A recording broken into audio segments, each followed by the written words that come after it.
21st Precinct, Sergeant Tierney. Yeah. All right. Get out your book and take down this alarm. 14-year-old boy missing from home. His name is Eddie Campton. Yeah.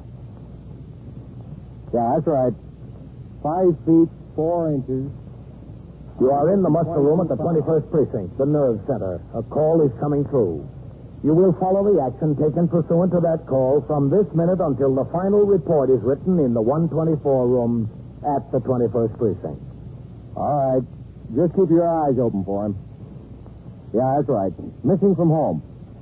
Okay, all right.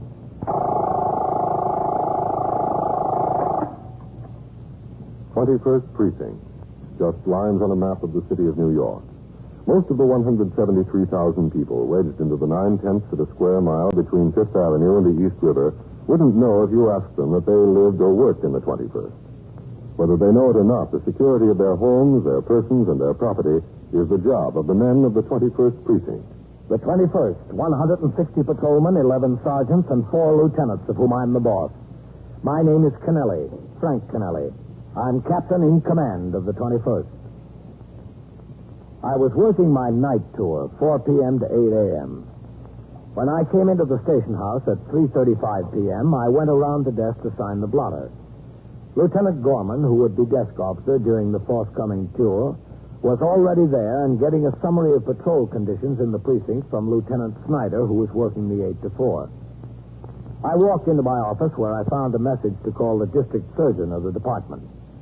As the call was being put through, I glanced at a few reports and communications which seemed important to the 124 man, who left them in a prominent place on my desk. When I spoke to the doctor on the phone, he told me that the neurological tests and x-rays that had been made of me after an accident between an RMP car in which I was riding and another automobile were all negative. There was no sign of a head injury. I thanked the doctor for the good news and went out into the muster room and around behind the desk for the turnout of the platoon. The 58 men who would patrol the precinct for the next 8 hours had marched out of the back room in a military manner and lined up in front of the desk where the roll call was just ending. Stack. Yeah. Hannah. Yep. Taub. Yeah. Underwood. Yes. Vaccaro. Valentine. White. Yes. Wyatt. Yes. Ziegler. Yes. All right, Captain. Just one thing, men. We've had several complaints about automobiles illegally parked in bus stops and too near fire hydrants. I want you to pay particular attention to this condition. When I'm out on patrol later, if I see an automobile parked in that manner illegally, I also expect to see a summons hanging from it. All right, Sergeant. Post your platoon. Platoon, 10, shot. Right, face. Forward. Arch.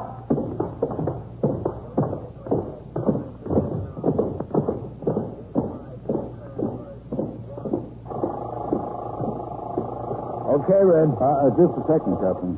Yes, Red. Lieutenant Snyder told me they're down to 2 pickets over there in that leather goods factory strike. Oh? Things are pretty quiet after 6 o'clock. I'd like to pull the men we've got over there on a fixer route. I've got use for them elsewhere. Okay, Red, if things are quiet. All right. Now, hold on. Lieutenant Gorman, Yes, Sergeant. I've got a detective of the narcotics squad on here. He just wanted to let you know they bagged 3 pushers in this precinct. They're on their way in with them to be booked. Okay. Anything else, Red? All right. Nothing pressing, Captain. Excuse me, who do I see here? Oh, yes, ma'am. What is it? Well, I've been very worried about my son. I don't know where he is. How old is he? He's 14. He's gone from home? Yes. When did he leave? About 10:30 this morning. He didn't come home for lunch. That's what worried me. And he didn't come home all afternoon. You see, I had Jenny fix this beautiful lunch. We were going to have it on the terrace. And I know he loves lobster salad. He wouldn't miss that for the world. Do you have any idea where he went? No, I don't. I don't know. He didn't tell me. He just walked out. If I had any idea where he went, I'd go and get him. Well, why did he walk out? Oh, you know how boys are. He wanted to do something, and we had an argument. Well, Eddie's a little bit high-strung. He's always been high-strung. He was a hyperatonic baby, you know. He just ran out of the apartment. He's been gone since 11 o'clock. Well, it's 4 o'clock now. He's only been gone 5 hours. He knows his way around New York. Oh, yes. Of course, we've lived in the same apartment since he was born. He's 695 Park Avenue. He knows the neighborhood. He knows it very well. Did he have any money in his pocket? Oh, a couple of dollars. I imagine 3 or 4. Maybe he always carries some money. Well, then he could have bought lunch, couldn't he? Yes, he could have, but he likes lobster salad. I wouldn't worry too much, ma'am. He's 14 years old and he knows his way around. If he doesn't show up by dinner time, you call us then. But I'm sure he'll be home by dinner. Well, I'm not so sure. Not after what happened with the snake. Excuse me. Yes? What snake? Well, the snake he brought home from camp. What happened with the snake? Well, you see, it got away. Was it a poisonous snake? Of course, that's what I was so worried about. Where did it get away? I don't know. He didn't tell me. He just came into the bedroom when I was having breakfast this morning, and he said, Mother, you told me to get rid of that snake, to give it to the zoo or someplace, and I didn't. I hid him. It got away and escaped. In your apartment? Well, no, thank goodness. He took it out of the apartment. When I told him to get rid of it, I saw him go with it. I saw him leave. He had the box with him. When was this? Yesterday afternoon. And do you know where he took it? No, I haven't any idea. Well, didn't you ask him? Well, I was going to, but I was so upset at him lying to me over not getting rid of it as he promised to. I just blew up. I just hit the ceiling, and he ran out. What's your name, please? My name? Yes. Mrs. Eleanor Campton. And you live at 695 Park Avenue? Yes, that's right. And your boy's name is Edward? Edwin. We call him Eddie for short. This was a poisonous snake he brought home from camp? Yes. He made a little cage for it, and he brought it home from camp. He got home Friday. And he told you it had escaped, Mrs. Campton? Yes, that's right. Look, Mrs. Campton, would you mind going over and waiting in my office a minute? I'll be right in. I'd like to talk to you about him. You don't think he'll be home by dinner time? Oh, he probably will, but I'd like to talk to you about him. All right. Over there? Yes, right over there. Just go in and have a seat. I will. Thank you very much.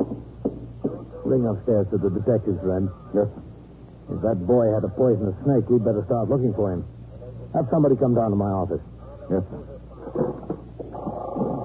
Get me the detectives on there, Sergeant. Yes, sir, Lieutenant, right away. This is Lieutenant Gorman, the desk officer. That's the reaction to it. Oh, sit down, Miss Campton. Oh, do you think something happened to Eddie? No, I don't think so. I'm sure he's all right. I'm Captain Kennelly. Oh, how do you do? Now, about this snake your boy brought home. Oh, I'm just deathly afraid of snakes. I'm deathly afraid of them. You're positive it was a poisonous snake? Oh, yes, of course. Excuse me. Yes. 21st Precinct, Captain Kennelly. This is Sergeant Tierney on TS cabin. Yes, Sergeant. Lieutenant Gorman spoke to the detectives, and there'll be someone down to your office right away. Okay. Yes, sir. Where did Eddie go to camp? In Maine. And he came home Friday? Yes, Friday. His father and I met him at Grand Central. Does Mr. Campton know you came over here? Oh, no. His father's out of town on business. He's in Chicago. Well, I didn't know who to call or what to do, so I came over here. Well, you'd think when you pay $1,000 to have a boy spend the summer at camp, they wouldn't send him home with a snake. Yeah. I mean, if he wants to make a pair of moccasins or a belt or something like that to bring home, that's perfectly all right. But to let a boy come home with a snake, a 14-year-old boy, and a poisonous snake. Well, I'm sure they didn't know it. What kind of a snake is it? Well, I don't know. Well, you're sure it's a poisonous one? Well, snakes are poisonous, aren't they? No, they're not. They're not. Did he ever mention what kind of snake it is? Yes, no, I think he did. Did he tell you it was a rattlesnake? No, it's not a rattlesnake. I'm sure it's not a rattlesnake, no. Did he say it was a copperhead? A copperhead? Is that what he said it was? No, I don't think so. A water moccasin? A water moccasin, no. He didn't say it was a water moccasin. Well, I'm not sure what he said it was. Well, those are the only 3 kinds of poisonous snakes that you'll find in Maine. Oh. Now, I don't think that the camp authorities would let him come home with a venomous snake. You're sure it wasn't one of the harmless species? Well, I told you, Captain, to me no snakes are harmless. Do you know where he took it when he left the apartment? No, I haven't any idea. I really don't. But he told you it got loose. Yes, that's what the big fight was about. And did you call his friends before he came over here? Well, he only has 2 friends that he'd possibly go to. You see, he doesn't know many boys around New York. He goes away to school, and these 2 boys happen to be in his class at school. I called both of them, and he wasn't with either one of them. Well, had he been? Well, he'd been over at Roger's yesterday, but he wasn't there today. Did you speak to Roger or to his mother? I spoke to both Roger and his mother. He hadn't been there today at all. Roger was home all day. He was in the apartment. Well, that's what his mother told me. I see. And what about the other boy? Did you speak to him or his mother? Yes, I spoke to him and his mother. Now, does Eddie have any place that he might go? Any other friends where he might have taken the snake, where it might have gotten loose? Captain, if I knew I would have been there, I really would have. You don't know whether the snake was a water moccasin, a copperhead, or a rattlesnake. I was not that curious. I just wanted him to get rid of it. And do you think his friend Roger would know what kind of snake it is? He might. He probably would. Well, before we go any farther, I suggest you call Roger and ask him if he knows what kind of snake it is. Do you know his telephone number? We could look it up. Oh, there's no need to look it up, Captain. Roger's mother and I are very good friends. I know the number. It's Regent 78098.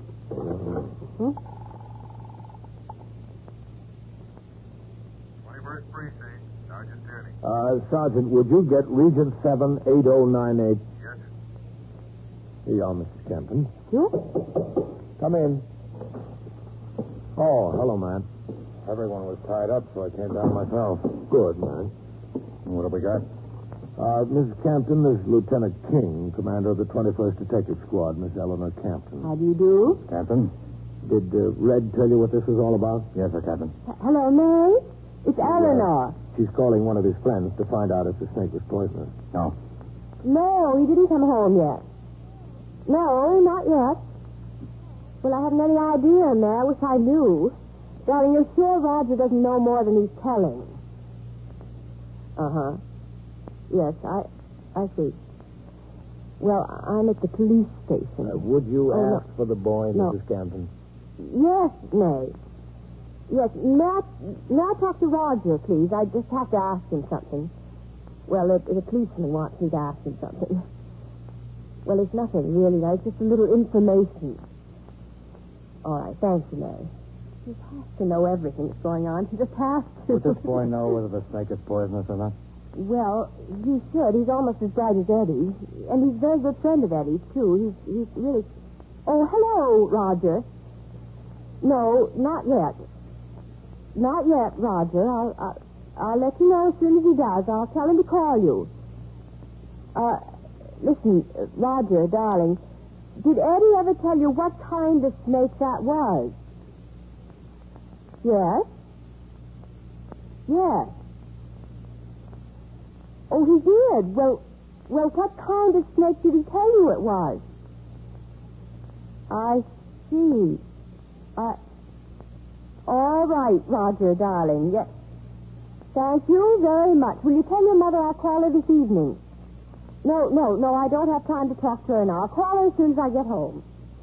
Yes, dear. Yes, Roger, I will.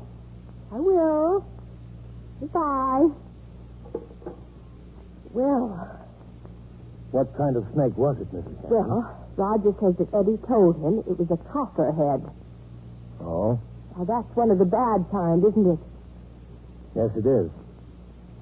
Especially when it's running around loose. You are listening to 21st Precinct, a factual account of the way police work in the world's largest city. Here's George Frame with a word of advice. Get on the right track, baby. Get on the right track, baby. And what track's the right track? The one that leads to the bank, or wherever you're keeping those Series E United States savings bonds you've been getting through the payroll savings plan. Sure is a good feeling to know those bonds are coming in regularly, isn't it? Like old Ben Franklin said, a penny saved is a penny earned. And by putting your pennies and dollars into United States savings bonds, you earn yourself a mighty nice interest rate. So remember what George Frame says. Get on the right track. What I say, get on the right track. What I say, get on the right track.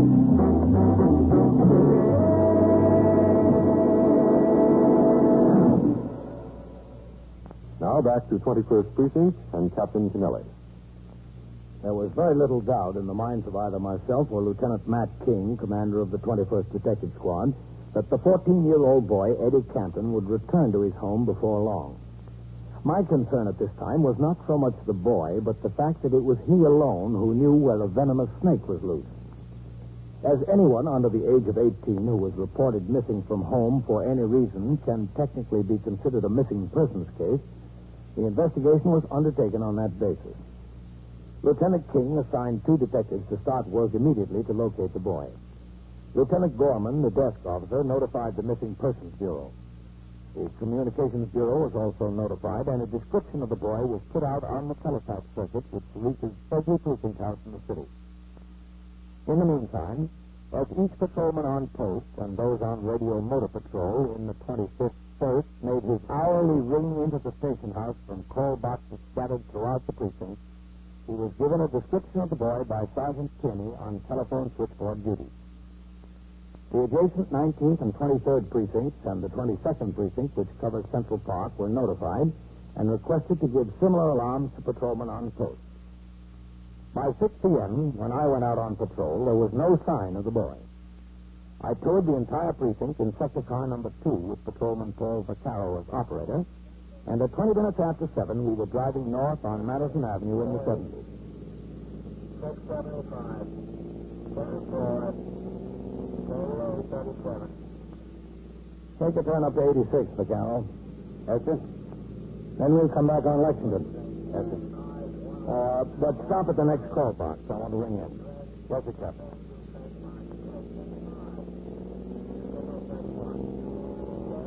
That kid stays out on the street after dark. We ought to be able to spot him then, Captain. Maybe he's not out on the street. Yes, sir. You want to ring in from there, Captain?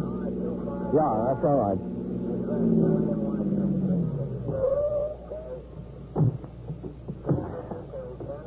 Vaccaro, hang a summons on that Plymouth for parking illegally in the bus stop zone.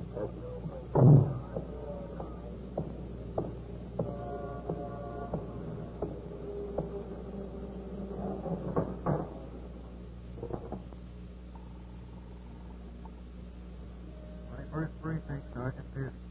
Captain Kennelly, box 17. Any sign of the boy, Sergeant? No, sir, not yet. All right, let me speak to Lieutenant Gorman. Yes, sir. Lieutenant Captain Kennelly, please. Hold on, Captain.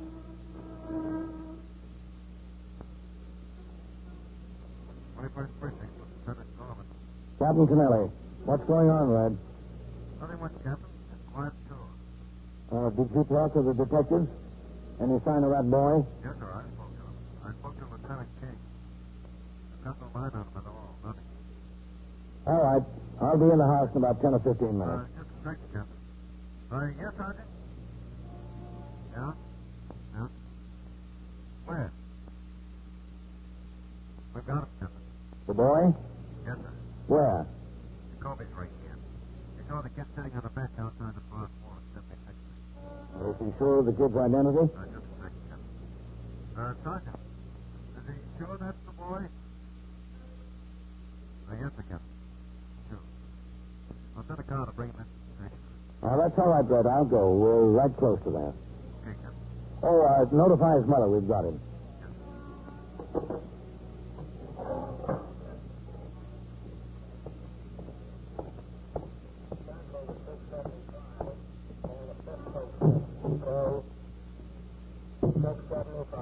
Did you hang a summons on that Plymouth, Vaccaro?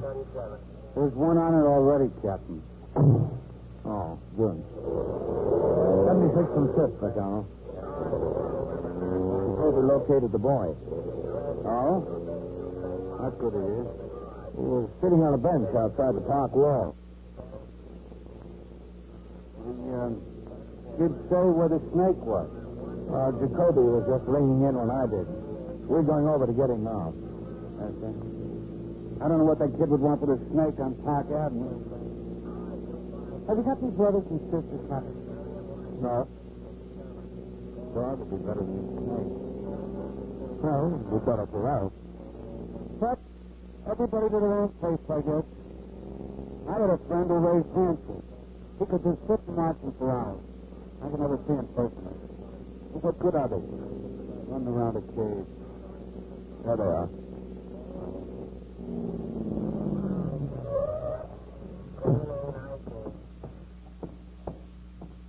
Hello, Jacoby. Cotton. Good work. Thank you. You're Eddie Camden. Is that right? That's right, yes. You had your mother plenty worried. Did I? Oh, I don't think so. She doesn't worry much. Not about anything. He was sitting over there, right across the street on the bench outside the park wall reading a comic book. Oh, it's not one of those gory ones. It's one of the approved ones. I recognized him from the description of his clothing. Okay, Jacoby, you stay on the job here. We'll take him back. Yes, sir. In the car, son. Okay. Goodbye, and thanks a lot. You're welcome, son. Go ahead, Eddie. Yes, sir. Hello. Hi. Come on, move all the way over here. Yes, sir. Boy, this is the first time I ever rode in a police car. Okay, Vaccaro. Let's go to the station house. That's it.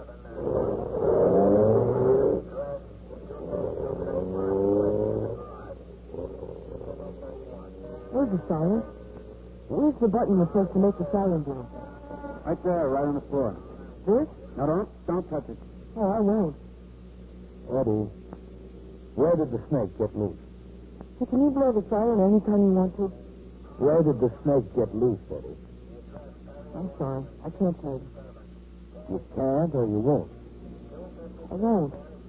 I just won't. I don't mean to be impolite. I was taught to be very polite.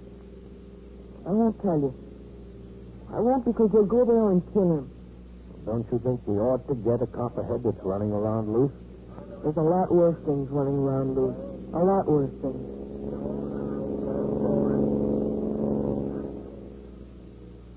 When we reached the station house, Eddie had still not told us where the copperhead had gotten loose. Lieutenant King was waiting in the muster room. We took Eddie into my office and sat him down on a chair. For some minutes, we tried to convince him of the urgency involved. Now, look, boy, if someone gets bitten by that snake, you know whose fault it'll be, don't you? I was willing to keep it in my apartment, in my room. I wanted to keep him in the cage. My mother wouldn't let me. Oh, he's got plenty of room up there. But do you know how many bedrooms we have in that apartment? We have 5 bedrooms. And there's just my mother, and my father, and myself and the maid. That's all. And the maid doesn't even sleep there. There's plenty of room. She wouldn't let me keep him. Well, it's not a question of that anymore, Eddie. You don't want to be responsible for someone getting bitten, maybe someone dying. They have a very efficient serum today for snake bites. And besides, the copperhead is the least poisonous of all poisonous snakes. Eddie, let's come off it now, huh? Where is it? Where did it get loose? I'm sorry. I'm really sorry. But you go there and you'll shoot him. And I don't want you to shoot him. What else do you expect us to do with him? Let that thing roam around till it bites somebody? The snake never bothers anybody unless they bother him. Eddie, darling, where'd you go? Hello, Mother. Oh, Eddie, you don't know how worried I've been. I've been frantic all day. Don't do that to me, Eddie. Don't ever do that to me again. I'm sorry. Well, you should be, darling. You don't know what you put me through today. You ought to be ashamed of yourself, a grown boy like you, after all that we do for you. And I said I was sorry. Well, all I can say is that you missed a very good lunch, dear, with lobster salad. You know that. You missed a good dinner, too. Well, I ate. Hamburgers, I'll bet. Oh, that's right, Mother. Hamburgers. Oh, I don't know what I'm going to do with you, Eddie. I just don't know. Wait till your father hears this story. Oh, I want to thank you, gentlemen. I know how much effort you put into this. I really appreciate it. Well, we're not through yet, Mrs. Campton. You're not? He hasn't told us where that snake got loose. Oh, my goodness. Well, Eddie, tell them, dear.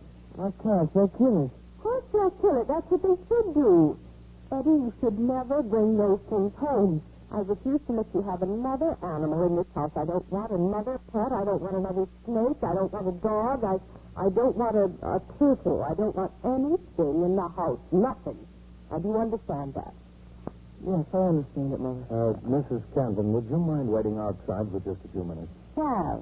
We want to talk to Eddie. We want him to tell us where that snake is.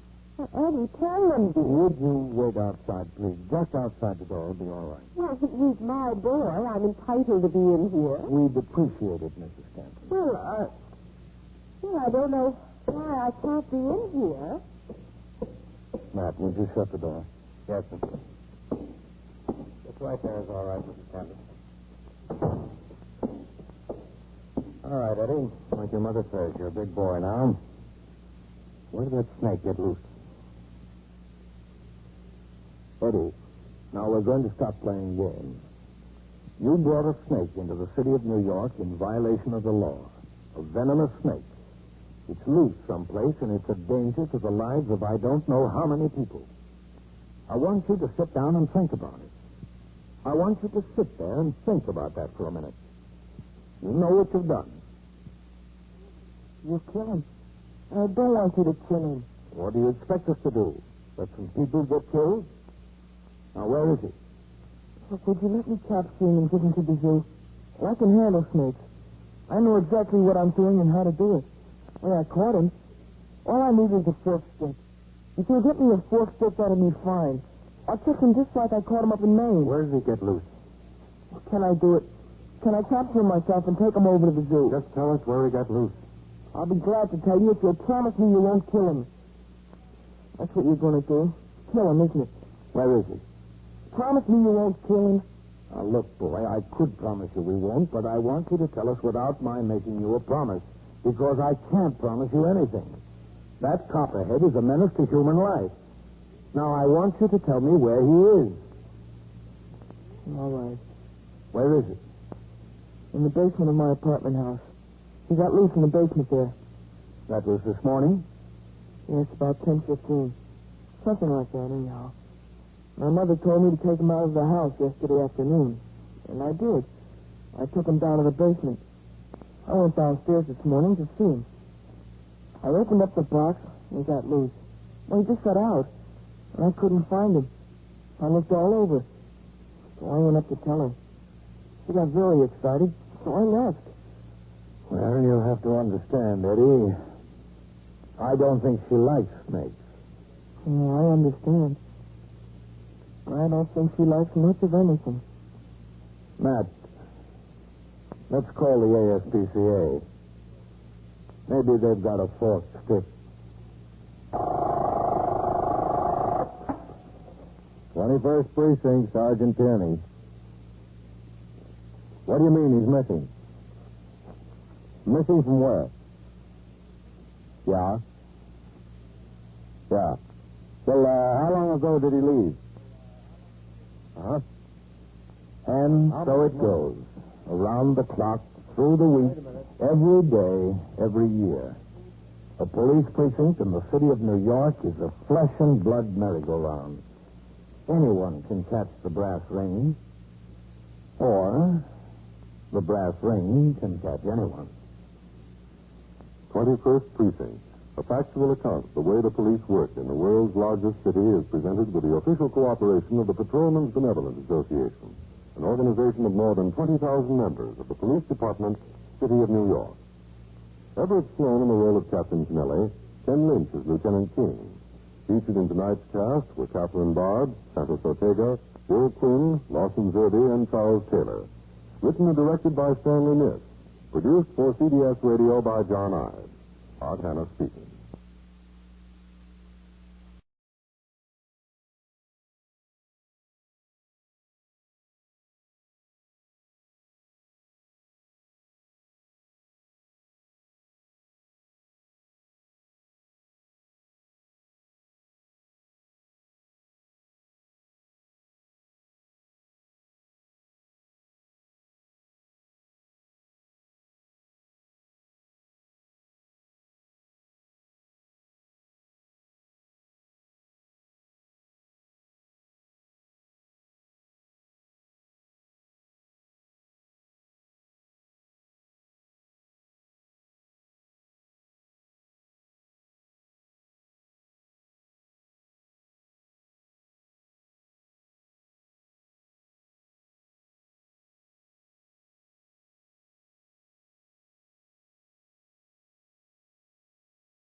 21st Precinct, Sergeant Burns.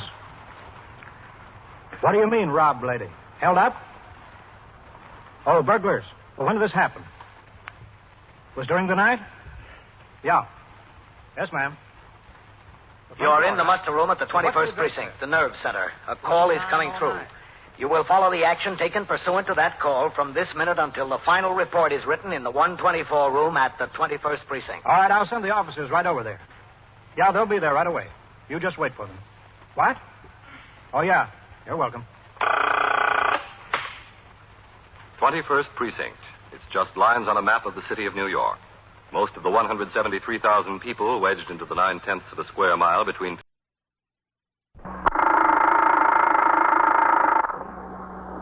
21st Precinct, Sergeant Waters.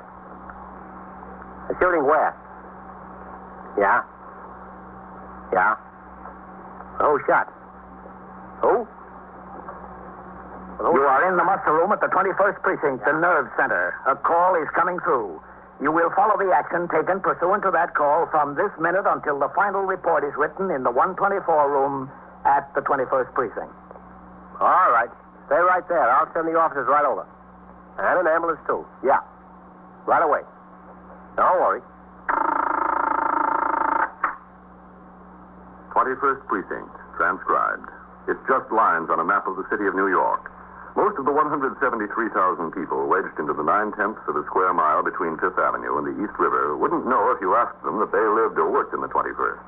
Whether they know it or not, the security of their homes, their persons, and their property is the job of the men of the 21st Precinct. The 21st, 160 patrolmen, 11 sergeants, and 4 lieutenants, of whom I'm the boss. My name is Kennelly, Frank Kennelly. I'm captain in command of the 21st. I was off duty and not due on the job until 8 a.m. Among the 53 men on the job in the precinct was Patrolman Raymond Dowd, age 43, 17 years in the job, and 9 in the 21st Precinct, assigned to post number 6, which consisted of 5 blocks along 2nd Avenue in the 70s. When he reached his post a few minutes after midnight, he relieved Patrolman Louis Barron, who had been on the job since 4 p.m. Then, as regulations require, he began trying the doors to shops, checking streetlights and traffic signals. Halfway down the avenue, he noticed a figure standing in the doorway to a butcher shop across the street. He went over. As he approached the opposite curb, he saw the figure was that of a man, a young man. A young man dressed too lightly and shivering with cold. A young man with a suitcase.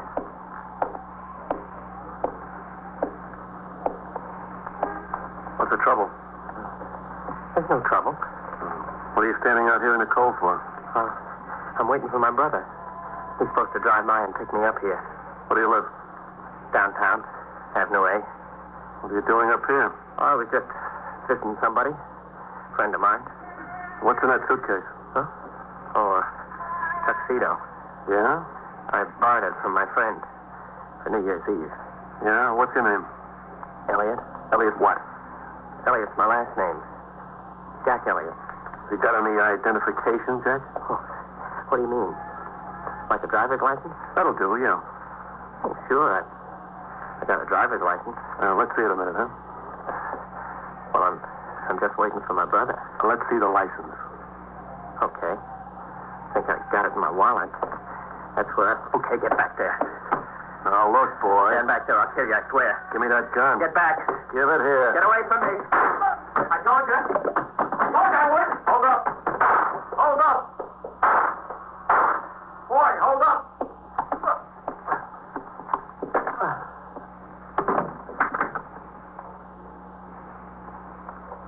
The shots were heard by Patrolman Ernest Pagano, who was patrolling an adjacent post. Within minutes, 2 sector cars, the sergeant's car, a detective squad car from the 21st Squad, and an emergency service car arrived in response to the radio call. Under supervision of the detectives, a search of the neighborhood was begun for the assailant. In the meantime, an ambulance arrived and Patrolman Dowd was taken to Bellevue Hospital. The suitcase left at the scene by the assailant was taken to the station house. As soon as he had a report of the occurrence, Lieutenant Snyder, the desk officer on the job, notified me at my home, and I arrived at the station house at 1:15 a.m. I conferred with Lieutenant King, commander of the 21st Detective Squad, who told me that Patrolman Dowd's condition was serious but not dangerous. that the officer had fired 3 shots at the fleeing assailant and believed that one had hit him. While I went to Bellevue to visit Patrolman Dowd, officers were called to Lenox Hill Hospital emergency ward where an unconscious man suffering from loss of blood due to a gunshot wound in the thigh had been brought in by a taxicab driver. Detectives reported that although the man was in no condition to be questioned, it appeared from his clothing and general physical description that he was the fugitive. At 2:55, I returned to the station house and lay down on the couch in my office with instructions that I be awakened if there were any developments in the case, but in no event later than 7 a.m.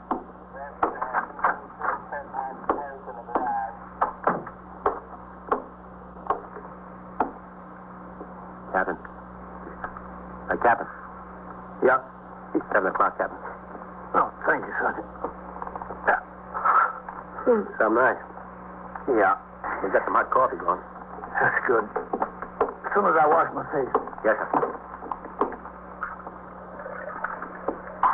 Lieutenant Snyder spoke to the doctor down at Bellevue. Dow's going to be okay. Definitely. Good. And that boy in Lenox Hill. Yeah. He's regained consciousness. Does he admit shooting down? I don't know if the detectives have been able to talk to him, Captain, but his wife's here. Oh? Yes, sir. There was an address in his pocket. Detectives went up there, they found her and brought her back. It's her husband in the hospital? Yes, sir. They took her over to Lenox Hill. She identified him. He was under anesthetic. Uh-huh. Oh, Lieutenant King asked if he can come upstairs when you wake up. He wants authorization to visit him this morning. All right. Is Lieutenant King up there now? Yes, sir. Oh, I'll go right up. Oh, there's the tally. He's carrying the squeal. The tally? Yes, sir. Good morning, Captain. You going upstairs? Yes, sir. Well, I got to get back on the board. Okay, Sergeant. How does it look, Veed? Well, for one thing, whoever it was shot down was a burglar. Yeah? Yeah, the suitcase full of goods at the scene came out of an apartment on 79th Street. The victim identified it and reported his flat was broken into sometime between 10 last night and when he got home at 3:30 this morning. What about the boy in the hospital? Well, he denies shooting Dowd. But we'll know about that for sure in a little while. The ballistic squad has got the slug that came out of his thigh. They're comparing it with the test slug from Dowd's gun. If it matches, that's the boy. Do you have any doubt about it, Veed? No, sir. He didn't have the gun on him? The one that shot down? Well, we figure he threw it someplace before he hailed a cab. We got men out looking. Oh. Oh, that's the wife, I think. She's young. Yes, sir, and pretty. Yes, I'll let you know later. Yeah. It's sort of rough, but what can you do? Mrs. Wagon, this is Captain Kennelly. Oh, how do you do? Miss Wagon? Are you the one I'm supposed to talk to about getting into Jack? Yes, that's right. Well, can I? Oh, it's up to me to issue the authorization, but this is a felony case, and I have to talk it over with the lieutenant of detectives.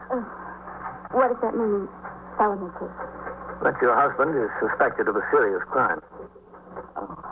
2 serious crimes, as a matter of fact. Burglarizing an apartment and shooting a police officer. I don't think Jack would do anything like that.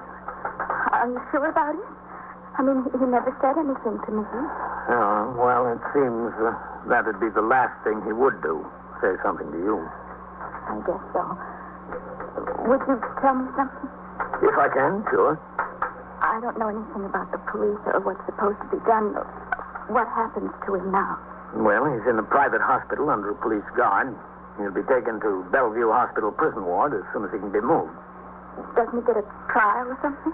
Yes, he'll be booked on the charges, and he'll have a hearing in felony court. They're not going to take him to court when he's so sick. No, it'll wait. Let's go in, Big. Thank you very much. That's all right. I'm sorry if I was any trouble. No, you aren't. Oh, just sit right there. All right. Yes? Captain Kennelly. Come in, Captain. Morning, Matt. Captain. Come in, Pete. Yes. Sit down, Captain. Yep. Well, is that the right boy in the hospital, Matt? Yes, sir, that's him. I just got a call a few minutes ago. The slug in his leg came out of Dowd's gun. This one's name is Jack Wigan. That's right. W-Y-G-A-N. Where'd he get the name Elliot he gave to Dowd? Must have pulled it out of thin air, Captain. Have you talked to him? No, sir. I'm going over there right away. Understand he's all right. Isn't that what you said, Dick? Yes, sir. I spoke to him for a little while. The doctor said you can talk to him as long as you want after 7:30. That's after the nurses get through straightening things up. And the stuff in that suitcase came out of a burglary. That's right, Captain. He broke into a flat over there on 79th Street and cleaned the place out. That's probably why he was on such an edge when Dowd walked up to him. He'd just gotten away from there. Does he have any record? We haven't printed him yet, Captain, but Veach checked out the name through BCI. What do they have on him, Veach? Well, a man of the same name, John P. Wagon, also known as Jack Wagon. Same address. 5 arrests. One is a juvenile for car theft. 4 others, 1897 and grand larceny. 2 convictions. Probation the first time. Second time he pulled 2.5 to 5 in Elmira, plus 11 months he owed on the probation. Yeah? Well, he was up there 19 months altogether. Released last August. I see. What does his wife say about all this? She says she didn't know he was ever in a jam. Yes, sir. She was pretty surprised and upset when we hit the door up there. What do you say about her seeing him, Matt? Well, I don't see why not, Captain. I want to talk to him first, then she can see him. Okay. Let's have her in here, Pete. Yes, sir. I'm glad Dowd's going to be okay, Captain. Yeah, he's lucky. Mrs. Wagon? Very lucky. Could you step in here? I don't know whether I'd call it lucky, Captain, to get his plug in you. You want me in there? That's right. In here, please. Want to sit down over here, Mrs. Wagon? Yes. Thank you very much. How long have you been married to Jack? About 3 months. You were married in September? Yes. September 23rd. How old are you? 19. Did Jack ever tell you he'd been in trouble before? No. He never told you he was away for a while, that he's on parole now? No. Does he have a job? Well, off and on. He did work on the docks. You know. More off than on, though, huh? Yes, I guess so. Where do you think he got the money to support you? I don't know. I never asked. He just brought it home. Didn't you care? I cared. I just never asked. Can I go over and see him? That's what I'd like to do if I can. You can see him, yes. If that's what you want. You are listening to 21st Precinct, a factual account of the way police work in the world's largest city. Back to 21st Precinct and Captain Kennelly. As I was required to interview the suspect in connection with my report on the injury to Patrolman Dowd, I rode to the hospital with Lieutenant King, Detective Vitale, and Anna Wagon in the detective squad car. The girl said nothing on the way, nor after we got out of the car and walked into the hospital. When the elevator stopped at the floor and we got out, she still had said nothing. It's down that way. Uh-huh. You better wait right here, Mrs. Wagon. I want to see him. You'll get to see him. Please. You sit down here and wait till we get through talking to him. All right. Right here. It'll be okay. You won't forget. No, we'll call you. Thank you. Thank you very much. Okay. Still must be kind of rough on her. Yeah, Captain, it must be. What kind of place do they live in, Veach? Nothing fancy, Captain. Furnished room. Who's on the job as guard here, Veach? Meister was, Lieutenant, but that was the 12 to 8 tour. I don't think he's had a chance to be relieved yet. Oh, in there. Hello, Meister. Captain? How's the patient? He seems okay, Lieutenant. He ate. Well, that's a good sign. How you doing, Jack? Great. Yeah, I can imagine. This is Captain Kennelly and Lieutenant King. What do you say? Jack? How are you feeling now? Like $1 million. You want to tell us how you got that bullet in the leg? Some guy was drunk and playing with a gun. It went off. I didn't come over here to listen to that kind of stuff, Jack. Well, what do you want from me? That's what happened. You're going to stick with it, huh? It's the truth. Excuse me, Captain, while you're here. Can I be excused on a personal? Yeah, sure. Go ahead, Master. Yes, sir. And while you're out there, ring in and find out where your relief is. Okay, I will, Captain. And what a deal he's got, huh? You think so? Sitting in a nice soft chair, drawing a salary to see I don't run away. A big hole in my leg, and you need him to see that I don't run away. That's the job of the year. Who does he know? He knew a guy like you, Jack. A thief. A thief struck him in the chest with a knife. He was in the hospital 6 weeks. He's not over it yet. That's why he gets the soft job with the soft chair. Well, I sure walked into that one, didn't I? You sure did. Now, let's stop wasting time, Jack. I got plenty to waste. You're going to have a lot more. We'll see about that. Just because some guy got drunk and was playing with a gun. Now, come off it. We got the slug out of your leg. We're getting it matched up with a cop's gun. If that's not good enough for you, that cop will pick you out of a lineup with one eye closed. Now, you might have all the time in the world to waste, but I don't. How'd you get that bullet in the leg? All right. You win. I won before I started, Jack. I shot the cop, but I warned him. I told him to stay away from me. He can't say I didn't give him a warning. What's that supposed to get you? I don't know. Why'd you shoot him? It was just one of those things. Listen, will you hand me one of them tissues there? These? Yeah. Oh, thanks. I don't know why. It was just one of those things. You shot him because you had a bag full of stuff you took out of that apartment on 79th Street there, didn't you? Oh. You got that worked out, too, huh? We've got everything worked out, Jack. Okay. I don't guess there's any use holding back anything. I made this apartment, see? I piled the stuff up and got a suitcase out of the guy's closet and put it all in there. Then I walked out and went over to 2nd Avenue. I wanted to get a cab and get out of there fast. So, just my luck, where are the cabs? Not a cab in sight, no place. Yeah? So it's cold, and I step back into the doorway there to keep a little bit warm while I'm waiting for a cab to come. And all of a sudden, a cop comes across the street. I didn't do nothing to attract his attention. First thing I know, he wants to talk to me. He asked me what I got in the bag, what my name is, and where I live. You told him your name is Elliot. How'd you get that? Oh, I don't know. It was the first thing come into my mind. I got a friend, Elliot. Then he wants to see some identification. Well, I got no identification with Elliot on it, so I figured here I am. Unless I do something, I'm hooked. I got a bag full of goods. I got this gun in my pocket. I figure I'm dead for burglary. I'm dead for having the gun on my hip. I owe him a lot of short time. I mean, I can see him throwing away the key. So I decided to do something. To kill him? No, I swear. I swear not to kill him. All I wanted to do was get away from there clean, that's all. I mean, you can ask him. Ask the cop, didn't I tell him to stay back from me? But he come at me. And you shot him? Oh, he asked for it. If anybody ever asked for it, he did. I could have killed him if I wanted to, but I didn't want to. I just wanted to get out of there. So he sort of bunched up and I lit out. I ran down the block. Well, the first thing you know, he was shooting after me, and one of them shots caught me. But I kept on going. I knew it'd be crawling with law around there in a minute. So I cut over toward 3rd Avenue. Oh, boy, it was killing me. That leg was just killing me, bleeding.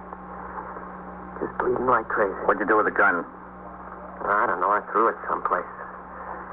Down some cellar steps over there, I think. I threw it and I kept on going. I didn't even want to see it anymore. And I tried some doors and I went in the hallway and just sat there for about a half an hour, I don't know, until I thought it was okay. When I thought it was okay, I got up and I could hardly stand. That's how bad it was. But I got out on the street and went on over to 3rd Avenue, and there was a cab there, and I got in it. He just went a couple of blocks, maybe 3. Started to get dizzy, and that's that. And the next thing I know, here I am. Lenox Hill. The cab driver brought you in. A big favor. He's looking for you. There was 65 cents on the clock, plus a mess in the back of his car. That chance he's got. So what happens to me now? He'll probably move you down to Bellevue this afternoon. Oh, this is so delightful. I'll enjoy it while you can. Captain, Lieutenant Gorman wants you to ring in when you get a chance. Okay, Master. Nothing urgent, he said. Somebody down in the Motor Maintenance Bureau wants to talk to you before noon. All right. Where's your relief, Master? On the way, Captain. You've been hitting a lot of flats in this precinct, haven't you, Jack? No, I ain't been working around here at all, I swear to you. Where have you been working the flats? I ain't been working any place. Well, I'll tell you what I'm going to do with you, Jack. I've got a fistful of squeals on burglaries the last 3 or 4 weeks. Going to bring them over here this afternoon before you get moved to Bellevue. We're going to go over them one by one. You're going to tell me what flats you were in and what flats you weren't. I wasn't in any. And we'll have to take another look around your room. You must have a load of pawn tickets someplace. Another look? Were you there already? I was there, yeah. How'd you find out where I lived? It was in your pocket. Oh, yeah. Did you see Anna? Yeah, I saw. You tell her what happened? Yeah. Well, I guess she had to find out sometime, huh? She's all right, that kid. You know that? She's okay. Yeah, she looks all right. Too good for you. That's the truth. That's the sad truth. Does she know I'm here? I mean, that I was hurt? Yes, she knows. What'd she say? Nothing much. Well, she must have said something. Well, I told her, but she didn't believe it. That's Anna. That's Anna for you. But she believes it now. She's outside there waiting. Oh? Is she? Yeah. Well, can I see her? Why not? Master? It's all right, Captain. Pete and I are going. We'll send her in. Okay. You want to ride back to the house? No, I'll ring in and have a car come by. I'll have to go on patrol. Okay. We'll see you this afternoon, Jack. Yeah. See you later, Master. Yeah. Take it easy. Oh, boy. Hey, listen. Could you give me another piece of that tissue there? I don't know where I got this cold. Must be from breaking into drafty flats. Oh, that's funny. That's very funny. Yes? Oh, Anna, baby. Can I come in? Yes, come in.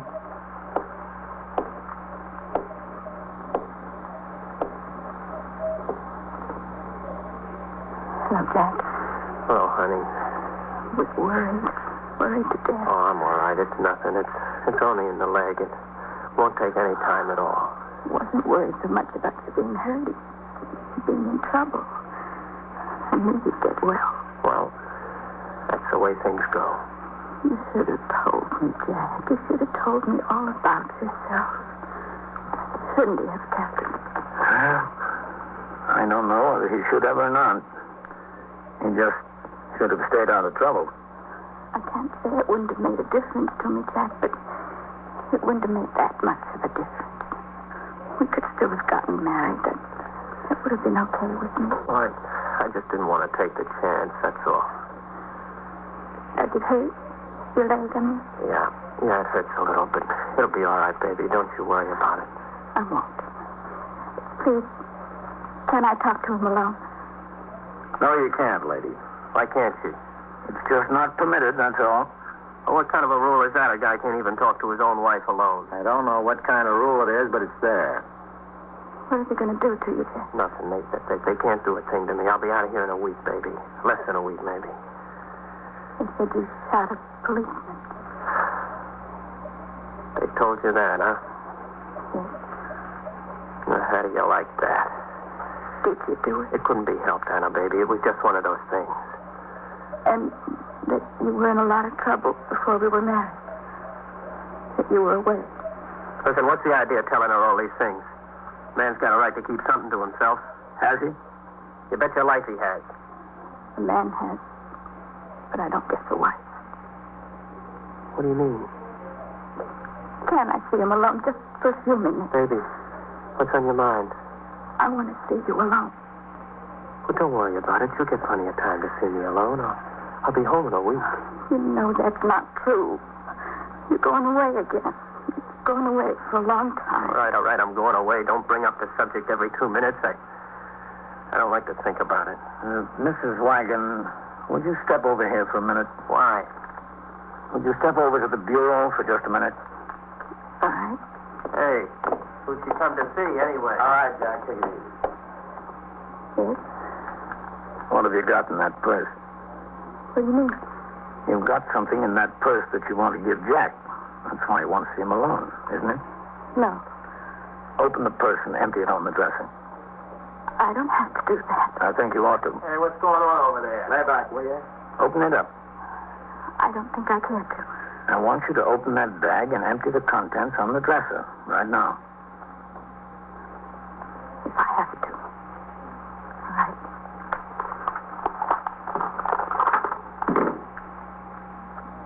Is that what you came here to give him? No.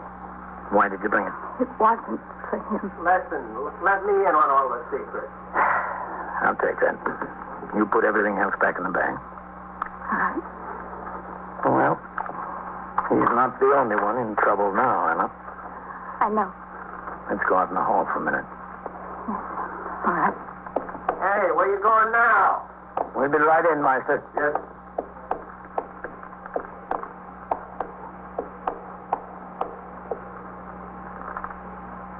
How did you think he could get out even if you succeeded in passing him this gun? It wasn't for him. Obviously it was. You brought it here. Where did you get it? It was at home. He kept it at home. You carried it from your home to the station house to here? Yes. You see, when the detectives came and told me what happened, I didn't know what to do. They were searching all over the place, but they didn't look where it was hidden. Who hid it? You or Jack? Jack. He hid it, but I found it. I knew where it was. It was 3 o'clock in the morning when they came. I was asleep, so they asked me to get dressed and come with them. When they stepped out of the room, I went and got the gun and put it in my bag. To give to Jack? No, that's not so. Then why did you want to see him alone? To tell him I think I'm going to have a baby. Oh. The detectives told me out of policeman and that he was in terrible trouble. He was going away. I didn't know what I was going to do. I was going to take care of the baby all alone. What people would say. How Jack would worry. So I made up my mind. You were going to use it on yourself? Well, I'm ashamed to say it. That's the reason I brought it. Not to give it to Jack. He had so much to worry about. I just wanted to get some of his worries out of the way. Do you want to go tell him now, before we go? No. I don't think I'll tell him at all. I don't think it would make any difference to him. Let's just go to the police station. Wherever else we have to go. I wish there was some other place to go. Believe me. And so it goes. Around the clock, through the week, every day, every year. A police precinct in the city of New York is a flesh and blood merry-go-round. Anyone can catch the brass ring, or the brass ring can catch anyone. 21st Precinct, transcribed, a factual account of the way the police work in the world's largest city, is presented with the official cooperation of the Patrolmen's Benevolent Association, an organization of more than 20,000 members of the Police Department, City of New York. Everett Sloane in the role of Captain Kennelly, Ken Lynch as Lieutenant King, Harold Stone as Sergeant Waters. Featured in tonight's cast, Lawson Zerby, Frank Campanella, Elaine Rost, and Frank Moss. Written and directed by Stanley Niss. Produced for CBS Radio by John Ives. Art Hanna speaking.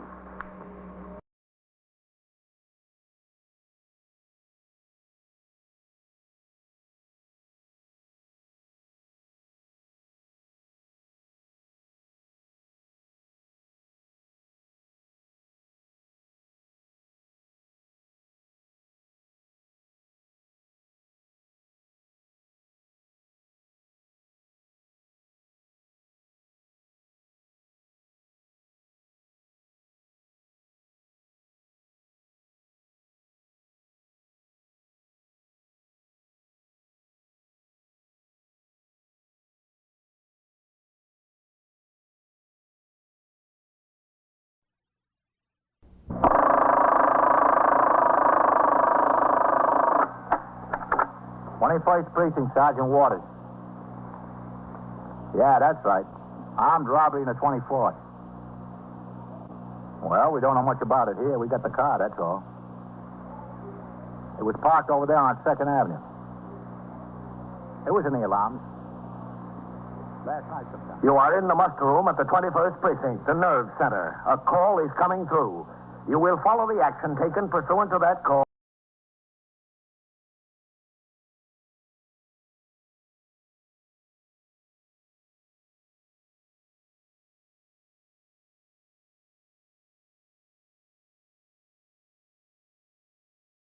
From this minute until the final report is written in the 124 room at the 21st Precinct. All right.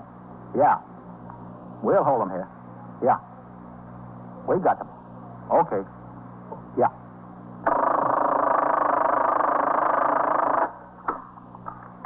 '21st Precinct. It's just lines on the map of the city of New York.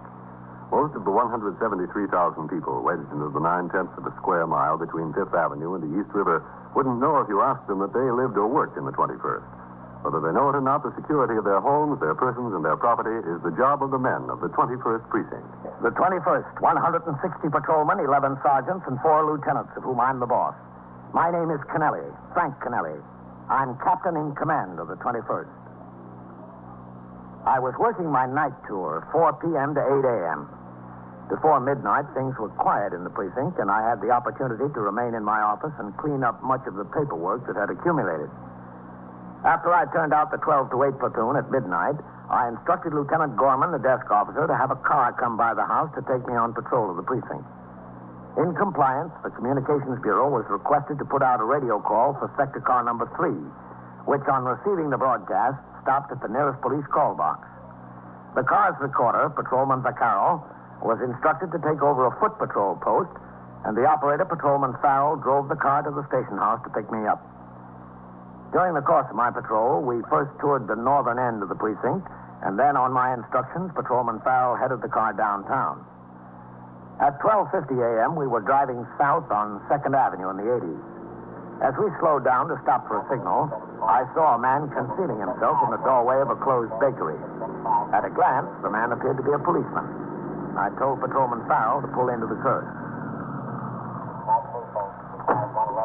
All right, come on. Yes, sir.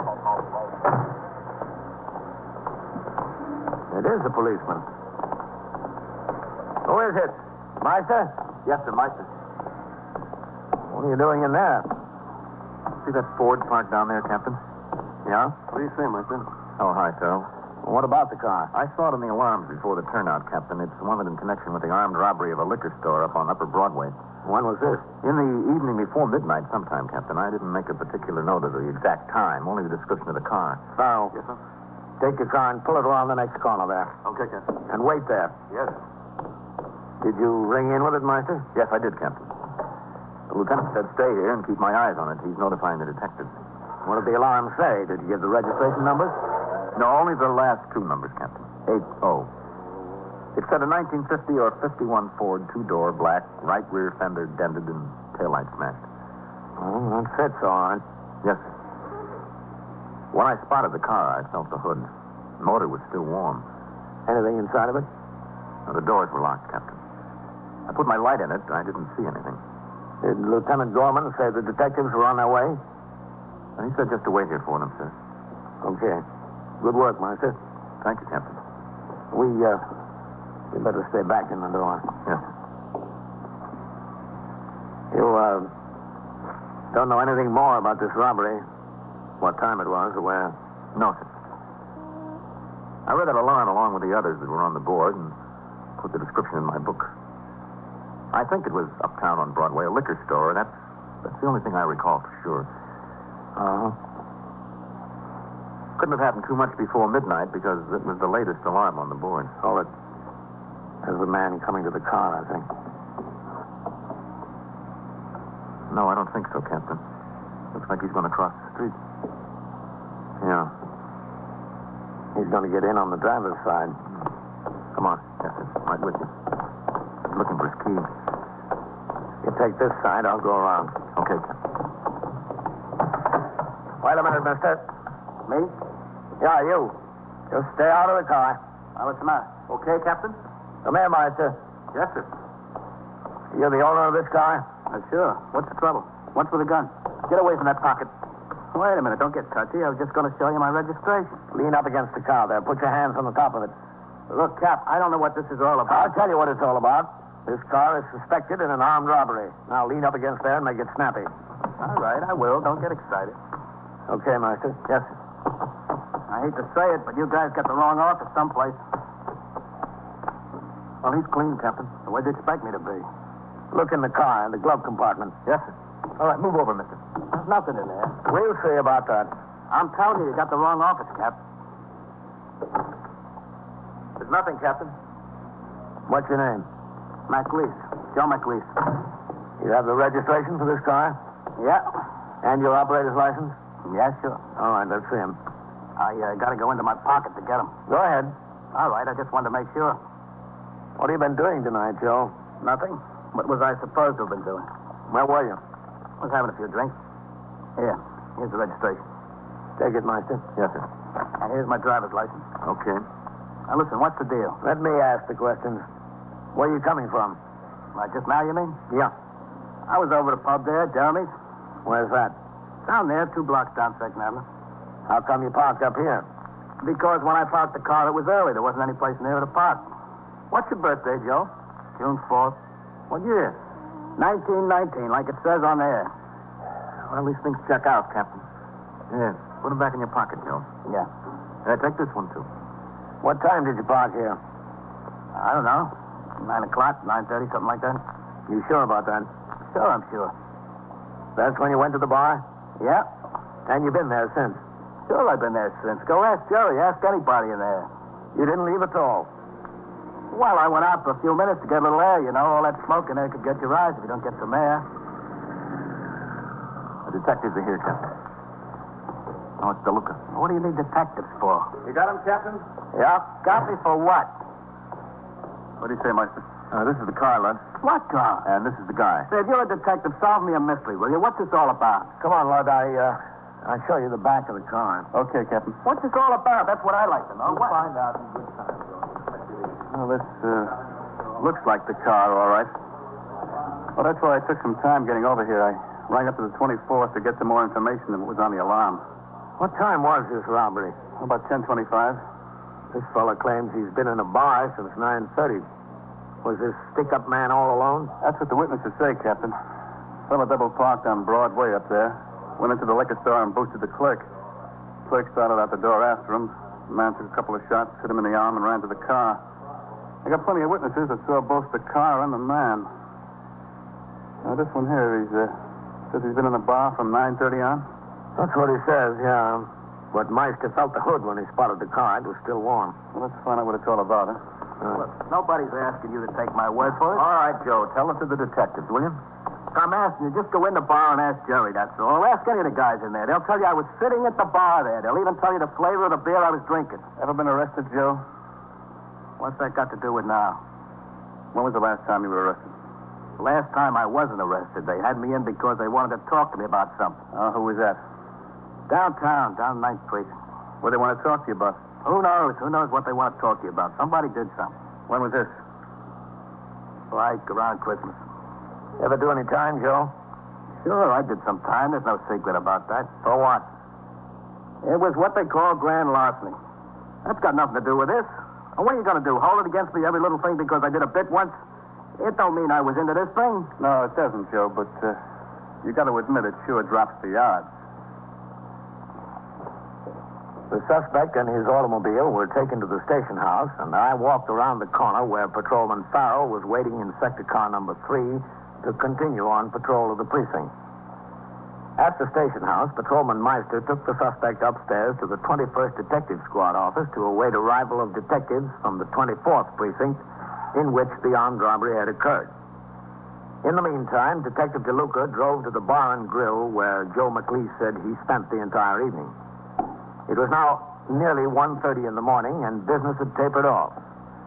As DeLuca walked into the place, there was only one patron at the bar. Down at the far end, the bartender had a morning tabloid spread open to the sports page. What do you say? Hi. I'm a detective. Oh, yeah. Yeah, I thought you looked familiar. He came over here and talked to me a couple of months ago. Some guy claimed he got rolled by a babe in here. Yeah, that's right. Hey, what happened to that guy? Did he ever get his money back? Well, he was married, and he didn't want to press it too hard. Got weak in the knees as soon as he thought he might have to appear in court. He should have thrown it out before he picked up this dish. Yeah, that's right. I ain't seen her around here anymore. What's your name again? DeLuca. Oh, yeah, DeLuca. How about something? No, thanks. Look, you know a fella called Joe McLeese? Joe McLeese. Yeah. Jerry. Hey, all right. Excuse me. Business before pleasure. Yeah, sure. Go ahead. Same? Yeah.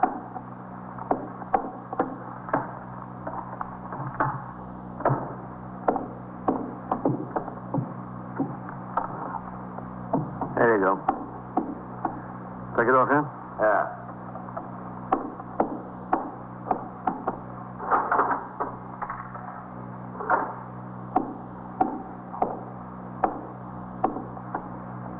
McLeish. Yeah.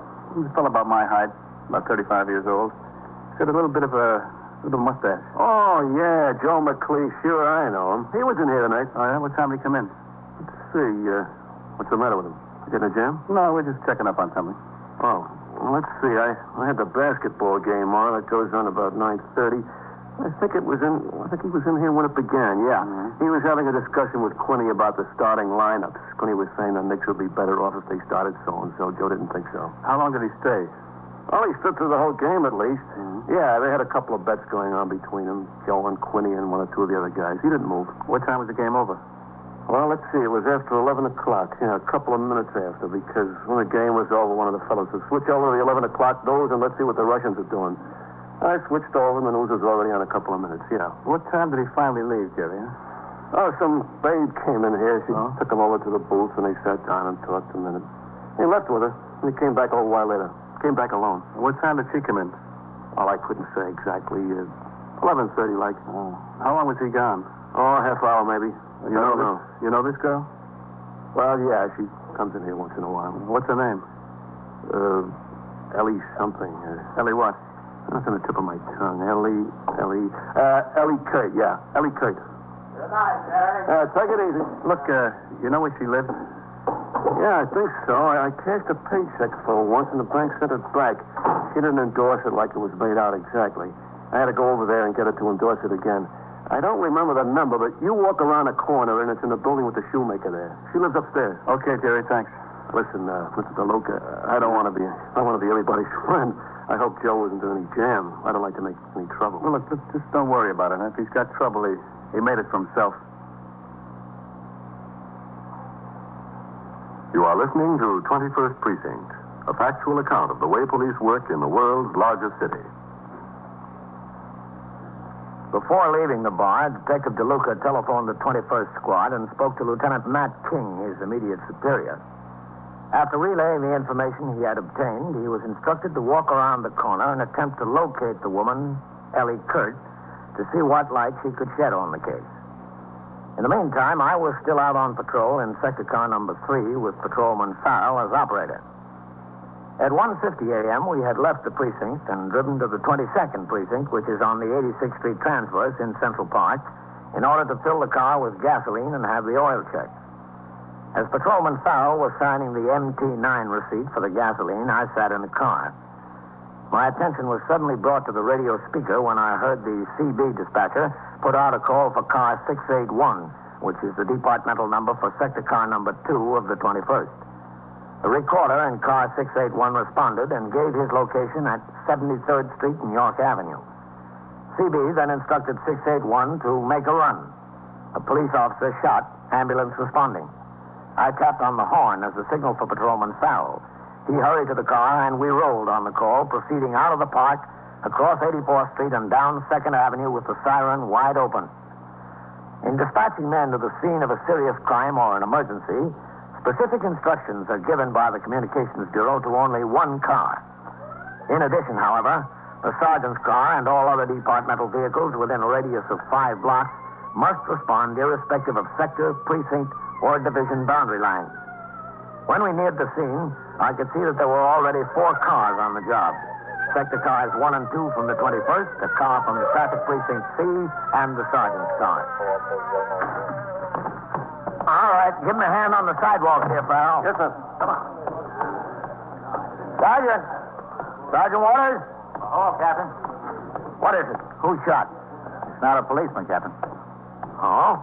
DeLuca sent a civilian to call in. He got it a little mixed up. Well, who is shot? All right, Coley. Keep the sidewalk clean here, will you? Get them away from that door.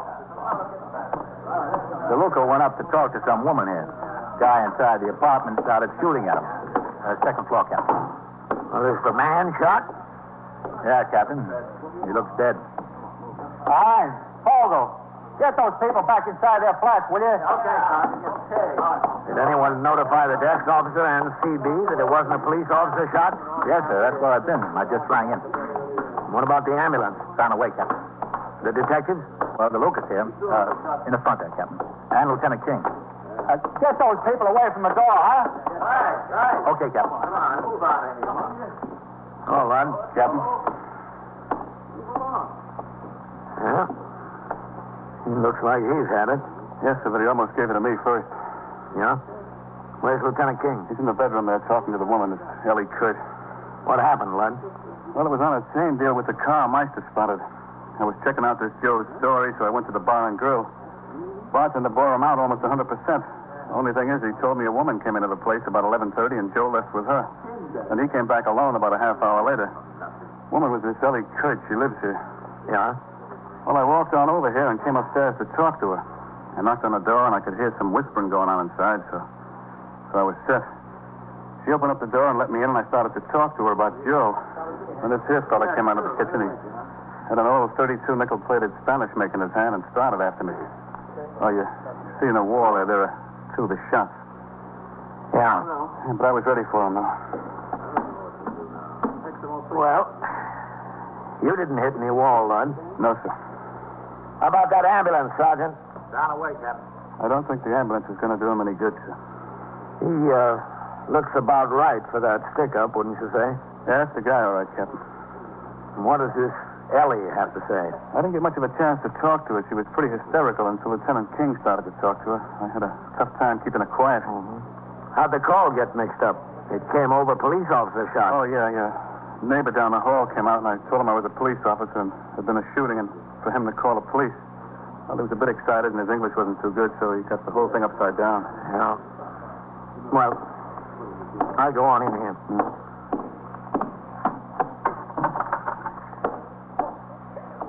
Matt? Come in, Captain. I didn't know anything about him. How should I know anything about him? You certainly knew about him tonight. I found out about him tonight, but what can I do? I couldn't do anything. Captain, this is Ellie Kurt. Hello? I didn't know Duck was going to shoot at the cop. He didn't tell me anything about that. He just told me to say he wasn't here, that's all. Just say he wasn't here. Listen, is he dead? Yes, we think so. Well, don't you know? We're waiting for the ambulance surgeon. It's up to him to say so. Oh. He really was not a bad fellow. I didn't think he was very bad till tonight. All right, now what happened? Well, he was here and there was somebody knocking at the door. I don't mean start there. I mean start earlier tonight. Oh. From the time Dunk got here. Well, you see, we had this date. He was supposed to be here at 9 o'clock. We were going to go downtown and have some pizza and beer. You know, that's what he told me we were going to do. What time did he show up? Well, it wasn't until about 11 o'clock. And, boy, I was mad. I almost didn't let him in. He told me it wasn't his fault. He couldn't help it and everything like that. Stood out there knocking on the door, and I said, if you're 2 hours late, you might as well not come at all, if that's as reliable as you can be. I was really sore. But you let him in. Well, he begged me to open up. He said he couldn't help being late because he was in a jam, a real jam. The way he was talking, I could see he wasn't lying about that, so I let him in. What did he tell you? Well, he said he borrowed this car from a friend of his, a fellow named Joe something, McLeese. Did you know him, Joe? Oh, yeah, I met him. I met him a couple of times. Anyway, Dunk said he borrowed Joe's car tonight, and he got in some trouble, and I asked him if he had a wreck. He said, no, it wasn't anything like that. And he told me to go down to the bar there, to Jeremy's, you know the place that's around there on 2nd Avenue? Yeah, we know. And he asked me to go down there and find Joe and tell him to come up here to the house. Well, I said, okay, but what's it all about? And Dunk told me what I don't know wouldn't hurt me. Just go find Joe. What time was that? Oh, I don't know. It was about 11:30 or something like that. You went down to the bar? Yeah. Did you find Joe? Yeah, he was sitting there. I told him Dunk was at my house and wanted to see him. And right away, Joe thought Dunk wrecked the car. I said, no, it wasn't anything like that, but he was in a jam. So we come back here together, Joe and me. What did Dunk tell Joe? Well, first, Dunk told me to get in the bedroom so they could talk. And I said, listen, whose house is this anyway? But Dunk said he had something private to talk over to Joe, and so I came on in here. But you heard what they were talking about? Yeah, after it started to get loud. What did they talk about?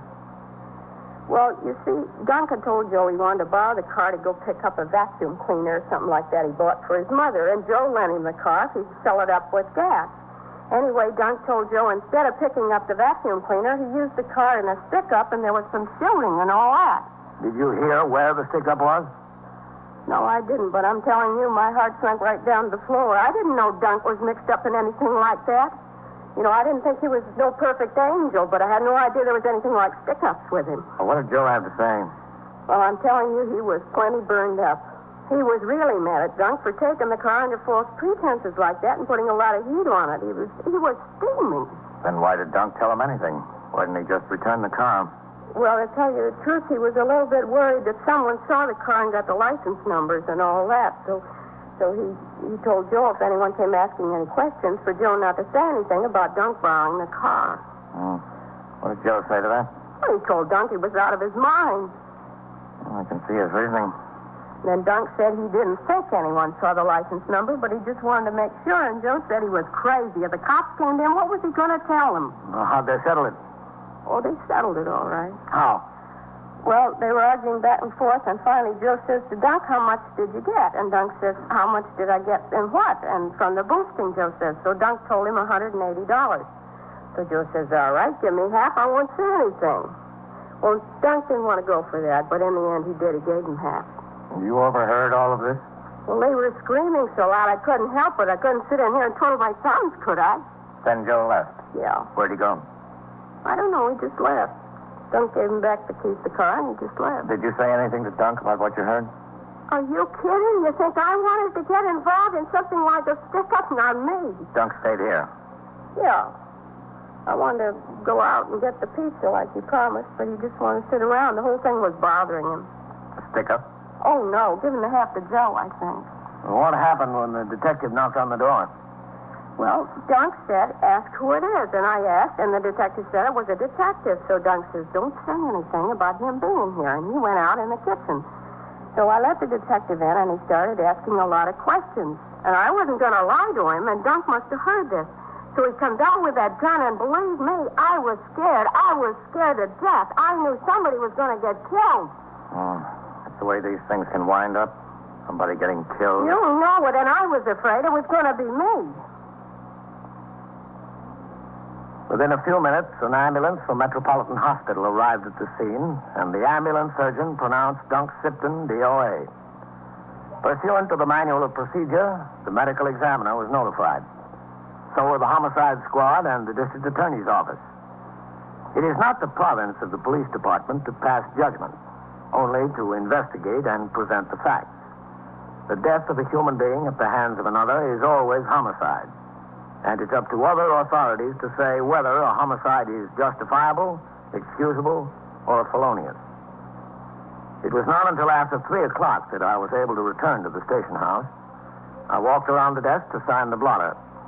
Lieutenant Gorman, the desk officer, told me that detectives of the 24th Squad had arrived at the station house to talk to Joe McLeese. When they came into the muster room, he informed them of the shooting, and they drove directly to the scene. Patrolman Meister was still upstairs in the 21st Squad office with his prisoner, and I went up to talk to him. All the detectives on duty were out on the job. Patrolman Meister and Joe were alone in the room. Hello, Captain. Meister? Listen, how long are you going to keep me sitting here? All right, Joe, all right. Oh, look, I got some rights. We all got rights. Come here, Meister. Yes, sir. I'm entitled to an answer, don't you think? Stay on that bench. You'll get your answer later. You've been telling me that for hours. Yes, sir. Does he know about his friend and DeLuca? Joe's friend? Yeah. Well, no, sir, I don't guess so. I've been sitting with him. Nobody said anything to me or to him. You saw the detectives go out of here, didn't you? Well, yes, sir. They went out on the shooting over... Does that have some connection with this, Captain? It sure does. Hello, Captain. Matt? Well, we're all cleaned up over there, Captain. You bring the girl in? DeLuca is. Good work, Meister. Well, yes, thank you, sir. Let's talk to him, Captain. Yeah.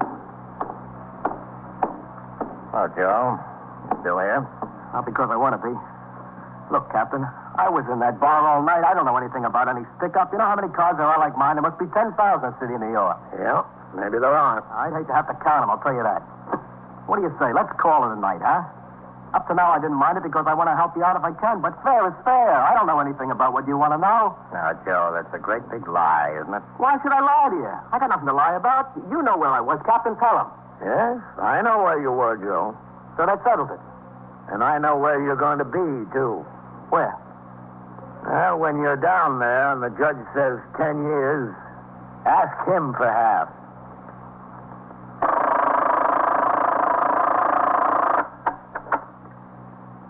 "21st Precinct, Sergeant Waters." Yeah? A shooting? Where? At the museum or near the museum? Who's doing the shooting? Well, are the police officers there? Now, where is it exactly? And so it goes. Around the clock, through the week, every day, every year. A police precinct in the city of New York is a flesh and blood merry-go-round. Anyone can catch the brass ring, or the brass ring can catch anyone. 21st Precinct, a factual account of the way the police work in the world's largest city, is presented with the official cooperation of the Patrolmen's Benevolent Association, an organization of more than 20,000 members of the Police Department, City of New York. Everett Sloane in the role of Captain Kennelly, Ken Lynch as Lieutenant King, Harold Stone as Sergeant Waters. Featured in tonight's cast were Eileen Palmer, John Larkin, Frank Moss, John Sylvester, and Frank Campanella. Written and directed by Stanley Niss. Art Hanna speaking.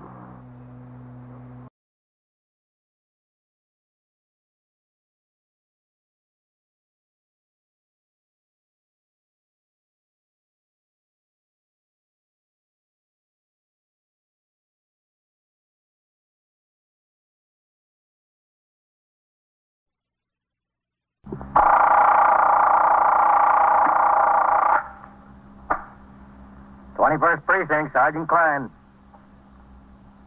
What's the matter with him? How do you know he's dead? From what? Where is this?" You're in the muster room at the 21st Precinct, the nerve center. A call is coming through. You will follow the action taken pursuant to that call from this minute until the final report is written in the 124 room at the 21st Precinct. All right. You just wait there for the officers. No, right there. I'm sending him now. You just wait there and show them where he is. All right, thank you.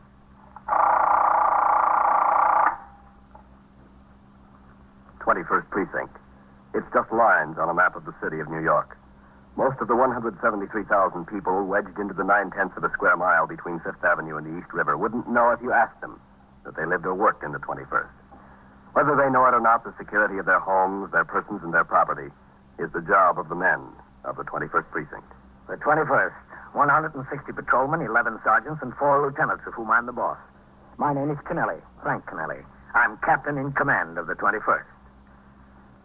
I was working my 4 p.m. to 8 a.m. tour. After I turned out the platoon for the night tour, I read the entries on the arrest record and blotter for an event-by-event picture of what had occurred in the precinct since I was last on duty. A little after 6, sector car number 3 came by the house for me, and I went on patrol of the precinct. When I returned to the station house, Lieutenant Gorman, the desk officer, told me things were quiet.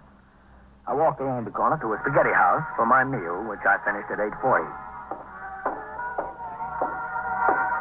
Oh, hello, Captain. John, how are you? I didn't know you were in. If I did, I would have come over to the table. So hello. Oh, I was sitting in the back. 125 on 4 cents package. Out of 2. Oh, I'll have a pack of spearmint. Well, that's 134. You been seeing many ball games, Captain? No, not this year. 35, 40, 50, and 2. Me neither. You know, I couldn't whip up any enthusiasm this season. I'm a Yankee fan. I'm a Yankee fan from way back. But 8, 10, 12, 14 games out in front, how can you get excited?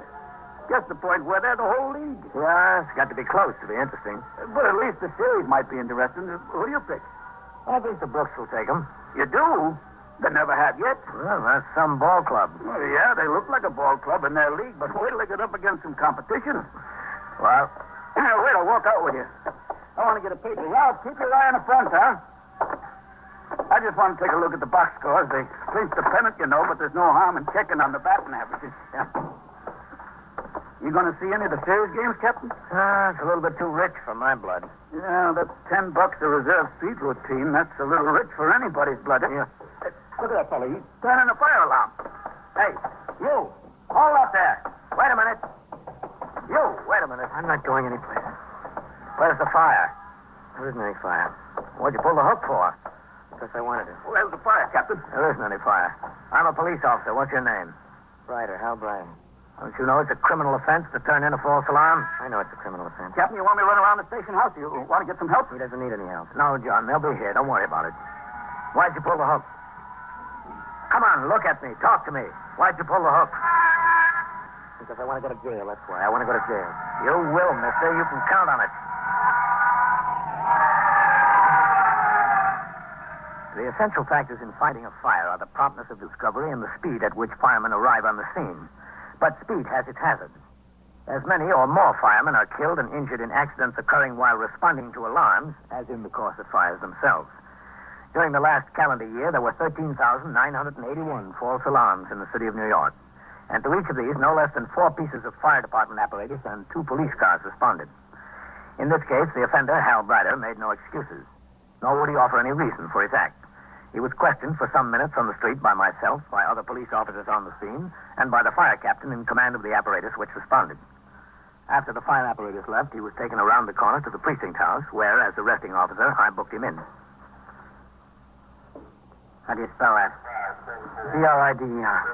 Any middle initial? E. Hal E. Brighter. How old are you? 21. Where do you live? I live at 734 East 81st Street. What apartment number? 2B. Bond is $500. Can be posted with me. What do you mean, bond? Bail. If you can get somebody to post $500 bail, you don't have to appear until he comes up in court. Otherwise, we'll have to hold you. I want to be held. I don't want any bail. Oh, look, son, this isn't doing you any good. You must have had a reason for pulling that hook. Now, tell us about it. I don't want to talk about it. Just lock me up. Well, that'll come soon enough. How many other false alarms did you turn in? None. This is the only one. What was it? Just an impulse? No, it wasn't an impulse. I thought about it. I thought about it a long time. Look, that's my office across there. Go in there and sit down. I'll be in a minute. Why? I want to talk to you, that's why. I've got nothing to say. I just want to be locked up. Go in there and sit down. Yes. And I don't want to talk. I don't want to talk to anybody. That's an odd one, Captain. Yeah, sure is. You want to take this pinch yourself, Captain? You'll have to go to court in the morning. No, that's all right. Well, what's the matter with that guy, Captain? Maybe he likes to hear sirens. I give him a boot. Did you see his eyes? Looks like a user to me. He did it that, didn't he? I know he's a user. I wanted him to tell me. What's his idea? What could he get by turning in a false alarm? Well, what could he get besides a little time on Rikers Island? I'll be in my office, Lieutenant. Yes, sir. All right, Hal. I want you to tell me what your trouble is. I've got no trouble. Haven't you? Stand up. Why? I said stand up. Yes, sir. Take your coat off. Why? Is that the only thing you know? Why? Take it off. Yes, sir.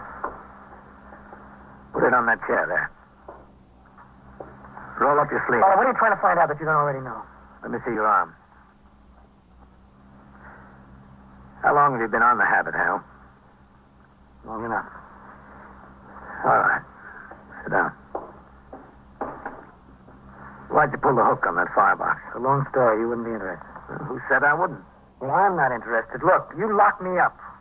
I don't feel like talking to anybody. I'm beginning to feel lousy. I feel terrible. Are you married? No, I'm not married. You live on the 81st Street there all by yourself? Yes, all by myself. You have any family? What's this got to do with my family? Where are they? I don't have any family. When did you shoot up last? What difference does it make? When?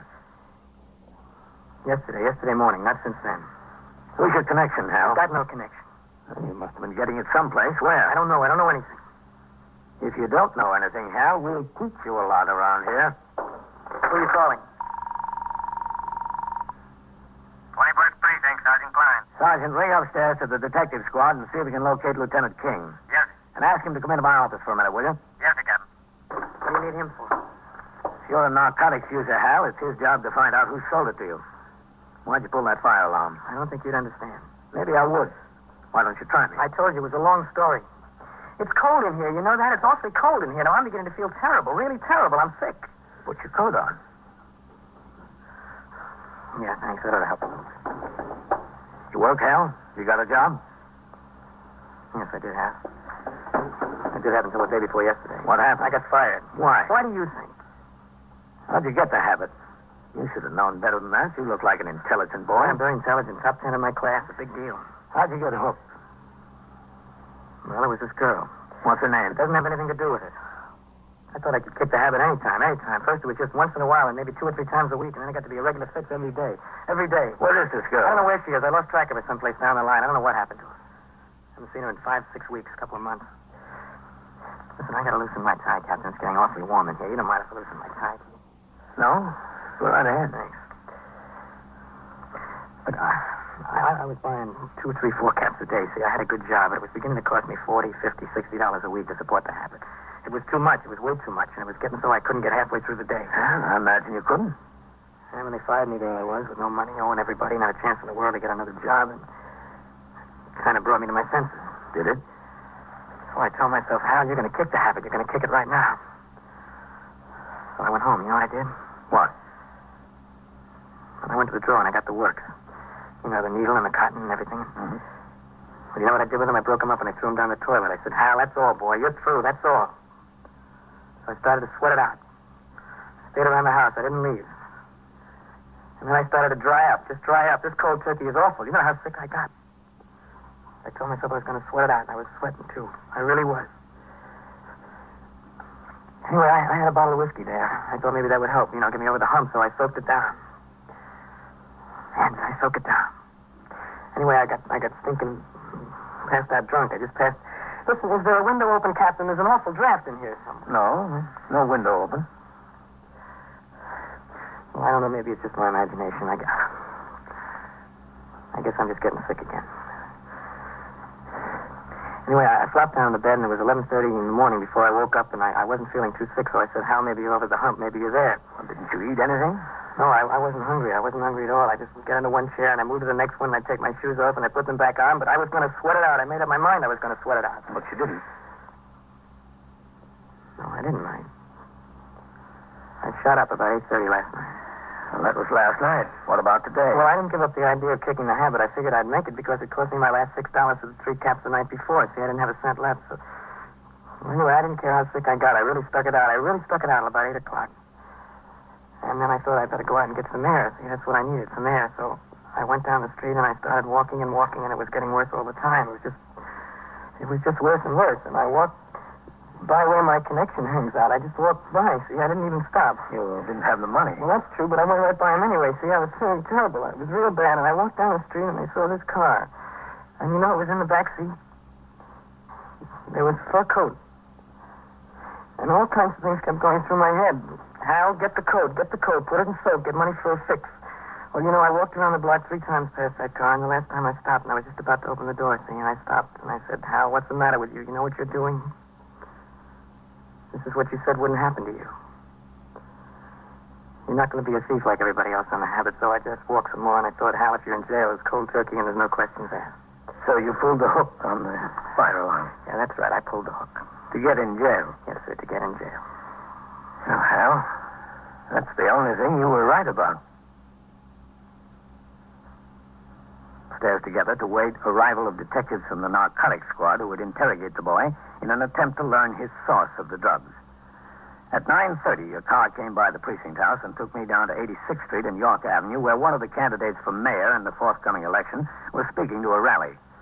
The crowd was neither large nor disorderly. After the rally broke up, I resumed patrol of the precinct. At 11:30, I returned to the precinct house. As the sector car drove away, I walked up the worn front stoop into the muster room. 21st Precinct, Sergeant Klein. Hello, Captain. Sergeant? All right. 11. Yeah. Now, watch it there, Captain. Huh? Ain't sweat. The Mendicant squad just dumped 6 moochers in here. Were they picked up in this precinct? Yes, sir. Seems there was a migration from the Bowery. They came up in a lump. Oh, Captain. Yes? There's a young woman waiting for you. No? Where? She said she'd be right back. She asked if there was a phone here that she could use, and I told her there's no public phone in the precinct house. She'd have to go to the candy store down the block. Who is she? She's the sister of that boy who turned in the false alarm. Oh. How about him? What happened? He's back in the cells, Captain. A couple of men from the narcotics squad showed up and talked to him upstairs. Nat King came down with him. He said they're through with him. To lock him up. And did she talk to her brother? Yes, sir. One of the detectives brought him downstairs. She talked to him for a while in the back room. Then she said she'd like to wait for you. See if you can get me Lieutenant King on the phone, will you? Is he upstairs? Yes, Captain, I think so. Excuse me. Yes, sir. Step right up to the desk. What can I do for you? I want you to send a policeman home with me, will you? Well, what's the trouble there? Well, I tell you, my landlady won't let me into my room. Why not? Well, she claims I'm 2 weeks behind on my rent. She said I'm locked out till I pay up. Well, are you 2 weeks behind? Well, it's not the point, is it? The point is, does she have a right to keep my clothes? That's not our job to get your clothes back, mister. That's between you and the landlady. Lieutenant King's on his way downstairs, Captain. Thanks. Excuse me. That's all right. I didn't mean to interrupt you. Well, can't you send somebody over there so she'll be at least reasonable? I don't care about the room. I can get 1,000,000 rooms that I want my thing. That's a civil action, mister. You'll have to get out a summons on her and let the magistrate work it out. Well, I owe her the rent, all right. That would count against me, wouldn't it? Oh, there's Lieutenant King, Captain. Okay, thanks. Well, the point is, I don't have a clean shirt to wear to work tomorrow. Matt, Hello, Captain. how did you and the narcotics squad make out with that boy? Well, I came uptown to talk to him. I had him in my office for nearly an hour. Not so good with him. No? No, sir, he wasn't carrying. Didn't have a thing on him. While they were talking to him, I sent Novak and Howard over to have a look in his room. They couldn't find the works or any junk over there. Well, he told me he disposed of the works. Yes, I know. He wouldn't open up to us about his connection. But from what he told you about where he was walking, right by his connection, he said. Yeah, that's right. And from where he saw the car and from where he pulled the fire hook, they've got a pretty good idea on just about the location his connection hangs out. They're checking around to see if they can spot him. Well, what about the boy, meanwhile? Well, there's no narcotics case against him, Captain. They thought the best thing to do was go ahead and charge him with a false alarm. Might get 6 months out of that. Couldn't do much better, even if they did have a case. Okay, Matt, thanks. We'll go out and get a sandwich. How about you, Captain? No, much obliged. I've got a whole folder of reports in there. Oh, that's his sister just came back in. Yeah, they told me she wants to talk to me. This is Rygate. This is Captain Kennelly. How do you do, Captain? How are you? I'll be back a little later, Captain. Okay, Matt. See you then. They said you wanted to talk to me, ma'am. That's right. If you have a minute. In my office. Yes, sir. All right. I suppose you know it's about Hal. Yes, I know. Mrs. Rygate? Yes, that's right. This is Joan Rygate. Do you want to have a seat there? Yes, thanks. How did you find out about this? Well, I have a friend that lives in the same building as Hal. Right across the hall, as a matter of fact. Mm-hmm. When the detectives came to look in his apartment before, my friend called me on the telephone. They told my friend that Hal was arrested. He was over here. Where do you live, Mrs. Rygate? In Hempstead. You know, Long Island. Mm-hmm. Well, my husband stayed with the children, and I took the car and drove on in. I don't know what I could do, but I came anyway. Did you know your brother was a narcotics addict? No, I didn't. Not until tonight. Didn't you know something was wrong? Well, not exactly. We haven't seen him all summer, not since the middle of June. He used to come out to the house every other week or so. He likes the kids. He just adores them. Well, I thought he was busy and didn't have time. You know how it is. How bad is it, Captain? You read about people getting cured. I was just wondering what he can do. What I can do. Well, if anything can be done, it's up to him. Yes, I know. Well, we don't have much money. My husband has a small store out there. He's just getting started in business. We don't have too much, but anything I can do to help out, I'll be glad to. What about your parents? Where do they live? In Jersey. My father's dead. My mother remarried. She remarried a man with 3 young children. He couldn't go there. That would be impossible. I don't think she'd want him. I don't think she ever wanted him. Either of us. It's funny. She didn't want either of us, and now she's got 3 that aren't even her own. You were saying he could help himself. How can he do that? Well, the public health law dealing with narcotics states that an admitted narcotic addict can have himself committed and subjected to treatment. Oh, that would be good, but where would that be? In a hospital? That's right, in the city hospital. Oh, the hospital wouldn't be so bad. He's locked up back there now. He's never been in jail before in his life, never. The sergeant out there told me that his bail is $500. For a $500 bail, he can get out. Well, what do you mean? You put up $500 or the city keeps the $500 or what? Well, he's just put up as surety that he'll appear for his trial. Oh, I never knew exactly what it meant. If he appears for the trial, the bond is released. But I don't think he wants to be released on bail. That's why he pulled the fire alarm, to get in jail. That's what he told me, too. He wanted to get in jail where he'd be away from it, where he couldn't possibly get it. He said he didn't care what happened to him. He didn't care how sick he got. Well, what did you want with me, Mrs. Rygate? I just wanted to find out what I could do. I just want to know what's best. What's best for Hal. I think the best thing would be if he'd subject himself to treatment and help the detectives with what they want to know. Oh, no, he wouldn't do that. I know he wouldn't. He told me that the people who sold him the dope were helping him out. That's all they were doing. They were helping him out when he was in trouble. Yes, they help everybody out, especially themselves. The rest of the night was quiet in the precinct. At 7:45 a.m., the patrol wagon arrived to take the prisoners arrested during the night to court. Among them were 2 cat burglars and a parole violator who would be taken downtown to 100 Center Street to felony court. The 6 Boweryites arrested on their uptown mooching expedition and Hal Brider were taken to Arrest Park, Midtown Magistrates Court, 153 East 57th Street. At 8 a.m., I turned out the platoon, signed the blotter, and left the precinct. I had breakfast, called Ellen. Told her I had to go to court and would be home late. I window shopped on 5th Avenue, then on 57th Street till 5 minutes to 10 when I walked into the courtroom. There were fewer spectators than people inside the rail, police officers, attorneys, bondsmen. The prisoners were guarded in the barred room off to one side. As the jail docket is always called first, the assistant district attorney told me my case would be through early. The magistrate entered and court was called to order. The first case was on a charge of assault from the 17th Precinct. The complaining witness had lost much of his enthusiasm overnight. I'll dismiss the charges for lack of evidence. Case dismissed. You can go. All right, order, please. Order, please. Hallie Brider to the bar. Hallie Brider. Yes, that's right. Right over this way. Is the arresting officer in court? Captain Kennelly. Is Captain Kennelly in court? Yes, I'm here. Hallie Brider, you were charged with violation of Section 1424 of the Penal Law. Are you represented by counsel, young man? Sir, I don't need a lawyer. I'm guilty, Your Honor. I can't take your plea here. All I can do is set bail and bind you over to special sessions. Your Honor. Yes, Captain. This man is a narcotics addict. He admitted it to me.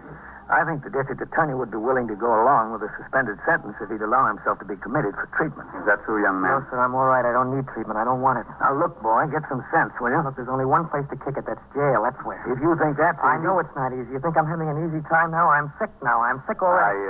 I can't commit him, Captain, not unless he makes a voluntary application. Yes, I know, Your Honor. Well, I'm not going to volunteer. Bail on the charge is set at $500. Remand for special sessions. This way. All right. Just this way, through that door. Bernard J. Bexel. Bernard J. Bexel to the bar.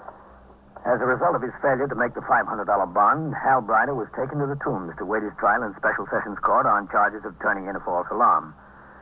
Before I left, I stopped in the detention pen to talk to him. He was convinced that the answer was to sweat it out in jail. Cold turkey, as he called it.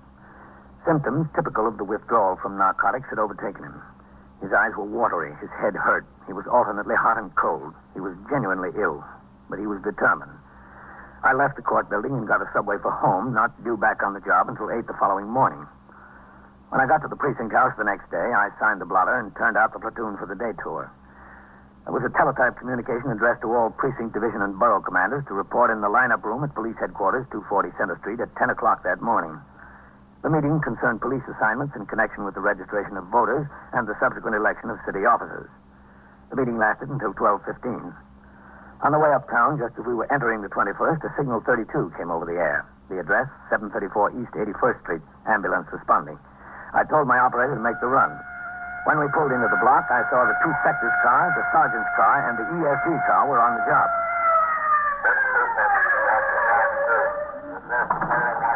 All right, let's keep the sidewalk clear, Farrell. Have these people move on. All right, police officer. Coming through there. Police officer. All right, let me through there. Oh, hello, Captain. What have we got, Sergeant? DOA. Yeah? I was just going out to notify the medical examiner. What is it, natural causes? No, sir. Not homicide. No, sir. You know who he is? He's your friend, the false alarm kid. Where is it, Sergeant? Top of the stairs, Captain.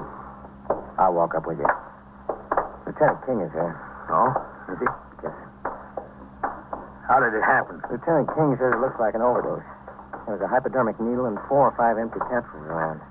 How did he get out of jail? I thought he was going to sweat it out there. And my sister's here. She told me she went his bonds. Oh. Right in there, Captain. He's in there. She went down to visit him at the Tombs yesterday afternoon. She paid a bondsman $25. He got out last night. In there.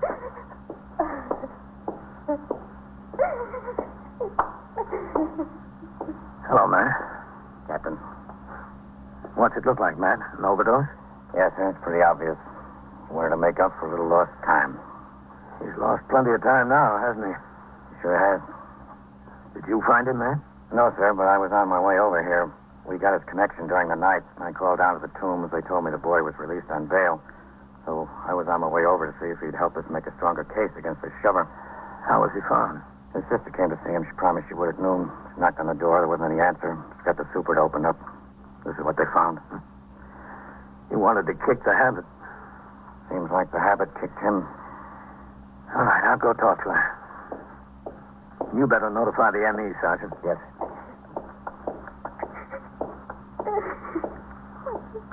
Mrs. Reigate? It didn't have to happen.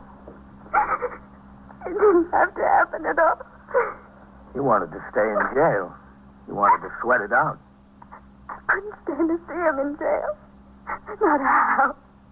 I just couldn't stand to see Hal in jail. I got a bondsman and I got him out. He didn't want to come out. He didn't want to leave. But I talked him into it. My fault. Oh, my fault. I know it. But if you got him out, why did you leave him alone last night? He said he'd be all right. And I have my children and my husband. He said he'd be fine. He told me he was going to kick the habit.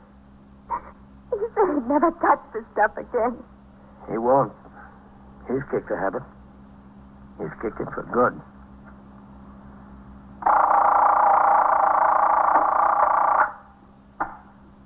"21st Precinct, Sergeant Klein." "You what? Smell gas.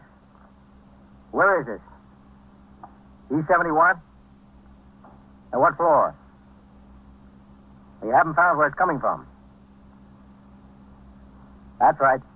Get the people out.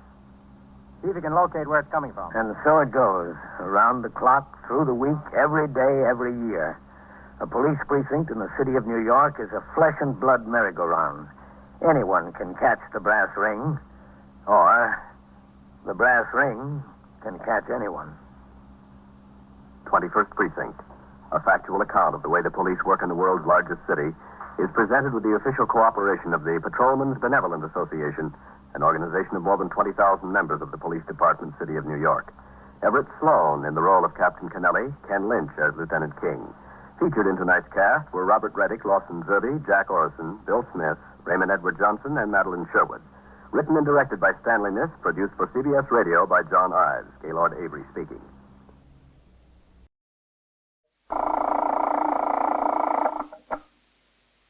"21st Precinct, Sergeant Waters." "What do you mean you were robbed?"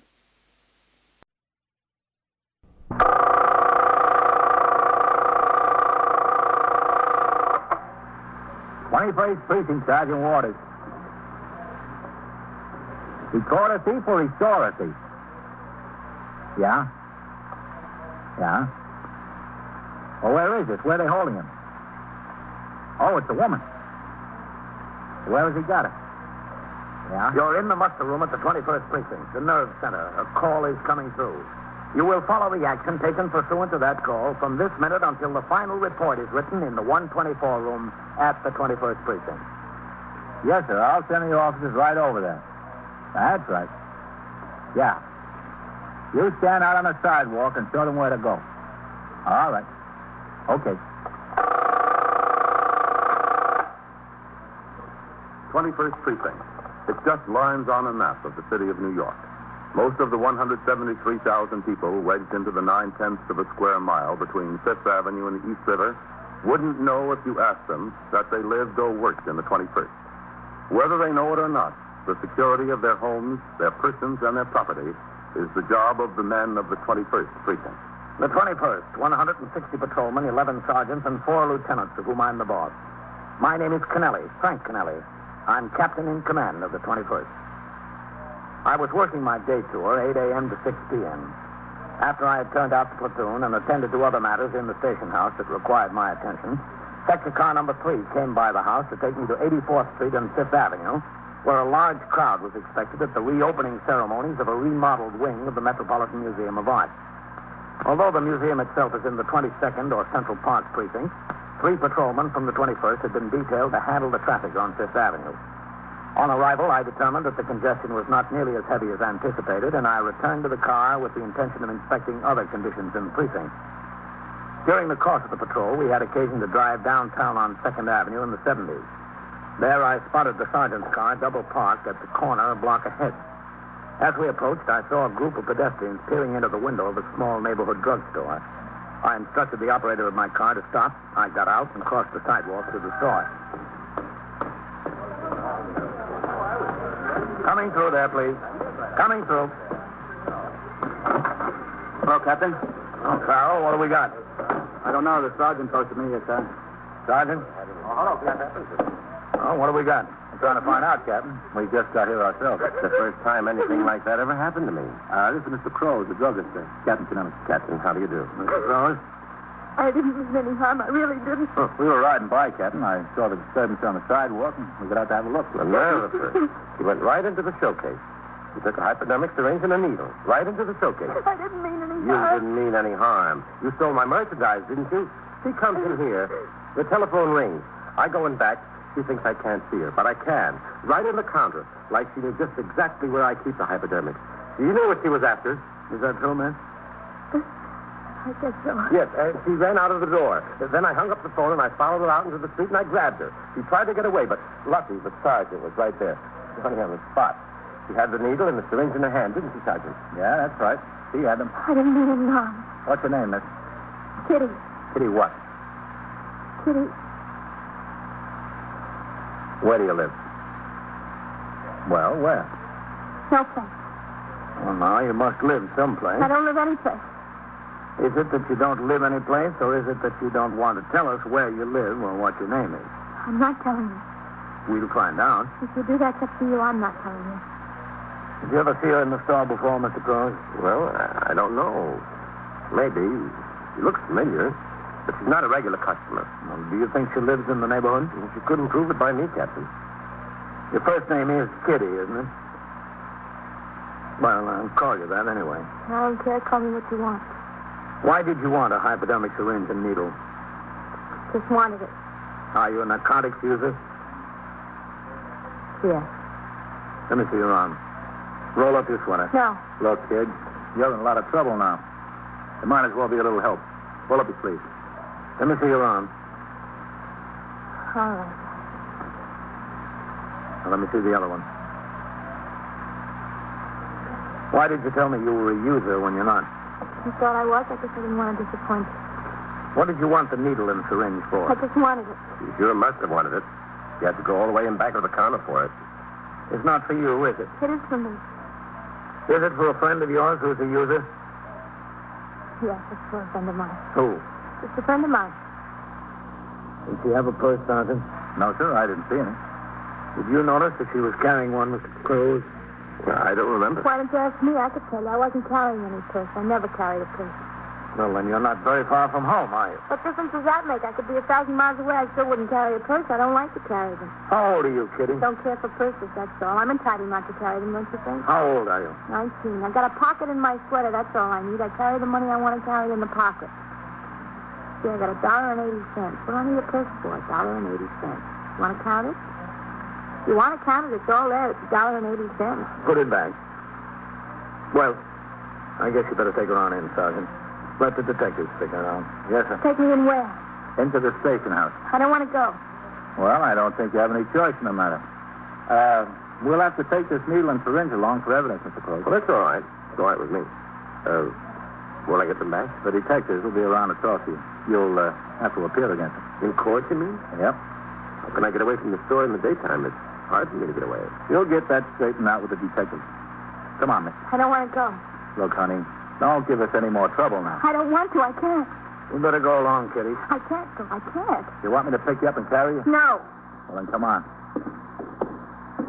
All right. I'll see you at the station house, Captain. Okay. I don't know, Captain. Okay, pal. Day and age. Customer comes in, you don't know whether they're a thief or a millionaire. Pretty young girl like that. I don't know. Well, you can take one thing for granted, Mr. Crowe. There are a lot more thieves than millionaires. After I left the drugstore, I had my operator drive to Public School 79, where I conferred with the principal in regard to a delinquency problem he was experiencing among a group of older boys. I suggested a course that could be taken in connection with the situation and told him I would send the precinct youth patrolman and a detective of the Juvenile Aid Bureau around to talk to him and aid in correcting the condition. When I came out of the school and got into the car, I instructed the operator to return to the station house. It was 10:40 a.m. when we arrived. I crossed the sidewalk, walked up the stone steps, and into the muster room where Lieutenant Snyder was desk officer and Sergeant Waters was now on telephone switchboard duty. Hello, Captain. Sergeant, you got a call from the borough commander's office. No? Yes, sir. Go ahead, take your call. I left a message on your desk. All right, I'll sign the blotter. Hello, Lieutenant. What's good? 21st Precinct, Sergeant Waters. Yes, ma'am. Yeah. Yeah.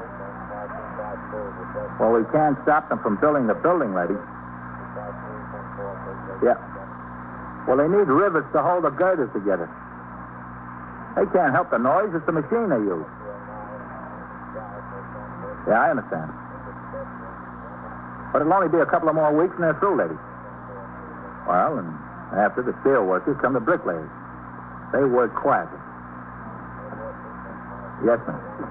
You're welcome. What happened to the girl, Sergeant? What girl? Well, the one you arrested in the drugstore. Oh, yes, sir. She's upstairs in the detective. Did she say who she is? Not that I know of, Captain. I've been talking to her. Mm-hmm. Have they booked her in yet? No, sir. What do you think she wanted with the hypodermic outfit? She's not a user. Didn't she have any identification on her at all? No, sir. A policewoman came up from the 19th Precinct and searched her. Found nothing. Strange. Pretty little girl, too. Yeah? Hello, Captain. No, man. Oh, Lieutenant King. Sergeant. You on your way in or out, Captain? I just got in from patrol. Oh, good.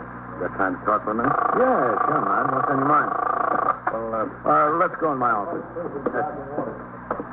All right. Lieutenant Snyder. Go ahead, man. Thank you. I wanted to talk to you.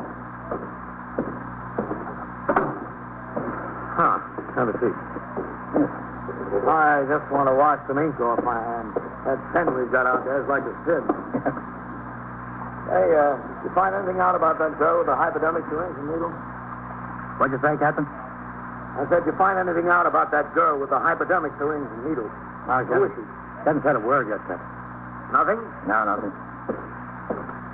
She's a strange one. Sure is. Well, what are you doing to find out who she is? Well, we made her fingerprints. We sent them downtown to be checked out. She's been arrested before. We'll know right away.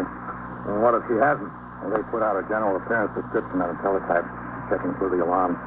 Funny kid. Well, what's on your mind, man? Well, sir. Oh, have you got just a second? I want to make this call. Yes? What's that? 21st Precinct, Sergeant Waters. Sergeant, would you see if you can get Deputy Chief Caruso at the borough office? Yes, sir. Do you want to wait on, or shall I ring in there? No, I'll ring in. Yes, sir. Yes, man. Well, I understand you're in the process of making your inspection of the building and equipment. Yeah, that's right. Captain, could you put in an extra special plea for a coat of paint up in the detective squad? I'm trying to get them to paint the whole building, man. I know, but there hasn't been a painter upstairs since before the war. Which ward? Civil War, it looks like. Plaster's cracking. Where it isn't cracked, might as well be. Well, I'm trying to get the superintendent of buildings up here in person to take a look around. If he comes, you'll bring him up to the squad, huh? Matt, if he comes, I'm going to take him into every corner of this building. In addition to painting, something's got to be done about the heating system. You fellows burned up from too much heat all winter, and downstairs we froze to death. Oh, excuse me, man. Yes. 21st Precinct, Captain Kennelly. Sergeant Waters on CS, Captain. Yes. Chief Caruso isn't in his office, sir. Okay. I left a message to return his call. The patrolman on a job there said he put the message on his desk. All right. And I want to see if I can get them to give us some new lighting fixtures. Not a good eye's being ruined around here. Well, that's another thing we could use in the squad, some decent lights. Well, if I can get the superintendent of buildings up here, maybe that'll accomplish something, but don't hope for too much, man. Let's settle for the paint job. You see, they've got very little money for maintenance and repairs and about 90 departmental buildings that need it. That spreads it pretty thin. Well, I figure if we holler long enough and loud enough, Captain, he'll do something. 21st Precinct, Captain Kennelly. Sergeant Waters on CS, Captain. Lieutenant King's in there with you with me. Yes, he's here. My tally wants to talk to you. Vitaly wants to talk to you, man. No. Here he is. Right. Lieutenant King. Yavi. Well, who calls from down there? They sure about it? Yeah, when? All right. I'll be right upstairs. Well, that pretty little thief that took the hypodermic outfit, Captain. Yeah? Think we know who she is. Who? The wife of a boy named Victor Gerard. And who's he? He took up 2 delicatessens downtown on the west side. Oh? When he went to stick up the third one, there was a detective planted in the back. The detective fired 2 shots, and Gerard fired 3. Well, the officer got hit, didn't he? Yes, sir. He's still in St. Vincent's Hospital. Caught one on the side. Yes, it was in the 10th precinct last week. That's right. The detective felt sure that he hit the boy with one of his shots. Squad commander of the 10th rang up here and spoke to Vitaly. He saw the description on teletype and thought it fit the girl. The girl they knew was married to this Gerard. Well, if the boy was hit, maybe she wanted the needle and syringe for him. That's what it looks like. Going upstairs to talk to her again. You want to come along, Captain? Yes, Matt. I think I do. I walked out of my office with Lieutenant King, and we headed through the muster room toward the back room where a motorcycle patrolman from Traffic Precinct F was sitting at the table going through his summons book, preparatory to turning the stubs over to the desk officer. Together, we went up the stairs towards the 2nd floor where the 21st Detective Squad is located. You see? Look at the hall even, Captain. Plaster's cracking out here, too. Yeah. I don't know why it's so hard to get someone up here with a bucket of paint. Not asking for the world. Almost the world, Matt, but not quite. Go ahead. Thank you. Pete. Yes, sir, Lieutenant. Where is she? In my office still? Yes, sir. Someone coming up here from the 10th precinct? Yes, sir. There's 2 men on the way. Do you think it's a girl? They think so. They had her husband identified, is that right? Yes, sir, Captain. According to the information I got, they made him from mugshots. 2 of these delicatessen store operators identified him and the detective he shot. They traced him out to an apartment down in Greenwich Village. He just moved out of there a day or so before, left no forwarding address. None of his friends knew where he went. Mm-hmm. They knew he married this girl named Kitty. Well, then Kitty's her right first name, at least. Yes, sir. They've been watching her parents' apartment. They got a plant there. No one's heard from her. We heard from her. Yes, sir. Well, let's go in and talk to her. Who's in there with her? Goldman and Cassidy, Lieutenant. Good. Okay.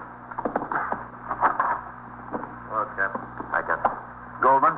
Hello, Cassidy. Close the door, Pete. Yes, sir. Well, you ready to tell us who you are, miss? I told you I can't. I can't. You have to believe me. Well, we haven't gotten very far, have we? I can't tell you. I want to, but I can't. Well, if you won't tell us who you are, supposing we tell you. You're Kitty Gerard. Isn't that right? Isn't that right? Oh, look, Kitty. There's no sense wasting any more time. They know who you are, and they know who your husband is. They know your husband is Vic Gerard. They know he stuck up 3 delicatessens, and they know he shot a detective. Now, you're in a lot of trouble, and so is your husband. You want to help yourself, you better help us. I'm not looking for any help. I don't need any. I don't want any. But you are Kitty Gerard. Yes. Yes, I'm Kitty Gerard. Where's Vic? Not going to tell you. Now, look. You're a pretty little girl. You're 19 years old. You've got long blonde hair and a sweet, innocent little face. It might do you a lot of good in some places. But right now, you're in a police station. It doesn't help you here. You take about 10 seconds and think over what you're facing. After you think it over, your mind better be made up to tell us what we want to know. Now, you go ahead and think. Nothing to think about. I'm not going to tell you. He's my husband, and I love him, and I'm not going to tell you. Your husband isn't worth loving. He held up 3 delicatessens, and he shot a detective. That's something that's worth loving? Yes, he's worth loving. Not in my book, it isn't. I don't know what your book is. All right, Kitty. What did you want with the needle? I wanted it. You sure must have wanted it to steal it. Runs in the family. It's for Vic, isn't it? Yes, it's for him. Is that why he held up the delicatessen? Because of the habit? He hasn't got the habit. He hates it. He saw it happen to a couple of his friends. Told me time and time again, lay off this stuff. It's no good. He said, don't touch it. I don't touch it. And he doesn't touch it. Well, then why did you want the needle? He's hurt, isn't he? Yes, he's hurt. Is he shot? Yes, he was shot by the same policeman he shot in the delicatessen, the last one. Has he had any treatment? No. I wanted to take him to a hospital. I wanted to get him a doctor, but he said, no, don't do that because he'd get turned in. The hospital would call the cops, so would the doctor. Have you been taking care of him yourself? Yes, Where's he shot? in the leg. Right above the knee, about 2 inches above the knee. Which leg? The right one. I don't know how he made it home. A miracle he ever got there. It was a miracle I was able to stop it bleeding. I don't know how I did it. That bullet in there, or did it go through? It's in there. How long has this been, man? 6 days? Yeah, 6 days, Captain. Is he sick? Yes, he's sick. Running a fever about 102, 103. His legs all swollen up. I want him to go to a doctor. I said, Vic, get some sense. Get some sense, because I can't take care of this thing. I don't know anything about it. He's sick. I don't know what would happen. It's better to go to a doctor or a hospital than to take a chance. Even if you get arrested, you can't take a chance. He wouldn't let me take it. He sent me down to a couple of drugstores. He said to go to a different one every time and get some bandages and some iodine. And he said, you'll take care of it for me. You'll take care of me. Well, I've been trying. I want to do what he says, but he's really sick. With 103 fever, he must be. You know what that fever's a sign of, don't you? It's infected. Badly infected. I know. I read it in the first aid book. He didn't sleep all night hardly last night. Got up this morning. He was so hot you could hardly touch him. He's been taking aspirin by the dozen. He says it gets the fever down. I told him it's not the fever that's so bad, it's the infection. Well, he had an idea this morning. He said there was one thing that would take care of it. He said he ought to take some penicillin. Well, you can't get penicillin without a doctor's prescription, and you need a hypodermic needle to take it. I told him I couldn't give him a hypodermic. He said he'd give it to himself. And he told me to go out and get penicillin and a hypodermic and not to come back until I got him. Well, I tried to buy a hypodermic. He told me to say I was diabetic, you know, that I had to take insulin. Well, I tried it. Druggist store said I needed a doctor's prescription. Including the druggist where you tried to steal the stuff? No, other ones. I went to a lot of drugstores. Finally, this one. I saw where he kept them, so I looked around the store, and his phone rang. I tried to get it out of the showcase before he caught me on the street. You know the rest. I never even got a chance to get any penicillin. I didn't even try. Where is he, Kitty? No, I'm not going to tell you. He's my husband. I'm not going to go against anything that he says. Just because he's your husband, that doesn't make him right. I know it doesn't. But he's my husband. Kitty, he's got a bad infection in his leg. He's been running 103 fever. You know what's going to happen to him if he doesn't get under a doctor's care, don't you? If he doesn't get into a hospital? He said the penicillin would take care of it. Well, how is he going to get the penicillin now? I guess he won't be able to. Yes, he's just going to stay there and wait for you to come back. He told you not to come back until you got it. He's probably up there in that bed, sick with fever and in agony from pain. Pretty soon he's going to be beyond the point where any doctor can help him. Now, you say you love your husband. I do. Well, if you love him, you'd see that he got into a hospital and under proper care. He doesn't want to. It's not going to make any difference what he wants very soon because he's going to be dead. But it couldn't be that bad. It's bad enough. Now, if you want him alive, you better tell us where he is. I wanted him to go to a doctor. I wanted him to go to a hospital, but he said no. Where is he, Kitty? In the room. We've got a furnished room. Where? He said I should. Where is your room? 742 East 28th. Is he there alone? Yes, he's alone. In bed? He was when I left him. Can he get out? He can't walk. Does he have a gun? Yes, he's got a gun. Where does he keep it? Right there next to him on the table. You think he'll use it? No, he won't use it. I'm sure he won't. He's sick. He's sick in bed. He was shot in the leg. Yes, I know. There's nothing wrong with his hands. The interrogation of Kitty Gerard continued until the arrival of the 2 detectives from the 10th Squad. In the course of the questioning, a complete description of the room in which she resided with her husband was obtained. Detectives Goldman and Cassidy were sent to the address with instructions to wait there on a plant. At 12:05, the detail assigned to make the arrest left the station house. Because Gerards was known to be armed and had already shot one detective, the utmost precautions were made to take him, despite his apparent physical disability. 4 patrolmen and Sergeant Waters were detailed to assist the detectives by covering the hallway, the sidewalk, and the rear of the building. It was decided to take Kitty along in the hope that the element of surprise could be employed and the fugitive apprehended without further shooting. At 12:20, Lieutenant King, with Kitty at his side, Sergeant Waters, Detective Vitale, Detective Wilkes of the 10th Squad, and I proceeded up the stairs to the 3rd floor hall room which the couple occupied. Our revolvers were drawn.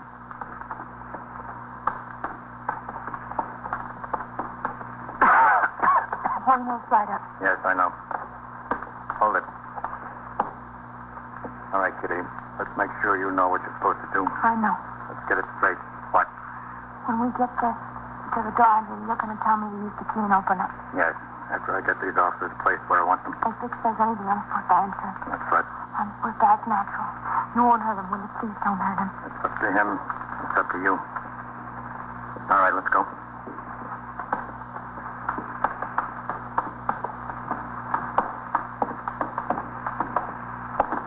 You won't get hurt, Captain. No, not if you help us. All right. Better keep quiet. Okay, upstairs. To get that fixed.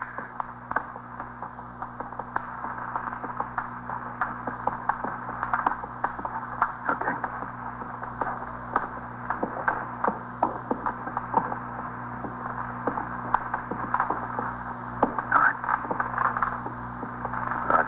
Over there. Yeah. See, Wilkes. There. Okay. Okay. You gonna stay with me, Captain? Yep. All right, Kitty. Use the key.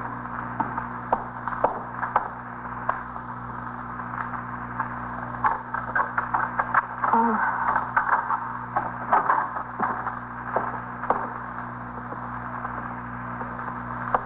Kitty? Yes, Vic, it's me. How do you feel? Lousy. You get this stuff? Okay, let's go. Out of the way, Kitty. What is... Here we are, Vic. Don't move. Get the gun. I see it. What's going on? You know what's going on, Vic. Kitty. Yes, Vic.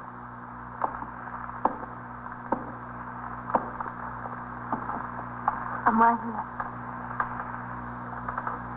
So you went and got him, huh? Is that what you do to me? You went and got him. All right, let's see you, Vic. Keep away from me. Get those hands down at your side. Get them down there. Yeah, all right. Sounds better.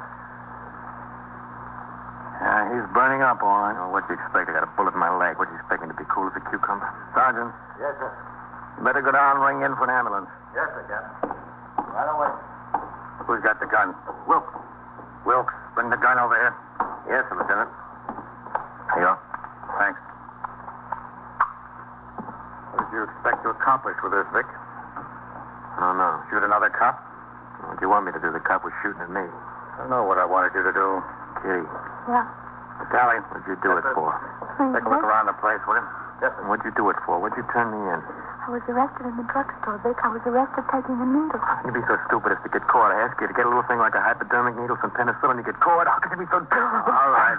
Take it easy. How could I take it easy? How could you be so dumb when you answer me that? Couldn't help it, Vic. I want you to do something for me. You mess things up. You just leave it to you, huh? You want to show us that leg, Vic? No, I don't want to show you guys anything. Just go away and leave me alone. I'm sick. I'm dying. They're going to take you to the hospital, Vic. You'll be all right. Yeah, sure. I'll be all right. In 10 years, I'll be perfect. I'm sorry I tried. I really tried. Yeah. I bet you tried. She tried. I don't know why, but she did.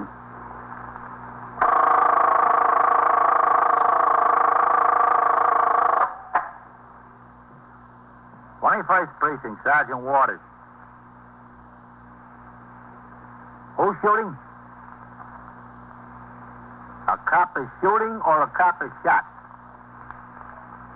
Yeah? Yeah? Where is it?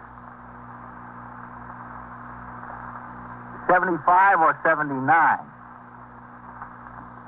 Wait a minute now, not so fast. What about a taxi cab? Yeah? Yeah? And so it goes, around the clock, through the week, every day, every year. A police precinct in the city of New York is a flesh and blood merry-go-round. Anyone can catch the brass ring, or the brass ring can catch anyone. 21st Precinct, a factual account of the way the police work in the world's largest city, is presented with the official cooperation of the Patrolmen's Benevolent Association, an organization of more than 20,000 members of the Police Department, City of New York. Everett Sloane in the role of Captain Kennelly, Ken Lynch as Lieutenant King. Featured in tonight's cast were Joan Loring, Bob Reddick, Joe DeSantis, Harold Stone, and John Sylvester. Written and directed by Stanley Nist.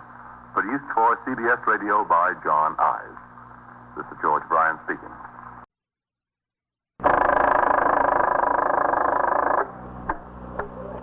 '21st Precinct, Sergeant Waters.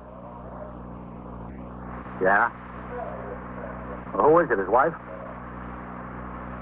Do they live there? Well, can't somebody...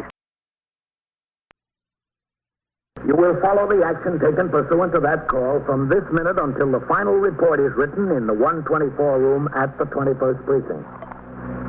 All right, you stay there. I'll send the officers right over. Yeah, right away. Just stay there and wait for them. Okay. 21st Precinct. It's just lines on a map of the city of New York. Most of the 173,000 people wedged into the 9/10 of a square mile between Fifth Avenue and the East River wouldn't know if you asked them that they lived or worked in the 21st. But do they know it or not? Security of their homes, their persons, and their property is the job of the men of the 21st Precinct. The 21st, 160 patrolmen, 11 sergeants, and 4 lieutenants, of whom I'm the boss. My name is Kennelly, Frank Kennelly. I'm captain in command of the 21st. I was working my night tour, 4 p.m. to 8 a.m.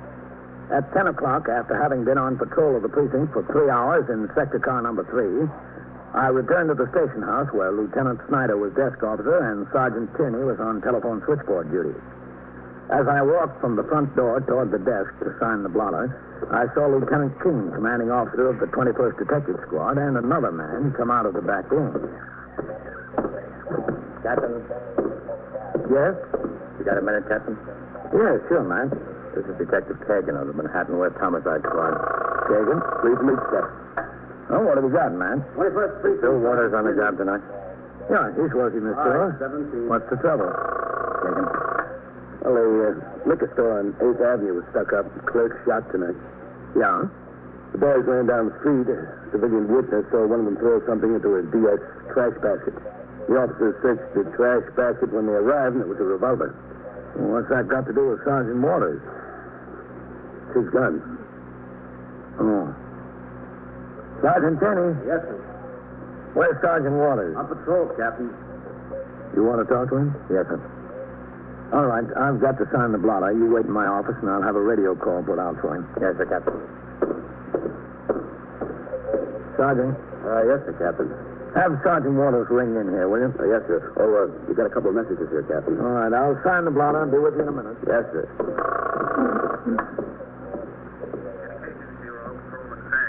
Sergeant Keene of 21st. Yes, sir. Have 681 call the 21st, will you? Yes, sir. When Sergeant Waters rings in, I'll talk to him. Yes, sir. Oh, here are those messages, Captain. This message here, give it to Fallon. Yes, sir. He knows all about it. I'll be in my office.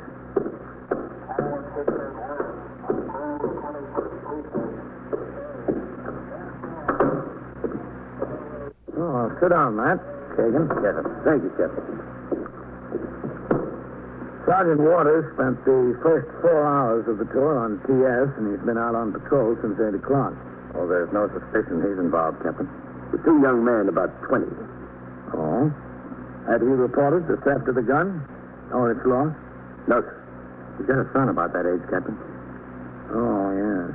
As soon as we checked the numbers on the gun through the pistol index cards, we sent out to his residence. Nobody home there. No one? No, sir. There's 2 men planted out there waiting. Oh, neighbors, mate. Yes, sir. 21st Precinct, Captain Kennelly. Sergeant Yes? All right. Sergeant Waters? Yes, sir, Captain. Where are you? 72nd Street and 2nd Avenue, Captain. Well, come on in here right away. Yes, sir. He's close. Be here in a couple of minutes. Good. That boy of his hasn't been in any trouble before, has he? Nothing. I checked the kid's name through BCI. No arrest shown. What is his name? Edward, Captain. Edward Waters. Doesn't sound right to me. Sergeant Waters is pretty proud of that kid. He's in college, I believe. Spent 2 years in the Army. Was overseas. Yes, sir. Always talking about the boy. How ambitious he is. From the looks of it, Captain, he got a little too ambitious. What happened exactly? Oh, it was about 8:15 tonight. Yes? Clerk was alone in this liquor store. These two young fellows walked in. One boy pulled the gun, said he'd take the money. Clerk didn't move fast enough for him. He fired 2 shots at him. One hit him in the chest, on this side, and the other missed. 2 boys ran out, and this civilian saw them running. He saw them throw something into this trash basket on the corner. When the cops came, he showed them. How's the clerk? He'd be all right. I think he's in Roosevelt Hospital. Uh-huh. He checked out the numbers on the gun, sent out to Sergeant Waters' residence. That's about it, sir. Does the clerk say he can identify the boy? I haven't talked to him, Captain. We've got a man over at the hospital waiting until the doctor says it's okay. Oh, I see. That'll be kind of rough on him, Waters. Yeah, sure is. His son fits the description of the one who did the shooting. Boy about 20, tall, slender build, light hair. Any trace of him after the holdup? Well, Captain, the civilian who saw them throw the gun away tried to keep his eyes on him. They ran up 8th Avenue. And does this civilian think he can identify them? He's not sure, sir. Oh, excuse me. 21st Precinct, Captain Kennelly. Sergeant Judy on GS, Captain. Sergeant Waters is here. All right. Tell him to come in. Yes, sir. He's here. Kagan, want to give the captain the gun? Yes. Yeah. Right. Come in. Hello, Captain. Come in, Bill. Now, close the door. Yes, sir. Hello, Lieutenant King. Sergeant. This is Detective Kagan of the Manhattan West Homicide Squad. Sergeant Bill Waters. Hello, Sergeant.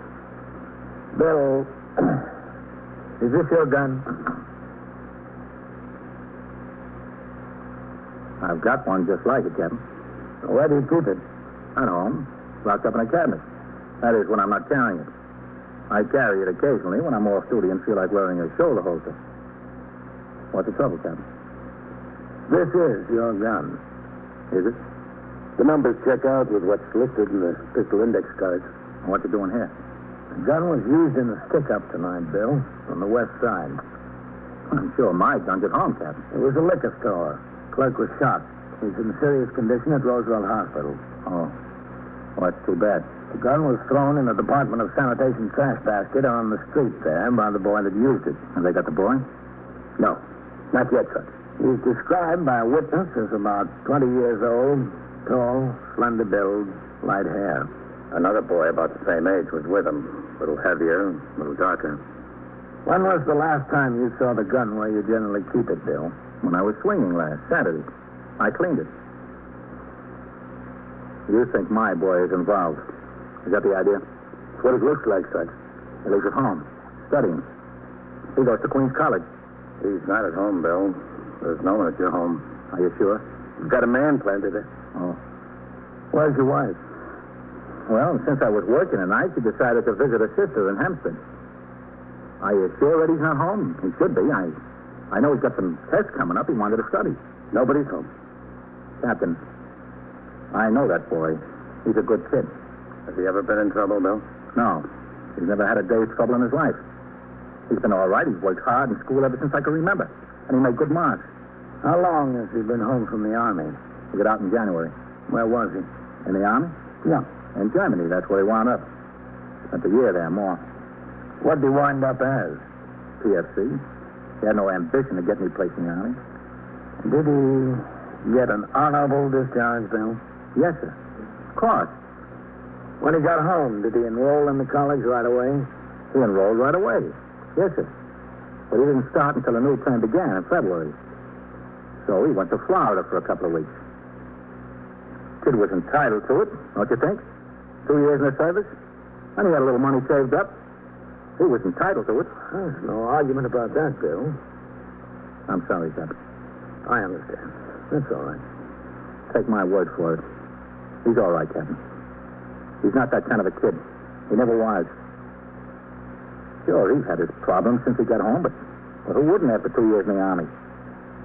Takes a little time to get adjusted. What kind of problems, Bill? Same kind of problems everybody's got. Just living. Trying to make up your mind what you want to do, what you want to be. Whether to go back to school or get a job or what. And his girl. What about his girl? Well, she's not his girl anymore. He got a Dear John letter over there. She married somebody else. Oh. Oh, that's all right. He understands. You can't expect a girl to wait until somebody gets out of the Army and finish his education, then first get the start. He understands. Oh, Kagan, take my word for it. He's not that kind of a kid. Something's wrong someplace. My gun's home in the cabinet. Let's go over to your house and look, all right? That's what I'd like to do. All right, go ahead, Sergeant. Take the rest of the tour. Thanks, Captain. It'll take me a minute to change. Sergeant. Yes? I'll get down to the locker room with you. I want to talk to you, okay? Okay, if you want. I'll see you before we ride out there, Lieutenant. Okay. What do you think, man? I don't know, Captain. Doesn't look good to me. Guy breaks his neck, all his life to raise a boy. 20 years old. He ought to know better. He ought to know better. Or learn.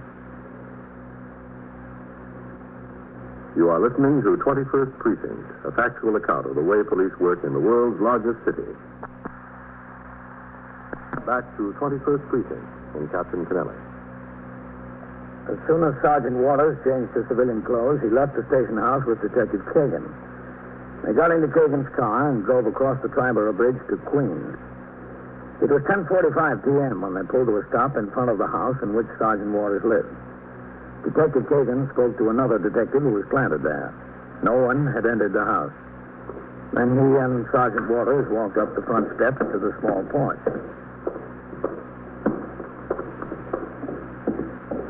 Well, I guess there isn't anyone home. There'd be some lights. Yeah. Just a second till I find my key.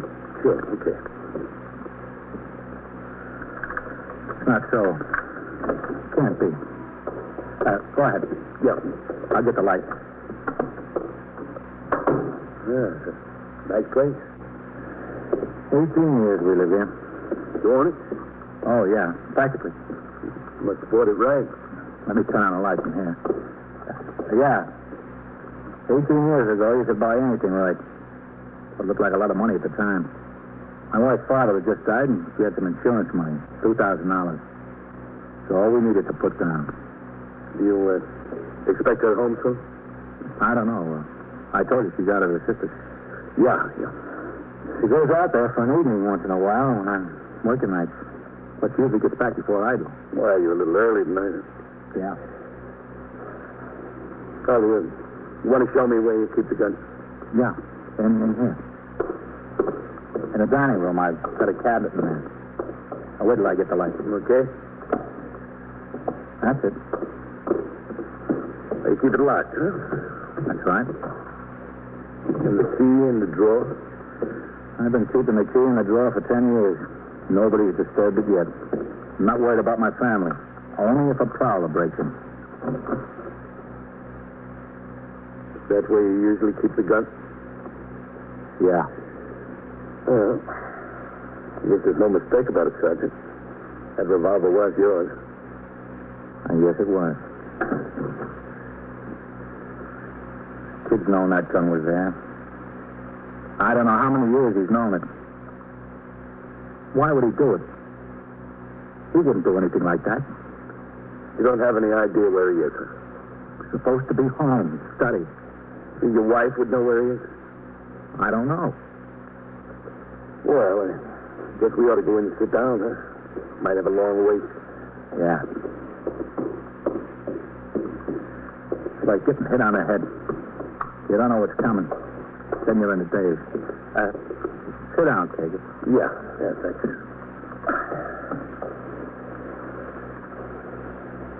What do? You make some of this furniture yourself?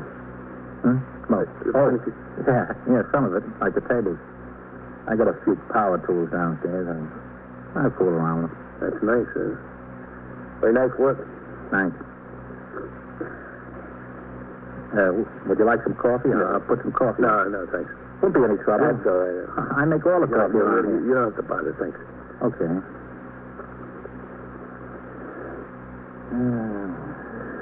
Raise a kid. I don't know. Yeah. What happened? Did the Army do it to him? You were through up on a lot of them. Can't blame the Army. There's been millions of them in and out. I don't know. We tried. Me and my wife. We thought we did a good job. I guess you never can tell. I guess you can. How long you got in on the job, son? 19 years. That's a long time. Huh? Yeah. It sure is. It's a door. Yeah. Eddie? No, Martha, it's me. What are you doing home? Something came up, honey. What came up? Martha, this is Detective Kagan. Mrs. Waters. How do you do? What came up?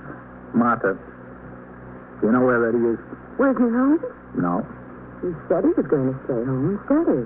Well, he's not here. What's the matter? Was Eddie here when you left? Of course. I gave him supper and he said he was going to study. What time was that? About 6 o'clock, a little before 6. What's the matter? What happened to him? I don't think anything happened to him. Well, something happened. What is it? Do you know whether he took a gun I had locked up in the dining room cabinet? What would he want with your gun? I don't know what he'd want with my gun. But a liquor store on 8th Avenue in New York was held up tonight and the clerk was shot. With my gun. You think Eddie did it? I don't know what to think. Did Eddie do it? That's what it looks like, Mrs. Waters. Well, he was home. He said he was going to stay home and study. That's what I thought he said. Then why didn't you stay home with him instead of running out to Hampstead? He's not a child anymore. He's 20 years old. Nobody has to watch him. I'm sorry. I'm sorry, honey. That's all right. I can't believe it. I just can't believe Eddie would do something like that. Mrs. Waters, did he go to classes today? Yes, he went to classes. What time did he get home? About 4:30, 4:45, something like that. It's not possible. He took the gun. Was anyone with him when he came home? Yes, a friend of his. They came in together. Which friend, Martha? I don't know. I never saw him before. What's his name? Eddie introduced us, but I don't remember. When you left, were they here together? Yes. I asked the other young man if he'd like to have supper, but he said no, thank you. He sat in the kitchen with Eddie while he ate. About how old would you say the other boy was? About Eddie's age, about 20. Did he have light hair like Eddie's? No, it was darker, much darker. Well, did Eddie say they were classmates? Does he go to the college? I don't know. I don't think it was mentioned. Bill, tell him you don't think Eddie would do anything like that. Tell him you're sure he wouldn't. I've already told him. With Detective Kagan, Sergeant Waters and his wife sat down in the living room to wait for their son to return home. At midnight, after the 51 men who would patrol the streets of the precinct from midnight to 8 in the morning marched out the front door of the station house to take over their posts, I went into my office to sign reports which had been put on my desk by Patrolman Fallon, the 124 man. At 25 minutes after 12, the sergeant on telephone switchboard duty notified me that sector car number 2 was en route to the station house to take me on patrol. I left my office, went into the muster room, and behind the desk to sign the blotter.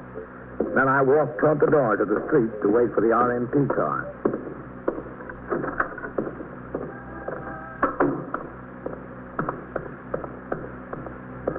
Oh, hello. Yeah? You're Captain Kennelly, aren't you? That's right. Well, do you know whether Sergeant Waters left the station house yet? I've been waiting here for him since a few minutes after 12. You're Eddie Waters, huh? That's right, yes, sir. I didn't think you'd remember. We met a couple of years ago before I went in the Army. Yes, I remember. Was your father supposed to meet you? Oh, no, sir. No, I just happened to be in New York in the neighborhood. I knew he got off the job a little after 12, and I thought I'd ride home with him. Oh, I see. You didn't see him in there, did you? He didn't come out. Why don't you come on in, Eddie? We'll see if we can locate him. Oh, I wouldn't want to bother you. I know you're busy. No, that's all right. Should have gone on home, I guess. No, that's all right. Go ahead, Eddie. Thank you. Now, supposing you wait in my office over there, and I'll see what I can do. Oh, no, I'm putting you to too much trouble. No, not at all. Have a seat in there. Yes, sir. I certainly appreciate this. Make yourself comfortable. 21st Precinct, Sergeant Tierney. All right, 32. Oh, did the car come by yet, Captain? I don't know. Is Lieutenant King upstairs? I think so, Captain. I'll see if you can get him. Yes, sir. Sergeant Tierney on CS. Captain Kennelly would like to talk to Lieutenant King. Yeah. You want to take it to your office, Captain? No, I'll take it on this extension here. Yes, sir. Captain Kennelly, it's for you, Lieutenant King. Yes, Captain. Matt, can you come down to my office? Eddie Waters just came into the house. Sergeant Waters, boy? That's right, yeah. He was looking for his father. Right downstairs, Captain. When the car gets here, Sergeant, tell him to resume patrol. I won't be going out for a while. Yes, sir. I'll be in my office. Yes, sir.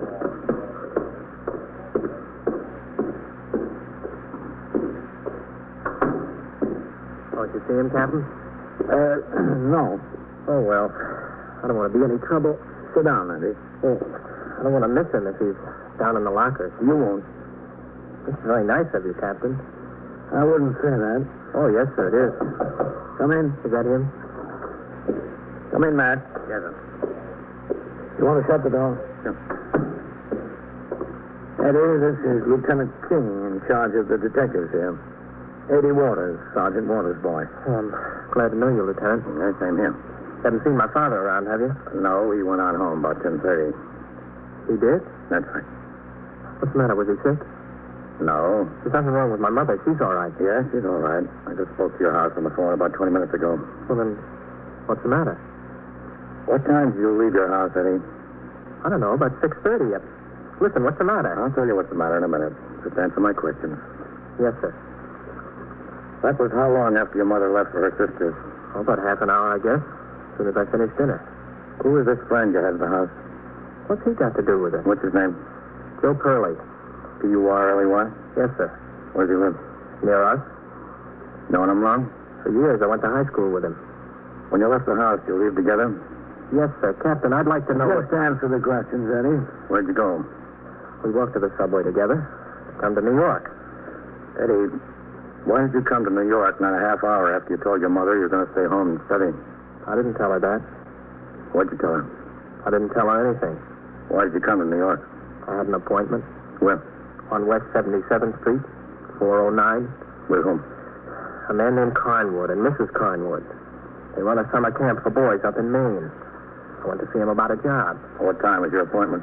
7:30. Get there on time? I was there before time. How long did you stay? Till almost 9 o'clock. Incidentally, I got the job. Got to go up there on June 16th to Maine. I'm going to be their swimming counselor. You were at 409 West 77th Street between 7:30 and 9 o'clock. That's right. Who else was there? Mr. and Mrs. Carnwood and their head counselor and their boy and a couple of more fellas. What's the telephone number of Mr. and Mrs. Carnwood? Well, just a second. I got it in my pocket. Academy 24599. Listen, Lieutenant, it was hard getting this job. I want it. Eddie, these people will vouch that you were there between 7:30 and 9 o'clock? Well, of course. Why shouldn't they? Listen, Captain, what's going on? What's the matter? Eddie, how did you happen to bring this Joe Purley home to your house? I met him on the street. We started talking about some of the fellas we used to run with. And you just brought him home? No, he asked if he could come. He remembered I used to save stamps, and he said he was in that business now. If I wasn't interested anymore, he'd like to buy my collection. Well, I've been thought about the stamps for years, so I thought I could pick up a few dollars, and I said, sure. He went home with you? Yeah, that's right. Had he ever been to your house before? Well, I haven't seen him in about 4 or 5 years. Oh, yeah. Yeah, he was there. Yeah, once, I think, when we were in high school. Do you remember back then? Did you show him where your father kept a gun? Well, it was a long time ago, kid. Yeah, I remember. Yeah, I was proud of Dad because he just got made a sergeant that week. And I brought a couple of kids home from school. You know, I gave them a thrill. I got the key out of the drawer, and I opened the cabinet, and I I showed him my dad's gun.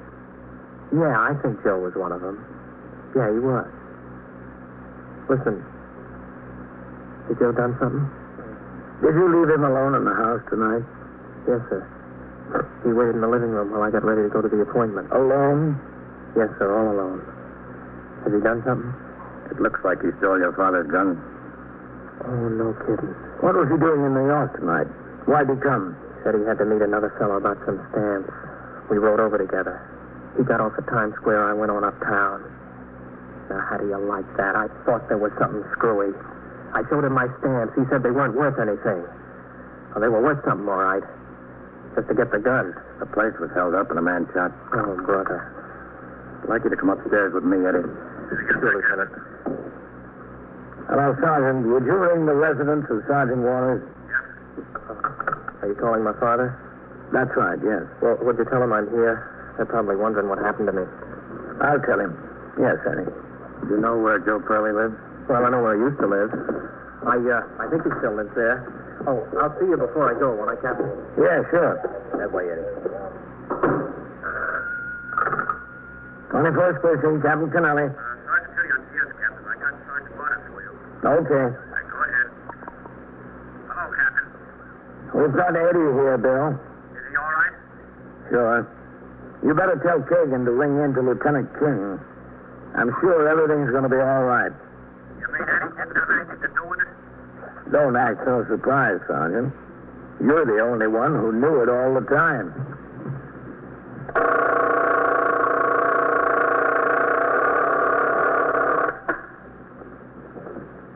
First Precinct, Sergeant Kearney. Well, what do you need the emergency squad? Yeah. Well, what's the trouble up there? Locked behind what? Yeah. I see. Has a what? What kind of a gun? Well, how many shots has he fired? Yeah? Well, where's that? The bar in the grill head? And so it goes, around the clock, through the week, every day, every year. A police precinct in the city of New York is a flesh and blood merry-go-round. Anyone can catch the brass ring, or the brass ring can catch anyone. 21st Precinct, a factual account of the way the police work in the world's largest city, is presented with the official cooperation of the Patrolmen's Benevolent Association, an organization of more than 20,000 members of the Police Department, City of New York. Everett Sloane in the role of Captain Kennelly, Ken Lynch as Lieutenant King. Featured in tonight's cast were Ethel Everett, Harold Stone, John McQuaid, Bill Zuckert, William Redfield. Written and directed by Stanley Niss. Produced for CBS Radio by John Ives. Art Hanna speaking. 21st Precinct, Sergeant Collins. What do you mean, robbed? Held up? Where is this? The what, Bar and Grill? Oh. What's the address? Yeah. Did they have guns? How many? You're in the muster room at the 21st Precinct, the nerve center. A call is coming through.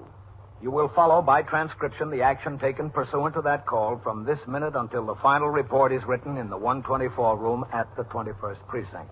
All right, just wait for the officers. They'll be right there. Yes, right away. They'll be right there. 21st Precinct. It's just lines on a map of the city of New York. Most of the 173,000 people wedged into the 9/10 of a square mile between Fifth Avenue and the East River wouldn't know if you asked them that they lived or worked in the 21st. Whether they know it or not, the security of their homes, their persons, and their property is the job of the men of the 21st Precinct. The 21st, 160 patrolmen, 11 sergeants, and 4 lieutenants, of whom I'm the boss. My name is Kennelly, Frank Kennelly. I'm captain in command of the 21st. It was 2:20 p.m. I had just returned from patrol of the precinct, and I was in my office speaking to a photographer who had his studio near the station house in regard to arrangements for making new individual pictures of the members of my command, which are required for departmental files every 5 years. And here are some samples of my work, Captain. Oh, excuse me a second, Mr. Bell. Oh, sure. Go right ahead. 21st Precinct, Captain Kennelly. Sergeant Collins on TS, Captain. Yes, Sergeant. The paychecks are here, Captain. All right. Tell Lieutenant Pope to assign a man to make distribution. Yes, sir. I'm sorry, Mr. Bell. That's perfectly all right, Captain. The samples. Oh, yeah. This is the size we require, isn't it? Yes, that's the exact size. Mm-hmm. Well, looks like you do very nice work, Mr. Bell. We try, Captain. Well, what do you think you'd have to charge each man? Let's see. You told me you had about 175 men to be photographed? Yeah, that's right. Plus about 15 members of the 21st Squad, the detectives. I imagine most of them might want to take advantage of the convenience. Well, to be perfectly honest with you, Captain, I'd be willing to give a very good rate to make the pictures and hope to make my profit in case any of the men want to buy prints for their own personal use, the enlargements. Oh, well, that's understandable, but I don't want you pressuring anyone around here to buy prints. Oh, no, I won't. Oh, what do you think you charge each man? Well, let's say $2. And included in that, I would furnish them with one glossy, the same size as the official picture. All right. That sounds fair enough, Mr. Bell. Good. We'll get you a room to work in on the 3rd floor. Oh, fine. Come in. Excuse me, Captain. Come in, Sergeant. Signal 30 just came over the air. Uh-huh. 3rd Avenue near 68. An armed robbery at a bar and grill. Bartender and customers are holding a suspect. All right, I'll go. Captain? Mr. Bell, Sergeant Collins will take you to see Patrolman Archer. He's the 124 man. Sergeant, tell Archer to get Mr. Bell set up and going with the photograph. Yes, sir. I'll get a car in for you, Captain. All right, you do that. Cassidy. Yes, Captain. Are you going over to that armed robbery? Yes, sir. Goldman and I. Do you want to ride? Yeah, okay. Never mind the car, Sergeant. I'll go over with the detective. We're parked right on. Hi.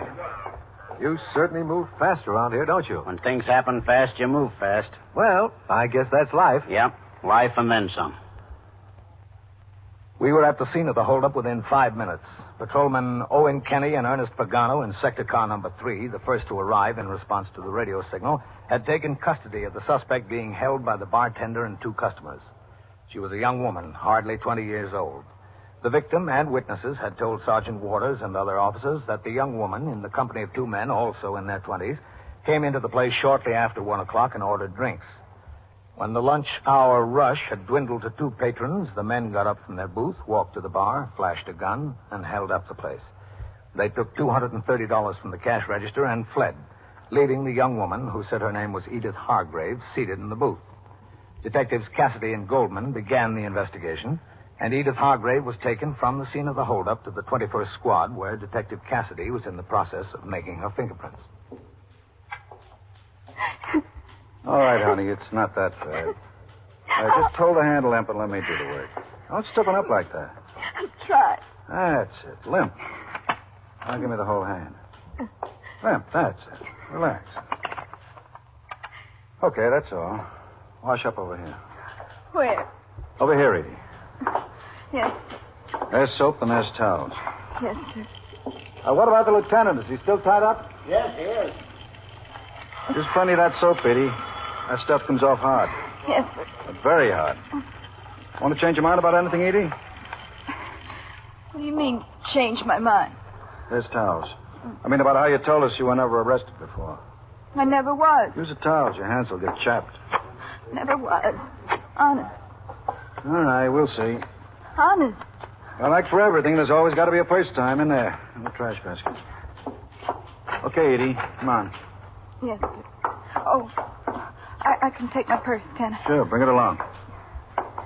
You're sure now before we get any farther? All right, sit down here. Yes, I'm sure. Here, Edie, sign this card here. What is it? What am I signing? Just says that you verify that these are your fingerprints. Oh. Where am I going now? To jail? No, not just yet. I want to go home. Cassidy. So do I. Yes, sir. Okay. All right, Edie. In the office. Over there, to the desk. Yes, sir. Edie, this is Lieutenant King. He's the commander of the 21st Squad. Sit down, Edie. Yes, sir. Well, I understand you picked yourself some fine company. How was I to know? A smart girl finds out before she goes bar hopping with 2 guys like that. I didn't have a date with the 2 of them. I only had a date with one, Dick. That's the only one I knew. I didn't know the other. Honest. Did he ever tell you where he lived, Dick? No, he never did. Didn't you ask him? No. Why not? Well, if I asked him, I thought he might think I was curious about going there. Didn't care to have one thing lead to another. You met him when? 3 or 4 nights ago. I told the detectives. He came into the place and... Place where you work? Yeah, place I work. Sat down at the counter and he ordered a cup of coffee, and I served it to him. Things were slow. Before you know it, we got to talking. Guess you got to talking too much, huh? Well, he looked like a nice enough boy. The other one didn't look like a nice boy, did he? I didn't even know about him. Dick and I had this date for this afternoon before I went to work. He came by for me, and the other boy was in the car. He said, we're all going out for a good time. I said, has he got a date? And he said, he'll get a date. Meanwhile, we'll all go out and have a couple of drinks. So we went to these places, and you know. Are you in the habit of drinking in the daytime? Well, I worked night. You were out with him Sunday night? I told the detectives I was off Sunday night, didn't I? Yes, you told us. Where'd you go Sunday night? Went to a few places. Where, for instance? Gee, I don't know. A couple of bars, 3 or 4. Well, where first? Down Times Square. Where in Times Square? Well, on Broadway, I think. Maybe 7th Avenue. I don't know. It was one of those places where the bars are circle-like and people sit around watching musicians play on a stand-up behind the bar. Did he talk to anybody in there? Just me. And the bartender to order drinks. Oh. Where else did you go? After that? Yes.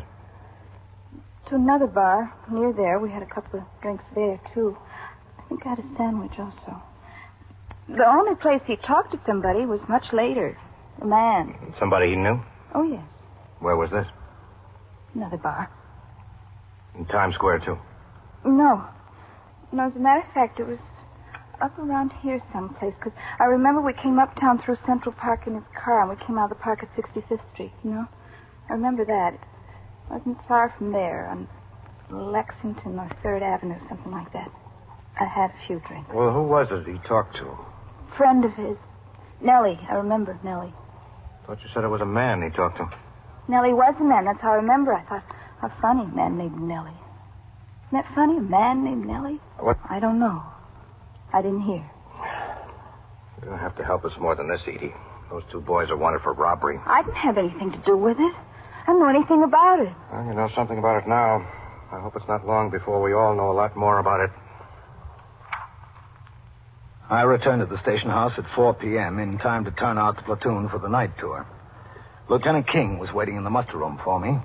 He said that he had already talked to the desk officers at the 19th and 23rd precincts.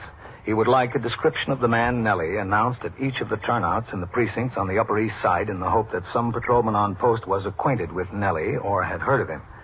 I invited him to make the announcement himself. With Lieutenant King, I stood behind the desk. It was exactly 4 o'clock. The 53 men who would patrol every inch of the precinct between that moment and midnight were lined up in the back room awaiting the signal of the desk officer. On the sound of the bell, they marched out into the muster room in a military manner and formed ranks facing the desk. Saunders. The roll was called for entry in the Scully. blotter. Taub. Yeah. Turner. Yeah. Underwood. Here.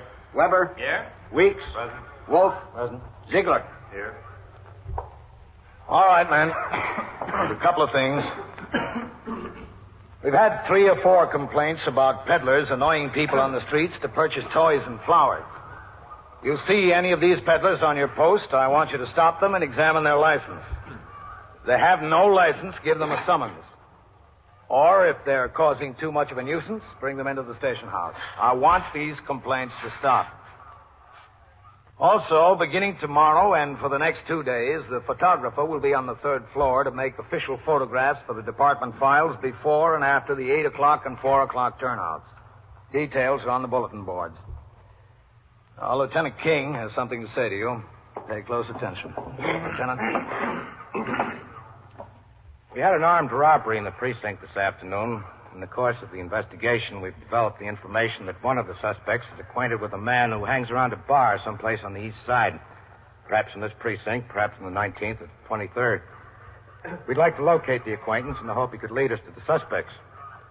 The acquaintance is described as about 35 years old, 5 feet 8 inches, and 150 pounds. He has brown hair, rather thin on top. We know he goes under the name of Nellie. On your posts, have any of you men run into a man of that description known by the name of Nellie? Lieutenant? Yes, Weber? Are you acquainted with a man named Nelly answering that description? Yes, sir. All right, you stay here. You're temporarily relieved from your post. Yes, sir. Sergeant, post the platoon. Platoon, 10 shot. Right face. Forward, heart. Weber, Yes, sir, Captain. come on to my office. Matt? Counting, Captain. Okay. Go ahead. Yes, sir. Which is your post, Weber? Number 11, Lieutenant. You know a Nelly, hmm? Yes, sir. He's one of the guys that hang out around there. Has he ever given you any trouble? No, he stays pretty clear of me, Captain. What does he do? He says he's a mechanic. He might be working at it, I don't know. He hangs around 2 or 3 bars there every night. Uh-huh. Had some information that he was hustling policy slips once a couple of months ago. Reported it, and the plainclothesman checked him out. Nothing to it, I heard. I do know he's done time. Oh? For what? Receiving stolen goods, Lieutenant. Recently? A couple of years ago he got out. Wouldn't be surprised if he still gets into a deal once in a while. That's not his real name, is it, Nelly? No, sir, it's a nickname. His name's Bevan. Nelson Bevan. Uh-huh. Captain, could we borrow Weber to work with us tonight? Oh, sure, Matt, if you need him. I'd like to send him up there with either Cassidy or Goldman to look around for Nelly. Know where he lives, Weber? No, sir, just where he hangs out. All right, that's good enough. We'll find him. Okay, Weber. Change into your civilian clothes. You got your work cut out for you. You are listening to 21st Precinct, a factual account of the way police work in the world's largest city. Men, we're offering you an opportunity to study the various operations and applications of the Mannheim slide rule. Well, perhaps this offer wouldn't appeal to the average clerk, journalist, or administrative specialist. But to the man engaged in technical or scientific work, it would mean something. If he were not already familiar with the Mannheim slide rule, he would be interested. He'd want to know how he could take advantage of the offer. He'd know that a working knowledge of the slide rule would be of considerable help to him in his job. He'd learn that the person to see is his education officer, who would tell him that the course in the application of the Mannheim-type slide rule is offered by USAFI. He'd fill out an application to enroll in the course and take the first step toward power through knowledge with USAFI. Yes, he'd do that, if he were smart. Now back to 21st Precinct and Captain Frank Kennelly. As instructed, Patrolman Weber changed to his civilian clothes to assist detectives in their search for Nelson Bevan, also known as Nelly. While Detective Goldman sought information on Nelly through other means, Patrolman Weber took Detective Cassidy to the bars where he thought Nelly was a regular patron. The proprietor of one place told the officers that Nelly was indeed a steady customer and that he came into the place late almost every afternoon between 5 and 5:30. The two officers took a booth in the back of the place and waited.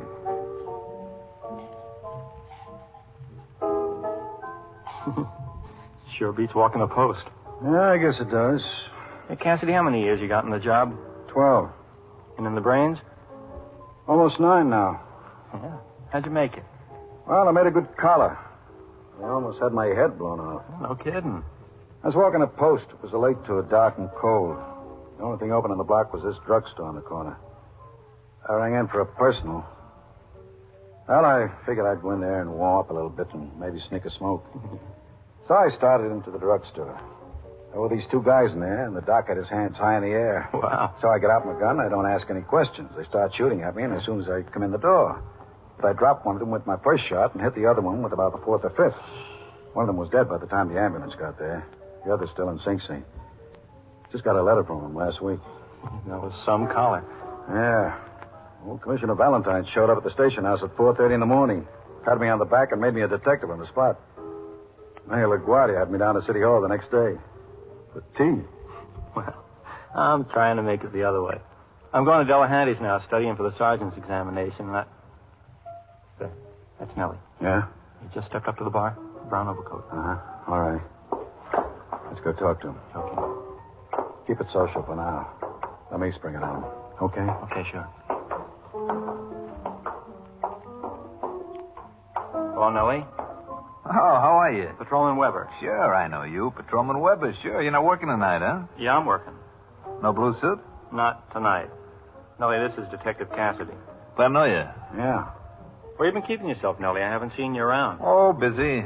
You know me, Mr. Weber. Busy. I understand you're in the general merchandise business, Nellie. Oh, you got me wrong, Mr. Cassidy. We've always got you guys wrong, huh? Oh, I'm out of that business, Mr. Cassidy. I've been out a long time. That right, Mr. Weber? You know me. Yeah, I know you, Nellie. Hey, how about a drink? Huh? How about a drink on me? No, thanks. Well, if you don't mind. Let's go. Skull. Ellie, Yeah, Miss Cassidy? where's Dick? Dick who? The guy you spoke to in here Sunday night. I don't know what you're talking about. I don't know any Dick. Come on. Let's take a ride to the station house. We'll talk about it there. Oh, Dick. Yeah. Dick. Where is he? I don't know where he is, fellas. Him and me are just strangers, practically. I was introduced to him just once, and I seen him here that night. What night was it? Sunday. Yeah, I seen him in here Sunday, and we had a few words. About what?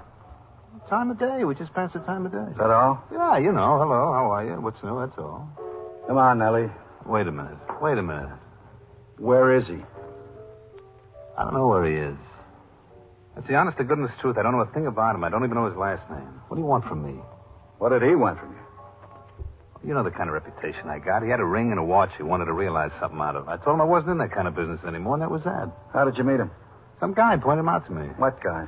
What guy? I don't know what guy. I know a million guys. Just one of those things. I was standing on 2nd Avenue one afternoon last week, and he walked up to me. He asked me to come over and sit in the car, so I did. He had these things he showed me, and I told him I didn't want any part of them. What, is this guy hot, Dick? This Mr. Weber? Burning. Good thing I didn't have anything to do with him. What kind of car? It's a Hudson, I think. A tan Hudson. It's 49 or a 50, something like that. Well, that checks, Cassidy. Everything I tell you checks. You know me, Mr. Weber. Yeah. You know me from way back. Too far back. Where is he? I don't know. That's the honest to goodness truth. Where does he hang around? How should I know where he hangs around? All I know about him is what I told you. I've seen him only that twice. Once when we had the merchandise, and once that Sunday night. I don't know him from Adam otherwise. I know nothing about him. You give me a stack of Bibles, I'll swear. I still wouldn't believe you, Nellie. You wouldn't? Come on, let's go in. Is that trip necessary? Yeah. Can I at least finish my drink? Go ahead. Well, skull again. Skull, Nellie. It was 5:45 p.m. when I signed the last report in my folder and put it in the letterbox with the other reports and communications to be picked up and taken by the precinct messenger to the 6th Division office at 160 East 35th Street. I got up from behind my desk and walked out into the muster room. Yes, sir, Captain? Go ahead, take the call. Yes, sir. 21st Precinct, Sergeant Collins. Yeah, Coley. Listen, walk around and talk to the owner of that dress store at 613 before he closes. Remind him again to set his burglar alarm correctly. We don't want to make another run there during the night. Yeah, all right. Yes, sir, Captain. I'm going to sign out, Sergeant. Yes, sir. Well, what time are you going out on patrol tonight? Sergeant Rosen is going to relieve me on TS at 8 o'clock, sir. All right. Take a turn by that ballroom on York Avenue sometime during the night. Make sure they've corrected the conditions we talked to the manager about, all right? Yes, sir. And leave a report for Yes, me. sir. All right, Nellie. Step right up there. We're here. That's all right. Hello, Weber. Captain. Sergeant, would you bring up to Lieutenant King for me? Yes, sir. Oh, you found him, huh? Yes, sir. What kind of job is finding me? Who was hiding? Lieutenant King, Think I was the hottest guy in New York. Yes, Cassidy's here. He wants to talk to you. Okay, Cassidy. Take it over there, huh? Good job, Weber. Thank you, Captain. We got Nellie, Lieutenant. Yeah, downstairs. He hasn't been much help to Cassidy, though. Who said I haven't? I can't tell him what I don't know. What do you want me to do, kid him? Yes, sir. He's here. I don't kid anybody. Yes, sir. I'll ask him. Thanks, Sergeant. Okay.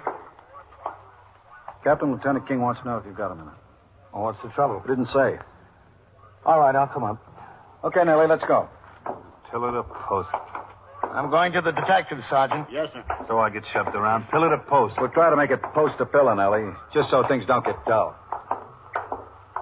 We walked out of the muster room and into the back room where two motorcycle patrolmen from motorcycle precinct number 1 were sitting at the table going over summons stubs preparatory to informing the desk officer of the summonses they had issued motorists in the 21st Precinct.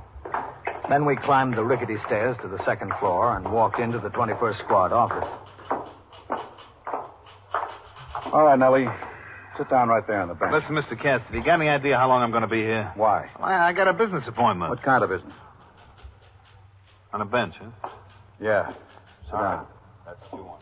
Captain, am I supposed to stay around here, or do you want me back on my post? Well, you see what Lieutenant King has to say, Weber. Yes, sir. Whatever he wants. Hello, Hello, Captain. Thanks for coming up. Oh, it's all right, man. Weber, good job. Thanks, Lieutenant. Keep him there a minute, Cassidy. Yes, sir. Captain, it's that Edith Hargrave. Oh? We checked out her prints. She's never been in trouble. I'm sure she's telling a straight story about this fellow, Dick. Uh-huh. Her boss called me. He says he knows you. A fellow named Audley. Runs a restaurant up on Lexington Avenue in the 80s. Oh, yes, I know him. She waits tables there. Audley said he'd vouch for her. What kind of a guy is he? He's all right, man. Been in business there a long time. He's never had any trouble that I know of. He's okay. Edie, you remember Captain Kennelly? When can I go? Can I go soon? I will see. You'd know this, Nellie, if you saw him, would you? I told you I would. All right. Walk over to the door there. Let me know if you see him sitting outside. Really? I want to go home. See him? Yes, on the bench. That fella. That's him. All right. Cassidy, bring him in here. Yes, sir. Sit down, Edie. Oh, excuse me, Captain. Oh, it's all right. All right, Nellie. Inside. Still at the post. Shut the door, Cassidy. Yes, sir. This is Lieutenant King and Captain Kennelly. Nellie Bevan. Gentlemen. Know this young lady, Nellie? She looks familiar, I'll say that. She was with Dick on Sunday night when he met you. Was she? You know I won't. All right, Nellie, you can save yourself a lot of trouble. We want Dick and the guy he was with. We want them in a robbery this afternoon, and we think they're right for 5 or 6 more. Now, where is he? I said I know where he is. I don't know him that well. Look, mister, I don't want to waste any time with you. You told the officers he drives a 1949 or 50 Hudson painted tan. If you know that much, you know a lot more. How could I know a lot more? I seen the car. You know where he stays. He told you where he stays, didn't he? No. Well, where do you think he stays? What, do you want me to speculate? Yeah, speculate. We'll go from there. Well, once in a conversation, he said he parked his car at nights near that museum over there. You know, on the west side, right off the park? Museum of Natural History? Yeah, that one. So? So if he parks his car there at night, he must stay around there someplace, don't you think? I don't know what to think, Nellie. We'll see what we can find out. The interrogation of Nelson Bevan, also known as Nellie, continued. Meanwhile, Lieutenant King had Patrolman Weber take the girl Edith Hargrave to a restaurant for a meal. After listening to the questioning for some minutes, I went downstairs, signed the blotter, and left the precinct to go off duty. At the end of an hour, Lieutenant King had gotten no more information from Nellie on the whereabouts of the suspects. He concluded that Nellie knew no more. It was decided to trace the suspects by attempting to locate the car parked on the street in the vicinity of the Museum of Natural History, located on the west side of Central Park between 77th Street and 81st Street. Inasmuch as this location was out of the 21st, the commanders of both the 20th and 24th detective squads were called. Each furnished 2 detectives, and with 4 men from the 21st, the search of the streets began later that night. Because of his work on the case so far, Patrolman Weber continued temporarily as the partner of Detective Cassidy. Shortly before midnight, they were cruising on Columbus Avenue looking for a 1949 or 1950 Hudson painted tan. Suppose we go up to the corner, take a right, and come back in the next block. Okay, Weber? Yeah, sure. We might be batting our brains out for nothing. Wouldn't be smart for them to hold on to that car any longer. They know we've got the girl. You give them credit for being smart, leaving her in the bar like that, taking her along on a robbery. Some of them get smart at strange times. Take a right, huh? Hey, Cassidy, look up there. Go on, straight through. 49 Hudson. Pull up ahead of it. Yeah. Let's have a look. I'm right with you. Of course, I grant you that not everybody owns a Hudson, but there's a few of them around. Yeah. Fill the hood. Warm? Well, I'll try the door. Uh-huh. Well, what's the matter? This could be the car. Girl said she remembered a little blue knob on the steering wheel, like that one. Whoever left it here must be coming back for it. Yeah? There's a bottle of whiskey under the seat. Half full, too. Well, what now? Suppose you ring in to Lieutenant King. Yeah. Tell him what we've got. I think it's a car. Ask him to check out the registration, see if there's an alarm out for the car. Yeah, there's a candy store on the corner. Good. Use the phone in there. I'll keep my eyes on the car. Okay.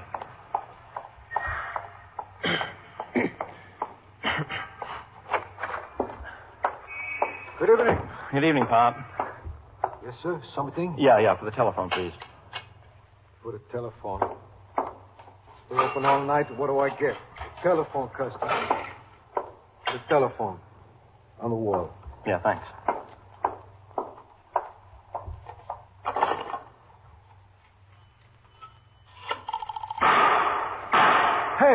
that? I'm a cop. Get help. Hey, listen. Cassidy!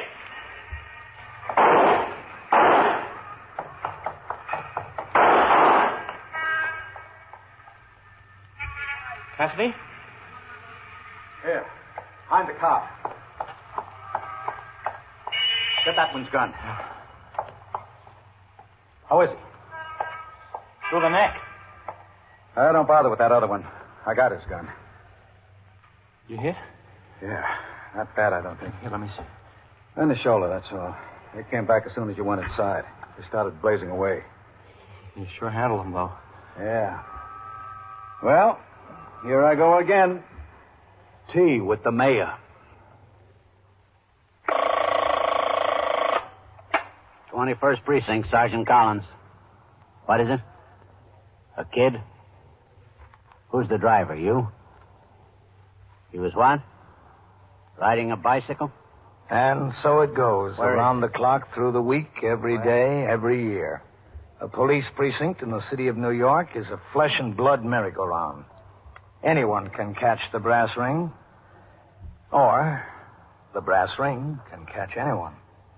21st Precinct, transcribed, a factual account of the way the police work in the world's largest city, is presented with the official cooperation of the Patrolmen's Benevolent Association, an organization of more than 20,000 members of the Police Department, City of New York. Everett Sloane in the role of Captain Kennelly, Ken Lynch as Lieutenant King.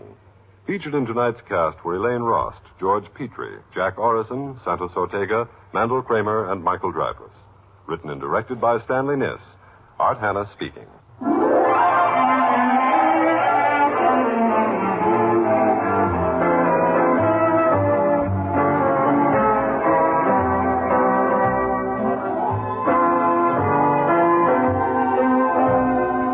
This is the United States Armed Forces Radio and Television Service.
This is the United States Armed Forces Radio and Television.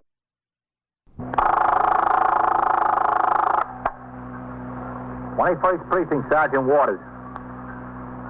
How many hold-up men were there? Where? No, that's not in this precinct. But you give me the information. I'll see that the officers get there. Did they have guns? Yeah? You're in the muster room at the 21st Precinct, the nerve center. A call is coming through. You will follow the action taken pursuant to that call from this minute until the final report is written in the 124 room at the 21st Precinct. All right. You just stay right where you are. The officers will be right there. Yeah. Right away. 21st Precinct. It's just lines on a map of the city of New York. Most of the 173,000 people wedged into the 9/10 of a square mile between Fifth Avenue and the East River wouldn't know if you asked them that they lived or worked in the 21st. Whether they know it or not, the security of their homes, their persons, and their property is the job of the men of the 21st Precinct. The 21st, 160 patrolmen, 11 sergeants, and 4 lieutenants, of whom I'm the boss. My name is Kennelly, Frank Kennelly. I'm captain in command of the 21st. I was working my day tour. At 12:55, plainclothesmen who are responsible for the enforcement of laws relating to gambling and public morals in the 21st and other precincts of the 6th Division raided a policy drop on Upper Madison Avenue and made 7 arrests. The suspects were brought to the station house, and at 10 minutes to 2, they were being booked by Lieutenant Gorman, the desk officer. I was in my office across the muster room reading and signing reports which would be delivered by the precinct messenger to divisions. Sergeant Waters, on TS duty, was sitting at the switchboard. Excuse me, Sergeant. Oh, hello, Mr. Spizio. What can I do for you? Is the captain around? Should I talk to him? He's in his office, yeah, but he's kind of busy. Is there something I can help you with? Well, I'd like to talk to him, Sergeant. Well, let me ring you now. Okay. We'll see. How are things over your way? All right, I guess. Good. 21st Precinct, Captain Kennelly. Sergeant Waters on TS, Captain. Mr. Joe Sprizio that has the upholstery shop there on 2nd Avenue is out here. He'd like to see you if you've got a few minutes. All right, ask him to come in, Sergeant. Yes, sir. Okay, Mr. Sprizio. Right across there. Thanks. Kind of rushed around here today, huh? Yeah, we are. The plainclothesmen raided a policy drum. Oh? Over there? Yeah, that's right. That's it, all right. Now the next one up here. All right, Harold, Oakland, 824. Come in. Oh, come in, Mr. Sprizio. Thanks. Well, I'm glad to see you. Won't you sit down? Oh, yeah, thanks. Now, what can I do for you? Well, it's sort of a ticklish situation, Captain. By Parent Magazine, a perfection air. What's it all about? Well, you know the few little storekeepers over there on my block. All small businesses, the merchants, a couple of garage men, you know. Young. Well, we got this little association. It's nothing much. It's just for the neighborhood. You know, we give our Christmas party, and if some of the families need helping out, that's the thing that if somebody comes and asks us for a charity, we figure it's best to send them to the association rather than each individual merchant take care of themselves. You know what I mean? Yeah, sure. I mean, it's no big deal or anything like that, Captain. It's just something that we cooked up to take care of any emergency. And to have a little organization. Mm-hmm. I mean, we don't even have no meetings hardly. It's just 10 or 12 of us small storekeepers over there. Well, what about it? Well, you know Al Brider, don't you? Yeah, he has that luncheonette there in your block. Yeah, that's right. Well, he's the member. As a matter of fact, he's our treasurer. And? Well, Al is a nice guy, Captain. And I don't like to go make him any trouble. He works hard. He runs that luncheonette. He's there day and night. But after all, the dough belonged to the association. Well, what happened? I hate to get anybody in trouble, Captain, but if he's going to be the treasurer, he's got to have some responsibility. Now, he's short over $200, and he can't come up with it. Okay. Now, I wouldn't come to you, Captain, except that, well, if a guy takes a job as the treasurer of an association, he's got to have some responsibility. I mean, that's what all the other members think. Well, what did he say when you asked him for it? Well, he admits he's short. He says he'll try to get it. Mm-hmm. He said he used the money to keep the luncheonette going. Now, he works hard. He runs that luncheonette. He's there day and night with his wife and everything like that. But, I mean, after all, it wasn't his dough, Captain. That's what I think. That's what all the other members think. Well, do you want to file a complaint against him, Joe? We just want our $200, Captain. Well, the police department isn't a collection agency. Yeah, I know it isn't. We don't want to file no charges against him, but Well, we can't let him get away with something like that. Well, there's just two things you can do, Joe. You can see a lawyer and try to collect it from him in a civil suit. Oh, no. Or you can make a complaint, and the detectives and the district attorney will look into it from the point of view of a criminal case. Look, if we get a lawyer, it's going to cost us a fee, Captain. And if he's got nothing, we're out the $211 plus the lawyer's fee. Isn't there any way we could just, maybe sort of throw a scare into him? Not through the police department. Well, thanks, Captain. I'll walk out with you. I appreciate your help. If I've been any help. Only wish I knew what to do. Go ahead. Nothing else you can think of, huh, Captain? No? It'd be a shame for us to be out that $211. All right. We're not big businessmen, you know. It's just a little association. It's not like the United States Chamber of Commerce. Hello, Captain. Matt? What have you got over there? Well, the plainclothesman raided a policy drop up on Madison Avenue. No? Lieutenant Matt King, Mr. Joe Sprigio. Oh, yeah. Hello.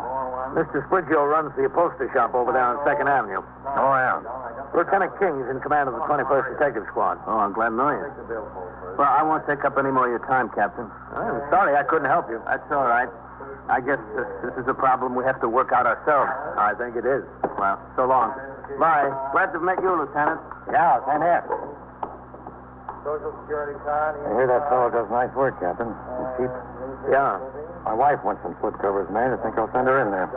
Well, I hope he uses more judgment in his business than in picking a treasurer for his organization. Well, what's the trouble?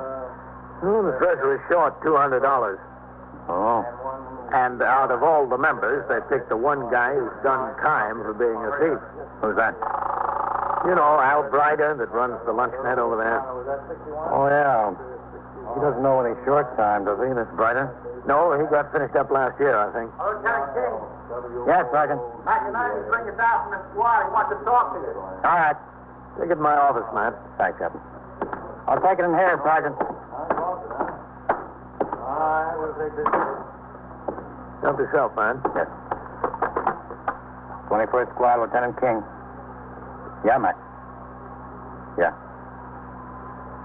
Uh-huh. When was this? What do they want from us? All right, who's upstairs? Yeah, okay. Take Novak and Howard and ride on down there. Yeah, all right.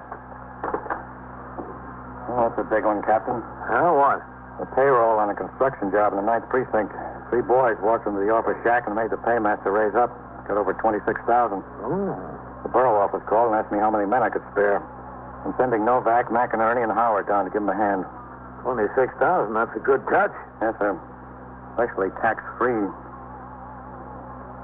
After the 7 suspects arrested in the raid on the policy drop were booked by Lieutenant Gorman, a patrol wagon came to the station house and took them directly to Gamblers Court in the New York County Criminal Court building at 100 Center Street.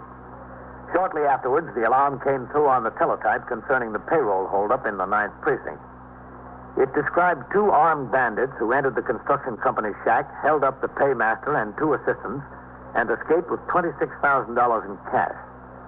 The description of the 3rd man, thought to be driving the car which waited on the street, was lacking.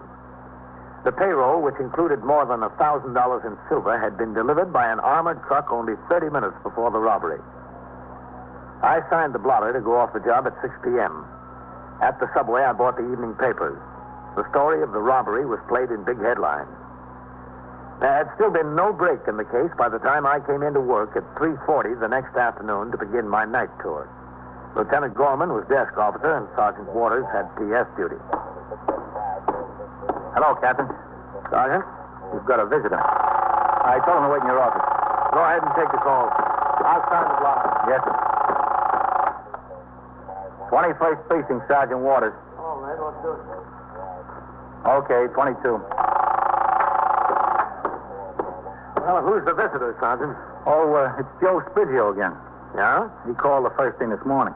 They told him you weren't due in here until about 3:15. He asked if he can see you then. They told him it'd be okay if he wanted to take the chances that you'd be able to. He's been here since about 3:30. I told him to have a seat in your office. Okay, I'll be in there. Yes, sir. 21st Precinct, Sergeant Waters. Oh, hello, Mr. Sprigio. Oh, Captain. Gee, I hate to bother you again, Captain. Well, that's all right. What's on your mind? Well, excuse me. Sure. 21st Precinct, Captain Kennelly. Sergeant Waters on TS, Captain. The paychecks are here. All right, send them into the 124 room. Yes, sir. Well, what did you decide to do about Al Brider, Mr. Sprigio? Well, that's what I want to talk to you about. Nothing. Nothing?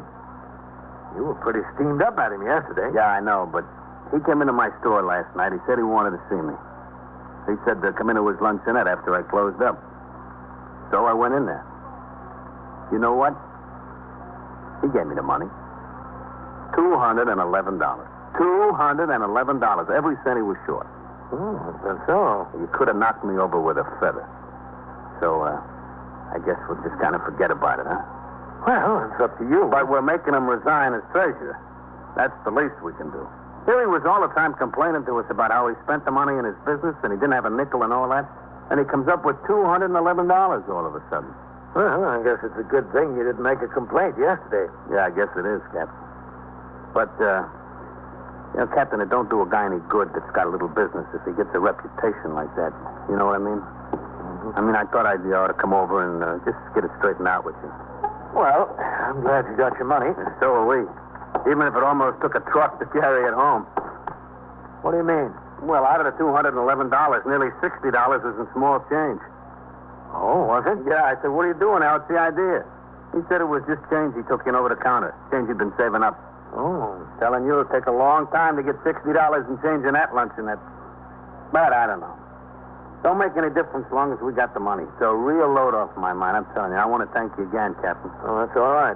Just want to make sure you didn't get me wrong ideas about Al. He's a little slow, maybe, but he paid up. I understand. Well, I'll see you around, huh? Yes, I'll see you, Mr. Sprigio.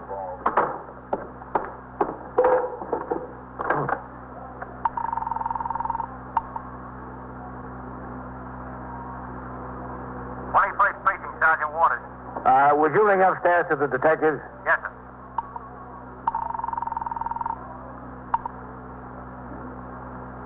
Squad, Detective Goldman. This is Captain Kennelly, Goldman. Is Lieutenant King around there? Yes, sir. He's here. Hold on a second. Lieutenant King, Captain Kennelly on 2. He's coming, Captain. All right. 21st Squad, Lieutenant King. Captain Kennelly, Matt. Yes, sir. They get a break in that payroll robbery down in the 9th Precinct yet? The one yesterday morning? They must not have, Captain. They've still got Novak and McInerney down there working on it. Why? If you've got a minute, Matt, I'll come upstairs and tell you why. You are listening to 21st Precinct, a factual account of the way police work in the world's largest city. Lieutenant King about Al Brider, the owner of a 2nd Avenue luncheonette who had once been convicted of armed robbery. We agreed that the fact that he had suddenly paid off a rather large debt, a great part of it in small change, was suspicious, but by no means conclusive. There was sufficient reason, however, to check him out. Lieutenant King immediately assigned Detective Goldman to make a quiet inquiry into his recent activities. The Bureau of Criminal Identification was telephoned and requested to send a photograph of Brider made at the time of his previous arrest to Lieutenant King. Inasmuch as I had on occasion stopped into the luncheonette since it was opened by Al Brider, I decided to do it again. So after I turned out the platoon at 4 and completed some paperwork, I went on patrol of the precinct. During the course of that patrol, I instructed my operator, Patrolman Farrell, to drive down 2nd Avenue and stop up the block from Al Brider's luncheonette. I got out of the car and walked back past several small stores until I reached Al's place. Through the window, I could see there wasn't a customer in the store, just Al standing behind the small counter. Captain? Oh, Al? Oh, sit down. Make yourself at home. Oh, thanks. It's been a long time since I've seen you around here, Captain. Yeah, well, I was down the block. I thought I'd drop in and see how you're doing. Well, what do you have? Want to see a menu? No, just make it a cup of coffee. Oh, yeah, sure. So what's new with the police department? Oh, what's new around here? Oh, you know, same old stuff. Well, how's business been? Any better? Yeah, can't you notice the improvement? All the customers? Ah, it's too bad. I thought this was a pretty good spot for a luncheonette. I thought you'd do swell here when you opened up. Oh, it should be a good spot. Maybe it still will be if I can stick it out long enough. Things are that rough, huh? Well, since this joint isn't paying its way, I got this little sideline that helps out, though. Oh, what's that? Well, I pack box lunches, take them around, sell them to guys on jobs, you know. Get out early in the morning selling the box lunch. What kind of guys? You know, construction jobs, factories, places like that. Sounds like a good idea. Well, if it wasn't for that deal, I'd really be behind the 8-ball. Every nickel I make off the box lunches, I pour into here. Too bad. Want some more cream? No, this'll do. Things are looking up a little bit, Captain. Yeah, I hope so. At least I'm busy. At least between the box lunches and the luncheonette, working day and night, I keep out of trouble. Well, thank goodness for that. Well, them days are over, Captain. You get older, you get some sense. I'm glad to hear it. When I was a kid, I was in one jam after another. A big, bold kid, that was me. Then they hit me between the eyes with that Sing Sing deal. I'm through with that kind of stuff. Don't pay. Well, that's good to hear. You know, somebody told me a couple of weeks ago you were having a hard time meeting your bills. I said you might have to close the place up. Who was that?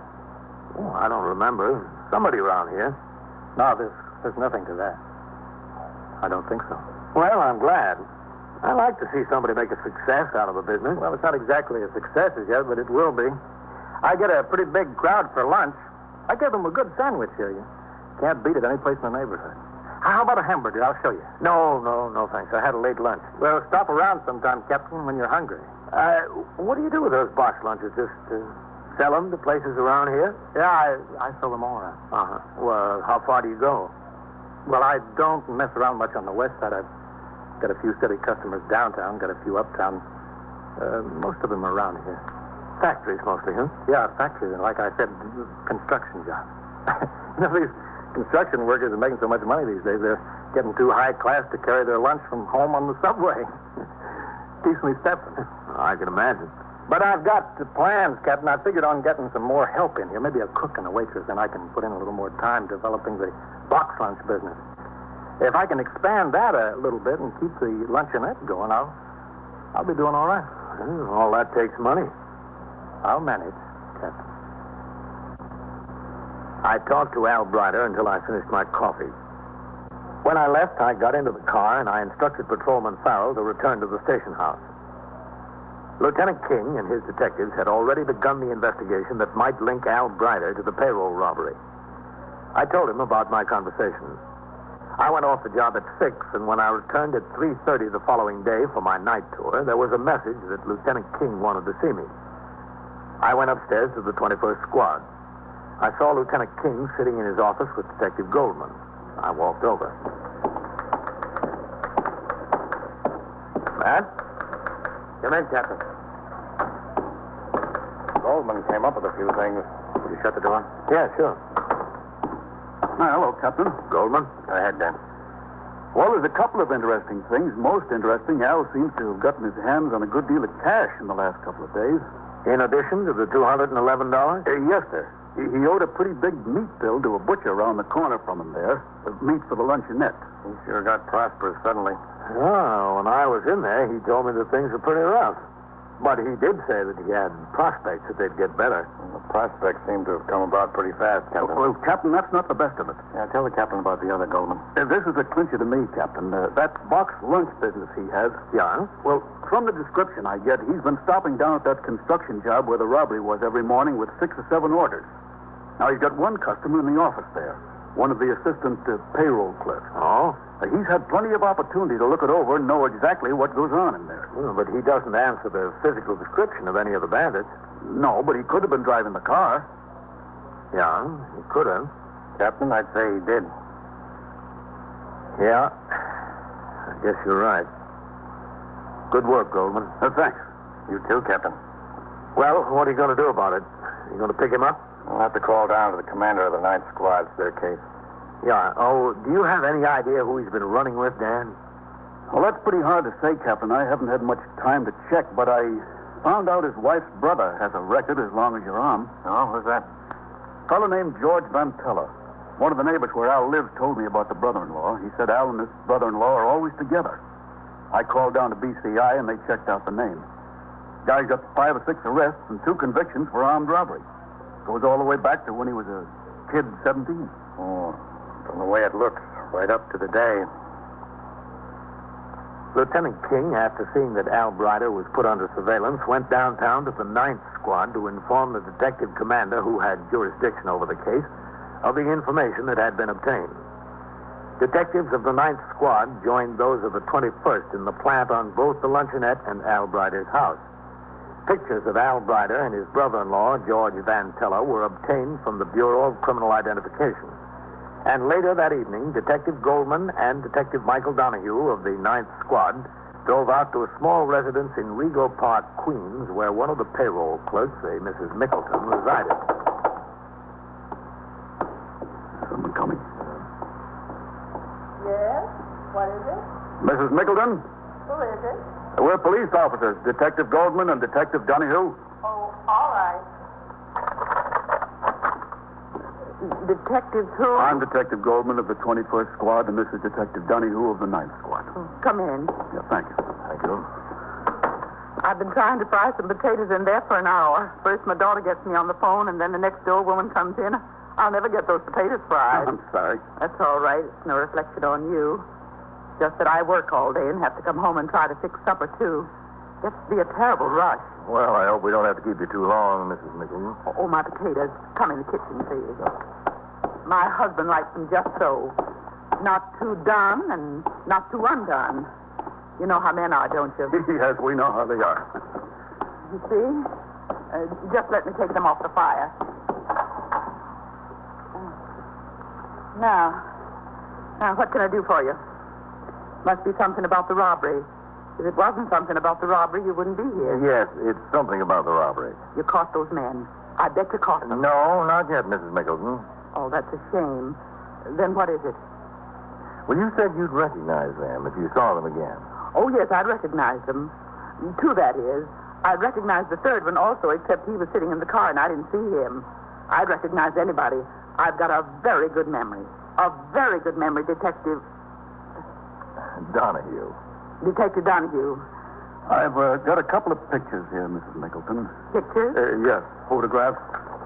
Now, would you look through them and see if you can recognize any of these? See if any of them look familiar? Well, I'll try. That's all I can do is try. That's him. That's the one who held the gun on me. This one. Ah, fine. That's him. I can see him standing there before me with the gun pointed right at me, scooping up the money. He just scooped it up. Do you know about the others? Have you got the pictures on them, too? No, not yet. Do you know where they are? No, but we'll find them. And thank you very much, Mrs. Mickleton. Would you like to stay to dinner? We're having more than fried potatoes. I've got a roast in the oven. Well, thanks for the invitation, but we've got a lot of work to do. Oh, yes. You've got to go out and arrest this fella and fingerprint him and question him and all that. No, not yet. First, we've got to find him. When these officers returned with the information that one of the victims had identified the brother-in-law of Al Brider as one of the bandits, Lieutenant King and the commander of the 9th Squad prepared to make the arrest. Because it had been my suggestion that led to the correct information, I was asked if I wished to participate in the arrest. I agreed to, and at 10:35 that night, we drove over to the luncheonette on 2nd Avenue. When we walked up to the door, there were two customers sitting at the counter. Al was behind the counter. Lieutenant King and I entered with Detectives Goldman and Donahue right behind us. Hello, Captain. Have a seat. Al, this is Lieutenant King, commander of the 21st Detective Squad. Hiya. Hello, Al. Well, I see you've got a few customers. Yeah, I told you business was picking up. Can we talk to him? Yeah, sure. What's on your mind? How about going in the kitchen? Yeah, sure, if you want. Well, what's the trouble? There's nobody out there, is there? No, there's nobody there. I didn't get that chef I was telling you about. I didn't hire him yet. Okay, let's go in. Sure, this way. Come on. If you fellas want anything, just holler. I'll be in the kitchen. In there. Yeah.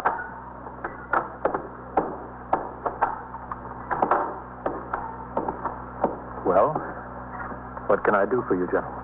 You've been passing out a lot of money lately, Al. What do you mean? You've been paying up a lot of old debts. You've been straightening up on bills. Well, I've got to. I wouldn't be able to stay in business. Where'd you get the money? I make it. I've got the luncheonette here and the box lunch route. I make it. Don't make that much. You can pay up all those bills so suddenly. Well, what bills? I don't know what you're talking about. You know, Al. Let's not waste any time. I don't know what you're talking about. Where'd you get all that money? Well, to tell you the truth... That's what we want, the truth. I went into a crap game the other night. What crap game? It was a crap game with the boys. Just the boys. Is George Van Teller one of those boys? Well, yeah. Yeah, he's one of them. He was in the game. Where is he now? I don't know. I haven't seen him in a couple of days. I think he went down to Philly. That's where I think he went. Down to Philly so he could get out of town until the heat blows over from that construction payroll job. Isn't that right, Al? I don't know what you're talking about. You know, Al. Want to tell us about it? I don't know. I don't know what you're driving at. You fingered the job and drove the car. That's where you got the money, isn't that right? No, it's not right. You got no right to come up here and accuse me of anything like that. That's where you got the money, isn't it? I won it in a crap game. I told you that. Where's the rest of the money? You must have got 3,000 or 4,000 or maybe 5 out of it. You guys are talking crazy. Al, I'm bringing 4 or 5 of my men down here. We're going over this place from top to bottom. Then we're going out and go over your house. We'll find it. Yeah, I guess you will. Okay, fellas, you got it right. Where's the rest of the money? To my house. I'll take you to it. It's a shame. This thing had me in fine shape. I paid off everybody. I was just getting straightened out. Straightened out beautiful. Well, Al, you come on with us. We'll straighten you out some more.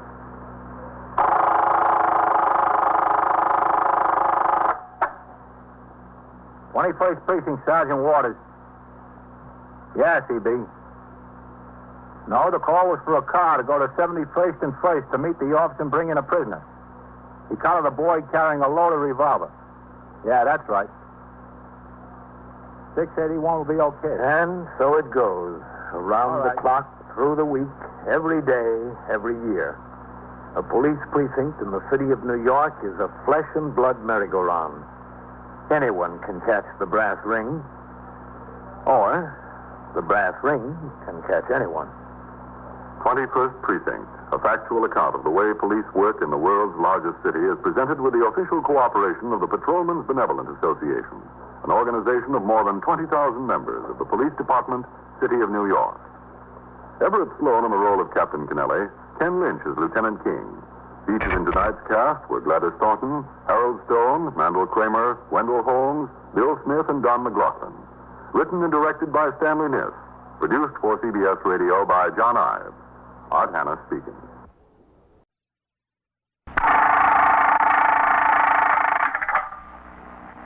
"21st Precinct, Sergeant Waters." Who shot? Well, where? All right, just take it easy. Talk slower so I can understand you. Now, where is this? Where? Yeah. You are, by transcription, in the muster room at the 21st Precinct, the nerve center. A call is coming through. You will follow the action taken pursuant to that call from this minute until the final report is written in the 124 room at the 21st Precinct. All right, don't worry about that part of it. We'll take care of it. Yeah, we'll send the ambulance right away. That's right. Right away. 21st Precinct. It's just lines on a map of the city of New York. Most of the 173,000 people wedged into the 9/10 of a square mile between 5th Avenue and the East River wouldn't know if you asked them that they lived or worked in the 21st. Whether they know it or not, the security of their homes, their persons, and their property is the job of the men of the 21st Precinct. The 21st, 160 patrolmen, 11 sergeants, and 4 lieutenants, of whom I'm the boss. My name is Cronin, Vincent P. Cronin. I am captain in command of the 21st Precinct. I was doing night duty, 4 p.m. to 8 a.m. It was dark, foggy night, and between dusk and midnight, when I returned to the station house from patrol to turn out the platoon for the 12-to-8 tour, we were plagued with automobile accidents. When I walked into the muster room behind the desk to sign the blotter, the 52 men who would patrol the streets of the precinct on post and in sector cars for the next 8 hours were being assembled for inspection in the back room. On a signal from the desk officer, the platoon was brought to attention and marched into the muster room in a military manner.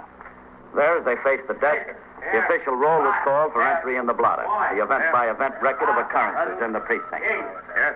Mercado. Yes. Jacoby. Yes. Weber. Yes. Benjamin. Yep. McKenna. Yep. Esposito. All right, man. It's extremely foggy tonight. During the 4 to 12, we had 8 motor vehicle accidents. 2 of them involved pedestrians who were both seriously injured. Now, those of you assigned to sector cars, be on the alert for vehicle speeding and without proper lights. Also, I want to warn you about the operation of your own cars. Visibility is extremely limited. Pedestrians are almost impossible to see until you're right on top of them, or use utmost caution. The clerical man tells me that a number of you are delinquent in paying your house tax. Any man who isn't paid up by the 4 to 12 on Wednesday will get a forthwith. And so, Sergeant, post the platoon. Platoon attention. Right, face. Forward, march. I'll be in my office, Sergeant. Yes, sir. 21st Precinct, Sergeant Waters. Who?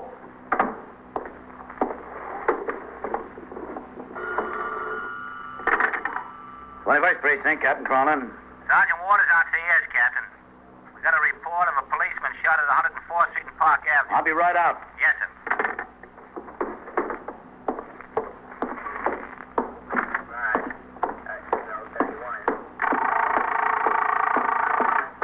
That's all I got, CB. Yeah. 104th and Park. Okay. What do you got, Sergeant? 681. Just putting it out on the air now, Captain. No. Car 681 at 93rd and York. At 104th Street and Park Avenue at signal 32. Report of a police officer shot. Ambulance is responding. K-10-4. Who's on post over there? Ballard, Captain. He was there for the 4 to 12, and his relief hasn't had a chance to get over yet.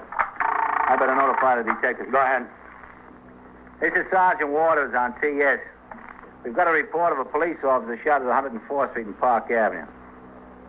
I don't know. That's all we've got. Okay. How'd you get it, Sergeant? A civilian used a call box on a corner there. He told me there was a policeman shot. He was excited. Hung up. I couldn't get any more out of him. All right, I'll go on over. Go out and hold one of the cars for me. Yes, sir. I signed the blotter, went into my office with my cap, and then back through the muster room to the front door of the station house. Patrolmen Egan and Lewis were waiting at the curb to relieve the operator and recorder of sector car number 3, who were due to go off duty. Within a minute, the car came around the corner and stopped in front of the station house. I got in and gave instructions to make the run to 104th Street and Park Avenue. The weather was still foggy and visibility extremely poor. As we neared the scene, I could make out 2 sector cars parked along the curb. The shooting had occurred on the site of a new housing project where old log tenements were in the process of being wrecked to make room for the new multiple dwellings.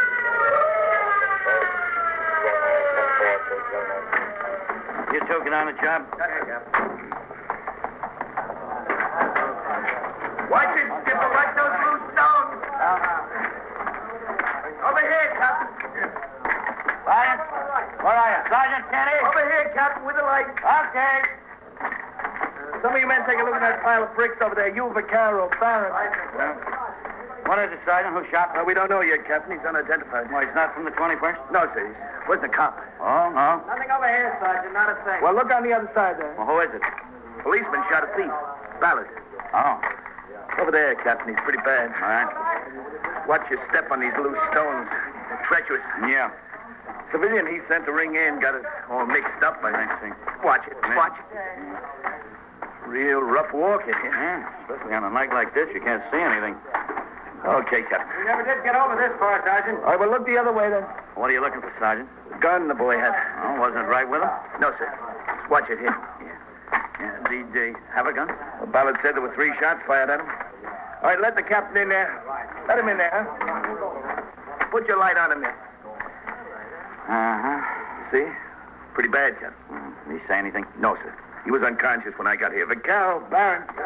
When you go to the car, ring in again for the ambulance. Pretty young, Sergeant. Yes, he's about 17, I'd say.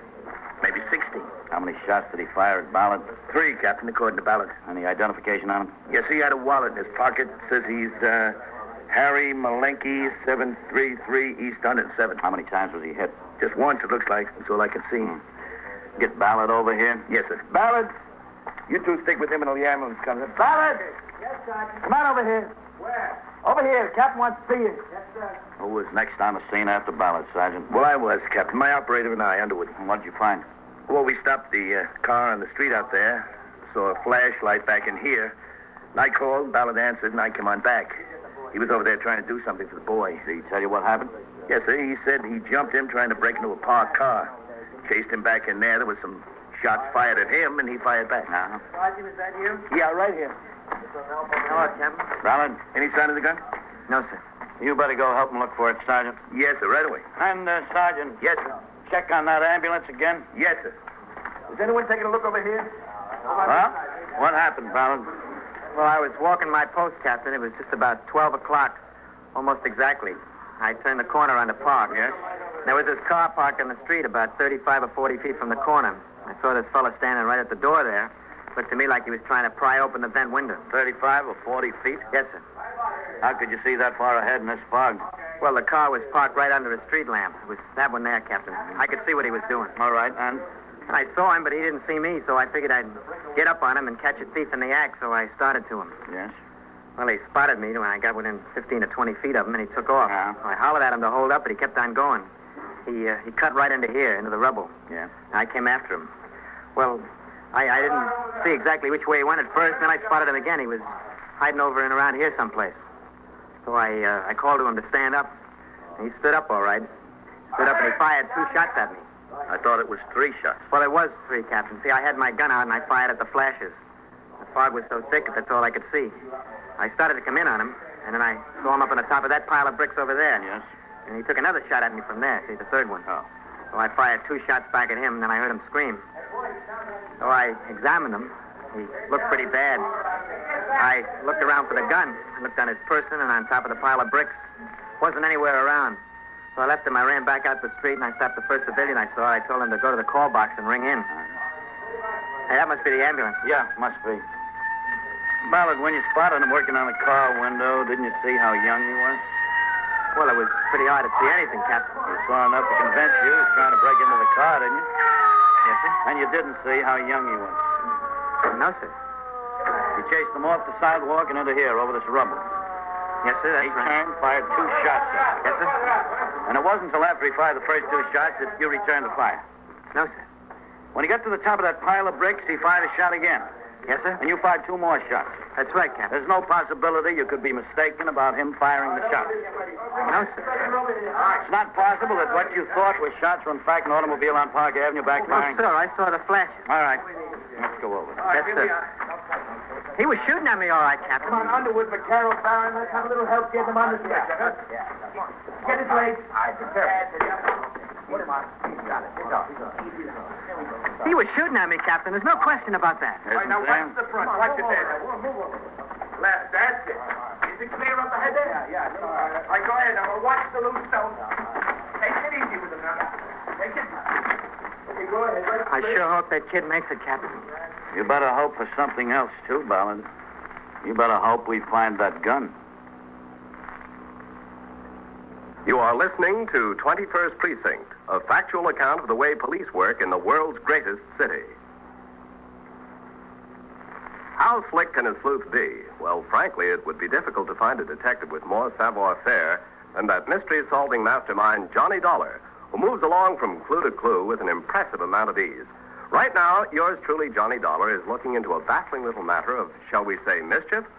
Listen for every thrilling episode in his current case and make yours truly, Johnny Dollar, a Monday through Friday night habit over most of these same stations. And now back to 21st Precinct and Captain Cronin. The badly wounded suspect was driven straight downtown to Bellevue Hospital. Meanwhile, detectives of the 21st Squad under the command of Lieutenant Matt King arrived on the scene to take over the investigation. They and the uniformed officers continued to search the area for the gun which Patrolman Francis Ballard said had been fired at him. An emergency truck was sent for, and giant floodlights were set up. The search of the rubble was still in progress when Detective William Novak was sent by Lieutenant King to the address found in the wounded suspect's pocket, 733 East 107th Street. Detective Novak walked to the stoop of the old rundown tenement building and found the name Malenky on the mailbox. He tried the hall door. It was open. He walked up 3 flights of stairs and approached the door in front of the building.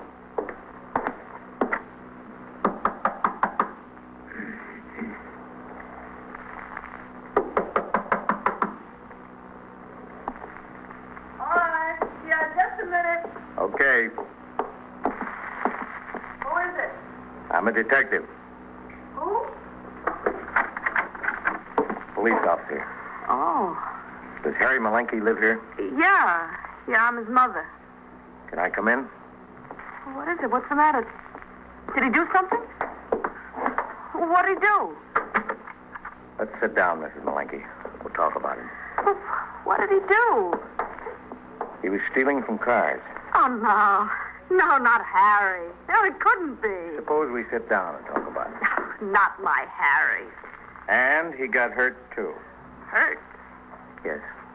Shot. I'm sorry. He couldn't. He's in Bellevue.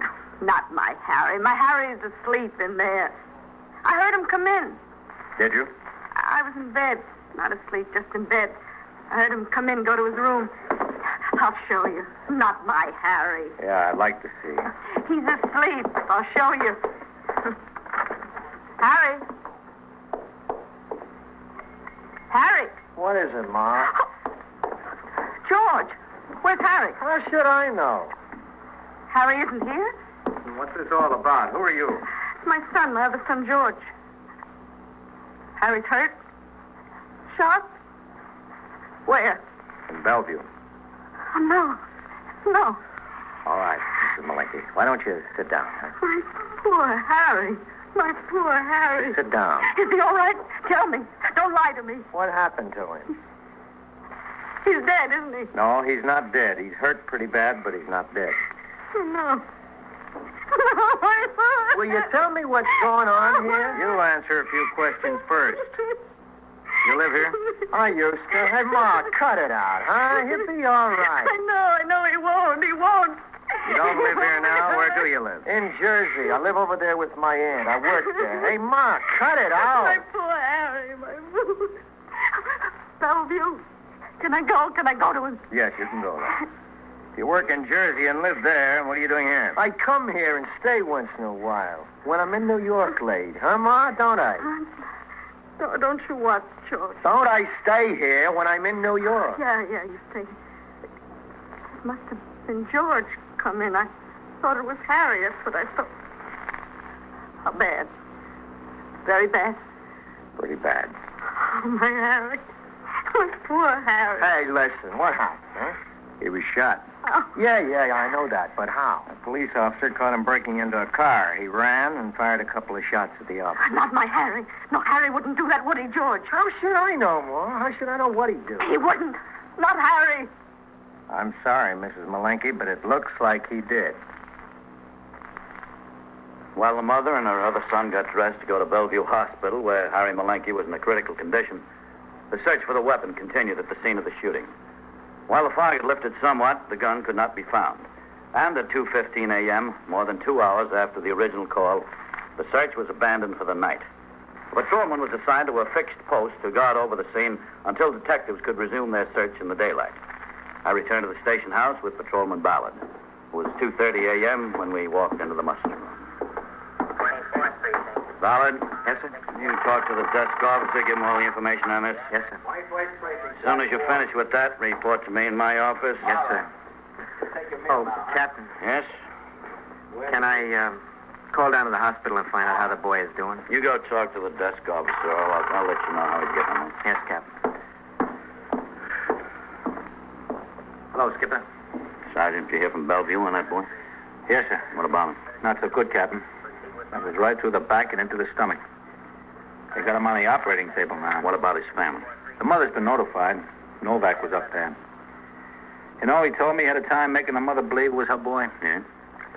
She insisted he was home in bed. Turned out it was another son she heard come in. Lives in Jersey and stays there once in a while. Mm-hmm. All right, Sergeant, keep me informed. Can I see you a minute, Captain? Oh, hello, Max. Sure. Senator King? As soon as I sign the blotter, Matt, I'll be right with you. Yes, sir. That was a rough deal tonight, huh, Lieutenant? Yeah. I heard from the hospital he's not so good. I know. I've got a detective down there. Oh, yeah? You want to go into my office, man? Yes, sir. That'd be all right. Rough deal, Captain. Yes. 21st Precinct, Sergeant Warren. Go ahead, man. Yes, sir. Yeah? Who told you that? Sit down, man. Thanks. I don't know Ballard very well, Captain. What kind of a 42 has he got? Well, he's a St. John's graduate. Been in the precinct since he got out of the academy. It's more than a year now. His brother's in the job, so was his father. Father retired about 4 years ago. No complaints on his 42. Made one good call. About 2 months ago, he got suspicious of a car that he pulled to a stop on a signal light uptown. Turned out it was stolen. Oh, yeah. Yes, sir, I remember. He's a quiet boy, not a particularly good mixer around the house. Any reason to think he'd be trigger happy? No, not to date. Well, I hate to say this, Captain. Do you know what I think? I've got an idea, Matt. There's no sign of a gun around there anyplace. We don't need daylight. We went through that pile of junk with a fine-tooth comb. I don't think that Malenky boy ever did have a gun. I think Ballard jumped the boy, took out after him, pulled his own gun, let fire. He hit him and thought better of what he'd done and told the story about getting fired at himself by 3 shots. I'm afraid that's the way it looks, man. And the worst of it is, Captain, we can't find any evidence that the boy was trying to break open that car. There's not a mark on it. I examined that window personally. Not a scratch. Yeah. Now, I checked the boy out through BCI. There's nothing on him. No one's ever been arrested in the city of New York under the name of Harry Malenky. That doesn't necessarily mean he's not a thief. No, sir, but it certainly doesn't mean that he is. The closest BCI shows under the name of Malenky is the arrest of a boy named George Malenky. He couldn't be the same. This other one is over 20. He's done a bit in Elmira. He's on parole now, living and working in Jersey. Oh, is that so? The records show nothing else. Yes? Ballard, Captain. Come in, Ballard. Close the door there, Ballard. Yes, sir. Hello, Lieutenant King. Ballard. Well, I gave Lieutenant Snyder the information on the arrest, Captain. All right. Ballard? Yes, sir. Lieutenant King and I have been talking about this. Yes, sir. If you haven't told us the truth about what happened, I suggest you change your story right now. It'll be a lot easier all around. I have told you the truth, Captain. You said 3 shots were fired at you. Where's the gun? I don't know. It must be there someplace. We looked for 2 hours, Ballard. It must be there. Ballard, a policeman, carries a revolver for his own protection, protection of the public, and for use in apprehension of fugitives. This boy was not a dangerous fugitive. He fired 3 shots at me. I was entitled to defend myself. The boy's 17 years old. He had no previous record.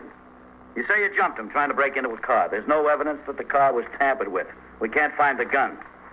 Now, how about giving us a straight story on what happened there? I told you exactly what happened, Captain. I don't think you did. I did, sir. Just a second. 21st Precinct, Captain Cronin. Sergeant Waters on TS, Captain. Yes, Sergeant. We just heard from Bellevue. That boy died on the operating table. Oh. The mother was down there. She insists on coming up here and seeing you. She's on the way. Shall I send her up to the detectives? No. I'll be here, Sergeant. Yes, sir. The boy died. Oh, it's too bad.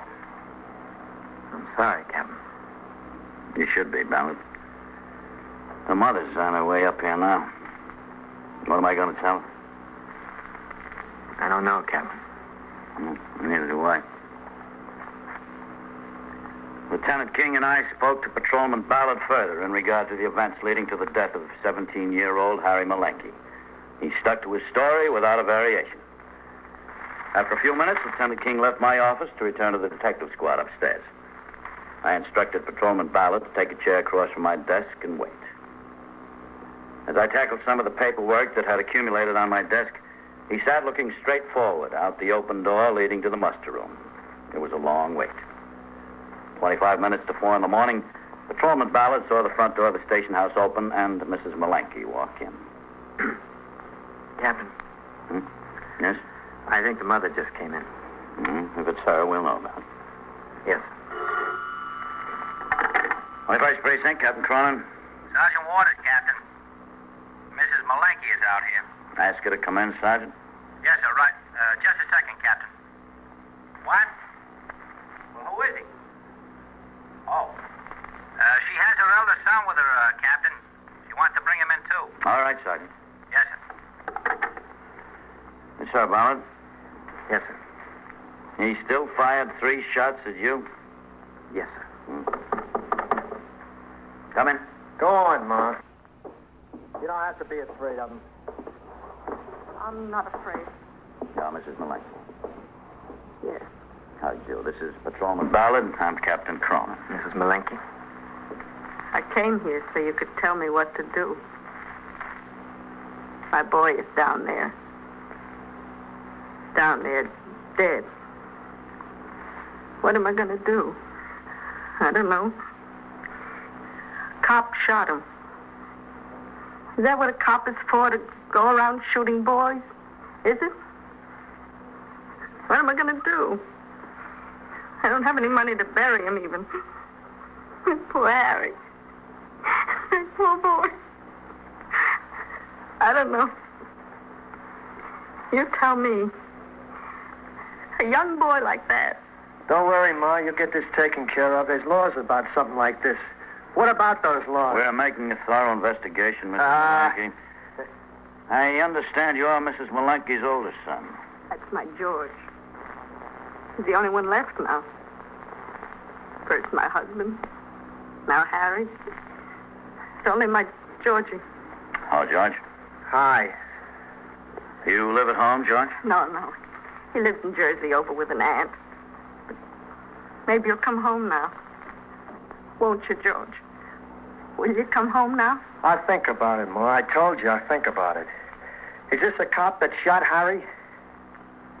Yes, I'm the one. Well, what's going to happen to him? Nothing, I'll bet. How could you do it to my boy? How? Tell me how. Don't talk to him, Ma. You won't get any satisfaction. Please, George. Cold blood, just like that. Yeah, I guess you ought to know about cold blood, huh, George? After I get a lesson from you, George, maybe. you ran away, left your brother dying tonight. What are you talking about? You about? were with him, weren't you? Me? I know you were with him. I Two was of you were not. together. Listen. You thought you got rid of the gun, but we found it. You did not. I threw it. No, we didn't find a charge, not yet. But we will. George, you were with Harry? Oh, Ma. You were with him? Yeah, Ma, I was with him. See what's on him, Ballard? All right, hold still, George. George, why didn't you tell me? You come home and you didn't tell me. You didn't say a word. Harry was dying. You didn't say a word. He's clean, Captain. Okay. What happened, George? Not a word. It wasn't my fault. I don't care whose fault it was. Tell me what happened. Oh, it was me and Harry together. We had a few beers, and I said, come on, I'll show you how to make some money. My Harry, my poor boy. So I took him over there. I stood him on the lot there off the sidewalk where they were taking down the buildings. I had a gun. I told him to hold it. I said, watch me, and I went to open the car. Then this cop comes along, and I run into where Harry was. Oh, no, my boy. We lit out across the place together. The cop hollered. Harry turned and shot. I only saw one, Captain, just one. Cop shot back and hit Harry. He dropped, and I tried to see if he was all right. I picked up the gun and ran to the top of that big pile of bricks. Cop saw me up there and hollered again. I took a shot at him. He took a shot back. It missed me, but I hollered anyway, so he wouldn't shoot anymore. What am I going to do? I don't know. Then I ran out into the street. I don't know what to do. I went to Ma's house. I was going to tell her before I went back to Jersey, but I couldn't. I just couldn't, so I went to bed. You should have told me. You should have. Ma, please, I'm telling you now. Georgie, what am I going to do? What? I don't know, Ma. I got my own troubles. Thanks, Captain. Thanks for getting me off the hook. How did you know? Tell me how you knew. If he didn't, he saw only one, that's all. I'm entitled to know. Sure, George. I'll tell you. I had a little information, and I took a great big guess.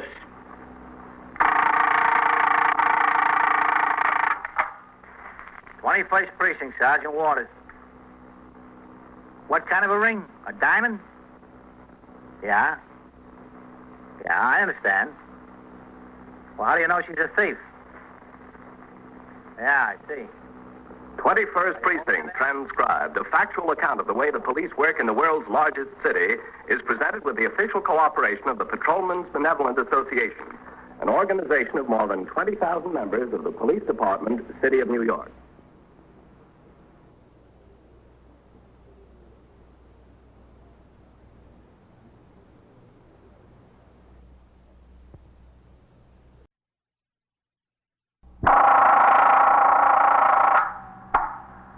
Precinct, Sergeant Burns. Stole your what? Your safe? Well, where is this? Where on Lexington? What is it, a store?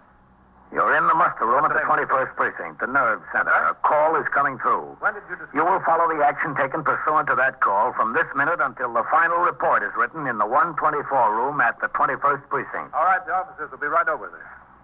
That's right. Just stay there. The officers will be right there. Yeah, right away. 21st Precinct. It's just lines on a map of the city of New York. Most of the 173,000 people wedged into the 9/10 of a square mile between Fifth Avenue and the East River wouldn't know if you asked them that they lived or worked in the 21st. Whether they know it or not, the security of their homes, their persons, and their property is the job of the men of the 21st Precinct. The 21st. 160 patrolmen, 11 sergeants, and 4 lieutenants, of whom I'm the boss. My name is Kennelly, Frank Kennelly. I'm captain in command of the 21st. Tours vary like the weather. Some are calm, 8 hours with hardly a murmur in the precinct. Others are stormy. The switchboard hums continuously, and the sector cars hurry from one run to another. This tour was a stormy one. When I came on the job at 7:30 a.m., a 3-alarm fire in an old brewery near the East River had just been brought under control. 2 city firemen had been overcome and taken to Metropolitan Hospital. At 8:16 a.m., a bus and a taxicab collided on 2nd Avenue. The driver of the cab and his 2 passengers were injured. Shortly after 9 o'clock, there was a call that a paint store on Lexington Avenue had been burglarized during the night. I was still at the scene of the accident when Patrolman Farrell, my operator, rang into TS from a call box and informed me of the burglary. We made the run to Lexington Avenue. The men from Sector 4 and Sergeant Burns were already on the job. Farrell parked between their cars in front of the paint store.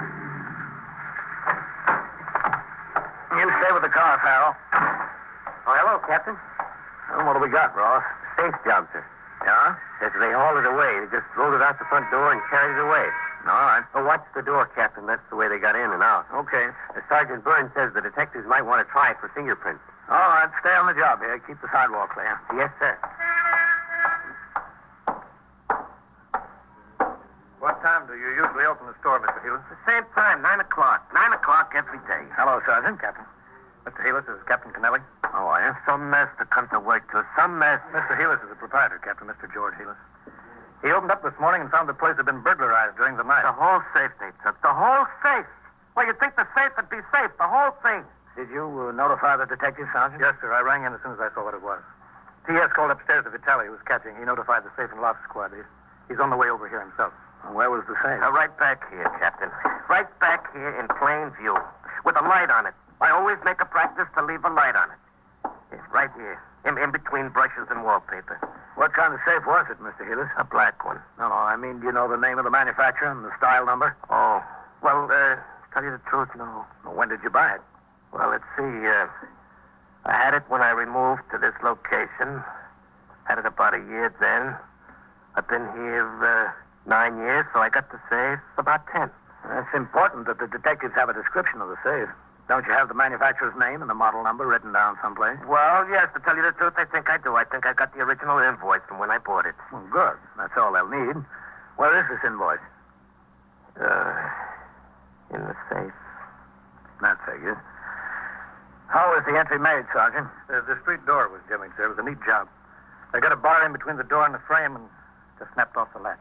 Yeah. Now, when I walked up to the door, I could see something was screwy, Captain. I just touched it and it opened. The lock was broken off. Listen, I got my insurance policies in the safe, too. How does that make me stand uninsured? Well, you don't need your policy. Just get in touch with your broker. Do you have any cash in the safe? Oh, yeah, sure. That's why I keep the safe primarily. How much?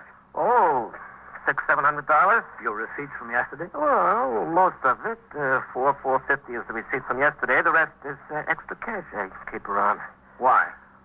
Why? Tell you the truth, Captain. It's a couple of $100 I had. I didn't want my wife to know about. You know, mad money. She knows everything I'm doing, how much I got in the bank down to the last nickel.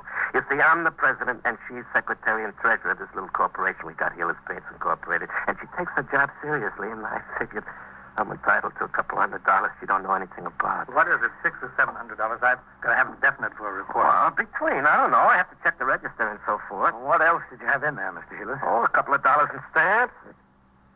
Oh, for crying out loud.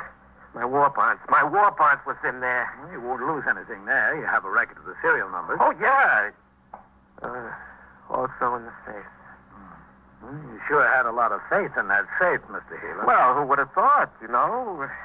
Listen, the government will make good on those, won't they? That's my hard-earned money in those bonds. What happened? Well, you better get in touch with the Treasury Department as soon as you can, Mr. Healy. Yeah, that's a good idea. As a matter of fact, we'll notify them ourselves. Anything else in there, Mr. Healy? My accounts receivable. Listen, how much chance is there of getting them back? I mean the bonds and the accounts receivable. I don't care about the cash. You know, this could develop into an expensive proposition. Treasury might give me a hard time, and without the accounts receivable, well, to tell you the truth, I'm a dead duck. Accounts payable, who cares? The people I owe, if I don't pay them, they'll let me know. But the people that owe me aren't going to come around here and volunteer the money. No, sirree. You think I can get it back, Captain? The contents? Besides the cash, I mean? You probably will, Mr. Healy. All they want is the cash. Your ledgers and war bonds won't do them any good. Oh, that's good news if it only comes true. What'd they do, Sergeant? Roll it along here? Yes, sir. You can see the tracks. Right down here and out the door. Must have had a pickup truck or a car waiting. A car? Well, they couldn't get that safe into a car. You know how big that safe is? Why, it comes up to here. Up to here. Well, there must have been 9 guys to move it. Look, I haven't had it out of that corner for 2 years. It was so heavy. Look at the dust back there. Are you in the store all alone, Mr. Healy? That's right, all alone. Oh, except on Saturdays. My wife comes down to give me a hand and work on the books. You know, she's got a job downtown on Wall Street. On Saturdays, she comes to help me out. Mm-hmm. Have you always been alone in the store? Well, yeah, for the last 3 or 4 years. I used to have help, but it got more than the traffic could bear. I couldn't keep them. I always had their problems, plus my own. I figured it didn't pay. 12 guys there must have been to roll that safe out of here. Believe me, it was this big, and heavy. Now, who could that be on the phone? It's a fine time to call. Well, you better answer it, Mr. Healy. Well, it's a fine time for business as usual. Go ahead. Yeah, excuse me. Some deal, huh, Captain? It is some deal. I had to jimmy the door. They had to roll the safe out here across the sidewalk and onto the truck. Why was the patrolman on post? Beats me, Captain. Hello, Hillis Street. What time do you think they broke in, Sergeant? He closed the store at 6 o'clock. Didn't open up until 9 this morning. It could have been any time in between. All right. Sergeant, send forthwith to the men who are on post here for the night tour and for the late tour. I want them both in my office by noon. Yes, sir. I want to know why they didn't see this burglary in progress, or at least discover that the door was jimmied. Hey, listen, Captain, that telephone's for you. For me? Yeah, I answered it, and somebody says, who's the cop in charge there? It was some dame. And I said, there's a captain here. And she said, let me talk to the captain. All right, where is it? Yeah, back there on the counter, right next to the cash register. Okay.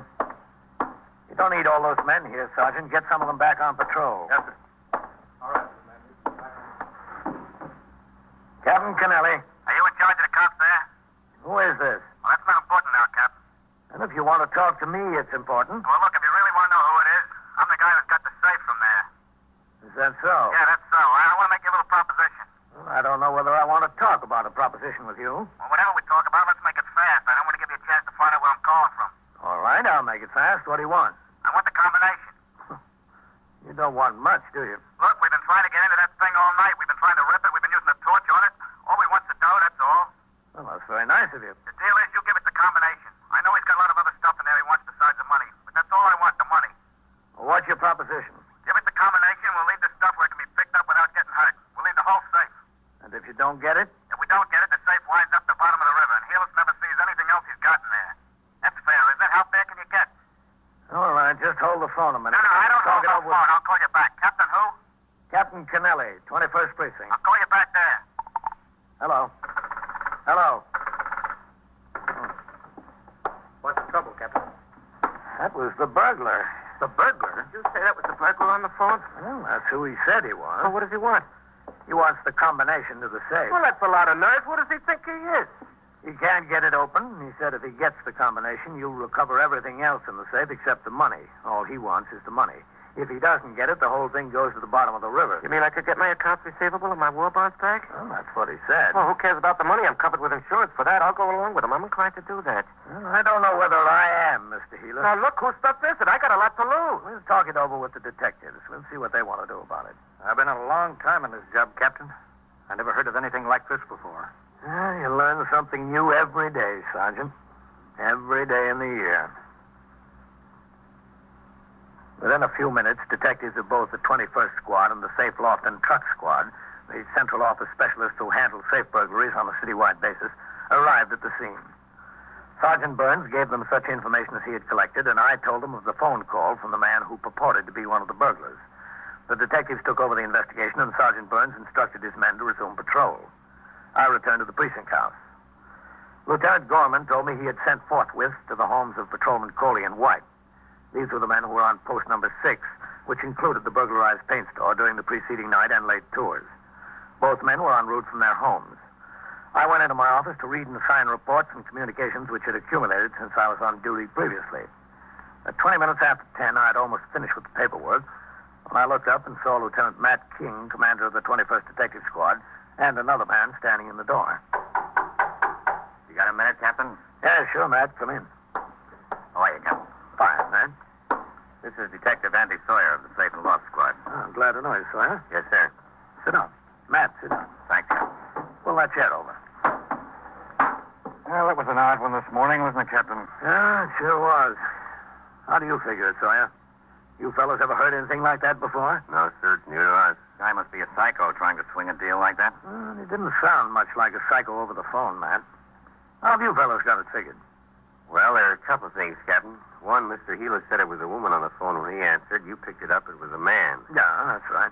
Two, from the description Healers gave us of the box, it sounds like a certified 600. Now, a safe man who really knows his business wouldn't find much trouble getting into a box like that. He'd try ripping it. And if that didn't work, he'd use a cutting torch and get inside of it that way, especially since they carried it off and can work on it at their leisure.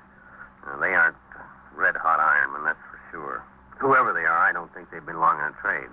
Well, how many do you think there were? Well, the box weighs 600 pounds. There must have been at least 3 of them, maybe 4. And what about the girl on the phone? I don't know, Cap. You know, I've got an idea about that. Yes, sir? Well, if this burglar was going to put the proposition to someone, who'd be the logical person? Not the cops on the job. That's right. The logical one would have been Helis. I don't think he wanted to talk to Helis. That's why he had the girl put in the call. You mean Helis might have recognized his voice? He might have. Yes, sir, that's a good possibility. But why the girl? There must have been at least 2 other men on the deal. Why the girl? Well, I don't know. Any number of reasons. Andy, do you think we ought to check out some of the people Helis knows? That's a good idea, Lieutenant. He said he used to have help in the store, but not anymore. How about his former employees? Yes, sir, there might be something there. Are you going to be around here all day? Well, I was going out on patrol again this afternoon, that's all. Why? Well, we figured this guy might call back here to see if the deal will go through. Well, what do you want me to do? Well, if he does, we've got the switchboard here. I'll be right out there. I'll keep one line open to the telephone company to get the location of the phone he's calling from. I'll have CB keep up a direct connection to the radio dispatcher. As soon as we can get the location, he'll have a car right over there. He won't stay on the phone long enough. He wouldn't this morning. He knows now that we're looking for his call. He's got to stay on long enough for you to give him the combination. Oh, and you want to go along with him? Yes, sir, we might as well. If it doesn't work and we don't get him, maybe at least Helis will get his property back. That's what he's most worried about anyway. Yeah, we'll be out at the board and start to work on every call that comes through to you, Captain, if that's all right.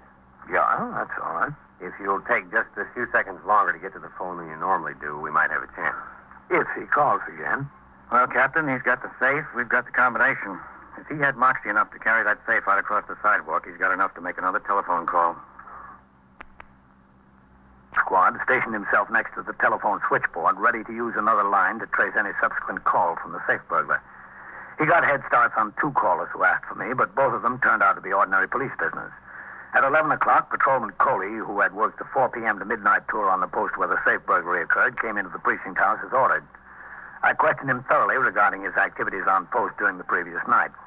At the end of the interview, I was convinced that the burglary had not occurred through his negligence. Patrolman Coley was allowed to return to his home. By 11:35, the safe burglar had still not been heard from again. I finished my paperwork and started out of the office and into the muster room when I saw Patrolman White, dressed in civilian clothes, standing at the desk talking to Lieutenant Gorman. He saw me and crossed the muster room. Excuse me, Captain. Hello, White. I got a forthwith to appear at the precinct house, Captain. Lieutenant Gorman said you put out the order. That's right. Come inside.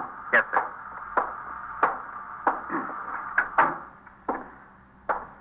You were assigned to post number 6 from midnight to 8 a.m.? Yes, sir, that's right. Are you familiar with the paint store on Lexington Avenue run by Mr. George Helis? Yes, sir, that's on post number 6. Did you have occasion to notice anything unusual at that paint store during your tour of duty? No, sir. Did you try the front door at all during your tour? Yes, sir, I did on my first time around. You saw nothing unusual during the balance of your tour? No, sir. Did you notice any truck parked on your post? No, sir. Sometime during the night, burglars jimmied the front door, got into the store, and rolled out a 600-pound safe. They rolled it out the front door, across the sidewalk, onto a truck. Where were you? I didn't see them, Captain. I know you didn't see them. I'm trying to find out why. Yes, sir. After your first time around, didn't you try the door again during the course of your tour? No, sir. Why not? Can you explain why you didn't? Yes, sir. Well, go ahead. Explain. That's what I'm waiting for. Well, sir, a little after 1 o'clock, there was some trouble over in a bar on 3rd Avenue. What kind of trouble? 2 of the patrons got into a fight, Captain. One of them hit the other over the head with a beer bottle. This man was hurt pretty bad. I had to go to the hospital with him. Oh. What time did you get back on post? At 2:23, Captain. Well, did you start around again? Yes, sir. Did you try any front doors? I started to, Captain, but it was along about that time that the alarm hit for this fire in the old brewery on the river. Yes? Well, Sergeant Collins drove by, sir. He instructed me to leave my post and go over to York Avenue. What did you do there? The fireman had a hose line struggling across York Avenue. There was about 30 pieces of apparatus there. I was instructed to reroute traffic onto 1st and 2nd. Well, how long did you stay there? Until I was relieved, Captain. What time was that? 20 minutes after 8 o'clock this morning, Captain. I came to the station house and changed to my civilian clothes, sir. Then I went home and went to bed. And that's where I was when I got the forthwith. Okay, White. You can go on back to bed. Yes, sir. Thank you, Captain.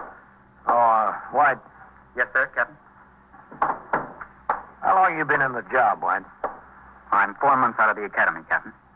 Do you know what Rule 107 is of the Rules and Regulations? I think so, sir. Well, what is it?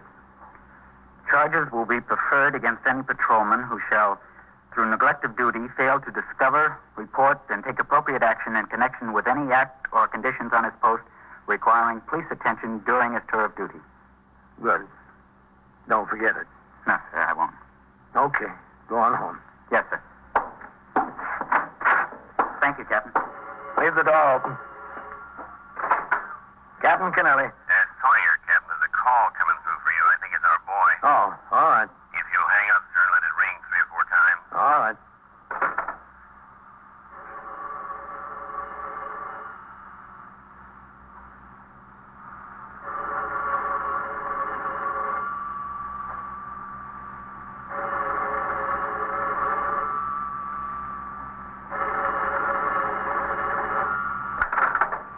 Captain Kennelly. You know who this is, Captain? Yes, I think so. What about the deal? You ready to go through with it? Yes, we'll go through with it. All right, what's the combination? Now, wait a minute. First, I want your assurances that you're not going to throw that safe in the river. The man wants his property back. You'll get it back. Well, I just wanted to make Listen, sure. I know what you're trying to do. You're trying to stall for time. I'm not going to stay on this line long enough for you to trace the call. Believe me, now I'm not. What's the combination? Well, just a second. Let me find it. Well, don't take more than a second. I'm telling you, don't take more than a second. All right, I'm getting it. What is it? Just a second. I'm telling you. All right, here it is. What? It's 2 full turns to the right. 2 full turns to the right. Write that down, honey. Stop at 71. Stop at 71. Back left past 71 and stop at 6. Back left past 71 and stop at 6. 6. Then what? Look, you're going to keep your promise, aren't you? I'll keep my promise if you keep yours. What's the rest of the combination? I haven't got all day here. I know what you're trying to do. Well, then right to 98. Is that it? Yes, that's it. Bye. I think we've got a chance, Captain. Well, I couldn't keep him on the phone any longer, Sawyer. He knew what we were up to. We made it, Captain. Good. That girl was with him again. Apparently she was standing alongside of him, taking down the combination as he repeated it back. It was from a pay station. Ah, that figures. Drugstore on Astoria Boulevard. A car from the 114th Precinct's on the way. Well, that's fine. Maybe they'll make it. I'll call the squad out there and ask him to take a look, too. Okay. I'll do it from the board. Oh, excuse me, Lieutenant. That's all right. Go ahead. We got the call, Lieutenant. Did you talk to him, Captain? Yeah, I gave him the combination. They traced it to a pay station and a drugstore on Astoria Boulevard. Yeah, well, he's probably gone by now. Yeah, a car is on the way, and Sawyer's calling out the 114th squad and have them go take a look, too. Astoria, huh? Ah, that's right. You know something, Captain? I've had Vitali and Novak over there talking to that Mr. Hewitt for the better part of the morning. Yeah. We've been going on the possibility that maybe your suggestion is correct. The man didn't want to talk to Mr. Hewitt on the phone because he might recognize the voice. We asked him all about former employees and friends and relatives, anybody that he knew that was familiar with the store or worked there. Well, did you get anywhere? No place much, but one thing came out. What's that? Hewitt's wife has a brother who's been in a little trouble. Oh, is that so? Yeah, he did one bit for grand larceny. He's been out for 2.5, 3 years. Hasn't gotten jammed up again since. Mm-hmm. Hewitt said his brother-in-law used to clerk at the store on Saturdays once in a while. You know, just help him out a little bit. Yeah. Said he wasn't much account as a clerk. Didn't know varnish from enamel. Said he hasn't seen his brother-in-law in about 7 or 8 months. Doesn't think his wife has either. Well, that's nothing in itself, is it? Helis would know his brother-in-law's voice over the telephone. Yeah. And his brother-in-law might think that Helis is a pretty good mark. Well, it's a possibility, but you still don't have much, man. Do you know where he lives, the brother-in-law? Where? Astoria. Well, I guess you want to talk to him. Yes, sir. I guess we do. In another minute or so, Detective Sawyer came into my office and told me that he had spoken to the acting lieutenant in command of the 114th Squad. 2 detectives from there were en route to the drugstore on Astoria Boulevard to see if they could locate the caller. It was determined that Detective Sawyer, accompanied by Detective Vitale of the 21st Squad, would go to Astoria and talk to the brother-in-law of the victim, Lee Goring. The fact that the brother-in-law lived in Astoria and had a criminal record was considered more than a coincidence. After they left my office, I turned my attention to other business at the precinct. At 1 p.m., I went on patrol and returned in time to turn out the platoon for the night tour at 4. The precinct was calmer than when I came on the job in the morning. The storm had abated. After the men marched out of the door, a call came from upstairs through T.S. Lieutenant King would like to see me in the detective squad. I walked through the back room where several of the men who had just come off duty were standing around talking. I climbed the rickety stairs to the second floor and walked into the 21st Squad. I saw Detective Sawyer sitting on the edge of a desk talking to a small, blonde young woman. I walked over to him. Well, I was just doing him a favor. That's all I was doing. Hello, Sawyer. Oh, hello, Captain. How are you? After all he asked me to do was to make a telephone call for him. If a girl can't make a telephone call for a man, well, what's this world coming to? Captain, this is Eleanor Hoffel. How do you do? I'm sure. Well, I didn't have anything to do with breaking into that store. I wasn't anywhere near the place. I didn't even know what it was all about. He asked me to do him a favor, that's all, and I did. I didn't know what it was all about. He asked you to write down the combination, too, when he got it from the captain here. You knew what that was all about, didn't you? Well, not exactly. He's not the kind that tells you everything. Have you got it wrapped up, Andy? Yes, sir, pretty much. Vitaly and I went out to this house in Astoria. We found the brother-in-law out there and her. I told you, I was just visiting. It's all I was doing. I was just visiting. We took a look in the garage, and what do you think was there? The safe? Yes, sir, the safe. I didn't know it was in there. I don't look in garages. Why should I look in a garage? I was just visiting him, and he asked me to do a favor. You can't kill somebody for doing a favor. Where's the lieutenant? In his office? Yes, sir. I didn't know what it was all about. That's the honest to goodness truth. Yes. Captain Kennelly. Come in, Captain. Thought you'd like to meet this man, Captain. You've talked to him over the phone. Lee Goring. Look, what are we waiting for? You got the safe, you got me. Book me, get it over with, will you? I'm tired. Because you were up all night last night? Because I was up all night last night, yeah. Wasn't a very smart thing to do, break into your brother-in-law's store, was it? That was smart enough. The stupid thing was leaving the safe in my garage. I should have found someplace else. Did you find out who was with him on that deal last night, Ben? Yes, sir, he's told us. Sure, I told you. I told you everything. Why should I keep anything back? They walked out on me. You think I want to be in and them out? Not me, brother. I weak and easy. When I go down for the third time, I take everybody with me. Why'd you pick on your own brother-in-law? I wanted to keep the money in the family. That was thoughtful, wasn't it, Captain? Yeah, very. We're sending a truck out after the safe, Captain. I'm kind of anxious to see it. Sawyer told me they clawed at it, hacked at it, and burned it with a torch, tried to knock the knob off. Couldn't make a dent in it. Must be a pre-war safe. Did they build them like that today? Who's got a chance with one of those things? And it's work. You know that's work? To get it out of the store, onto the truck, and out to the garage, then to go to work on it. You know we worked on that thing from 3:30 this morning till almost 8. We couldn't make a dent in it. Is that when you got the bright idea to call me? Yeah. Came over to New York, walked down the other side of Lexington Avenue to see what kind of rumble it was from the job. I saw all the cops' cars parked out in front. I went in the candy store and called. Who was with you, just Eleanor? Yeah, that's right, just Eleanor. I had the idea out in the garage, but the other boys thought I was crazy. They wouldn't have any part of it. I said to them, look, I'm not 2 feet from where all that money is, not 2 feet, and I can't get my hands on it. If you don't want any part of it, get out. I'll go it myself. So they got out. All that work and not a dime out of it. That's what gets me. Back-breaking work. You going to bring them in here, those boys? I'd like to see the looks on their faces. They take a fall, don't get a dime out of it. I'm laughing. It's a big joke. All right. Come in, Mr. Hewitt. Yeah, sure. I'm Lieutenant King. How are you? Pleased to know you. Lee, I don't know what to say. Say hello. I'm ashamed of you, Lee. Really ashamed of you. My own wife's brother to do such a thing. What do you want from me, George? I did it. What am I going to do? Say I'm sorry? You would really throw the safe from the river, your own brother-in-law's accounts receivable and bonds at the bottom of the river? I can understand how you would do it to me, but your own flesh and blood is my wife. George, don't knock yourself out. Why did you do it, Lee? Why didn't you come to me if you needed money? I needed money, but who needed a song and dance with it? Captain, do you understand it? I don't. A grown man, look at him. In his trade, he can go out and make $20, $25 a day. $25 a day, and he's got to get himself in trouble again like this. What's the answer? $25 a day. Well, Mr. Helis, the answer seems to be that he prefers night work.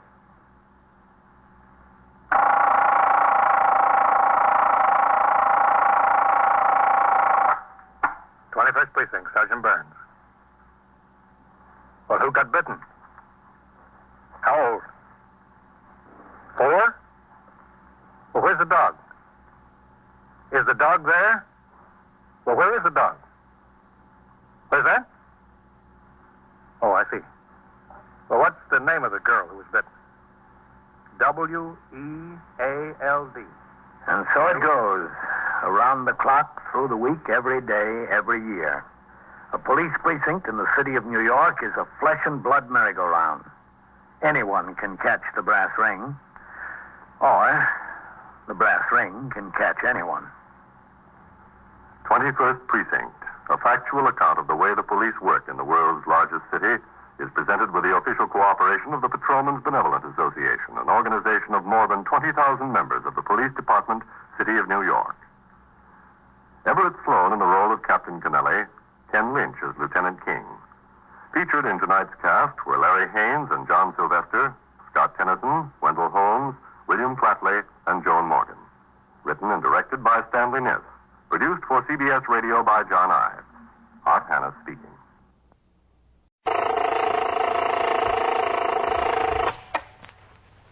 '21st Precinct, Sergeant Waters. Shooting where? What subway station?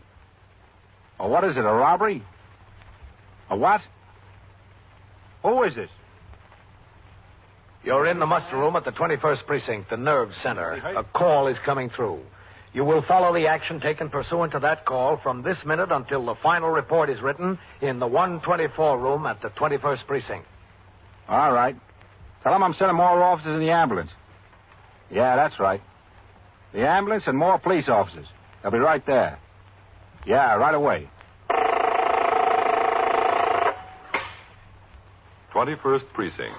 It's just lines on a map of the city of New York. Most of the 173,000 people wedged into the 9/10 of a square mile between Fifth Avenue and the East River wouldn't know if you asked them that they lived or worked in the 21st.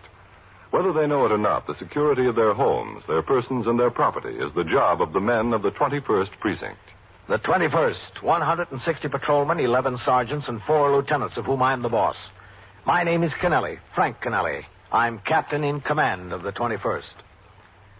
I was working my night tour, 4 p.m. to 8 a.m. It was a busy night in the precinct. At 9:20 p.m., Patrolman Joseph McGill rang in stating that he had reason to believe there was a dice game in progress in the rear of a barber shop on his post. The desk officer, Lieutenant Harry L. Snyder, conveyed this information to me, and I instructed him to notify the 6th Division plainclothesmen, whose job it is to enforce the laws relating to public morals in the 21st and other precincts of the division. At 5 minutes after 10 p.m., Deputy Inspector Elias Zimmerman and 4 plainclothesmen arrived in the precinct to act on the information. With the assistance of Patrolman McGill, 2 men from Sector Car Number 2, and myself, the suspected premises were raided. A dice game was, in fact, in operation. 17 men were placed under arrest. The patrol wagon was summoned, and they were brought to the station house for booking. The muster room was swarming with suspects and police officers. As Lieutenant Snyder took the pedigree of the first suspect and entered it into the arrest record, I stood behind the desk. All right, now keep it quiet. Where do you think you are? All right, who's first? This one. Step right up there. What's your name? That's a traffic, huh, Captain? Yeah. Joe Mappin. First name is Joseph? Joseph, yeah. What's your middle name? Joseph C. The middle name, not the initial. Carl. Joseph Carl Mappin. All right, now let's keep it quiet. C-A-R-L? That's right, C-A-R-O. How do you spell the last name? M-A-P-P-I-N. Look, I want to get this straight. I wasn't shooting crap. I was in the barber shop to get a haircut. You can ask anybody. How old are you? 32 in March. Where do you live? 3420 Florence Avenue. In the Bronx? All right, I don't want in the Bronx, yeah. Keep it quiet. What do you work at? Electrician. I'll be in my office, Lieutenant. Electrical contract. Take everything out of your pockets and put it on the desk. Oh, Sergeant, I'll be in my office. Yes, sir. Oh, see what that woman wants, Sergeant. Yes, sir. Lady, over here, please. Everything money, too? Everything. Excuse me. I didn't want to be any trouble. What can I do for you? Get it down. Keep I want to talk quiet to back someone, there. a policeman. What about? Cigarettes, too? You want them out there? Well, I don't know how to... Excuse me. Yes, all right. 21st Precinct, Sergeant Waters. How much I got there? $52.20. Lieutenant Snyder's busy now.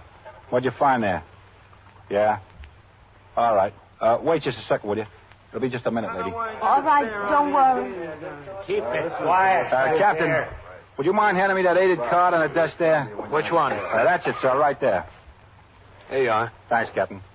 He's in Roosevelt Hospital with a possible fractured leg. A right leg. You take the call, Sergeant. I'll talk to the lady. Yes, sir.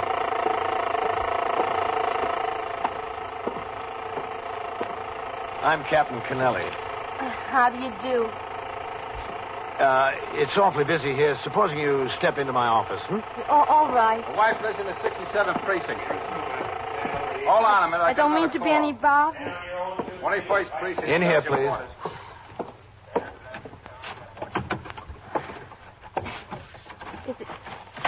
Is it like that all the time? So busy? Not all the time, no. Would you sit down? Mrs. Toppin, Mrs. Eva Toppin. Would you sit down, Miss Toppin? Thank you. Thank you very much. Well, what can we do for you? You know how many times I walked past the police station, how many times before I came in? What's the trouble, Miss Toppin? Trouble, all right. So much trouble I don't sleep nights. I don't sleep nights for 2 weeks. What? Instead of coming into the police station, maybe I should have kept right on walking by. But you're in now. Yes, I'm in. Please sit down. You, want to tell me about it? All right.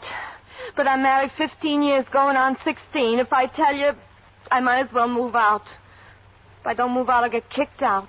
15 years. It's something about your husband? Yes. No, about his brother. What's the trouble with him? Crazy, insane. Well, Mrs. Toppin, that's not our job. He shot his wife, killed her. Oh? Crazy. When did this happen? 6, 7 weeks ago, I don't know. Where? At his home, Brooklyn. He came home one night and took a shotgun. The shotgun he used to hunt ducks. He shot her. She was dead. Why did he shoot her?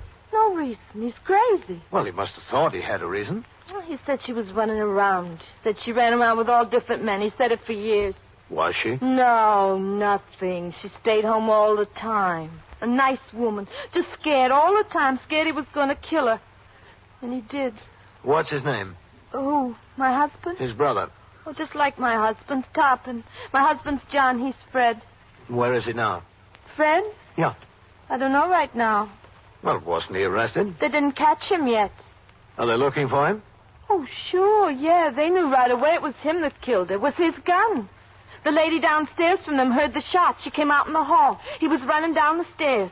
He ran down the stairs and out in the street. And they haven't caught him yet? No. This was in Brooklyn 6 or 7 weeks ago? Yes, Brooklyn. Well, the police have been working on it, haven't they? Oh, sure, all the time. From as soon as she was shot. A detective came to our house and told us about it. We went to Brooklyn with him, to some police station there. We went to the place where they had her laid out in a, what do you call it, morgue. They asked us a lot of questions. Does your husband have any other brothers and sisters? No, just him, Fred. So a day or two goes by and he still isn't caught. We went to a funeral and everything like that. There were detectives at the funeral, too. The same detectives that talked to us. They said they thought maybe Fred would come. But he didn't. After the funeral, one of the detectives came to our house.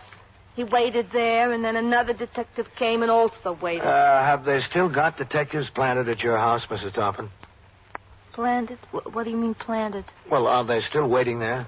Oh, no. After 10 days, so maybe 2 weeks, one of them came in for a cup of coffee with me and John. He said, the detective, they thought Fred had gone away from town, Pennsylvania someplace. They said they wouldn't wait at our house anymore. I see.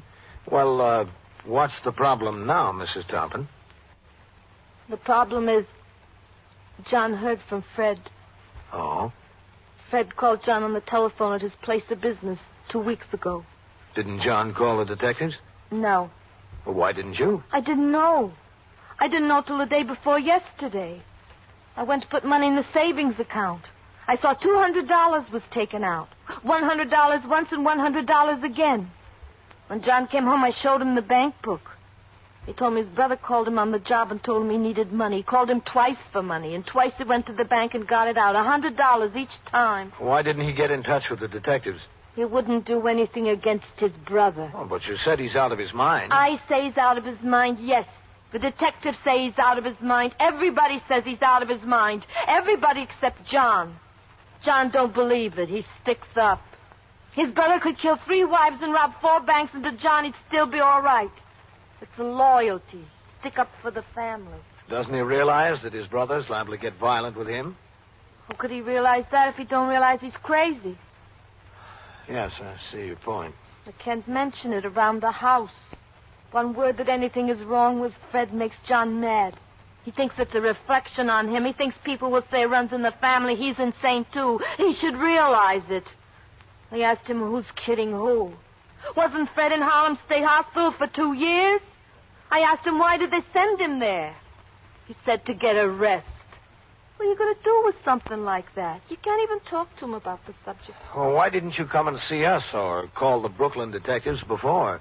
Because before he'd already seen Fred and the money was gone and so was Fred, so what good would it do? It just get me in a big argument with John, that's all. And now? Well, I noticed today the bank book was gone again. He took it when he went to work. I see. It was back after supper. Back where we keep it all the time in the drawer with his socks. Another $100 was withdrawn out. You think he saw his brother during the day? No. Why not? Because also after dinner he went to paint the pipes under the sink. He took off his good pants and put on his old pants. The $100 was still in his good pants. Well, then you think, Mrs. Tompin, that he hasn't seen his brother yet. I don't think it. I know it. Well, maybe he's seeing him tonight. No. Tonight, right now, he's playing 7-card rummy with a neighbor in the neighbor's flat downstairs. Where did you say you were going? 36th Street, to the movie. That didn't make him suspicious? Why? Whenever he plays rummy, I go to the movies. I see. What time does he expect you home? 11:15, 11:30, when he finishes the rummy game. All right. In the meantime, I'd like to take you upstairs to talk to the detectives here. If you want, all right. Now? Yes, please. Uh-huh. Captain. Yes? I don't want you to think this is because John took $300 from the bank to give to his brother. I didn't say I thought that. $300 takes a long time to save. To give it to a maniac that goes around killing wives is not right. I'm loyal also, but there is a time and a place to do the right thing. That's what I made up my mind. Enough is enough. Don't worry about it, Mrs. Tompin. He won't draw any more out of the bank. You are listening to 21st Precinct, a factual account of the way police work in the world's largest city. When you sign up for a course or series of courses with the United States Armed Forces Institute, you're getting the same education normally available in civilian schools and colleges. USAFI is under the direct supervision of an office of the Deputy Assistant Secretary of Defense for Education and Manpower, with outstanding civilian educators who work with military leaders in the formulation of plans for USAFI. A civilian agency evaluates and makes academic credit recommendations for USAFI courses. This aids schools and colleges in granting credit for educational work done with USAFI. As a result of this cooperation, USAFI courses are based on those available from civilian institutions as well as the needs of the armed forces. So, increase your power through knowledge with USAFI. Now back to 21st Precinct and Captain Frank Kennelly. I took Mrs. Tompin upstairs to the 21st Detective Squad and into the office of Lieutenant Matt King, commanding officer of the squad. There she went through substantially the same story she had told me. As Lieutenant King and one of his detectives began to question the woman in greater detail, I left and walked down the worn stairs through the back room and out into the muster room. The crapshooters were still being booked at the desk as I went into my office and closed the door. At my desk, I dug deeper into the pile of reports and communications to be signed in time for the precinct messenger to take them to division headquarters with the morning mail. Yeah? Oh, come in. I'll keep it quiet. Hello, Matt. Oh, what's going on out there? It's like a convention. It is. Convention of crapshooters. Oh? How many of them did you bag? 17. Sit down, Matt. Thanks. Is that all? The others are plainclothesmen from division. Oh. Lieutenant Snyder is going to have writer's cramp before he's finished with that hole. Yeah. Say, what do you think of this Mrs. Tarpon story, Matt? It looks pretty good, Captain. Oh? I called out to the 62nd Squad. Uh-huh. They had such a case. Fred Tarpon, the husband of the dead woman, is still a fugitive. The squad commander wasn't there. His assistant was on the job. He told me they suspected the man might turn up at his brother's. As a matter of fact, I remembered they spoke to me a month or so ago that they were going to put a plan on an apartment building here in this precinct. Well, where are you going from here, man? Well, it's their case, Captain. This acting Lieutenant Eric Hertz I spoke to and a man from Brooklyn West Homicide are on the way over now. What are they going to do? Put a tail on the husband to see if he takes the money to Fred? Well, we thought we might do that at first, Captain, but we decided over the phone to pick him up tonight. Well, why? If this John Tarpon is anything like his wife says, you're taking a chance. He might just shut up. The other way, it'd probably lead you to Fred. Well, we thought it out pretty much, Captain. He might have had a date to meet his brother today and missed him. We could tail him around for 2 or 3 weeks before they make contact again. Yeah, maybe, man. Well, what I want to see about, Captain, is I sent DeLuca and Novak over to the flat a little while ago to pick up Mr. Tarpon and bring him in. The wife's upstairs. Thought maybe I could talk to him in here for a few minutes before I took him up to the squad, if you're not too busy. Yeah, that's all right, man. I told the sergeant on TS to ring in here when they get back to the house with him. Or I can wait out in the muster room. No, stay where you are. Oh, Mrs. Tarpon told me he was playing cards in a neighbor's flat. Yes, sir. She told me. I got the name and location from her. Oh, I got something I want to show you. Huh? This, my recommendation for departmental recognition of Patrolman Weber in connection with the gunfight he and your Detective Cassidy had with those 2 hold-up men before Christmas. Oh, yes. I sent mine in on Cassidy yesterday. You ought to get commendations out of it, don't you think? Well, I think a commendation for Weber. Cassidy ought to do better. He ought to get honorable mention out of it. I wouldn't be surprised if he did. Excuse me, man. Yes. 21st Precinct, Captain Kennelly. Sergeant Waters on TS, Captain. Is Lieutenant King in there? Yeah, he's right here. DeLuca and Novak are here. He asked me to stop them when I got back to the house and ring in here. All right, hold on. Matt, DeLuca and Novak are out at TS. We'll ask them to come in, Captain, if it's all right. Sergeant, have them come in here. Yes, sir. In the captain's office. And, Sergeant. Yes, sir. How are you doing out there with the dice players? The lieutenant's got about half of them booked in, Captain. It's slow. All right. Yes, sir. Come in. Come in, Louis. Go ahead, Mr. Tarpon. It drags somebody away from a peaceful rummy game. Novak, you better go on up and catch while Whitey takes for his meal. Sit down here, Mr. Tarpon. I know nothing. I told the detectives from Brooklyn I know nothing. I told this detective tonight I know nothing. I tell you I know nothing. You don't have to know anything to sit down, Mr. Tarpon. This is Captain Kennelly. I'm Lieutenant King. How do you do? Hello. Mr. Tarpon, I don't suppose there's any need for me to tell you how important it is for us to apprehend your brother. Everybody's already told me. As important as it is for us, it's just as important for him. His safety is involved. And his health. There's nothing wrong with his health. There was never anything wrong with his health. He's as healthy as an ox. Is he? As an ox. You looked well when you saw him, Yes, huh? when I saw him a week before his wife died. Do you think there's any doubt that he killed his wife? I think nothing. I only know what I know. It's been established beyond all doubt that he killed his wife, Mr. Tarpon. You know that. I don't know that. I was not there. But he did. Were you there, Captain? The evidence is quite conclusive, Mr. Tarpon. I don't give this for the evidence. Is that why you've seen your brother on several occasions? When? Since he's been a fugitive. Who said I saw my brother? Didn't you? Eva has been talking to you. You saw him on 2 occasions. I know it was Eva. I know it was her because that's what I said to her. I saw him twice. Man can't even lie to his own wife without the police becoming involved. Why did you lie to your wife? If it was a lie? Sure it was a lie because I had to tell her something she'd believe about what I did with the money. You know about the money, too? Yeah. Sure. Tell a woman a secret. I took the money out of the bank for other personal reasons. What other personal reasons? To pay someone I owed. Who'd you owe? My place of business, the shipping clerk. He takes bets on horses. I owed him. $200. $200, yeah. And why'd you draw it out of the bank $100 at a time if you owed him $200? Because I told him I'd pay him $100 at a time. To settle the $200 you owed? That's right. 1 and 1 is 2. Then what was the other $100 drawn out today for? Oh, so she sneaked a look at the bank book tonight, too, huh? Where is she? I could give her a piece of my mind, that woman. Is she here? What was the $100 today for, Mr. Tarpon? Also for the bookmaker? Yes. Thought you only owed him $200. I was trying to win back the $200, so I lost another $100 also. $300 altogether. That's what you paid him, is that right? $300, yes, except I didn't pay him the last $100 yet. I still have it in my pocket. Do you want to see? No, that's all right. What's the name of this shipping clerk? The bookmaker? Yes, what's his name? Al. What's his last name? I don't know. You work in the same place? You don't know his last name? Well, we're in different departments. It's a big place. All right. We'll find it out. Woman who runs to the police with lies. Her husband tells her wife a lie about some money. She runs to the police. Did you ever hear of anything so ridiculous? That's what's the matter with lying, Mr. Tarpon. Keeps getting people in trouble. The interrogation of John Tarpon continued for some minutes. Now, when was it? It was a difficult job for Lieutenant King. He needed information regarding the whereabouts of the killer, but he could not afford to press too hard for fear that the witness would stop talking entirely.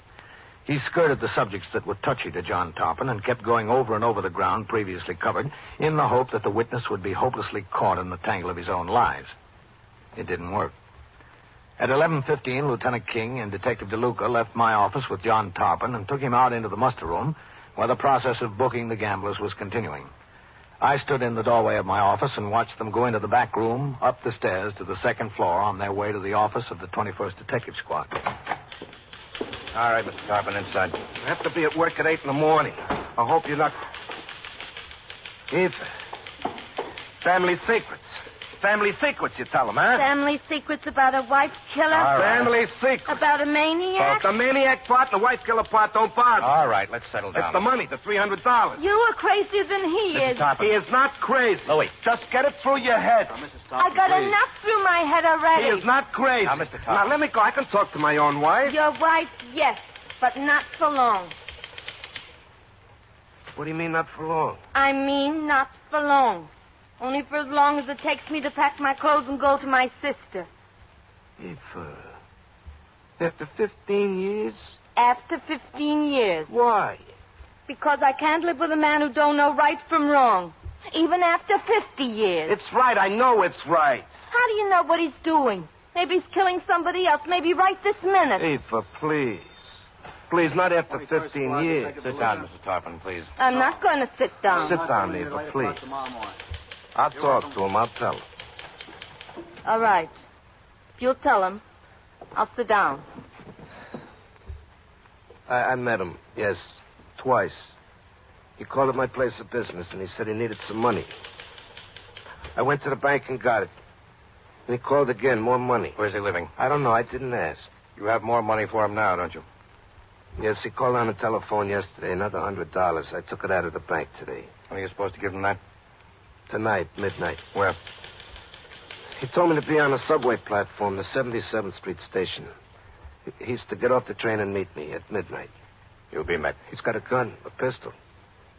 He said he'd shoot. He'd shoot anybody. He don't care. He said if I didn't get him the money, he'd hold up places and shoot the people. That's why I got her. I didn't want anybody to get shot. That's why. John. Poor John. I'm sorry. I'm sorry, too. I'm very sorry. You'll be on the subway platform, John. We'll all meet him. No. I'm not going. Not me. We need you to point him out. Not me. I won't point out my own brother. Don't ask me to do it, please. Let me be that loyal. All right. We'll get him without you. Arrangements were begun immediately to plant the 77th Street subway station of the Lexington Avenue line in order to apprehend the fugitive when he stepped off the train at midnight. Lieutenant King conferred with me and requested assistance in the form of members of my command to cover the stairs leading to the street on both the uptown and downtown sides of the station. Additional detectives were called in from the 19th and 23rd squads to aid in covering the subway platform. Detectives from the 62nd and homicide squads in Brooklyn arrived. With them, they brought photographs of Fred Tarpon. All the men assigned studied these pictures. Before leaving for the plant, Lieutenant King informed all members of the detail that Fred Tarpon was armed and apparently deranged. They were cautioned that the safety of subway passengers was more important than the immediate capture of the fugitive. At 20 minutes to 12, the detail proceeded to the subway station in several squad cars. Patrolmen in uniform were posted out of sight to avoid suspicion. Detectives were posted near the change booth, at turnstiles, and at frequent intervals along the 100-yard underground platform at which the trains pulled to a stop. Other detectives were assigned to board each train as it stopped at the preceding station. We waited. Several locals stopped at the station. Several express trains went through on the inside track. No one resembling the fugitive had gotten off a train by 12:10. Here comes another train, I think, Captain. Looks like an express, Matt. Yes, sir, it is an express. Well, the local shouldn't be far behind it.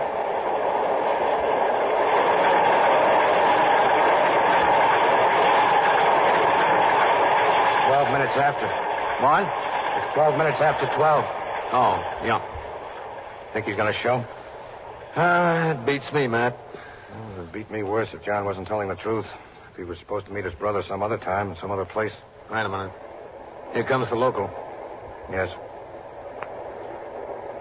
Looks like everybody's set.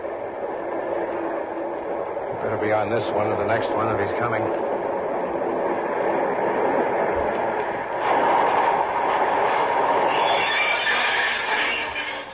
Six cars. Not many passengers, Captain. No. Way down there, the last car. Look. Could have been him getting off. It's him. Maybe. Come on.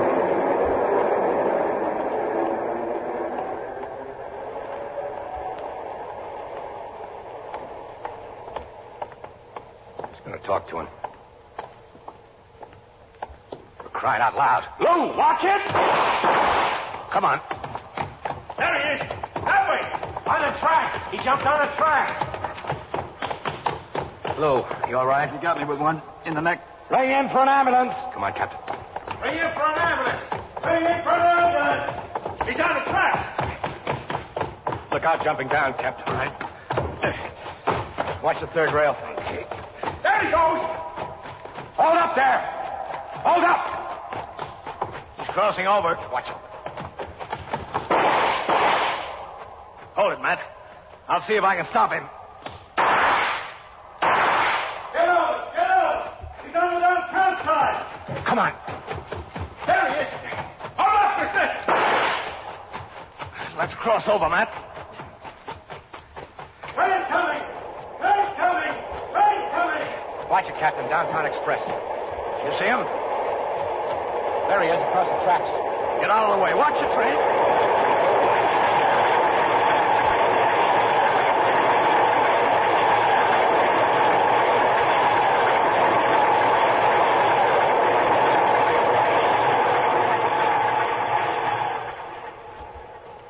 See him, Captain?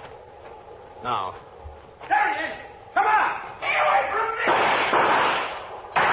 Come on.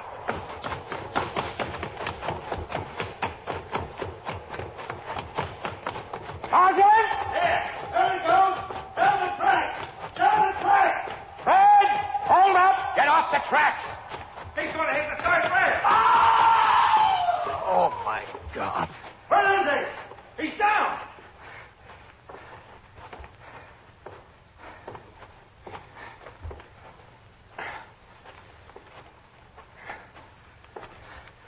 Watch him.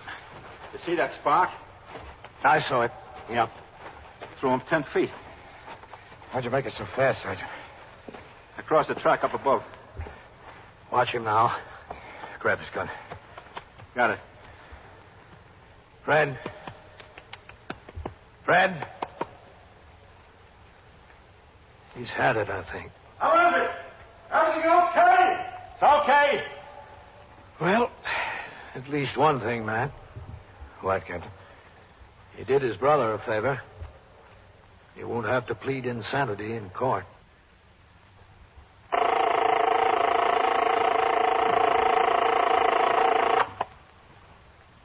21st Precinct, Sergeant Waters. Well, where was the car parked? The 61st and what? Were the doors locked? Well, what kind of a car is it? What year? Well, what's the registration number? Yeah. And so it goes, around the clock, through the week, every day, every year. A police precinct in the city of New York is a flesh and blood merry-go-round. Anyone can catch the brass ring, or the brass ring can catch anyone. 21st Precinct, a factual account of the way the police work in the world's largest city, is presented with the official cooperation of the Patrolmen's Benevolent Association, an organization of more than 20,000 members of the Police Department, City of New York. Everett Sloane in the role of Captain Kennelly, Ken Lynch as Lieutenant King. Featured in tonight's cast were Barbara Weeks, Scott Tennyson, Santos Ortega, Larry Haynes, John Sylvester, and Harold Stone. Written and directed by Stanley Niss. Produced by John Ives. Art Hanna speaking.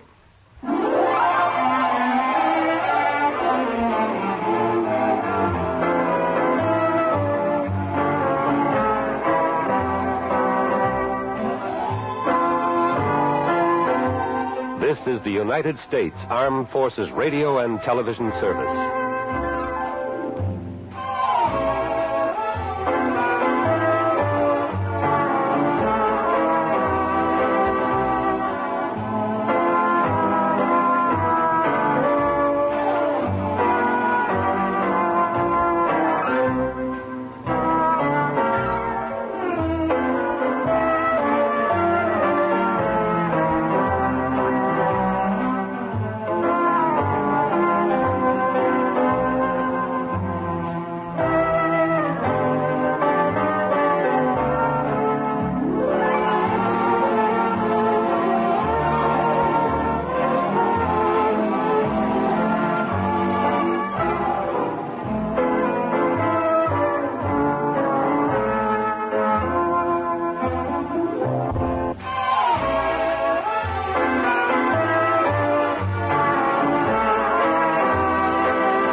First Precinct, Sergeant Rosen.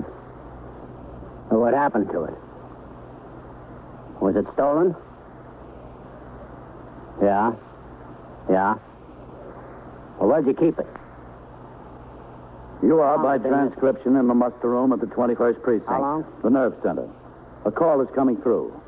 You will follow the action taken pursuant to that call from this minute until the final report is written in the 124 room at the 21st Precinct. Well, I'll tell you what you'd better do. You'd better come on into the station house, make a report of it. No, you'd better come right away. Okay. Yeah. 21st Precinct. It's just lines on a map of the city of New York. Most of the 173,000 people wedged into the 9/10 of a square mile between Fifth Avenue and the East River wouldn't know if you asked them that they lived or worked in the 21st. Whether they know it or not, the security of their homes, their persons, and their property is the job of the men of the 21st Precinct. The 21st. 160 patrolmen, 11 sergeants, and 4 lieutenants, of whom I'm the boss. My name is Cronin, Vincent P. Cronin. I'm captain in command of the 21st Precinct. I was doing day duty, 8 a.m. to 6 p.m. After I turned out the platoon and the men marched out the front door to take over their posts, I walked through the back room and out across the iron grating to the smaller building in back of the station house, where the detention cells are located. There I found Patrolman Bailey, the station house attendant, cleaning up. The doors of all 6 cells were standing open. There had been 4 prisoners held over during the night, but at 7:30 a.m., the patrol wagon had come by the station house to take them to court. With Patrolman Bailey walking a step or two behind me, I conducted an inspection of the cells to see that they were clean, supplied with paper drinking cups, towels, and so forth. After I completed this inspection, Sector Car number 3 came by the house for me. I went out on patrol of the precinct. While I was so engaged, Sergeant Rosen had telephone switchboard duty, and Lieutenant Gorman was the desk officer. Sergeant. Yes, sir? Give me the Communications Bureau on here. Yes, sir. 21st Precinct, Lieutenant Gorman. Sick report, CB. Patrolman James Rios, R-I-O-S. No. S like in Sam. 10th Precinct. He went sick at 8:50 a.m. at home, 792 East 93rd Street. Sergeant to call. Okay. Yeah. Sergeant? Yes, sir. I want to talk to the Vaccaro when he rings in. Okay, Lieutenant. Well, excuse me, Sergeant. You'll have to talk to the desk officer, mister. Oh, I'm sorry. Excuse me, Lieutenant. Yes?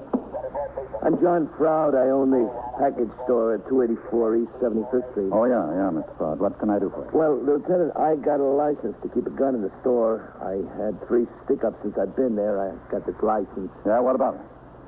Well, the gun is gone. Disappeared. Well, what do you mean, disappeared? Well, it's gone. I don't know. It disappeared. Well, how could the gun just disappear? You think it was stolen? I don't know. It's gone. Nothing else was taken. Well, where did you keep it? Well, I got wines on one side and liquor on the other. In the middle is this little counter with the cash register and wrappings in a drawer right under the cash register. When did you miss it? Last night. I went to get something else out of the drawer, and I saw the gun wasn't there. Well, why didn't you report it then? Well, I thought maybe my wife would know where it was. Maybe she saw it, or my son. I looked all over the store, and when I got home, I asked my wife. She didn't see it. What about your son? Well, he wasn't home yet. I fell asleep, and I didn't see him until this morning. He didn't know anything about it. Sergeant? Yes, sir. Put a call out for the skipper, will you? Okay. I don't know what could have happened to it. I got no idea. How long have you had this gun? 21st Precinct, Sergeant. Well, let's see. State one, call the It's about 21st, will you? 3-4 years ago. Just a license to carry or just to possess on the premises? Possess on the premises. All right, Mr. Froud. You wait right over there, huh? I'll put a radio call out for Captain Cronin. He'll come in and talk to you about it. Well, can I get back to the store? My wife is there, and she has to go someplace. Her sister is in the hospital. No, you'd better wait for the captain, and also for the detectives to come in. Well, I could come back this afternoon. He'll want to talk to you now, I'm sure of that. All right. I guess I better wait. Yeah, I guess you'd better. Section 1897 of the Penal Law of the State of New York, otherwise known as the Sullivan Law, is perhaps the most stringent and strictly enforced law relating to weapons in the country. A license to carry or possess a firearm that may be concealed on the person is extremely difficult to obtain. Applicants for such license are carefully investigated and personally interviewed by both the precinct commander and the detective squad commander. The loss of a pistol by a licensee is a serious matter, and the manual of procedure requires that an immediate investigation be conducted by the precinct commander. When the radio call was put out for me, I instructed my operator, Patrolman Fowle, to stop at the nearest call box. I rang into the station house, and Lieutenant Gorman informed me of the particulars. I told him to have Mr. Froud wait. When I arrived, Lieutenant Gorman handed me the file copy of the LD-80, the application for a pistol license. And I took the liquor store owner, Mr. Froud, into my office, where I began to question him. Crazy. I don't know. It's just plain crazy. How can it disappear like that from nowhere? Well, we know it didn't just walk out by itself, Mr. Froud. Yeah, that's a cinch, Captain. You kept the gun in a drawer in the counter under the cash register. Yeah. Mm-hmm. How long you been keeping it there? Well, since I got it. Your license was first issued January 23rd, 1953. That's how long, yeah. Ridiculous, the whole thing. Gun's an S&W 38 Terrier, blued finish. Yeah, yes. Did you get the drawer locked?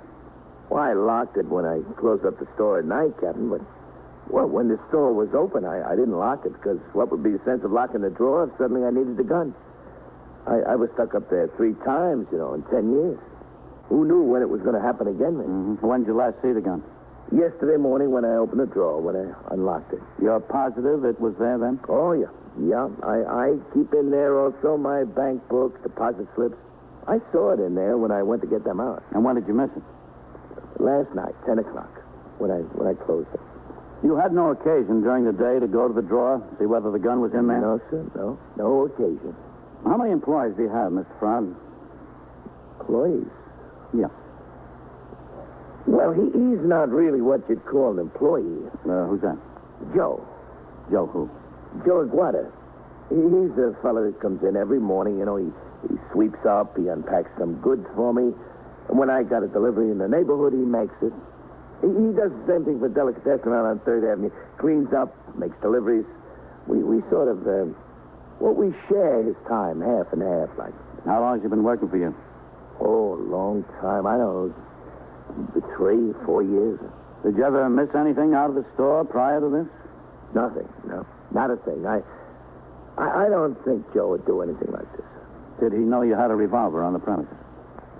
Well, it wasn't any secret, Captain. I didn't go out of my way to tell him, but it wasn't any secret.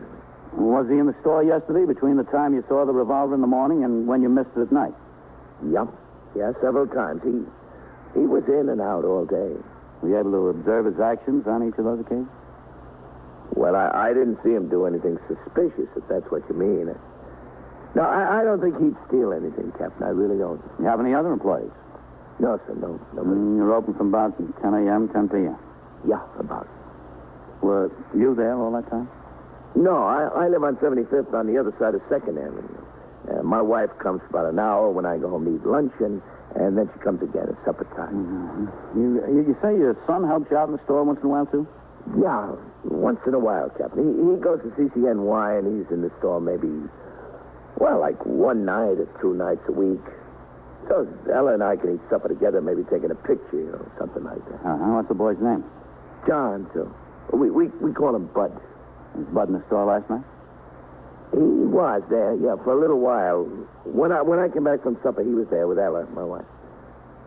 Do you think your son might have taken it? No. Well, why should he? Well, you thought he might have last night. Who said that? I didn't say anything like that. Mr. Froud, you said the reason you didn't report the gun missing last night was that you went home to talk to your wife and your son, to ask them if they saw it. Yeah, I know. Now, your wife said she didn't, and your son wasn't home when you went to sleep. Oh, I didn't think he took it. I had to ask him, before I went off half-cocked. Did you ask him? I asked him, yeah, if he'd seen the gun in the store, if he put it any place besides the drawer. He said no, he didn't touch it. And what did your wife say? She said the same thing. She didn't touch it. This Joe Guda... Guada. Where's he live? East Harlem, 126th Street, I think. But he'd be around the neighborhood of your store or the delicatessen this morning. Yeah, he's supposed to be. Did you see him this morning? No, not this morning. Isn't he supposed to come in, clean up the store? Well, I didn't go to the store this morning yet. My wife went to the store. Yeah. Excuse me. Sure. 21st Precinct, Captain Cronin. Lieutenant King is ringing down for you, Captain. Okay. Yes, sir. Captain? Yes, Matt. Lieutenant Gorman says you have the man whose gun was stolen in there. That's right. You want to talk to him? Yes, sir. I'll be right down. Okay, Matt. Mr. Froud, I've asked the commanding officer of the 21st Detective Squad to come downstairs. For me? Well, you've got a gun. Can't be accounted for. We've got to presume it's been stolen. But I don't know who would steal it. And that's partly a matter of who had access to the drawer, isn't it, Mr. Froud? Well, I guess so. Yeah. Do you know anything about this Joe besides the fact that he's worked for you in the delicatessen for around 3 years? No, not much. No. Is he married? I think so, yeah. You know whether he's ever been in trouble with the police? Not since he's been working for me. At least I don't think so. He's been pretty reliable. How much you paying? Well, he gets $22.50 from me and $22.50 from the delicatessen, plus tips on the deliveries he makes. How old is your son, Mr. Froud? Bud? Well, he's 21. He's going to be 22. In City College? Yeah. Pre-med, he's taking. Bright boy, real bright boy. He was in the Army 2 years. That's why he's a little late in school. But he's going to make a fine doctor. Real fine doctor. He's going to school on the GI Bill? Yeah. He just got in under the wire, just by a month, 6 weeks late. How are his grades at school? He didn't steal it, Captain.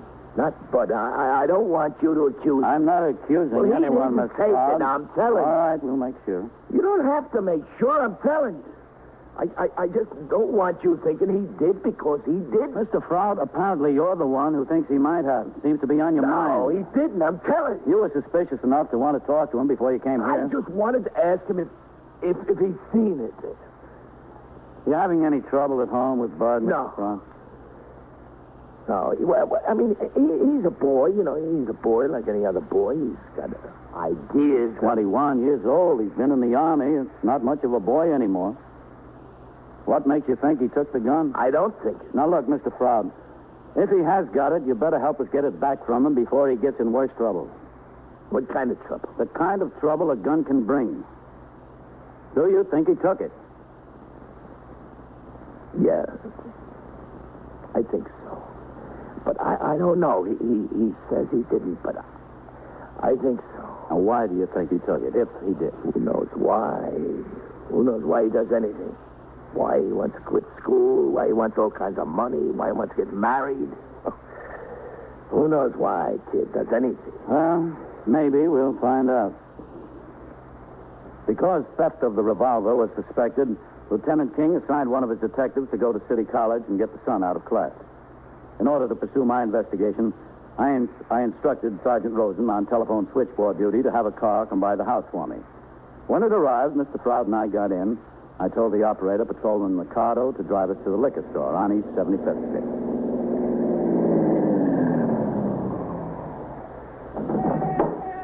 Okay, Mr. Proud.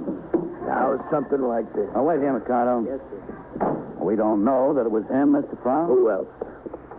Joe wouldn't do anything like that. I just know he wouldn't. Well, somebody could have walked in the store. When? Oh, Captain. Yeah? Please, don't say anything to Ella yet. It'll be bad enough when she finds out. When we're positive. No, Mr. Proud. 12 hours a day I spend in there with four walls. I didn't want anything like that for him. It's my ambition he should have a profession. Come in, Captain. Yeah, thanks. Hello, Ella. John, hello. Any business? A little, not much. This is Captain Cronin. This is my wife, Ella. Mrs. Brown? Glad to know you. Well? Well, what? Nothing. This is the drawer, Captain, right here. You see. Mm-hmm. This is a very serious matter, Mrs. Proud. A dangerous weapon like that gets in the wrong hands and causes a lot of trouble. I know. Nobody knows better than me. I realize it. What time were you in the store yesterday? Why? Ella, answer the questions. Don't ask them. Well, I was here when John went to lunch, and I was here when he went home to supper. At lunch? What time was that? What time, John? About 12:15, 12:30. About 12:15, 12:30. Anyone come into the store during that time? One or two customers, maybe. Were they ever in the front of the store alone, where they could get at the drawer? No, they stood there on that side of the counter, and I waited on them. Was anyone else in the store? Who? Joe, for instance? No, Joe didn't come in when I was here during lunch. I guess he was eating, too. What time did Mr. Frog get back? What time, John? A little after 1. A little after 1. And then what did you do, Mrs. Frog? I talked to him for a minute, and then I went. I went to go to the market and then home to fix supper. See? And what time did you come back to the store again? When it was time for John to go home for supper. You see, Captain, she eats and she puts my supper on the stove, and then she walks over to the store and I go home. And that was what time? Last night, about 6:30, huh? About, yeah. Did anyone come into the store while you were here alone? Well, my son Bud, he came in. Oh, does he usually stop in when you're here alone? Sometimes. He was at his girlfriend's house. He went there from school in the afternoon. And what did he do while he was here? We talked. I asked him, did he eat? And he said no. And I told him to go home and have supper. It was on the stove. He wouldn't come home because I was there. If you'd leave him alone and stop nagging him, he'd be all right. But you won't leave him alone. I want him to get those crazy ideas out of his head. I want him to finish college. I don't want him to get a job and get married. What could he have? He could have a wife. Joe. Come here, Joe. Oh. Hello, Mr. Brown. Miss Brown. Joe. Joe, this is Captain Cronin, Police Department. The policia. Policia. Oh, glad to know you. Joe? Huh? Mr. Frog keeps a gun in the store. Did you know that? See, I know. You know where he keeps it? See, I know. Where? In the drawer. Here. In the drawer.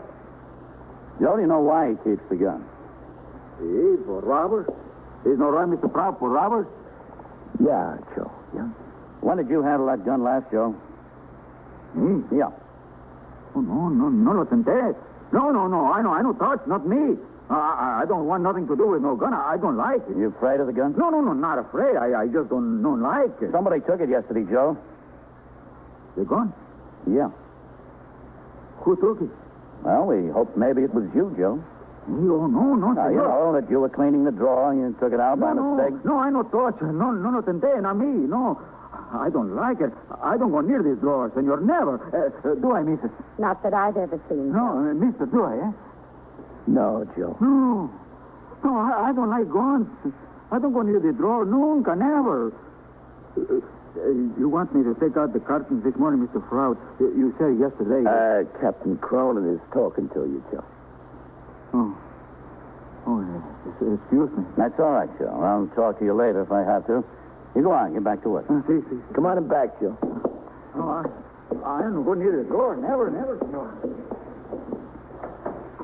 I'll be right back, Captain, as soon as I show him what to do. All right, Mr. Stone. Go ahead, Joe.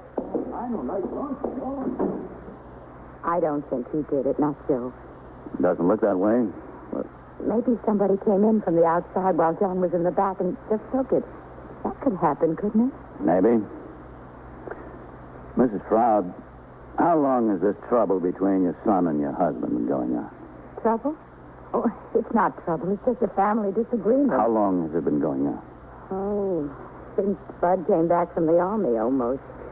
And he says he's too old to go to school. He wants to earn a living and get married. And John's got it in his head that Bud should be a doctor, but he don't want to be a doctor. He's tired of living off the GI Bill and going to college and studying when he says it doesn't mean a thing, nothing to him. Oh, why doesn't he quit? Oh, he'd never hear the end of it. John's crazy enough on the subject. Do you think Bud might have taken the gun? Bud? No, why would he take it? Well, he doesn't have much money. Maybe to sell it. No, he wouldn't do that. Somebody could. Not Bud. Was Bud ever in trouble, Mrs. Frog?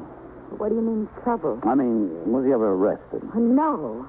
He didn't take it, not Bud. He was never in any kind of trouble? No. Well, wasn't Joe. You see what I mean? Yep, I see. John, would Bud take the gun? No, huh? Why? Why should he? Well, I don't know. I just asked. No. Excuse me. Sure. Well, what did he do with it? Liquor store. Is Captain Cronin still there? Yeah, sure, he's it. Captain, for you. Okay. Thanks, Len. Oh, that's all right. Captain Cronin. Matt King, Captain. Oh, yes, Matt. I sent Whitey Howard up to CCNY to get that Bud Froud out of class.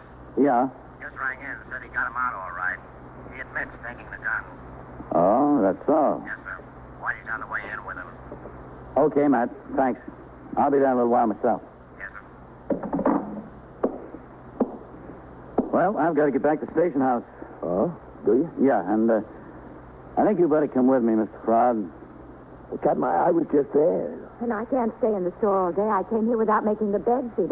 And my sister's in the hospital. I think you'd better come, Mr. Frog. All right. Ella, I'll come back as soon as I can. All right. Have Joe sweep out in front as soon as he gets through, huh? Bye, Mr. Frog. Goodbye.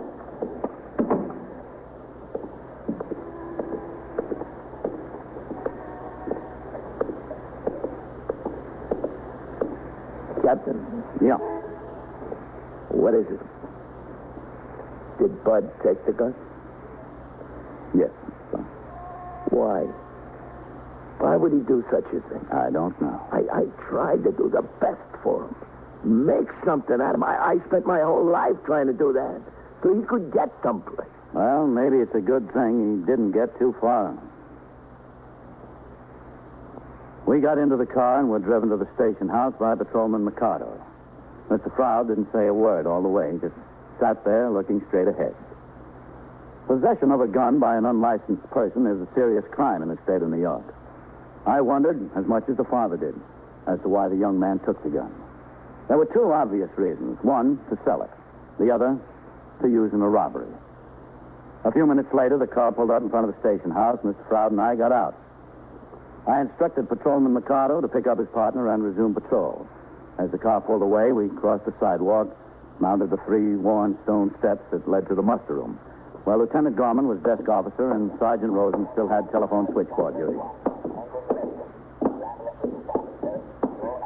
You wait here, Mr. Froud.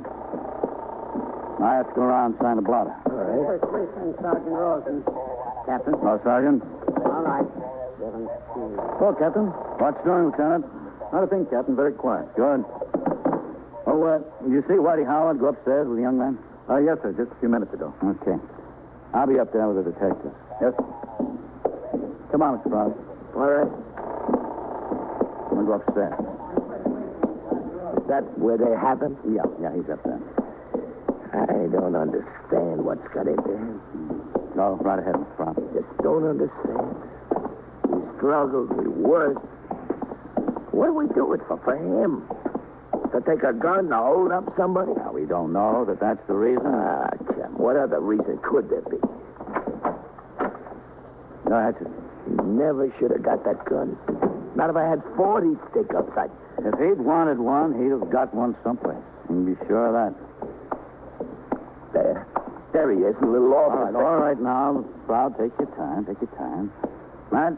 Come in, Captain. Go ahead, Mr. Fun.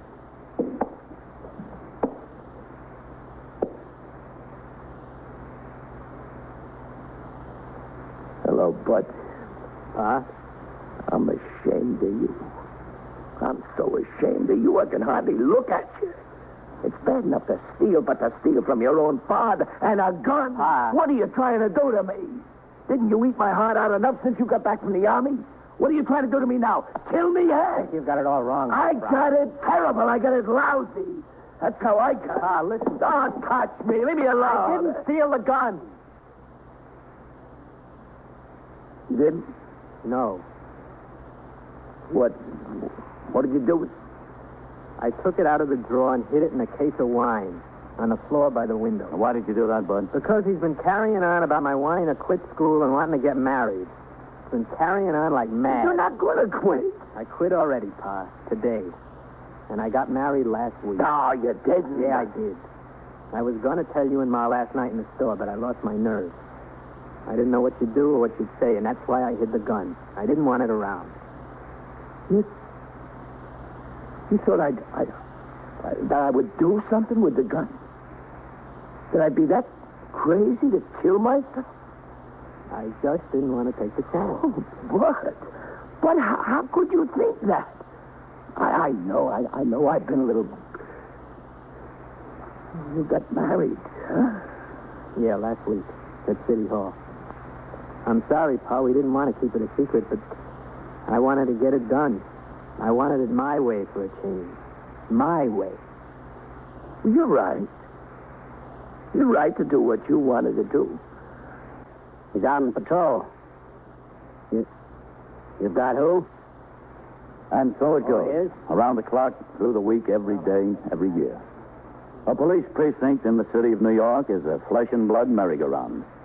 Anyone can catch the brass ring, or the brass ring can catch anyone. 21st Precinct transcribed. A factual account of the way the police work in the world's largest city is presented with the official cooperation of the Patrolmen's Benevolent Association, an organization of more than 20,000 members of the Police Department, City of New York. James Gregory in the role of Captain Cronin, Ken Lynch as Lieutenant King. Featured in tonight's cast were Santos Ortega, Jack Orison, Bill Zuckert, Martin Newman, Ralph Camargo, and Ethel Everett. Written and produced by Stanley Ness. Art Hanna speaking.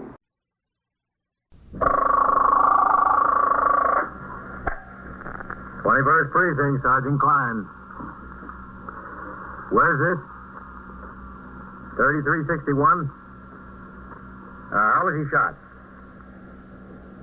How many hold-up men? Just one. You're in the muster room at the 21st Precinct, the nerve center. A call is coming through. Which way he went? You will follow the action taken pursuant to that call from now until the final report is written in the 124 room at the 21st Precinct. All right. You just stay there. Yes, sir, that's right. Just stay there. You'll have assistance immediately. Yes, sir, right away. 21st Precinct. Brought to you transcribed by Plymouth, with an invitation for you to see the big, bright, beautiful new 1954 Plymouth coming Thursday. 21st Precinct. Just lines on a map of the city of New York. Most of the 173,000 people wedged into the 9/10 of a square mile between 5th Avenue and the East River wouldn't know if you asked them that they lived or worked in the 21st. Whether they know it or not, the security of their persons, their homes, and their property is my job. My job and the job of the 160 patrolmen, 11 sergeants, and 4 lieutenants, of whom I'm the boss. My name is Kennelly, Frank Kennelly. I'm captain in command of the 21st. Now to 21st Precinct and Captain Frank Kennelly. Although the East River is one of its boundaries, the 21st is not, in the technical sense, a waterfront precinct. Most of our waterfront is park and parkway. The few docks are confined to the unloading of fuel intended for various power plants and the loading of garbage scows by the Department of Sanitation. But a waterfront emergency is a citywide emergency, and although I was scheduled to be off duty, I came directly from a meeting of all commanding officers in the lineup room at Police Headquarters, 240 Center Street, to the 21st. It was 10:45 p.m. when I walked into the muster room. Sergeant Klein was on duty on the telephone switchboard. Lieutenant Gorman was desk officer. Oh, hello, Captain. Sergeant. How what's doing, Lieutenant? Pretty quiet tour, Captain. Keep your fingers crossed for me, will you, Captain? Why, Sergeant?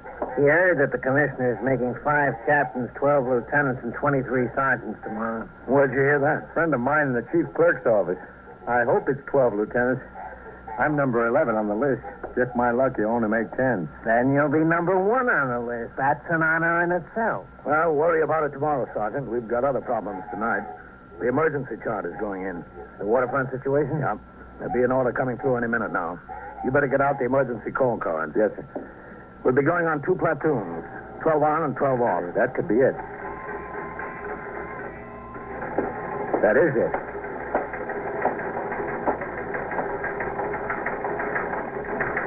Here, the UF 73 card. How many notifications have we got to make? 38, Captain. All right. Get the sector cars in here to distribute them to the men on post. We'll dismiss the 3rd platoon at midnight with instruction to return to duty at noon. Yes, sir. We'll turn out the 1st platoon at midnight, and they'll patrol until noon. Members of the 2nd platoon will be held in reserve here at the house until we get instructions regarding what precinct they're to be temporarily assigned to. Yes, sir. Oh, excuse me. 21st Precinct, Sergeant Klein. Where's this? 3361? How was he shot? How many? Just one? Where'd he go? Where? All right. There'll be assistance there right away.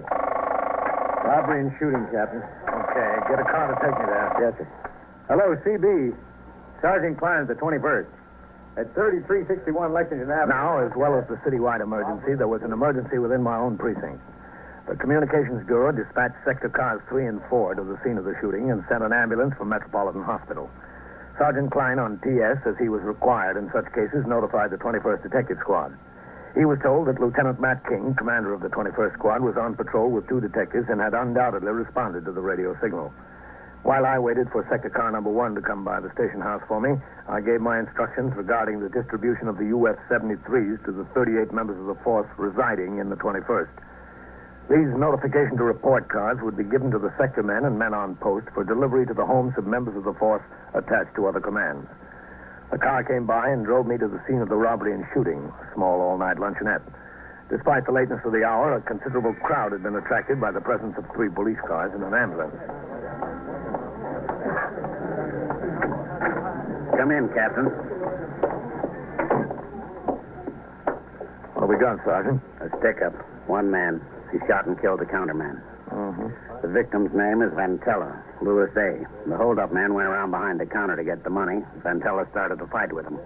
2 shots, and he fell. He was dead when the ambulance got here. I notified the ME he's on his way. After he shot him, the stick-up man threw the gun down and ran out. There it lays. Who are those people Lieutenant King is talking to? Witnesses, Captain. They were in the place when it happened, the 3 of them. The lieutenant was out on patrol and heard the radio call. Yeah. Well, you don't need all of these men here, Sergeant. Get some of them back on patrol. The emergency chart is in effect at midnight, and notifications to be made. Yes, sir. Sector car number 3, White. All I'm asking you to do is tell me... Oh, hello, Captain. Man? Are you a captain? Is a captain higher than a lieutenant? Yeah. I make a perfectly straightforward statement, Captain, and this lieutenant won't believe me. Now, Sarah, dear... Don't Sarah me. We'll go over it again in a minute, Mrs. Tressiter. If you just sit down in that booth for a minute. Well, that's the way it is. Sarah, please. A lot of thanks you get for your cooperation. How many witnesses were there, Matt? That's Mr. and Mrs. Tressiter and that fellow there. Mm-hmm. Did you talk to him? I'm afraid he's not in a talking condition, Captain. You think you can tell me your name now, mister? What's my name got to do with it? All I want is another cup of coffee, black. That's all I want. What's your name? My name is Arthur J. Bookham. The J, believe it or not, is for January. Yeah, that's right. I was born in January, so my mother... Did you see what occurred here tonight? Yeah, what? Did you see what occurred here tonight? Yes and no. No and yes, that is. All I wanted was a cup of coffee, black. All right, Mr. Bookham, just sit here a minute. Well, he's going to be a big help. Where's my Yeah, coffee? he sure is. All right, Mr. Tressiter, now we can talk. It's certainly about time. I told you not to stare at me. Now, Mr. Tressiter, how old would you say this man was? Oh, I couldn't say exactly. Somewhere between 25 and 35. Closer to 25. You told me he was 5 foot 8 or 9 inches tall. Who told you that? Not me. I distinctly said he was at least 6 feet. My husband said he was 5 foot 8 or 9. That's all he was, yeah. He was 6 feet if he was an inch. He weighed about 160. I couldn't say what he weighed. I'm not judge of that. About 160. Blonde hair. Yes, sort of balding, very thin on top. Oh, Sarah, it was my impression he had a full head of hair. Where'd you get that impression? Well, I saw him. Well, when he went behind the counter, he wasn't that far from me. He was balding. I made a distinct point of remembering. But Well, Sarah... we'll get it straightened out, folks. Let's not worry about that point now. Matt, can I see you for a minute? Yeah, sure, Captain. When I say he was balding, why? The victim is going to be more help. Listen, Matt. You know the emergency chart is in. Yes, I heard. We've got about 40 notifications to make. Wouldn't hurt you any here if I pulled off Sergeant Collins and his operator and got them back on patrol. That'll leave you 2 of my men. All right? Sure, that's fine, Captain. Good. Well, looks like you've got a rough job here, Matt. Those witnesses aren't going to be much help. No, sir, not much. At least they agree on one thing. With a man. Before I left, 2 detectives from Manhattan East Homicide arrived to aid the 21st Squad in their investigation. Also on hand in another few minutes were an assistant district attorney, a deputy medical examiner, fingerprint and ballistics experts from the police laboratory, and a police photographer. The investigation was well underway when I was called to a meeting at division headquarters. At 2:40, I returned to the 21st and went on patrol. When I returned to the station house, I went to sleep on the couch in my office. At 7:30, the attendant woke me up according to instructions I had left. Brought in a cup of black coffee from the sergeant's locker room and the morning papers. The 2 tabloids played the homicide very big. I drank the coffee, then I went to the washstand to shave. Go in. Morning, Captain. Oh, Matt. You get any place with your witnesses? Oh, hardly any place at all. Mr. Arthur J. for January Bookham never was any help, and Mr. and Mrs. Tressiter are awfully confused. Sorry, Matt. What'd you say? I said Bookham never was any help. Huh? By the time we got a straight story out of Mr. and Mrs. Tressiter, it was too late to take them downtown to BCI to look at mugs. They're coming in today, all of them. Well, how about fingerprints on the gun? Well, no fingerprints that could help us, but there might be something to the gun. Yeah? It was purchased and registered by a machine shop in Yonkers. The night watchman is a retired cop. He carried it on the job. The gun was stolen out of his locker last week. Any idea who stole it? Yes, sir. A fellow quit his job in the shop that same day. A fellow named Joe Arridge. He's the one I'd like to talk to. Any reason outside of the fact that he quit his job? Yes, sir. He did a bit once before for armed robbery. Oh, that sounds good, man. You got an address on him? We've got an address, Captain, but he's not there. Hasn't been for a week. Excuse me. 21st Precinct, Captain Kennelly. Sergeant Klein on TS, Captain. Yes, Sergeant. There's a man calling in to insist on talking to you. This is very important, but he won't give his name. Well, what's it about? Would he say that? No, sir, just that it's very important. And he won't talk to anyone else. All right, Sergeant, put him on. Yes. Go ahead. This is Captain Kennelly. Are you captain of the precinct? That's right. Are you sure? I told you I was. What is it you want? I want to give myself up. I killed that restaurant man last night. What's your name? Oh, no, you let me do the talking. All right, you do the talking. Matt, get on it. Okay, Captain. Where are you now, mister? Never mind where I am now. You said you wanted to give yourself up. You go to Central Park and sit on the bench that faces 64th Street, outside the walls. Where? On Central Park West or on Fifth Avenue? On Fifth Avenue. You sit on the bench that looks down 64th Street. And? And I'll meet you there in an hour. Give myself up. Yes, but listen. No, I won't listen. If you want me to give myself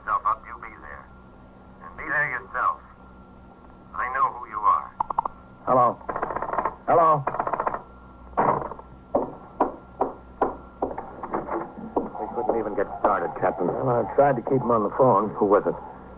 The man says he's the killer. Wants to give himself up. I have to meet him in an hour. Well, that's the way it goes. You can break your back on these things and they walk in the front door. What difference does it make, Matt? As long as they walk in. You know, there's very little that surprises a police officer. If a man calls in and says he's a killer, you believe him until you learn differently. I was on the bench facing 64th Street just outside the Central Park wall 5 minutes early. Lieutenant Matt King had planted detectives behind the wall in automobiles on both 5th Avenue and 64th Street and on the sidewalk. The weather was fair, the street full of strollers. I watched the approach of every pedestrian coming from either direction. They all passed. Finally, a carelessly dressed and hatless man who looked in his middle 30s turned off the walk and came toward the bench.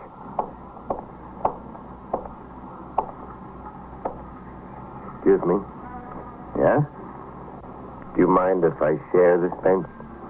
Well... If you're that captain, I'm the man you're waiting for. Oh? May I? Yes, go right ahead. Thank you. Beautiful day. Just beautiful. But I still want to give myself up. I couldn't sleep a wink last night. My conscience. To think of that helpless soul lying in a pool of blood. What's your name? My name is Audley. Selwyn Audley. I don't know how I could have done it. I came from such a fine old family. It must have been a compulsive reaction. What did you do with the knife? What knife? The knife you stabbed him with. Oh, that knife. I threw it down the sewer.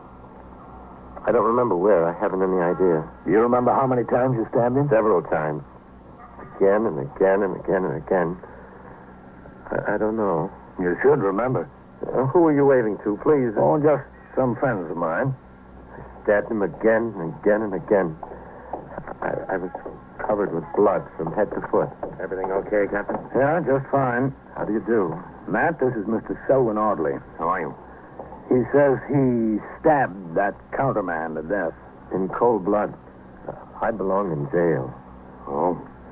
Well, we have a nice jail for you, Mr. Audley. You do? Of course. I know where you're sending me.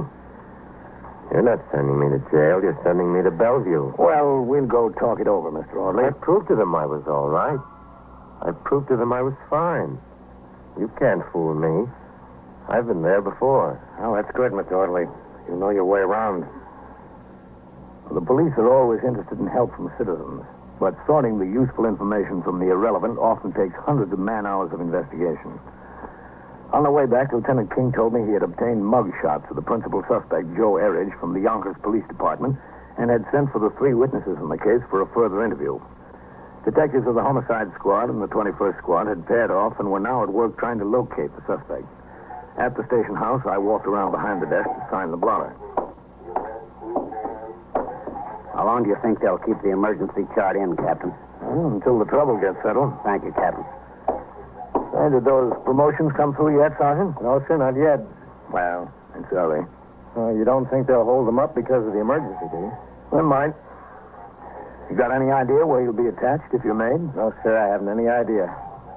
But in the Bronx someplace, I hope. If I could save 20 or 25 minutes traveling time each day, that'd be a help. Hey, listen, where am I supposed to go? What do you mean, where are you supposed to go? My wife, she told me a detective called and said I was supposed to come down here. I was supposed to... Mr. Bookham, you were a witness to a homicide last night. Why didn't you do the decent thing and sober up so you could help the detectives out this morning? My dear sir, if I was like this then and I was sober now, how could I remember what happened when I was like this, huh? Would you answer me that? Shall I call upstairs and have them come get him, Captain? Come get me and take me where? Don't lean on the desk. Can't you read the sign? Read it? I can't even see it. All right, I'll take him up, Sergeant. Up, where's up? I keep asking you that question, and I cannot get a satisfactory answer. I just simply cannot get a satisfactory answer. Well, Mr. Bookham, that puts us both in the same boat. Neither can we. I took the witness through the back room and helped him negotiate the narrow and worn stairs to the second floor. Inside the office of the 21st Squad, I walked him straight to Lieutenant King's door. Captain Kennelly. And friend. Captain Kennelly and friend. Hello, Captain. Well, here's your witness, man. Good morning, Mr. Bookham. Good morning, good morning. It's a wonderful morning. It was, Mr. Bookham. Well, what do I do, huh? Tell me what I have to do, and I'll pitch right in. I'll just pitch right in. I think you ought to go home and pitch right in bed. Hey, I just got up. Howard, Novak. Yes, Lieutenant. See that Mr. Bookham finds a comfortable place to wait until we need him. Go sit over there, Mr. Bookham. Over here? This way, that way. Everybody's pushing it. Too bad, man. I've got Mr. and Mrs. Tressiter inside, Captain. I think they'll be helpful. You got time to come in? Yeah, sure. Mr. and Mrs. Tressiter, you remember Captain Kennelly from last night? Yes, of course. Good morning, Captain. Good morning. Captain, I've told Mr. and Mrs. Tressiter that we have a suspect in mind in connection with what happened last night. You've got him in mind, or you've got him in jail. So far, just in mind. That's two different things. I know. Well, I have a half dozen photographs here. I'd like you to look at them and see if you can identify the man who held up the restaurant and shot Mr. Vantella. If you have his picture there, I'll identify him. All right? Richard? Oh, Sarah. You know what you said. All right. Lieutenant, you remember that last night there was some question between Sarah and myself. I thought the man had a full head of hair, and she said he was balding. Yes, I remember. You remember too, Captain? Yes, I remember. Well, after we got home, we had some discussion on the subject, and I came to the conclusion that Sarah was right. He was balding. Well, we'll see about that. Now, Mrs. Trester, I'm going to ask you to look through these pictures and see if you can identify the men. Would you please? Yes. No, not this one. This is not at all like him. No. Well, this one has a full head of hair. That couldn't be him. Well? This one. As sure as I'm sitting here, this is the one. Richard. We'll get to him. You're positive, Mrs. Trester? I told you. I'm sure as I'm sitting here, yes. All right, thank you. Can I have the pictures, please? Yes. Thank you. Now, Mr. Trester, I'm going to shuffle these. Yeah. Richard, now don't make a fool out of me. Mr. Trester, would you please look through these pictures and see if you can identify the man who shot Mr. Vantella? Yeah. There you are. Well, it's not this one. He wasn't even sure he got a good look. Yes, I was. No. Have you been in the police department very long, Captain? Yes, ma'am. Quite a long time. No. Do you enjoy your work? This is him. This is the man. Which one? Let's see, Mr. Trester. This one. Thank you. Well, I see we agree, Richard. At last, we agree on something. I just picked out the man that did it, that's all. Well, I thank you both. You've been very helpful. Helpful? The murder's solved. It's all over. Not quite, Mr. Trester. We've still got to find the man. After the identification of the suspect's photograph by two witnesses, Lieutenant King assigned 4 additional detectives to the job of tracing Joe Erridge. He told me that with the help of Yonkers detectives, his men were checking on all the known friends and acquaintances of the suspect in that community just beyond the New York City limits. A few minutes later, I returned to the muster room. The teletype was clattering away. Both Sergeant Klein and Sergeant Collins were reading the communication as it found it out. The promotions are coming through, Captain. Oh? What'd they make? 5 captains and so far 6 lieutenants. Calm down, you're in. I'll believe it when I see it. Pope, that's a friend of mine. We were partners in the tents for a while. What do the orders say? Code Signal 19. The following sergeants have been promoted to the rank of lieutenant. Are transferred and assigned as indicated to take effect immediately. All are instructed to report to the office of the chief clerk at 9 a.m. for the issuance of lieutenant's shields and swearing-in ceremonies. Collins? I'll take it, sure. He's like waiting for a baby. 21st Precinct, Sergeant Collins. That's 1, 2, 3, 4, 5, 6, 7, 8. All right, you Captain. take your minute. Sawyer. That's another friend of mine. He got what he wanted. The squad. Did they get to you yet? No, not yet. This is number 10 coming. Oh, there you are. Congratulations, Lieutenant. Oh, thanks. Now, let's see what the job is. Signed to 11th Division. The teletype machine continued to pound out promotions and went through a list of 23 patrolmen made sergeants. One patrolman from the 21st, Glass, was made and transferred to the 44th. As is customary, both men were relieved of their duties for the rest of the day in order to secure the uniforms and insignia of their new rank in time for the swearing-in ceremonies. Late that afternoon, Lieutenant King told me they had located a girlfriend of the homicide suspect and were questioning her in the hope of learning the whereabouts of Joe Eridge. She insisted she had not seen him, but she gave the detectives the name of a number on the patrol force. Hello, man. Captain. Thanks for the men, Captain. We know this boy is in. The neighbors have heard him. I don't know what he's got up there. He lost a gun last night, but he might have another one. So we better get the street covered before we go up. Yeah, sure. You set? Okay.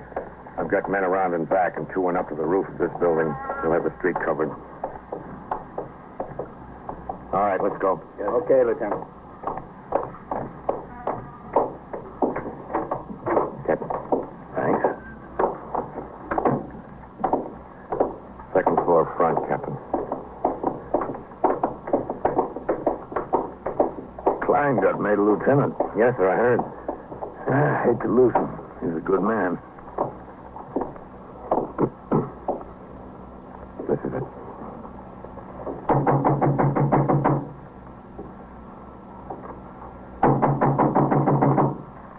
Who is it? Police officers, open up. Get away from there. Open up. Get away. Get away. Back. I'll kick it in. Get away. Stay away from me. There he goes. Out the fire escape. Hold up there. Come on down, Joe. Out on your right. There he goes. He's going up. Come on down. Stay away. Get him, Matt. You hit him. Come on. Yep. He's down, all right.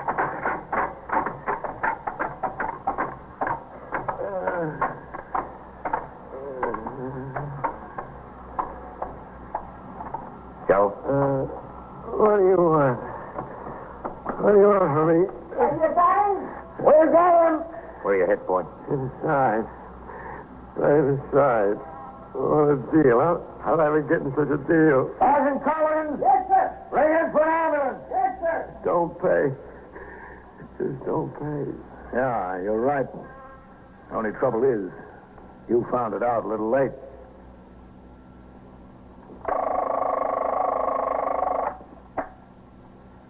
The 21st Precinct, Sergeant Collins. Who's missing? Is that your wife? Well, what's your name? How do you spell that? I-N or A-N? Where is it you live? 502? What floor? How long has And you been so gone? it goes, around the clock, through the week, every day, every year. A police precinct in the city of New York is a flesh and blood merry-go-round.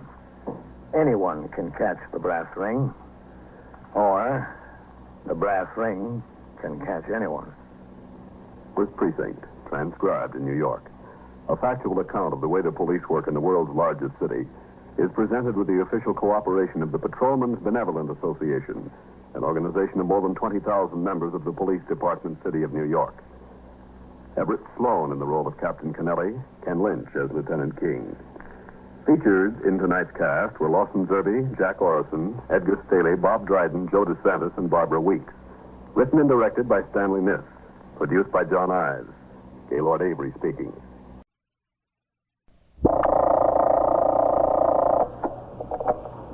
"21st Precinct, Sergeant Waters. He jumped or he's going to jump?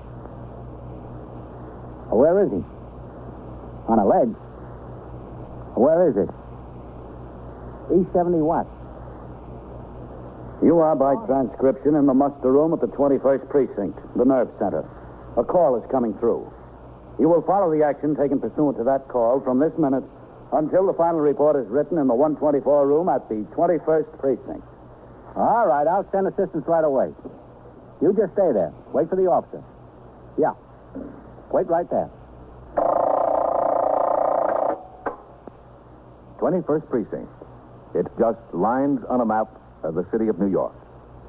Most of the 173,000 people wedged into the 9/10 of a square mile between Fifth Avenue and the East River wouldn't know if you asked them that they lived or worked in the 21st. Whether they know it or not, the security of their homes, their persons, and their property is the job of the men of the 21st Precinct. The 21st.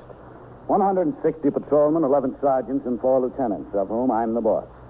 My name is Cronin, Vincent P. Cronin. I'm captain in command of the 21st Precinct.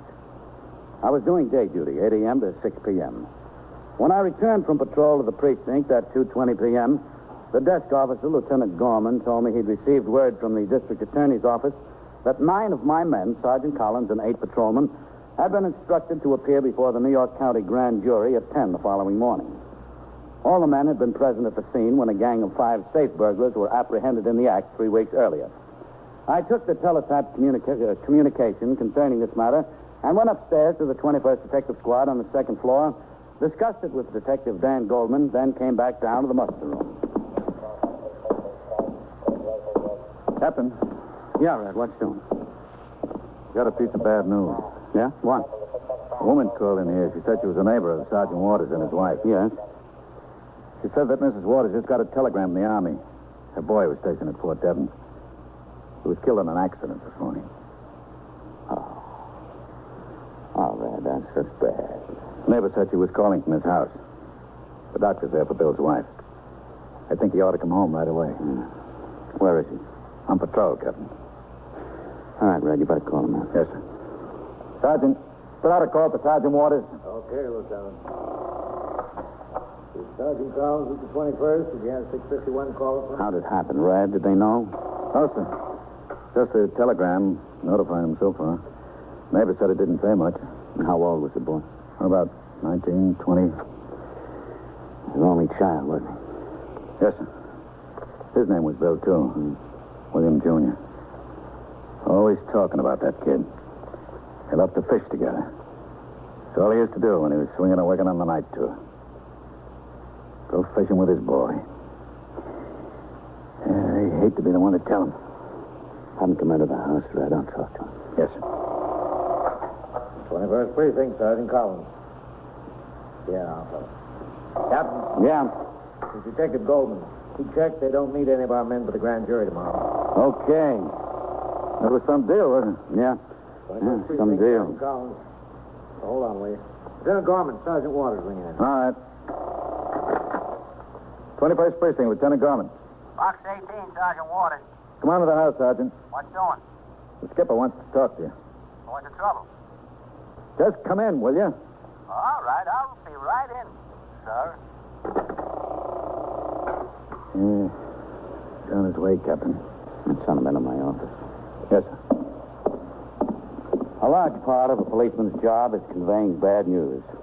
Hardly a day goes by that we're not required to notify a wife or mother or father or a husband that someone close is dead or sick or in serious trouble. These notifications are difficult enough when total strangers are involved. Telling a man you've known and worked with that his only son is dead is twice as hard. I waited in my office. I tried to read over a few of the reports that accumulated, but my eyes turned automatically through the open door into the muster room. Finally, I saw Sergeant Waters walk in. He approached the desk, talked for a few seconds with Lieutenant Gorman. Sergeant Collins busied himself filing aided case cards. When Sergeant Waters crossed the muster room toward my office, my attention turned to the pile of reports in front of me. Captain? Come in. Yes, sir. Shut the door, will you? Lieutenant Gorman said you wanted to see me, Captain. Yes, that's right. Sit down, man. Yes, sir. Yes, sir? Bill, I've got some bad news for you. What kind of bad news, Captain? A neighbor of yours called in and... Nothing happened to Ruth. My wife's all right. No, she's all right, yes, Bill. It's your boy. What happened to him? The Army sent a wire. He was in an accident. Yeah? Yes. He's not dead.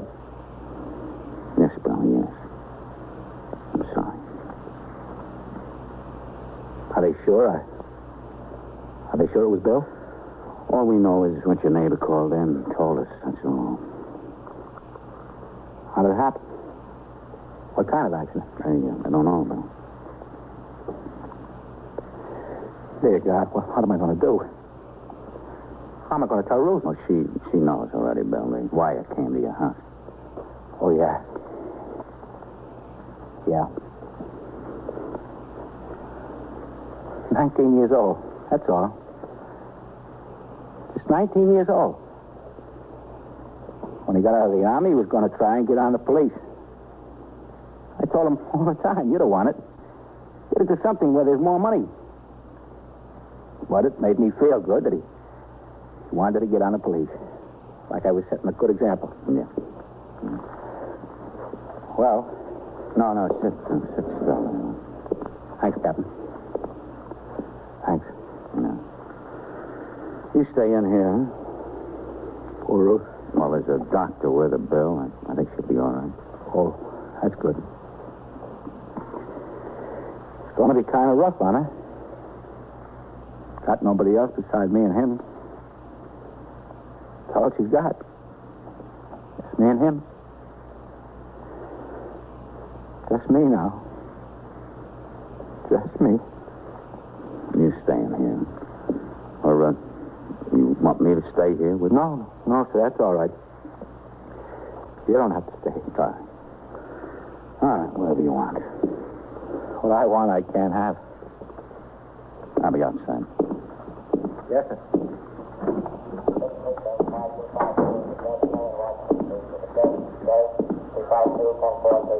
How is he? You all right, Captain? Yeah, I guess so, Red. You think somebody ought to stay there with him? He wanted to be alone. Oh. Hello, Captain. Gorman? You got the message about your men not being needed at grand jury tomorrow. Yeah, I get it. You know what happened is the last somebody down at the DA's office. Oh, what's the matter? Bill Waters just got word his son was killed. Oh, that's rough. He's a nice kid. I met him once. He was in here. Captain, don't you think somebody ought to be in there with him? I don't know whether it's good to leave him in there alone. He ought to have company. This is one time when a man doesn't need company, Red. When he's crying. In about 20 minutes, Sergeant Waters came out of my office. He changed to civilian clothes. I offered to have a man accompany him home. He refused. The rest of the afternoon was quiet. I turned out the platoon for the night tour at 4. From 4:30 to 6, I completed my paperwork and dictated a special report regarding changed conditions in the precinct in connection with new parking regulations. Shortly after 6 p.m., I signed the blotter and left the precinct to go off duty. The following day, before I reported for my night tour, I drove to the home of Sergeant Waters in Queens. And I found the street with little difficulty, but every house was alike, except for the numbers on the doors. I parked my car and headed up the Flagstone Walk. Number 72 was a little different from the rest. There was a crepe on the door.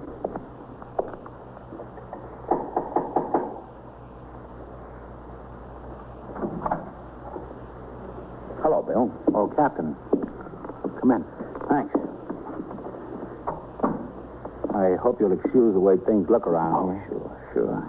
Okay. All that's happened and routes all broken up, there hasn't been much chance to get things straightened out. Mm-hmm. They brought him home late last night.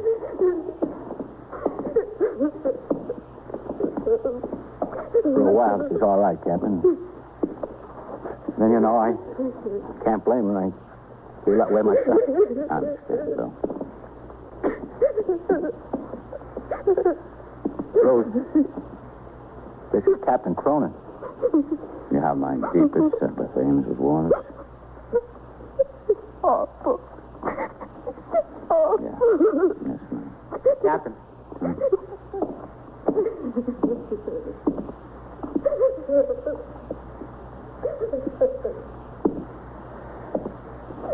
He was going to be 19 next month. To raise a boy and see him like this in your own living room. He just got made corporal just the day before. That's rough. The CO called me on the phone last night and told me how the whole thing happened. Would you like a cup of coffee, Captain? No. No, thanks. Some on the fire in the kitchen? No. Never mind. I think I'll have some myself. I haven't had a thing hardly since I first found out. Would you come in the kitchen with me? Sure. I'm just going in the kitchen, Ruth. I'll be back. She's in bad shape. Terrible shape. I don't know how she'll be able to get through the funeral. In here, Captain. Are you sure no coffee? No, I don't think so. Thanks. 19 years old, that's all. Just 19. It was a hit-and-run driver that did it. Yes, I know. Lieutenant Snyder told me when I rang in this morning. Yeah, he was here last night. Sit down, Captain. He and everybody from the day tour. Everybody to a man. Makes you feel good. Well, as good as you can feel. Did they get the driver? No. It was in town. You see, Bill was made corporal, and the next night he got a pass and went into town to celebrate. You know how a kid is.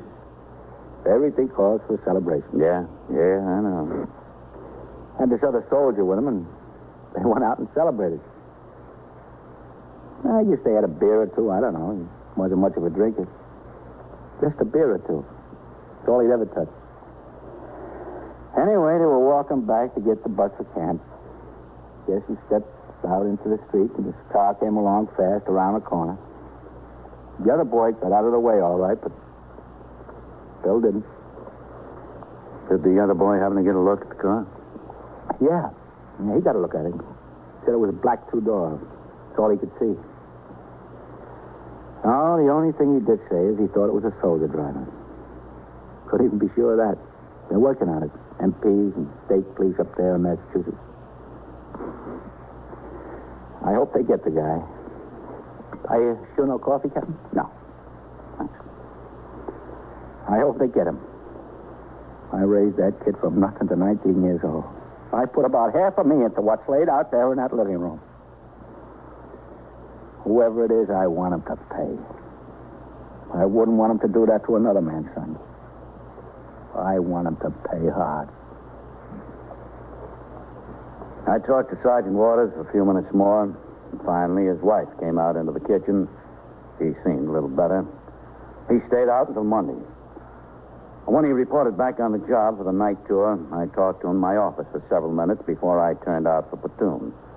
He seemed fairly composed, considering the circumstances. He told me his wife had overcome the initial shock.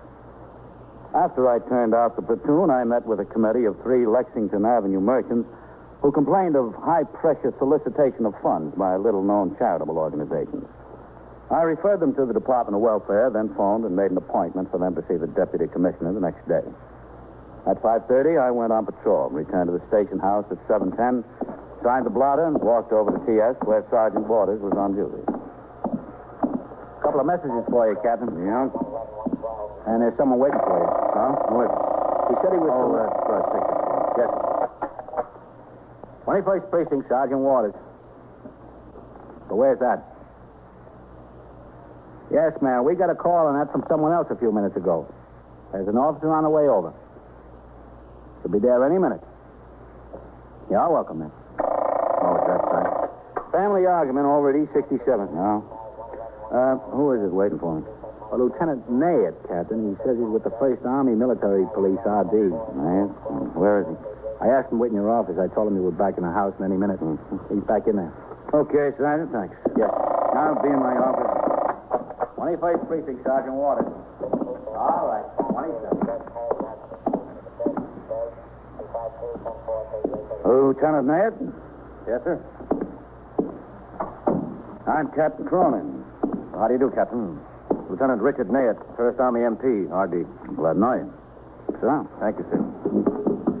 What can I do for you, Lieutenant? We've got an arrest to make in your precinct, Captain. Oh, you need some assistance? Yes, sir, I think we will. But that's not the problem right now, sir. Now, what is the problem? Now, this fellow is AWOL.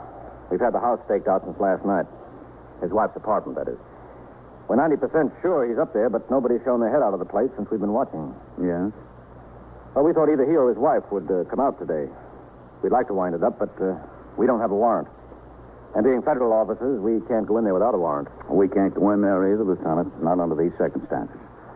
We've got to have reason to believe that there's evidence of a crime or a fugitive from a crime inside. And by crime, I mean a felony, not AWOL. He's also a fugitive in connection with a felony, sir. He is? Yes, sir. The Massachusetts State Police have got a warrant out for him on manslaughter. He's suspected of driving a hit-and-run car that struck another soldier and killed him. What was the name of the victim? We got the request to apprehend from the MPs at Fort Devens. I didn't notice whether it was mentioned in the report or not. Oh, yes, sir, here it is. Corporal William Waters, Jr. I think we can be of some assistance to you, Lieutenant. Well, thanks, Captain. Anything you can do will be appreciated. I'm glad to do it. The victim's father's a sergeant of police in this precinct. Oh, is he, sir? Yeah. Huh. That's a strange coincidence. That doesn't happen every day. Funny, huh? Funny? Oh, I'm sorry, sir. That's not exactly the word, is it? No, Lieutenant. No, not exactly. I told the MP officer the case was properly in the province of the detectives and took him upstairs. Lieutenant King was not in, but the MP officer told Detective Goldman and I that the soldier's name was John Deason, private first class, age 22.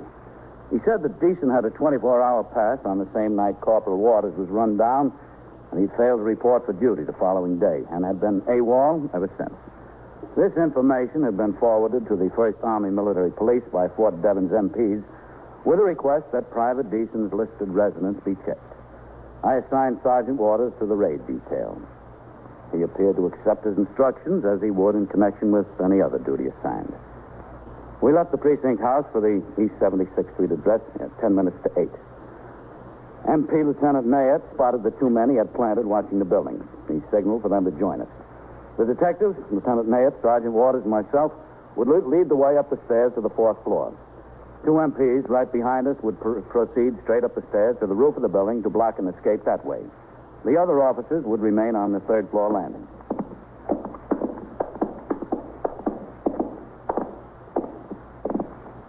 All right. You. Drop off here. Yes.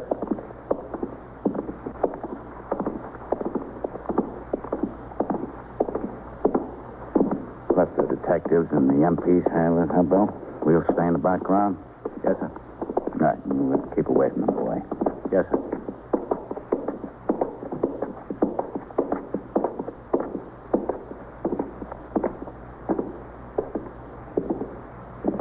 All right.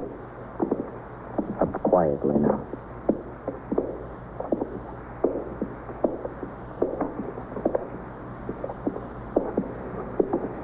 The door in the front. You two. Up to the roof. Okay.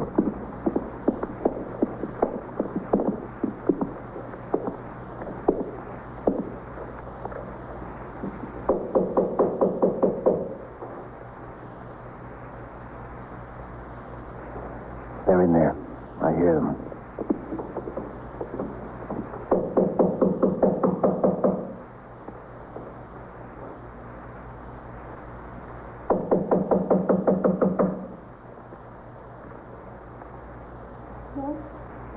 Who is it?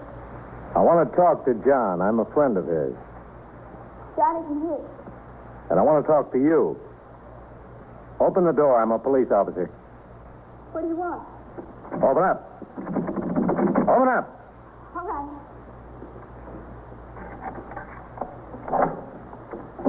Where's John? Where is he? He's not here. Oh, no. Isn't he? All right, he is, but please, he's scared. He's scared half to death. He told me about the accident. He did. He said he didn't see that soldier. It wasn't his fault. It really wasn't. Then why didn't he stop the car? I don't know. Where is he? We don't know why either. He just didn't, that's all. Where is he? In there, the bedroom. Is he armed? Does he have a gun? No, he doesn't have a gun. All right. Oh, wait a minute, please. I don't know what's the matter with him. He's sick, I think. He came home and he wouldn't leave the house. He wouldn't let me leave, not even for food.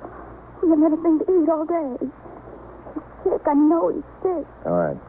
You stand there. You. Take care of him. Okay.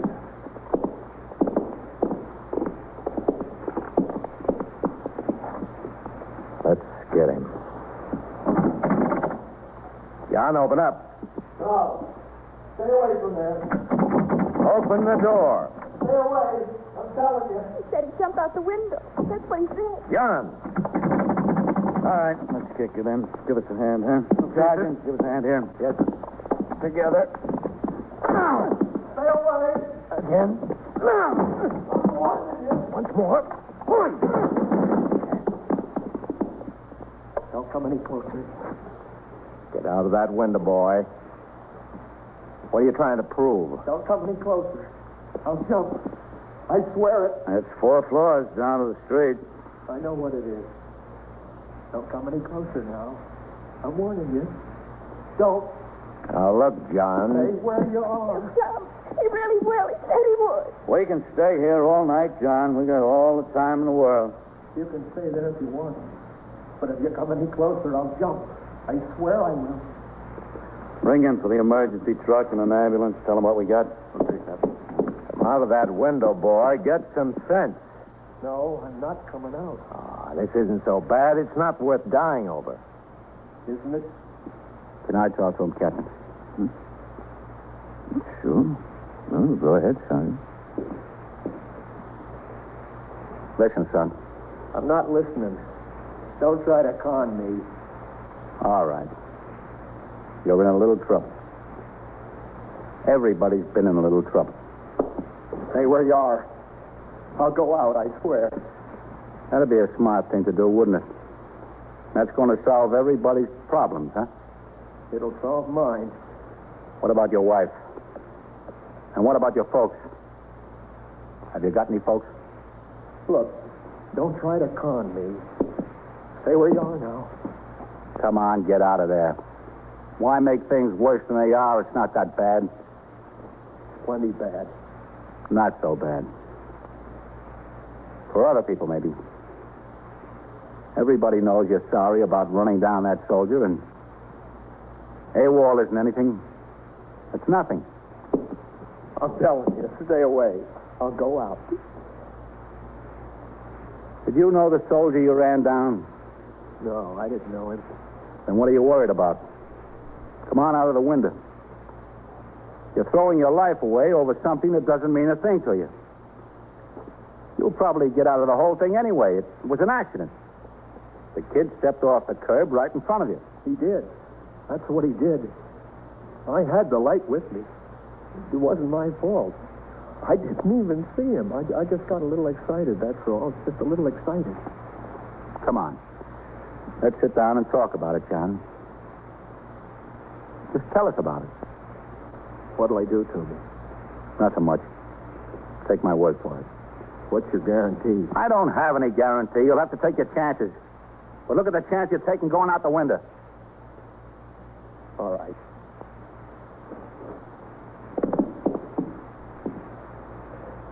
Now close the window.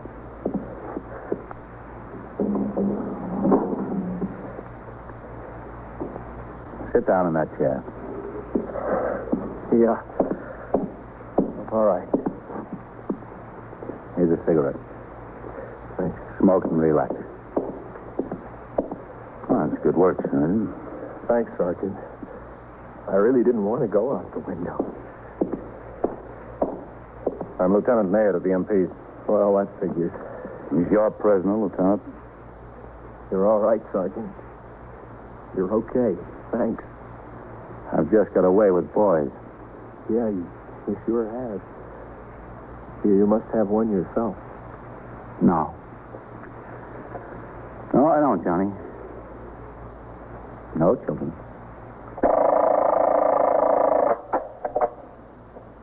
21st Precinct, Sergeant Collins. What's the matter with him? How do you know he's dead? And so it goes. Around the clock, through the week, every day, every year. A police precinct in the city of New York is a flesh and blood merry-go-round. Anyone can catch the brass ring. Or the brass ring can catch anyone. 21st Precinct, transcribed.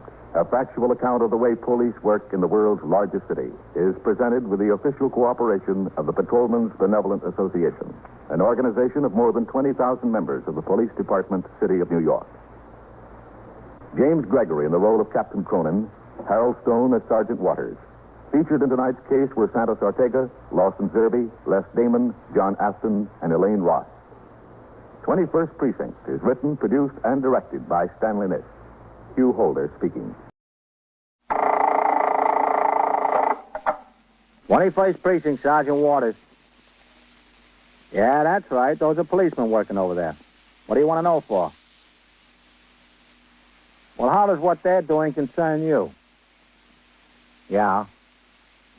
Well, you just have to bear us up. You are by transcription in the muster room at the 21st Precinct, the nerve center.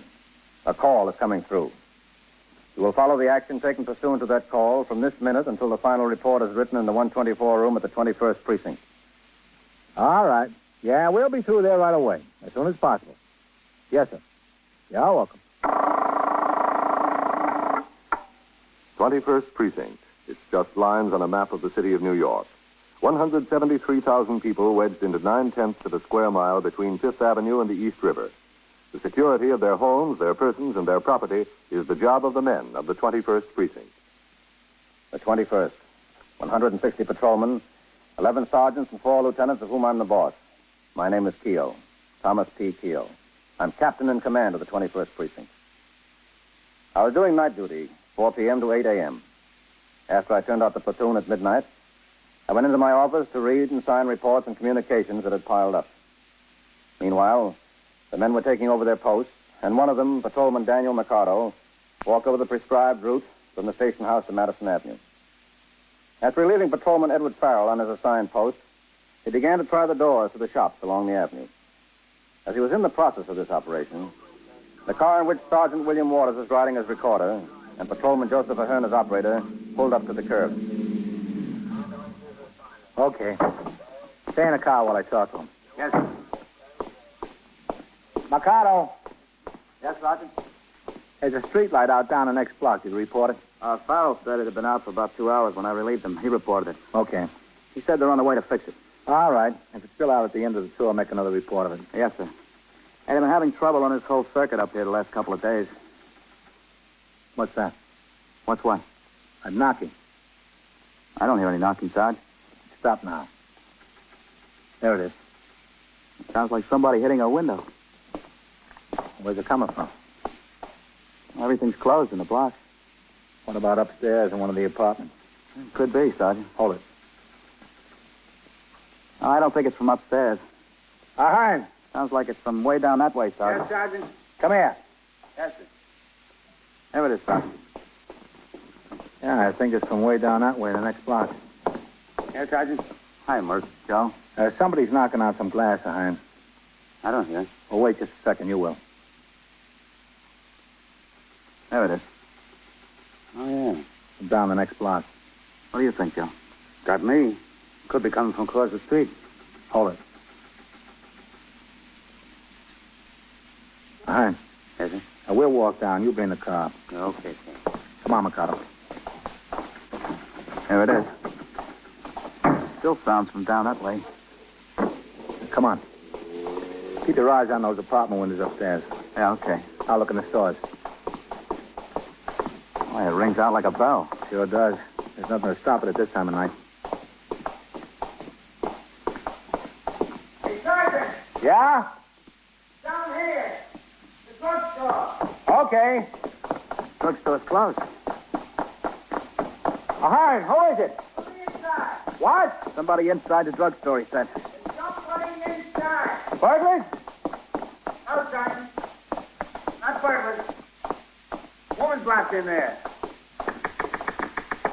All right, lady, take it easy. Take it easy. Can you get me out? How did you get in? I was locked in. I'm using the phone. Lady, you'll have to come closer to the door and talk a little bit louder. I can't hear what you're saying. I was in the telephone booth when the store closed. In the telephone booth? Yes, that's right. Wouldn't you know it? All right. I was in the telephone booth and all of a sudden the lights went out. I didn't know what happened. I hung up and the place was closed. It was locked tight. How long ago was this? What? How long ago was it? I don't know. I haven't any idea. About 10 or 15 minutes ago. He usually closes between 12 and 12:30, Sergeant. He was closed when I came on post. I think he was. What did he say? He was talking to me. Oh, I've been trying to attract somebody's attention. I've been just standing here knocking on the door with $50. All right, lady. I would have called the police, but the dime I used in the phone was the last dime or quarter or nickel I had. All I had was the $50. Now, look. Don't get panicky. Just take it easy. We'll get you out. I'm not panicky. I'm just trying to tell you what happened. I know I'll get out. Good. I was getting a little worried until somebody heard me, but I know I'll be all right now. Yeah, you'll be fine. Now, what I want you to do is reach up on the inside of the door. See if you can find a latch to turn. You mean a knob? That's right. See if you can find a knob. The only thing is this. And I tried that before. That won't do it. The key's the only thing that'll open that, Sergeant. Listen, if the store has a burglar alarm service, they always have a key at the office. Well, there'd be a sign that says protected by Holmes or Burns Patrol or whoever it was. Well, yes, sir, usually. There's no back door, is there, Mikado? No, sir. This is the only way in or out. Let me put my light up on the transom there. There's no transom, Joe. No. You think there's anything you can do? We'll get you out. Don't worry about it. I'm not worried. What building is this in, number 24? Yes, Sergeant, 24. All right, Ahern, walk around the corner of the building entrance. Find what apartment the superintendent lives in. See if he's got a key to this door. Yes, sir. All right, get going. I'm on my way, Sergeant. Mikado. Yes, sir. Go to the call box and ring in. Tell the lieutenant what we've got. Yeah, okay, Sergeant. He might want to check Holmes' detective anyway and Burns. What's the name of the druggist? Erding. Paul Erding. All right, go on. Yeah, okay, Sergeant. Oh. Yes, lady? You're not going away and leave me. No, we're not going anyplace. Oh, that's good. I saw them leave. I sent them to see if they could find somebody with a key. Oh, thank you. You're welcome. Now, listen. Yes? Didn't the druggist know you were in the telephone booth? No, I guess he didn't. It's in a funny place way in the back, in an alcove almost. Was he alone in the store? I think so. Didn't he see you come in? What? Didn't he see you when you came in the store? Maybe he did, but I was in the booth so long, I guess he forgot. What's your name? Grace Nehart. How do you spell that? Grace. The last name. Oh, Neihat. Is that Miss or Mrs.? Miss. Where do you live? Around the corner there at number 22. Don't you have a phone in your apartment? Oh, yes. Well, why don't you use that instead of coming down here? Well, the call I was making was of rather a personal nature. I didn't care to have my roommate overhear it. Oh, I see. What did you say? I said I see. I understand. Thank you very much. You're welcome. How long do you think I'll have to stay in here? Until we can find someone with a key. Do you know someone? Well, it's in this apartment building. The super might have a key. You think so? Maybe. And if the druggist subscribes to the burglar alarm service, they'll have a key for sure. It doesn't look to me like he subscribed to it. It's such a small store, and besides, there's none of that silvery paint on the windows. Well, there's all kinds of burglar alarms. Oh. Supposing he doesn't subscribe. Then we've got the owner's name and number and phone at the file on the station house. We'll get him down here to open up. I don't think he's going to like that very much. He should have looked around the store before he locked up. What did you say? He should have looked around the store better. What's the tumult here? What's the tumult? All right, keep moving. Well, I'm sorry. Excuse me, officer. I didn't mean to usurp your prerogative. You're not usurping anything, mister. You just better go on home and get in bed. I wonder if we got a damsel in distress. Oh, you! Go on. You better hit the ties. Oh, we'll put her in there. Yoo-hoo! Get moving. Listen, I am not drunk. I'm only offering you my technical know-how for the damsel in distress. If you think I'm drunk again... Yeah, I think so. You are perfectly mistaken. All I had was one rocks on the scotch with a whisk of pemmican whale. Now, look. Get going. Go on home. All right. The word from the wise is sufficient. Yo! Good night. Good night. Good night, sweet damsel in distress. Well, he was a big help. I was worried. I thought you were going to arrest him. Him? No, we've got bigger troubles. I'll say we've got bigger troubles. You know, I'm beginning to get a little bit worried. What? I'm beginning to get a little bit worried, I said. Are you in a hurry to get any place? No. Will anyone be concerned about you? Just my roommate, but I don't care about her or whether she's concerned. All right, then, relax. Enjoy the fuss that's being made over you. I can't relax. You were relaxed before. We'll get you out, don't worry. I know you'll get me out. I have no doubt about that. I'll try to be calm and collected, but I just feel that I'm going to lose control. I feel so ridiculous in here. How do you think I feel out here? What? Nothing. I spoke to the desk officer, Sergeant. Yeah, what did he say? Well, he rang over to Holmes. This store isn't a subscriber. They got no key. Burns either. I didn't think they would be. How's she doing? She's still in there. Is there any news? Did you find the key? No, not yet. Sergeant, the lieutenant got the owner's name from the business house file. Like I told you, it's Erding. Paul Erding. He lives up in Washington Heights. The lieutenant said if the super didn't have a key to ring in again, and he'd get hold of Mr. Erding right away. Okay. Yes? What's going on? What are you plotting out there? We're not plotting anything, lady, except how to get you out. Here's a hand, Sergeant. How'd you do, Joe? I woke up the super, Sergeant. Yeah? He's got no key to any of these stores. Uh-huh. All he handles is the residential apartments in the building. These stores here are handled direct by the office. Okay. Mikado, you better ring into the lieutenant again. Tell him we can't locate a key. Yeah, okay. Right away, Sergeant. Super said he'd come and see if he could give us a hand as soon as he gets dressed, but doesn't know what there is he can do. There's no other way out of the store, is there? No, sir, he says there isn't. Just this door here. Yes, lady. Did you get a key? No, not yet. I thought that policeman went to wake up the super in the building. He did. The super's got no key to any of the stores. What are we going to do? How am I going to get out? We'll get you out. You keep saying that, but you don't do anything. Just don't worry. I am worried. I'm getting worried to death. We got the home telephone number of the druggist in the files at the station house.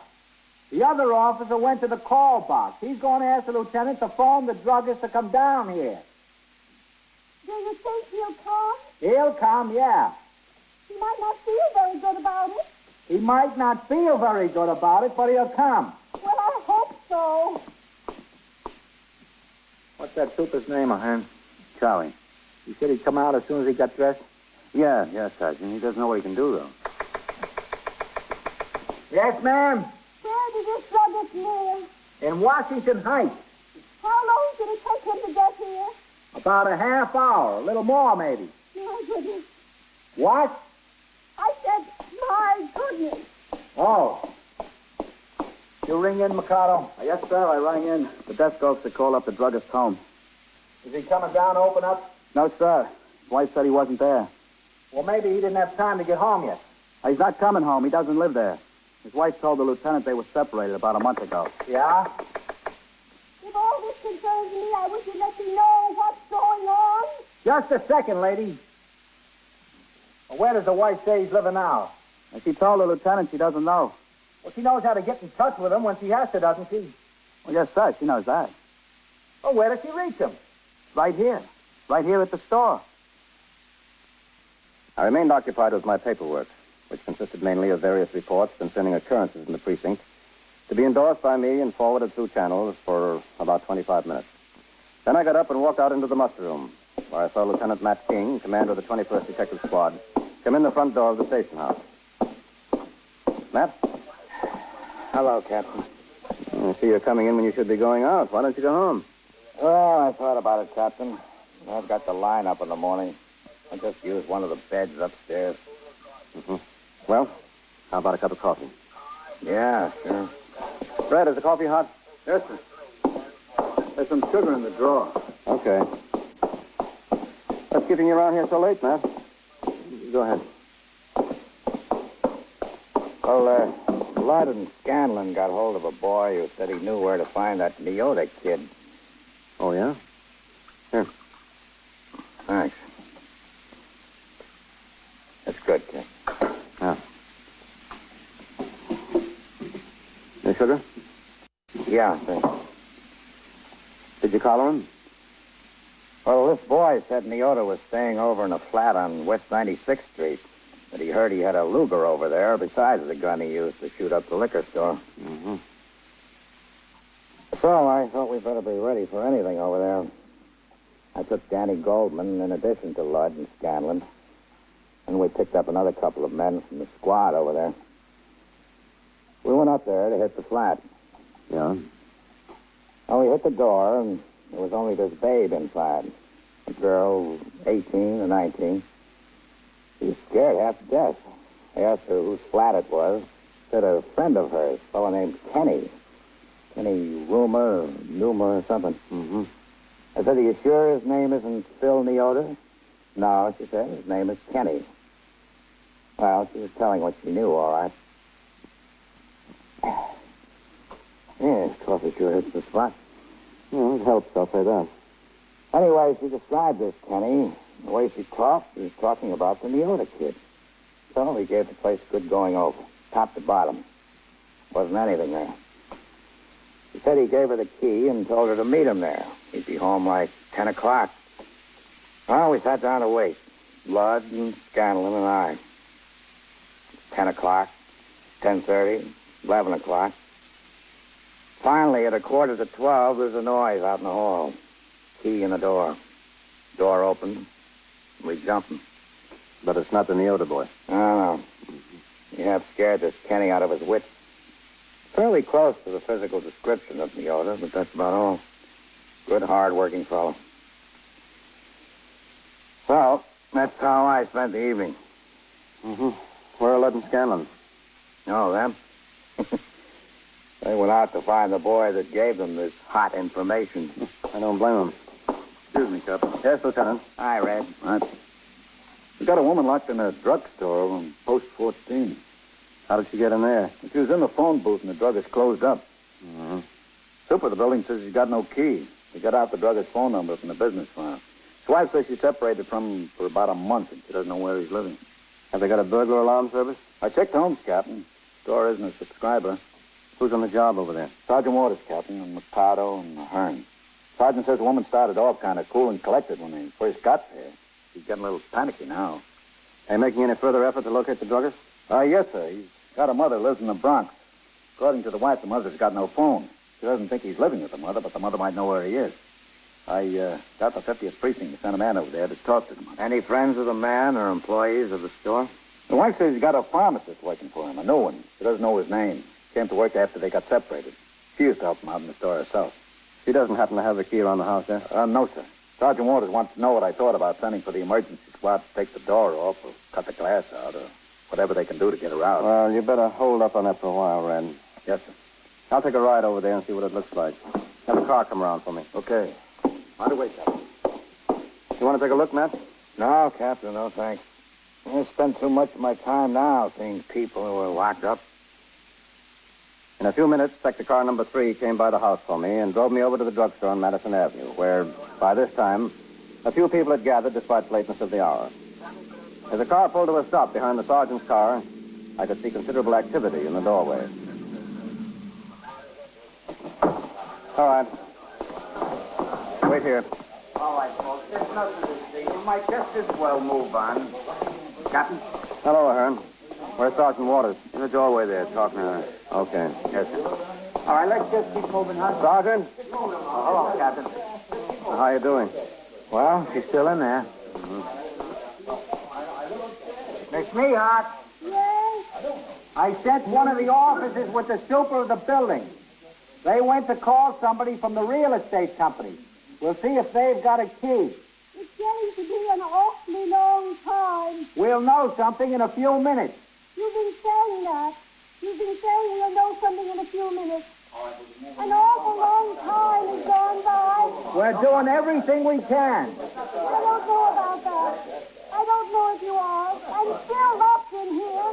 I'm Captain Keogh. We'll get you out. We'll get you out very soon. What? You got to talk closer to the door, Captain. I said we'll get you out very soon. I hope so. I only hope so. She's in there too much longer, Captain. She's going to go to pieces. Well, I don't know whether I'd blame her.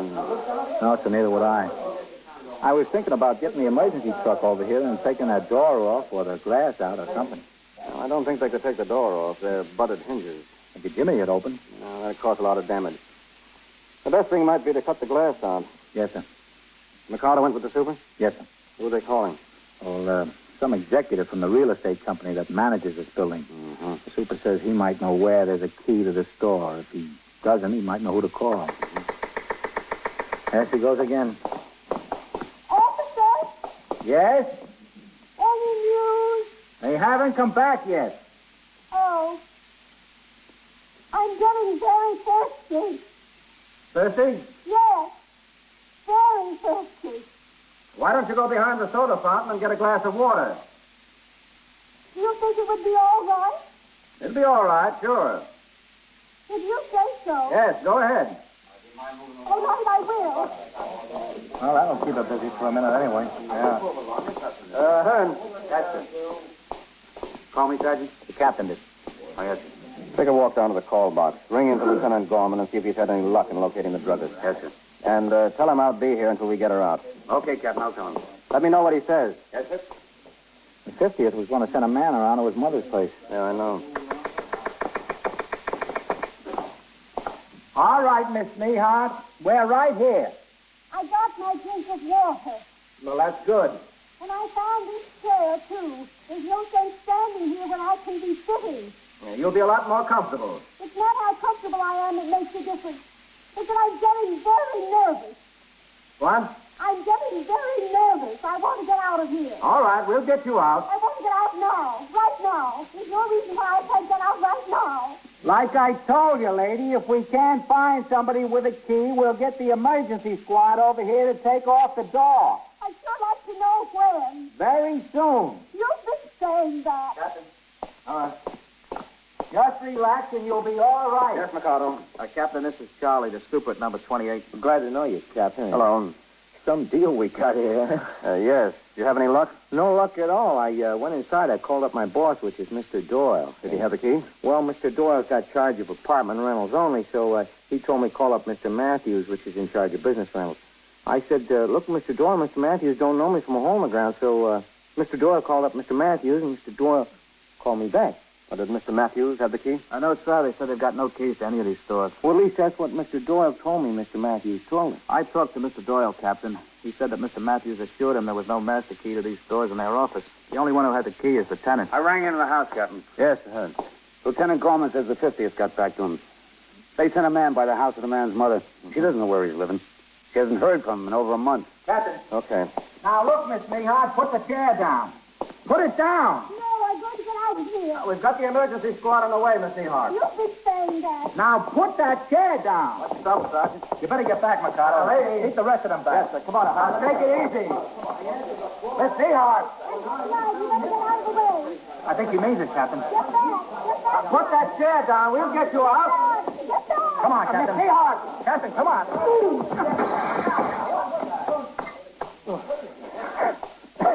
You all right, sir? Yeah, I'm all right. Sorry I pushed you, Captain. But I saw that chair coming down. Oh, don't worry about it. Thanks. Yes, sir. Well, I did it. Yeah, you did it. I had to. Please help me. Now, don't step through there yet. There's a lot of jagged glass hanging there. Mikado. Yes, Captain, right here. Take a nightstick and clean that glass off around there. Yes, sir. Stand a few feet back in there, Miss I Neehart. want to come out. You'll be able to step out in a minute. All right. If it's only going to be a minute. Excuse me, son. Go ahead, Mikado. It's all yours. Yes, sir.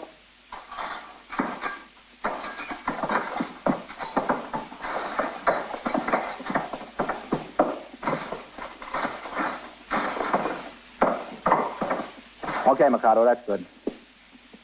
Well, Captain, I guess she solved the problem for us. Yeah. From now on, I don't think she'll mind if her roommate overhears her phone conversations.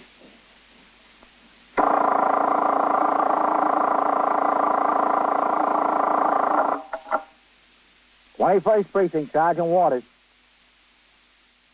Well, who are you, the watchman? Well, what'd they break into? Did you see the thieves? Yeah. Yeah. Well, what's missing? Oh? Yeah. Yeah. Well, what was all that doing in a tool shack? Yeah. Or was it locked? Yeah. The lock was jimmied off, huh?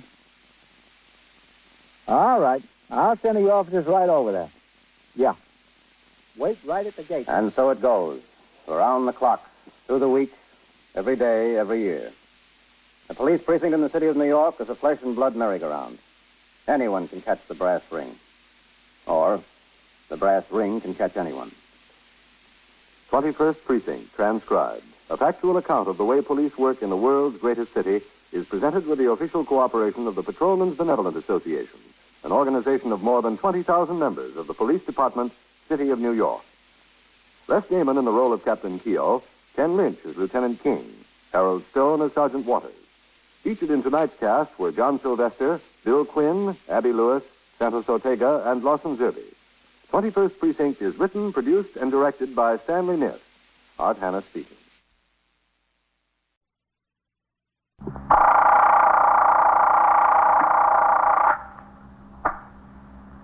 First Precinct, Sergeant Klein. What's the matter with him? How do you know he's dead? From what? Where is it? You're in the muster room at the 21st Precinct, the nerve center. A call is coming through. You will follow the action taken pursuant to that call from this minute until the final report is written in the 124 room at the 21st Precinct. All right. You just wait there for the officers. No, right there. I'm sending him now. You just wait there and show them where he is. All right, thank you.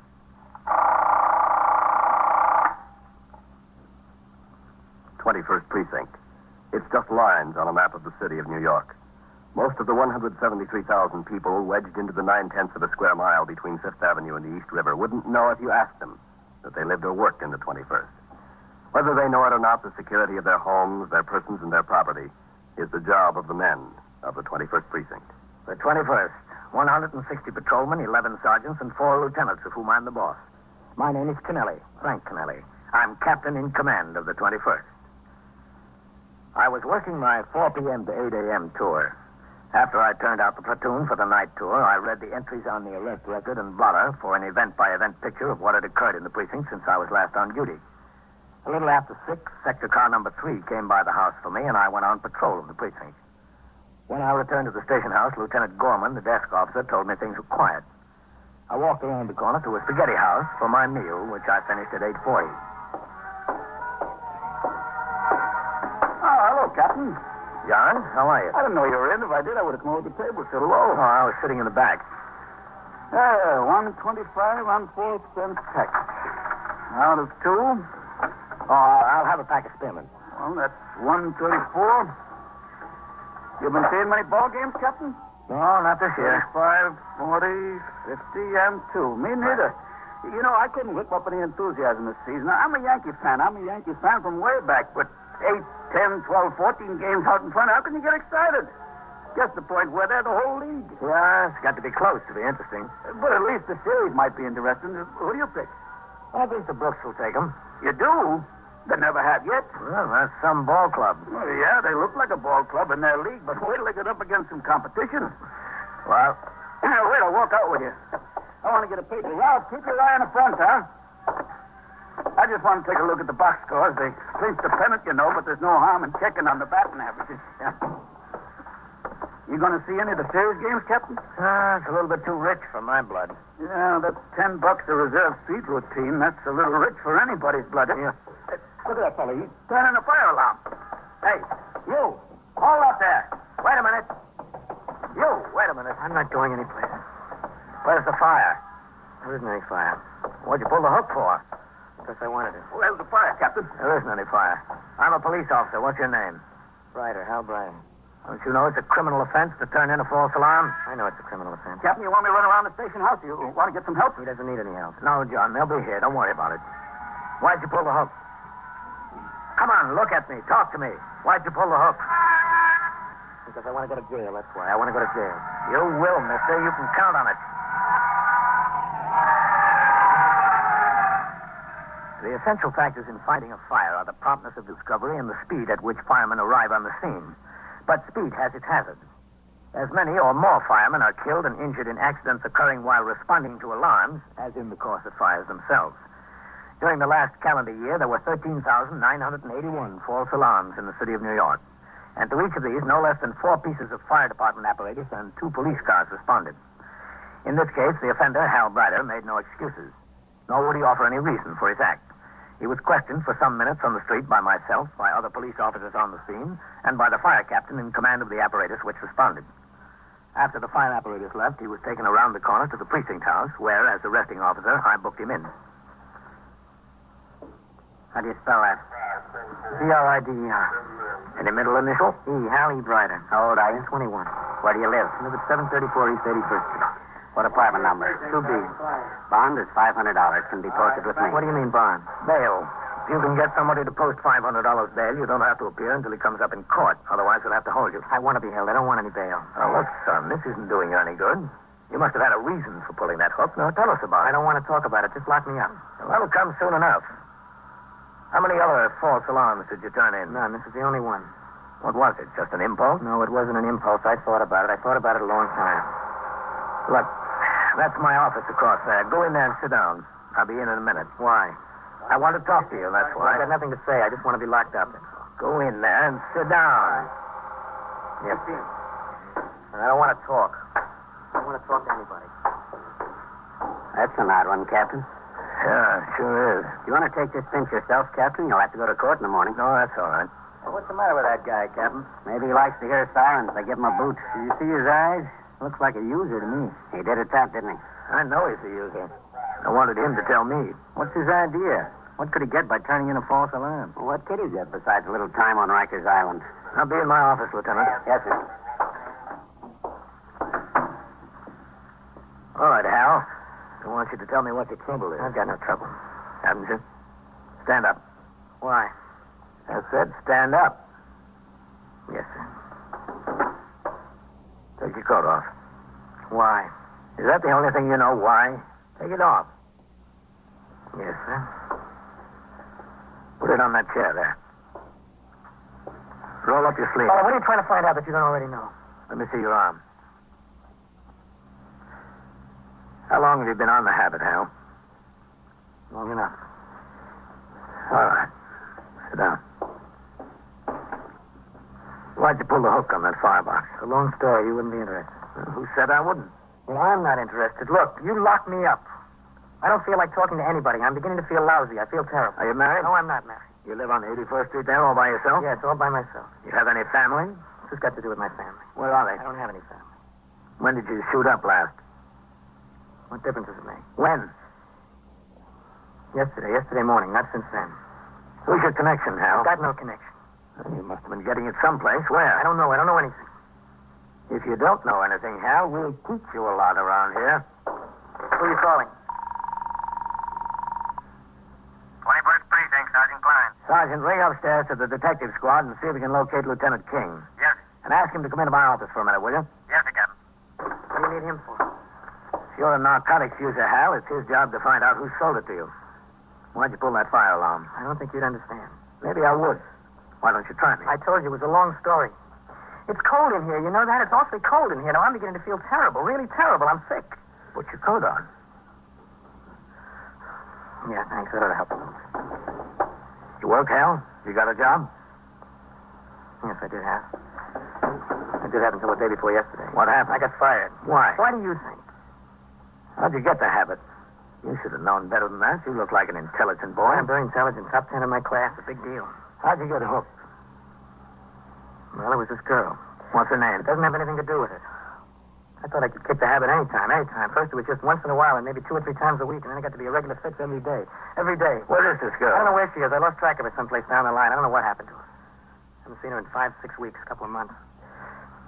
Listen, I gotta loosen my tie, Captain. It's getting awfully warm in here. You don't mind if I loosen my tie? No?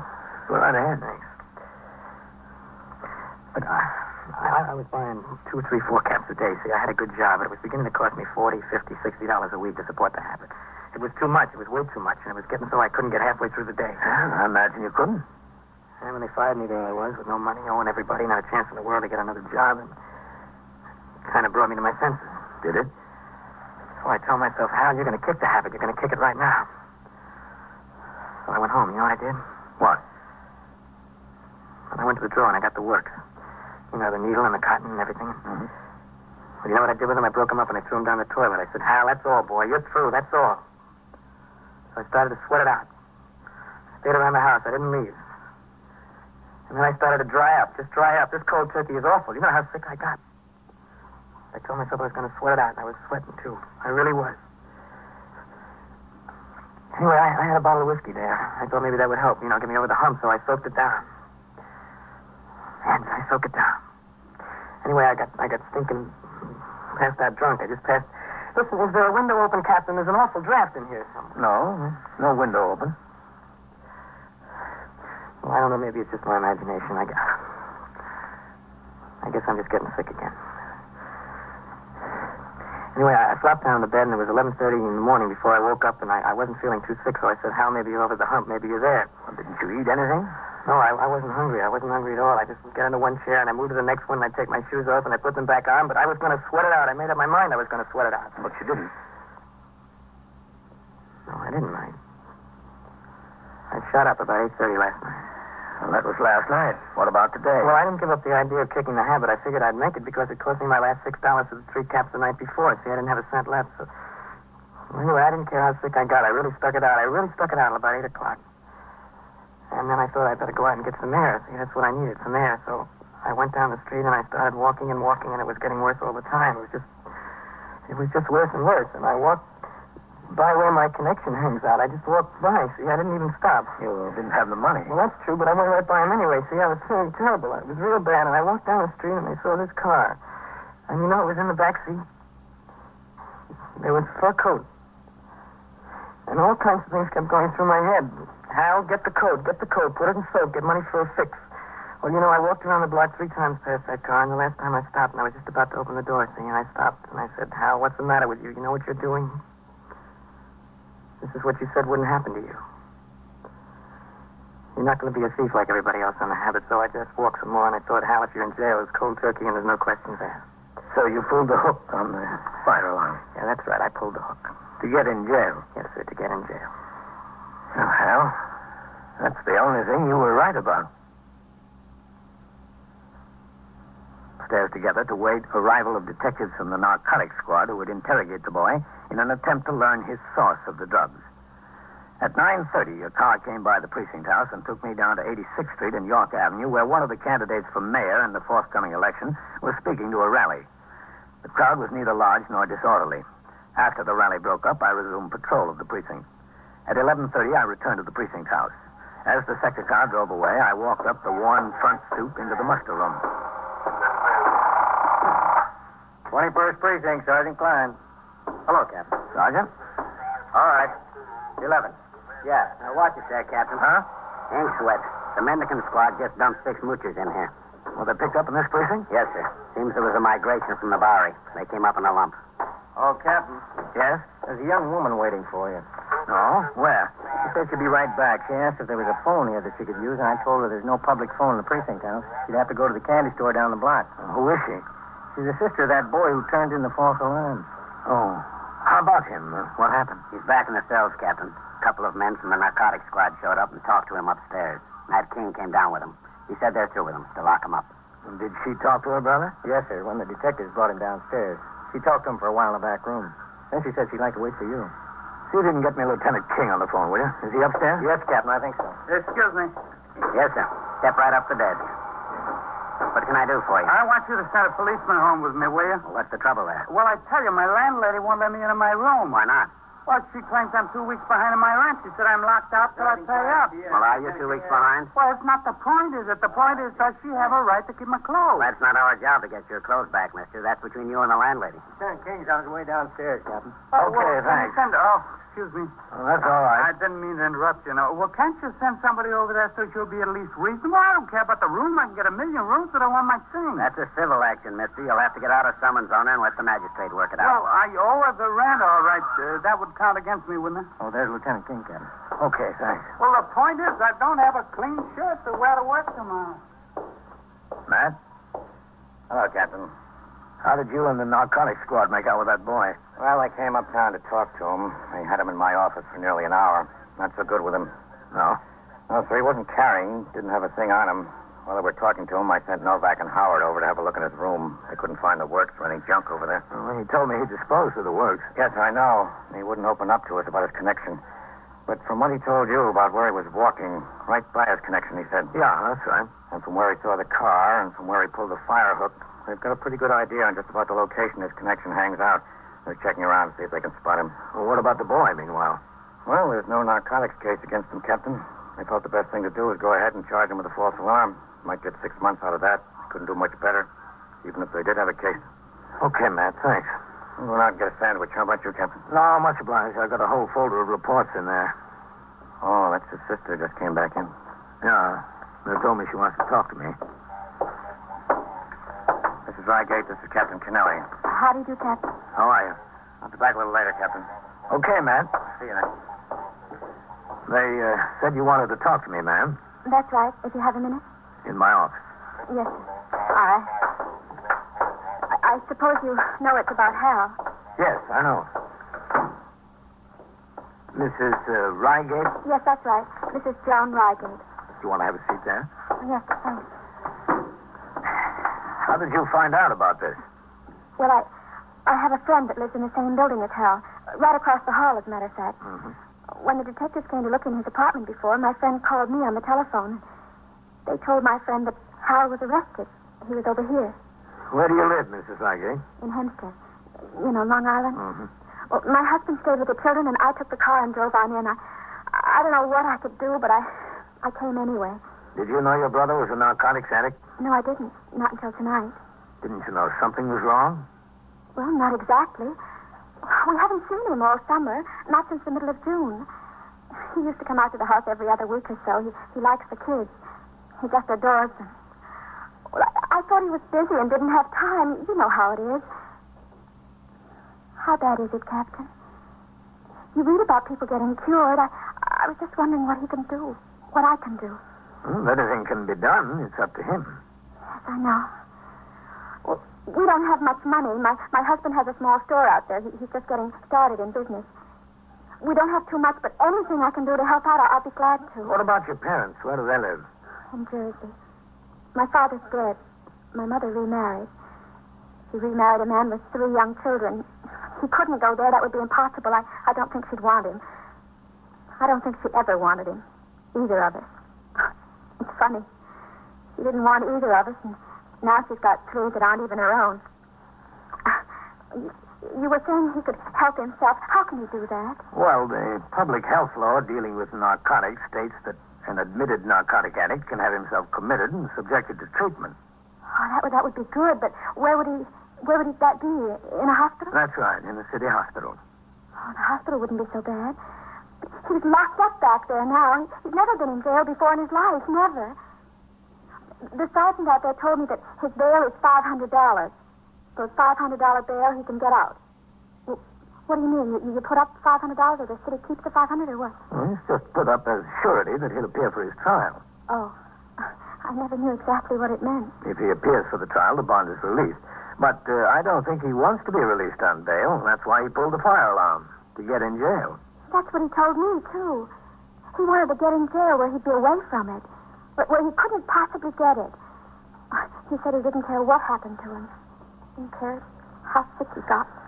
Well, what did you want with me, Mrs. Rygate? I just wanted to find out what I could do. I just want to know what's best. What's best for Hal. I think the best thing would be if he'd subject himself to treatment and help the detectives with what they want to know. Oh, no, he wouldn't do that. I know he wouldn't. He told me that the people who sold him the dope were helping him out.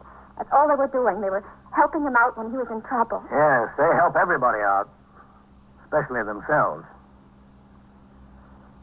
The rest of the night was quiet in the precinct. At 7:45 a.m., the patrol wagon arrived to take the prisoners arrested during the night to court. Among them were 2 cat burglars and a parole violator who would be taken downtown to 100 Center Street to felony court. The 6 Boweryites arrested on their uptown mooching expedition and Hal Brider were taken to Arrest Part, Midtown Magistrates Court, 153 East 57th Street. At 8 a.m., I turned out the platoon, signed the blotter, and left the precinct. I had breakfast, called Ellen. Told her I had to go to court and would be home late. I window shopped on 5th Avenue and on 57th Street till 5 minutes to 10 when I walked into the courtroom. There were fewer spectators than people inside the rail, police officers, attorneys, bondsmen. The prisoners were guarded in the barred room off to one side. As the jail docket is always called first, the assistant district attorney told me my case would be through early. The magistrate entered and court was called to order. The first case was on a charge of assault from the 17th Precinct. The complaining witness had lost much of his enthusiasm overnight. I'll dismiss the charges for lack of evidence. Case dismissed. You can go. All right, order, please. Order, please. Hallie Brider to the bar. Hallie Brider. Yes, that's good. Right over this way. Is the arresting officer in court? Captain Kennelly. Is Captain Kennelly in court? Yes, I'm here. Hallie Brider, you were charged with violation of Section 1424 of the Penal Law. Are you represented by counsel, young man? Sir, I don't need a lawyer. I'm guilty, Your Honor. I can't take your plea here. All I can do is set bail and bind you over to special sessions. Your Honor. Yes, Captain. This man is a narcotics addict. He admitted it to me. I think the district attorney would be willing to go along with a suspended sentence if he'd allow himself to be committed for treatment. Is that true, young man? No, sir, I'm all right. I don't need treatment. I don't want it. Now, look, boy, get some sense, will you? Look, there's only one place to kick it. That's jail. That's where. If you think that's easy... I know it's not easy. You think I'm having an easy time now? I'm sick now. I'm sick already. I can't commit him, Captain, not unless he makes a voluntary application. Yes, I know, Your Honor. I'm not going to volunteer. Bail on the charge is set at $500. Remand for special sessions. This way. All right. Step this way through that door. Bernard J. Bexel. Bernard J. Bexel to the bar. As a result of his failure to make the $500 bond, Hal Brider was taken to the Tombs to wait his trial in Special Sessions Court on charges of turning in a false alarm. Before I left, I stopped in the detention pen to talk to him. He was convinced that the answer was to sweat it out in jail. Cold turkey, as he called it. Symptoms typical of the withdrawal from narcotics had overtaken him. His eyes were watery. His head hurt. He was alternately hot and cold. He was genuinely ill, but he was determined. I left the court building and got a subway for home, not due back on the job until 8 the following morning. When I got to the precinct house the next day, I signed the blotter and turned out the platoon for the day tour. There was a teletype communication addressed to all precinct, division, and borough commanders to report in the lineup room at police headquarters, 240 Center Street, at 10 o'clock that morning. The meeting concerned police assignments in connection with the registration of voters and the subsequent election of city officers. The meeting lasted until 12:15. On the way uptown, just as we were entering the 21st, a signal 32 came over the air. The address, 734 East 81st Street, ambulance responding. I told my operator to make the run. When we pulled into the block, I saw the 2 sectors car, the sergeant's car, and the ESD car were on the job.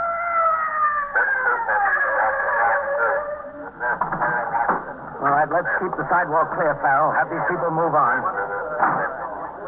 All right, police officer. Coming through there. Police officer. All right, let me through there. Oh, hello, Captain. What have we got, Sergeant? DOA. Yeah? I was just going out to notify the medical examiner. What is it, natural causes? No, sir. Not homicide. No, sir. You know who he is? He's your friend, the false alarm kid. Where is it, Sergeant? Top of the stairs, Captain. I'll walk up with you. Lieutenant King is here. Oh? Is he? Yes, sir. How did it happen? Lieutenant King says it looks like an overdose. There was a hypodermic needle and 4 or 5 empty capsules around. How did he get out of jail? I thought he was going to sweat it out there. And my sister's here. She told me she won his bonds. Oh. Right in there, Captain. He's in there. She went down to visit him at the Tombs yesterday afternoon. She paid a bondsman $25. He got out last night. In there.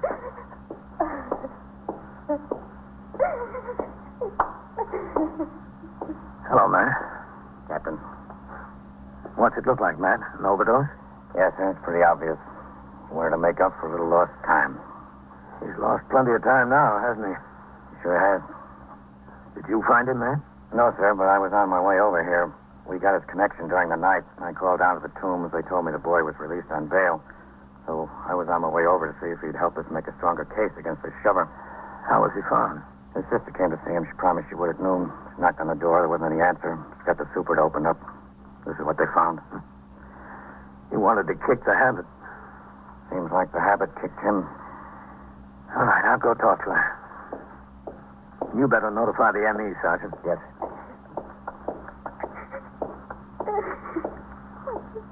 Mrs. Reigate? It didn't have to happen. It didn't have to happen at all. You wanted to stay in jail. You wanted to sweat it out. I couldn't stand to see him in jail. Not Hal. I just couldn't stand to see Hal in jail. I got a bondsman and I got him out. He didn't want to come out. He didn't want to leave. But I talked him into it. It's my fault. Oh, my fault. I know it is. But if you got him out, why did you leave him alone last night? Well, he said he'd be all right. And I have my children and my husband. He said he'd be fine. He told me he was going to kick the habit. He said he'd never touch this stuff again. He won't. He's kicked the habit. He's kicked it for good.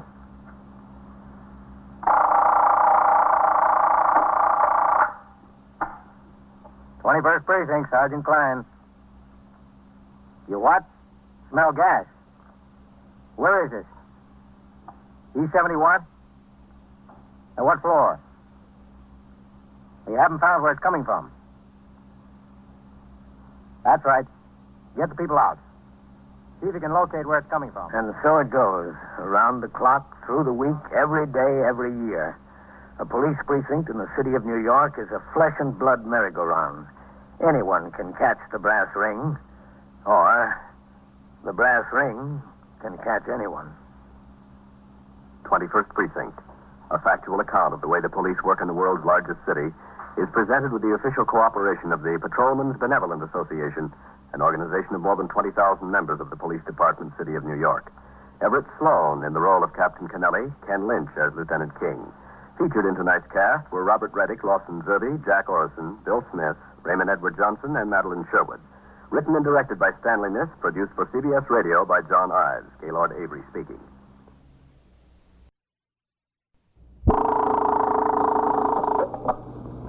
"21st Precinct, Sergeant Collins."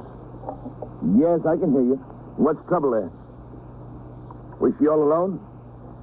"Well, how much is on the clock?" $4 and what? Why can't you pay it? Oh, yeah. You are in the muster room at the 21st Precinct, the nerve center. The call is coming through.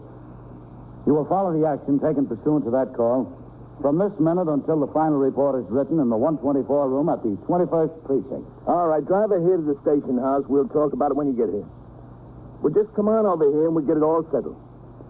Yeah, all right. I'll see you. 21st Precinct. It's just lines on a map of the city of New York. Most of the 173,000 people wedged into the 9/10 of a square mile between Fifth Avenue and the East River wouldn't know if you asked them that they lived or worked in the 21st. Whether they know it or not, the security of their homes, their persons, and their property is the job of the men of the 21st Precinct. The 21st, 160 patrolmen, 11 sergeants, and 4 lieutenants, of whom I'm the boss. My name is Cronin, Vincent P. Cronin.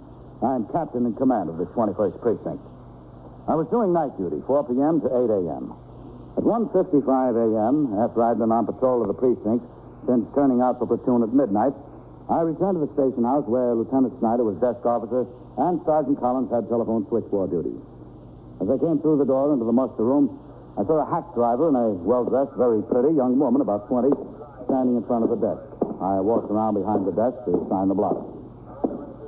What's doing, Sergeant? Nothing much, Skipper. It's been a quiet tour. Look, I've got no time to stand here and discuss the pros and cons.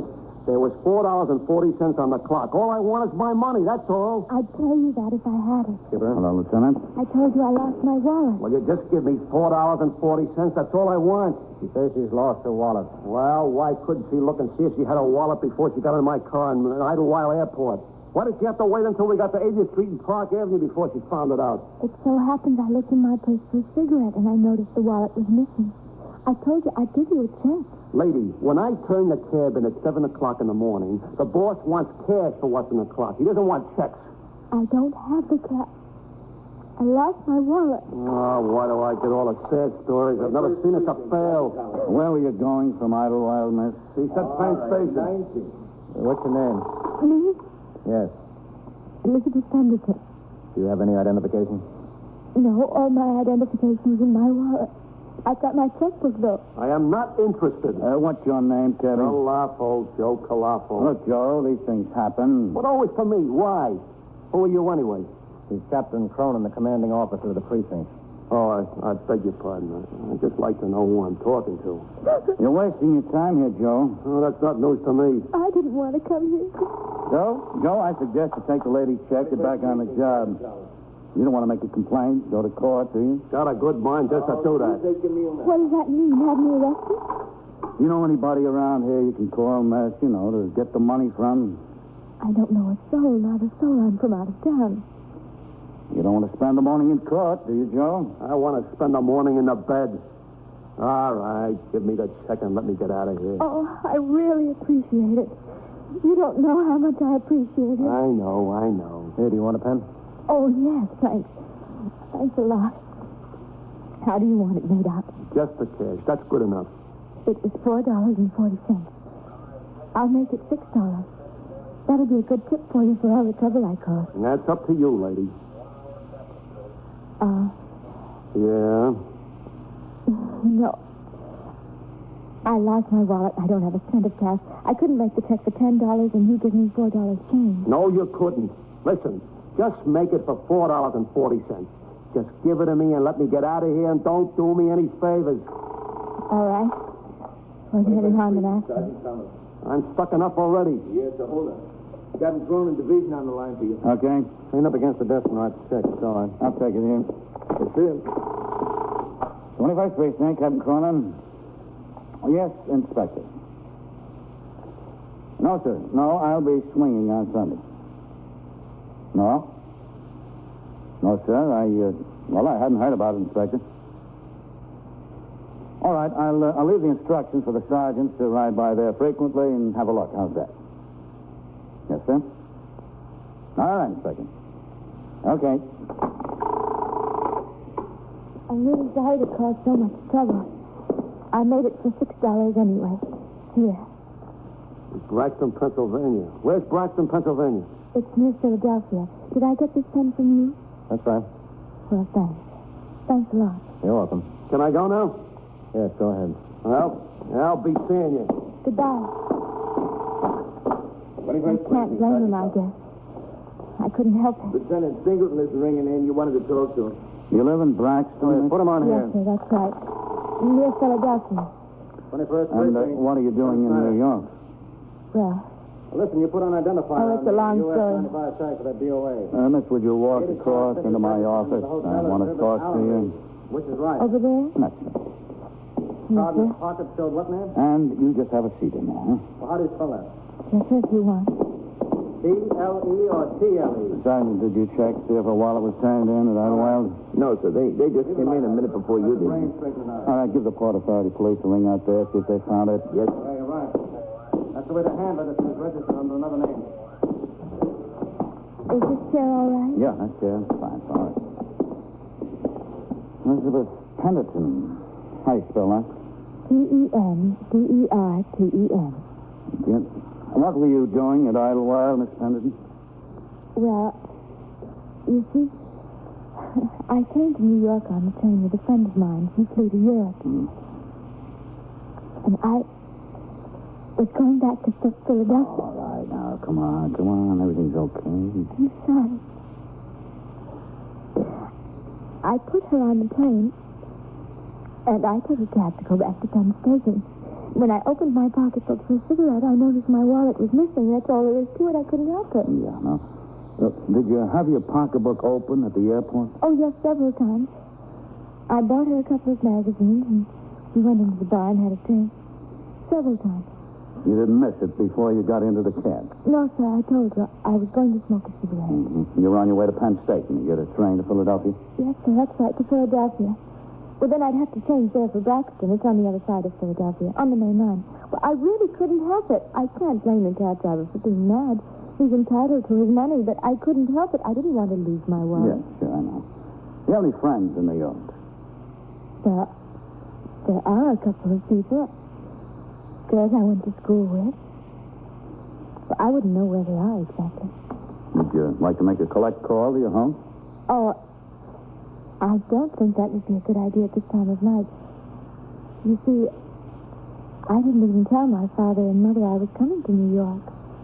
They'd get scared to death. She's nervous anyway.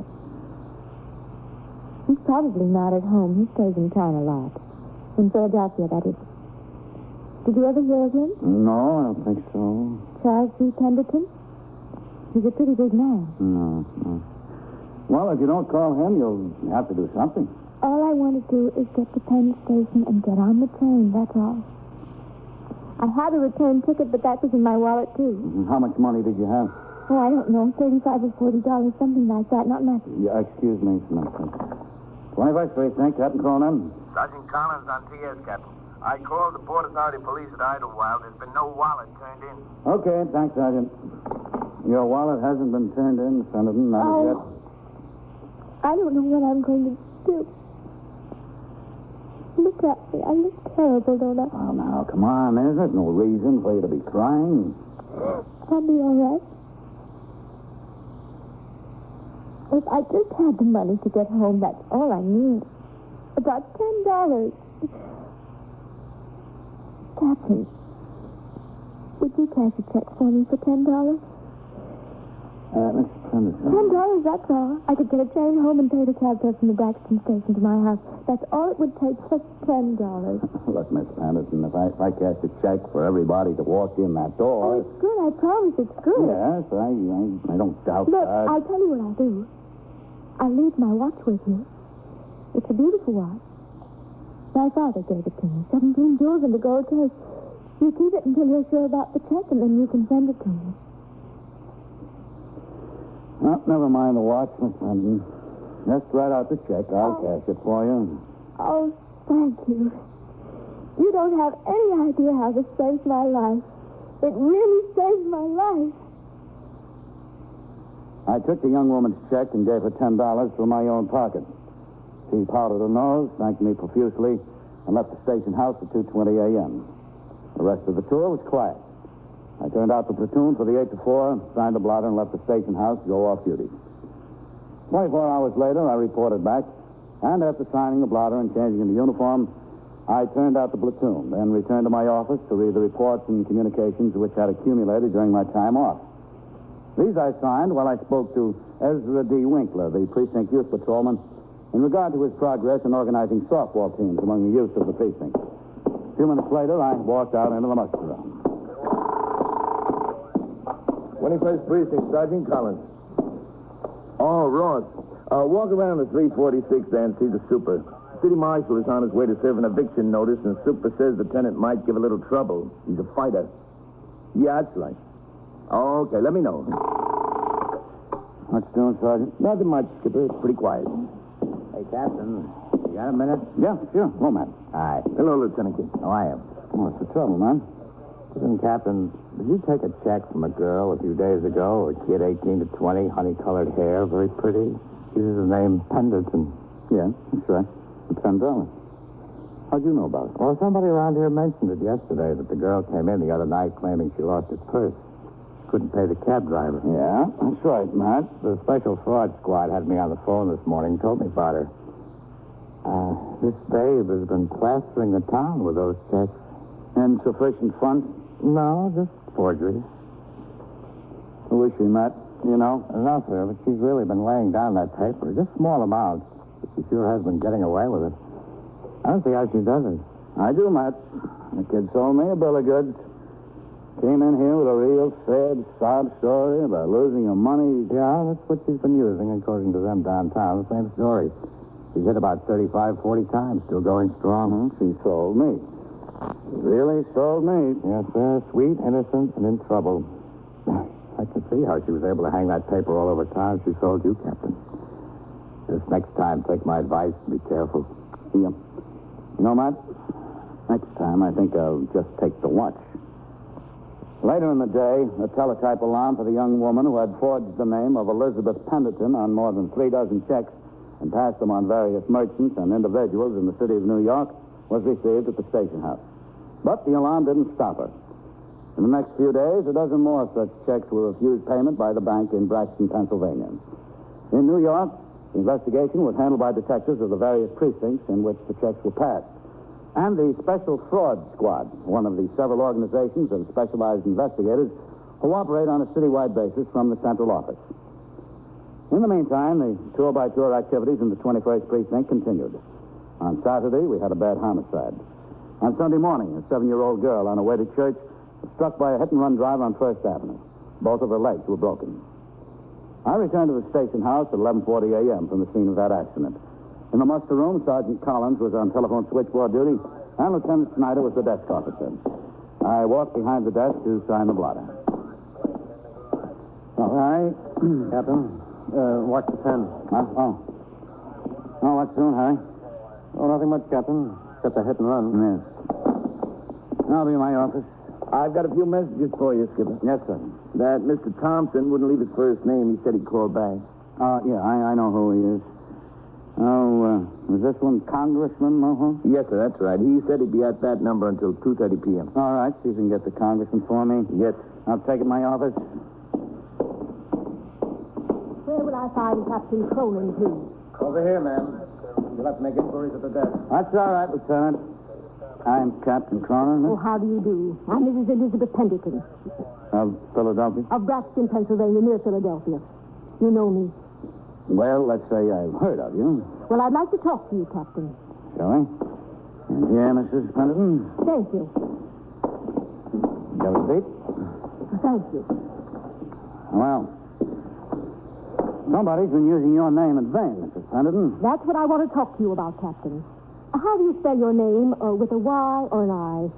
An I, Cronin. There was Mrs. Sykeston who served with me on my hospital committee. She was a Cronin, but a Cronin with a Y. I don't suppose she's your family. No, I'm afraid not. What can I do for you, Mrs. Pendleton? You know, I'm not handling the investigation. I'm just another victim in this case. Yes, and it's too bad. I know you were just performing an act of kindness. You were being a good Samaritan. Oh, I was trying to be. You were. And I want to make restitution for the $10 you lost. You're under no obligation to do that, Mrs. Pendleton. I think I am. It was $10, wasn't it? Those checks were forged on your bank account. The responsibility belongs to the first endorser. The responsibility belongs to me, Captain. You see, I know who forged all those checks. You do? Who? Well... Excuse me. Oh, of course. 21st Precinct, Captain Cronin. I have Congressman Moho for you, Captain. All right. I'll just be a minute, Mr. Pendleton. That's quite all right.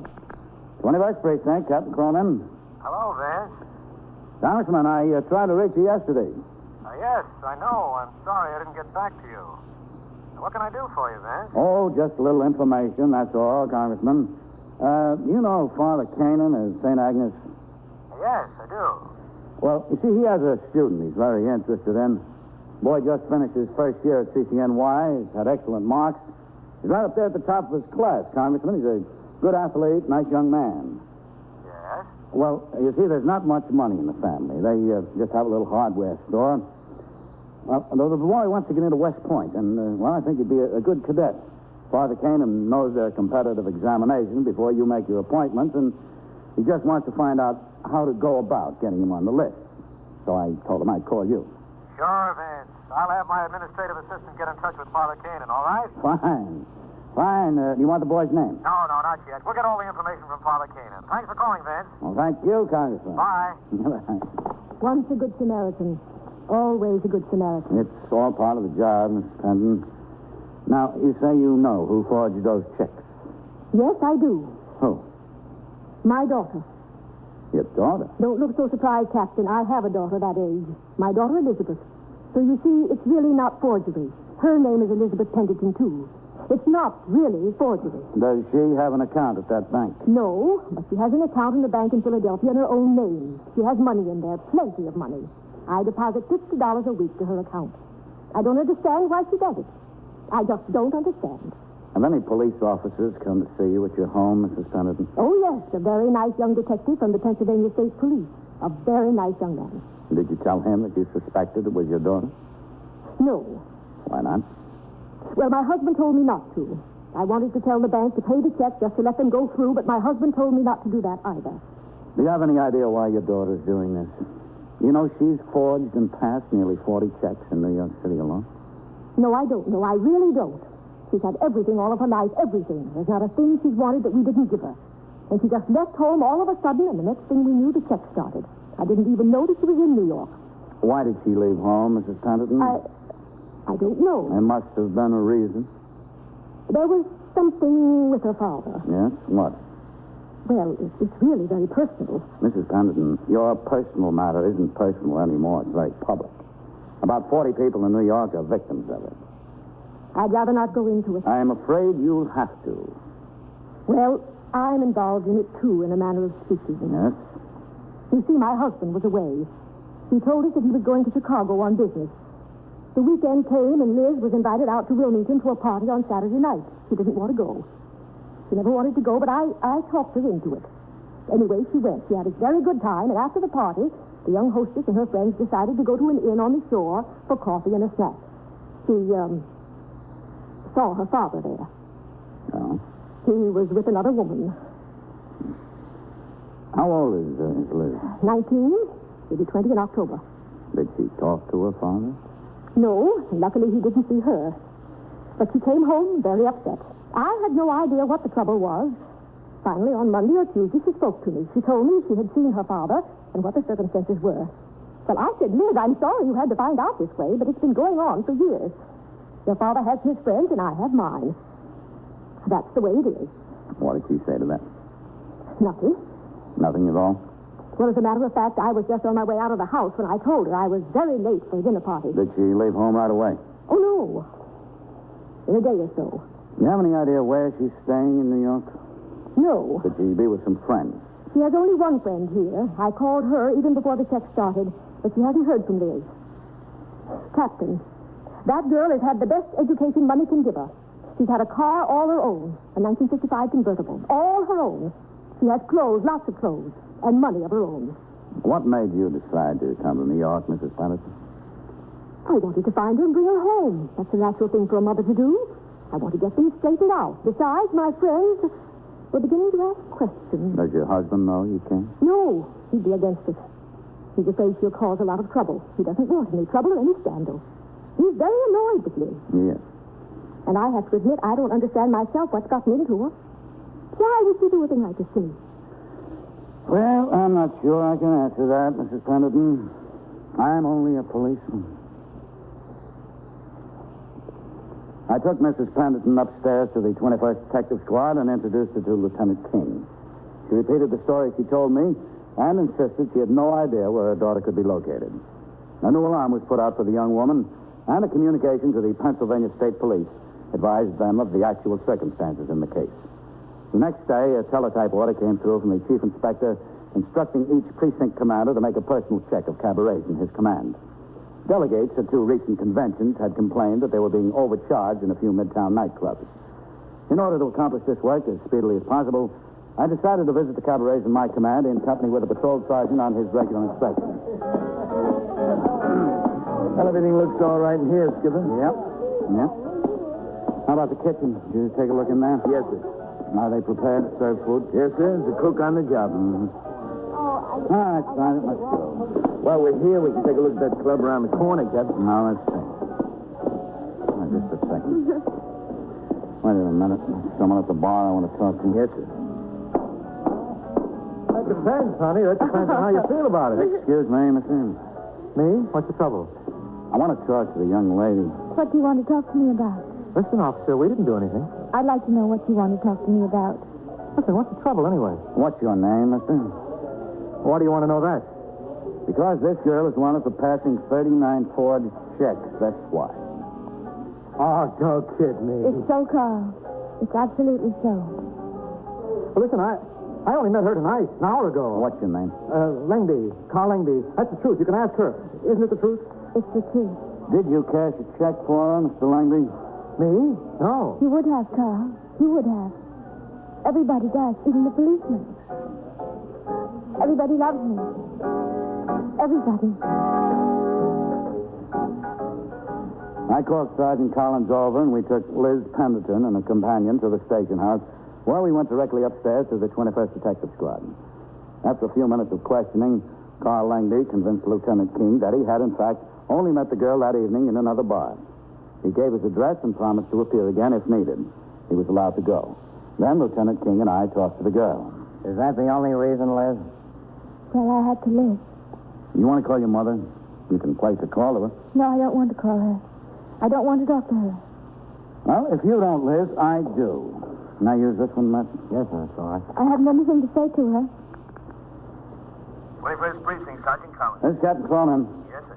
Sergeant, will you step into my office, look in the corner of my desk blotter? There's a note there with a number of Mrs. Elizabeth Pendleton in Braxton, Pennsylvania. Braxton. Yes, that's right. Place a collect call to Mrs. Pendleton at that number. I'll be up here. Right away, Captain. You have a bank account of your own, Liz. Why did you have to forge checks in your mother's name? I don't know. It just seemed as though I should. Well, what made you? I don't know. If I knew, I'd tell you. You know you hurt a lot of people. Did I? I didn't mean to. About 40 people, including Captain Cronin. Oh, I'm sorry. I didn't mean to hurt anyone. You know I'm sorry, Captain. I hope you are. I didn't mean to hurt anyone. I just wanted to get money from people to prove they liked me. That's all. If they were willing to take a check from me, that proved they liked me, didn't it? That's all I wanted to prove. Could have given checks on your own account to prove the same thing. No, that's not so. It wouldn't prove the same thing. It wouldn't prove the same thing because...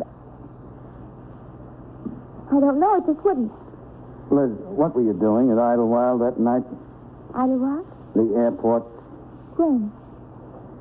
The night you said you didn't have the money to pay the cab driver. Oh. What were you doing there? I just went out there to cash a check, that's all. I thought it would be a nice place. I'm sorry.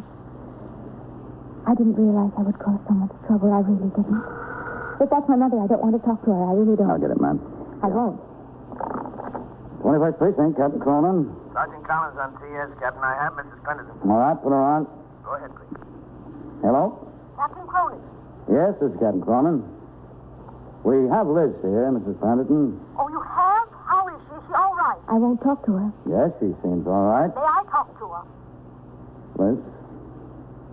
No. I told you no. I'm sorry, Mr. Pendleton. She won't come to the phone. Why won't she? No, she just refuses. Tell her I'll be there. Tell her I love her. Tell her I'll take the next train. Her father, too. All right, Mrs. Pendleton, goodbye. The next train. I couldn't talk. I'm sorry, but I couldn't. I'm not ashamed or anything. But I couldn't talk to her. Your mother said to tell you she loves you. She and your father are taking the next train. They won't be here. They told the captain they would? No, they won't.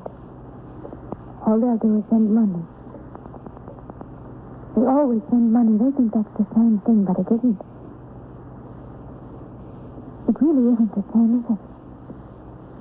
No, Liz. No, there's all the difference in the world. 21st Precinct, Sergeant Collins. You lost your what? Your son. How old is he? And so it goes. Around the clock, through the week, every day, every year. A police precinct in the city of New York is a flesh and blood merry-go-round. Anyone can catch the brass ring, or the brass ring can catch anyone. 21st Precinct, a factual account of the way police work in the world's largest city, is presented with the official cooperation of the Patrolmen's Benevolent Association, an organization of more than 20,000 members of the Police Department, City of New York.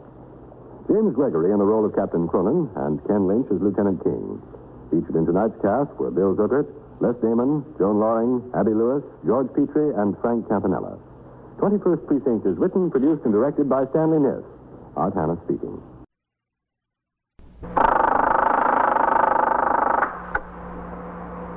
21st Precinct, Sergeant Waters. No, CB, no word on it yet. Well, we got men out searching the whole area. Yeah, we located the cab driver. The detectives are talking to him now. That's right. You are, by transcription, in the muster room at the 21st Precinct, the nerve center. A call is coming through. You will follow the action taken pursuant to that call from this minute until the final report is written in the 124 room at the 21st Precinct. All right, CB.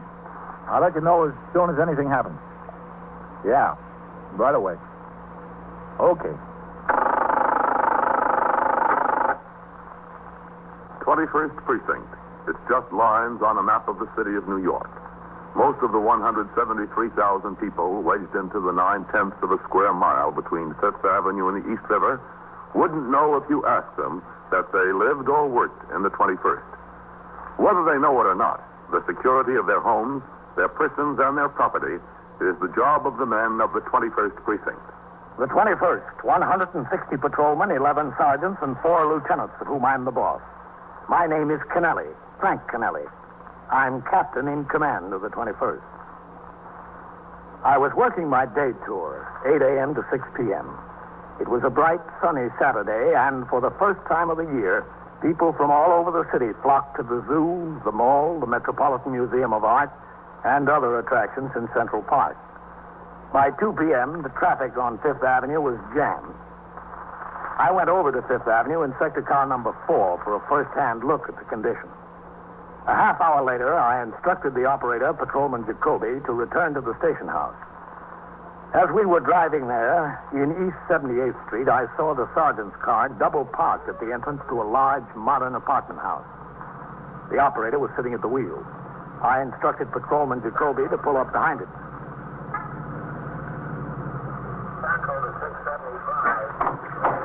All right, wait here.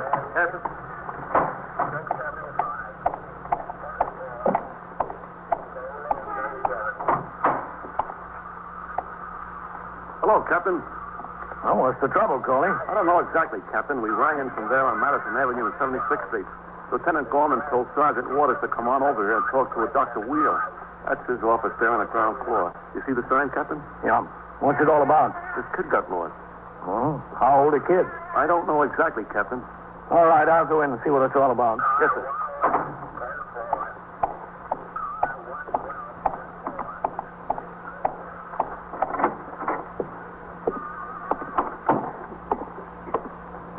Yes, sir. Can I help you?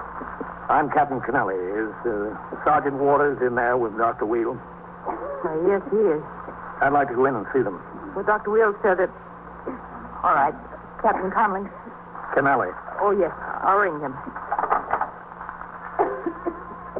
You don't think anything's happened to her, do you? For nearly 2 hours now. In 2 hours... Doctor, there's another policeman here, Captain Kennelly. All right. Yes, Doctor. Yes, sir. Would you go right into the consultation room, Captain? It's right through that door. Yeah, thank you. Mrs. Douglas, would you like a glass of water? Come in, Captain. Hello, Captain. Sergeant? This is Dr. Wheel, Captain Kennelly. Doctor? Glad to know you, Captain. His child's missing, Captain. 6-year-old girl. Doctor put her in a cab to go home. Miss Wallace, my nurse, did. I told you that. And she never got home? No, sir. We didn't know anything was wrong, but she didn't get there until my wife telephoned. What time was she put into the cab? About 1:15. And where was the cab supposed to take her, Doctor? 290 East 68th Street. That's not a 5-minute ride from here. It's been nearly an hour and a half since she left. What was your daughter's name, Doctor? Sarah. And exactly how old is she? 6. She'll be 7 in August. In a cab or not, Doctor, that's a little young to let a child travel alone. Well, I know it is, but I couldn't help it, Captain. The nurse took the hack's registration number, Captain. Well, that's something. You see, my wife and I have been separated a couple of months. Oh? Yes, I've been taking Sarah on Saturday afternoons and Sundays. But today I had a patient in the hospital, an emergency. You see, Captain, I usually finish with my office hours at noon, and my wife drops Sarah by here. But today I didn't get back to the office until nearly noon, and there were a couple of patients waiting for me. And it so happened that one of her friends has a birthday party this afternoon, and I promised to have her home by 1:30 so she could get dressed and go. I couldn't take her myself, and, well, I didn't see any harm in putting her in a cab. It's done every day. Well, Doctor, looks like you picked the wrong day. Well, my nurse took the license number. You can find the cab, can't you? Yes, we can find it. But the important thing is to find the child, not the cab. How did your nurse get the cab? Just flag it down on the street? Well, I imagine so. You'll have to ask Miss Wallace. I was in here busy with a patient. What can we do to find her, Captain? I'm really worried now. Your daughter is 6 years old. She knows her full name, her address, and telephone number, doesn't she? Yes, of course she does. She's quite a bright child. All right. We'll get the detectives over here right away, Doctor. Good. I sure appreciate your going out of your way like this. We're not going out of our way. When a child of that age is missing, it's standard procedure to get everybody on the job and keep them there. Well, that's fine. Now, Doctor, when you spoke to your wife, did she make any effort around the building there to see if the girl had arrived? Yes, she went down and talked to the doorman.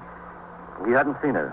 Neither had the elevator operator. And does your daughter have any playmates in the building? Maybe she went into another apartment. Well, it's just one little girl she sees. My wife calls there. They're away for the weekend, the whole family. How did you get this information? Did your wife call you back? Yes. That's why it took me a little while before I phoned the police. I was waiting for her to call back. Oh, excuse me. Yeah, sure. Yes? Did you notify the desk officer yet, Sergeant? No, sir. I just got here a couple of minutes before you did. Would you tell her I'll only be a few minutes more, Miss Wallace? Yes, thank you. Oh, if there's any word, you let me know immediately. All right. I have one patient still waiting, Captain. I'd send her home, but she has rather an acute throat condition. I think I ought to see her. All right, you go ahead. We'll talk to your nurse in the meantime. Oh, that'll be fine. This won't take me more than a few minutes. And then maybe I ought to go to my wife's apartment. I can look around the neighborhood. We'll look around the neighborhood, Doctor, but you'll have to stay here and talk to the detectives. Well, why here? She's not around here. Well, that's the way we work in these cases. The search is started from the place the child was last seen. Oh, I see. All right, Miss Wallace. Ask Mrs. Douglas to come in, please. This won't take me long. Mrs. Well, Douglas? that's all right. We have to make a few phone calls anyway, Doctor. You go right in, Mrs. Douglas. I'm sorry, Mrs. Douglas, that you have to wait. Do you think you'll be able to find her soon? As soon as we can. I took down the license number of the cab, you know. Yeah, I know. The doctor gave it to me. What kind of a cab was it? Do you remember, Miss Wallace? Well, it was a blue and yellow one. Was it one of the large ones or one of the new, smaller ones? It was a large one. You better ring in, Sergeant. Get the detectives over here. Yes, sir. Can I use it? Well, yes, of course. Thank you. I told the driver the address. And I also had it written down on a slip of paper for him. I gave him the slip of paper. Hello, this is Sergeant Waters. Let me talk to Lieutenant Gorman. He looked all right. Okay. He said he'd take good care of her. Hello, Lieutenant. Sergeant Waters. I'm this girl missing over here. It's a child under the age of 7. The name is Sarah Weald. W-E-A-L-D. Let's step over here, Miss Wallace. All right. Yeah, the father's a doctor. Sit down. Yes. You don't suspect the cab driver of anything. I mean, he looked all right to me. Well, we'll find him and see. How long have the doctor and Mrs. Weald been separated? I don't know, a couple of months.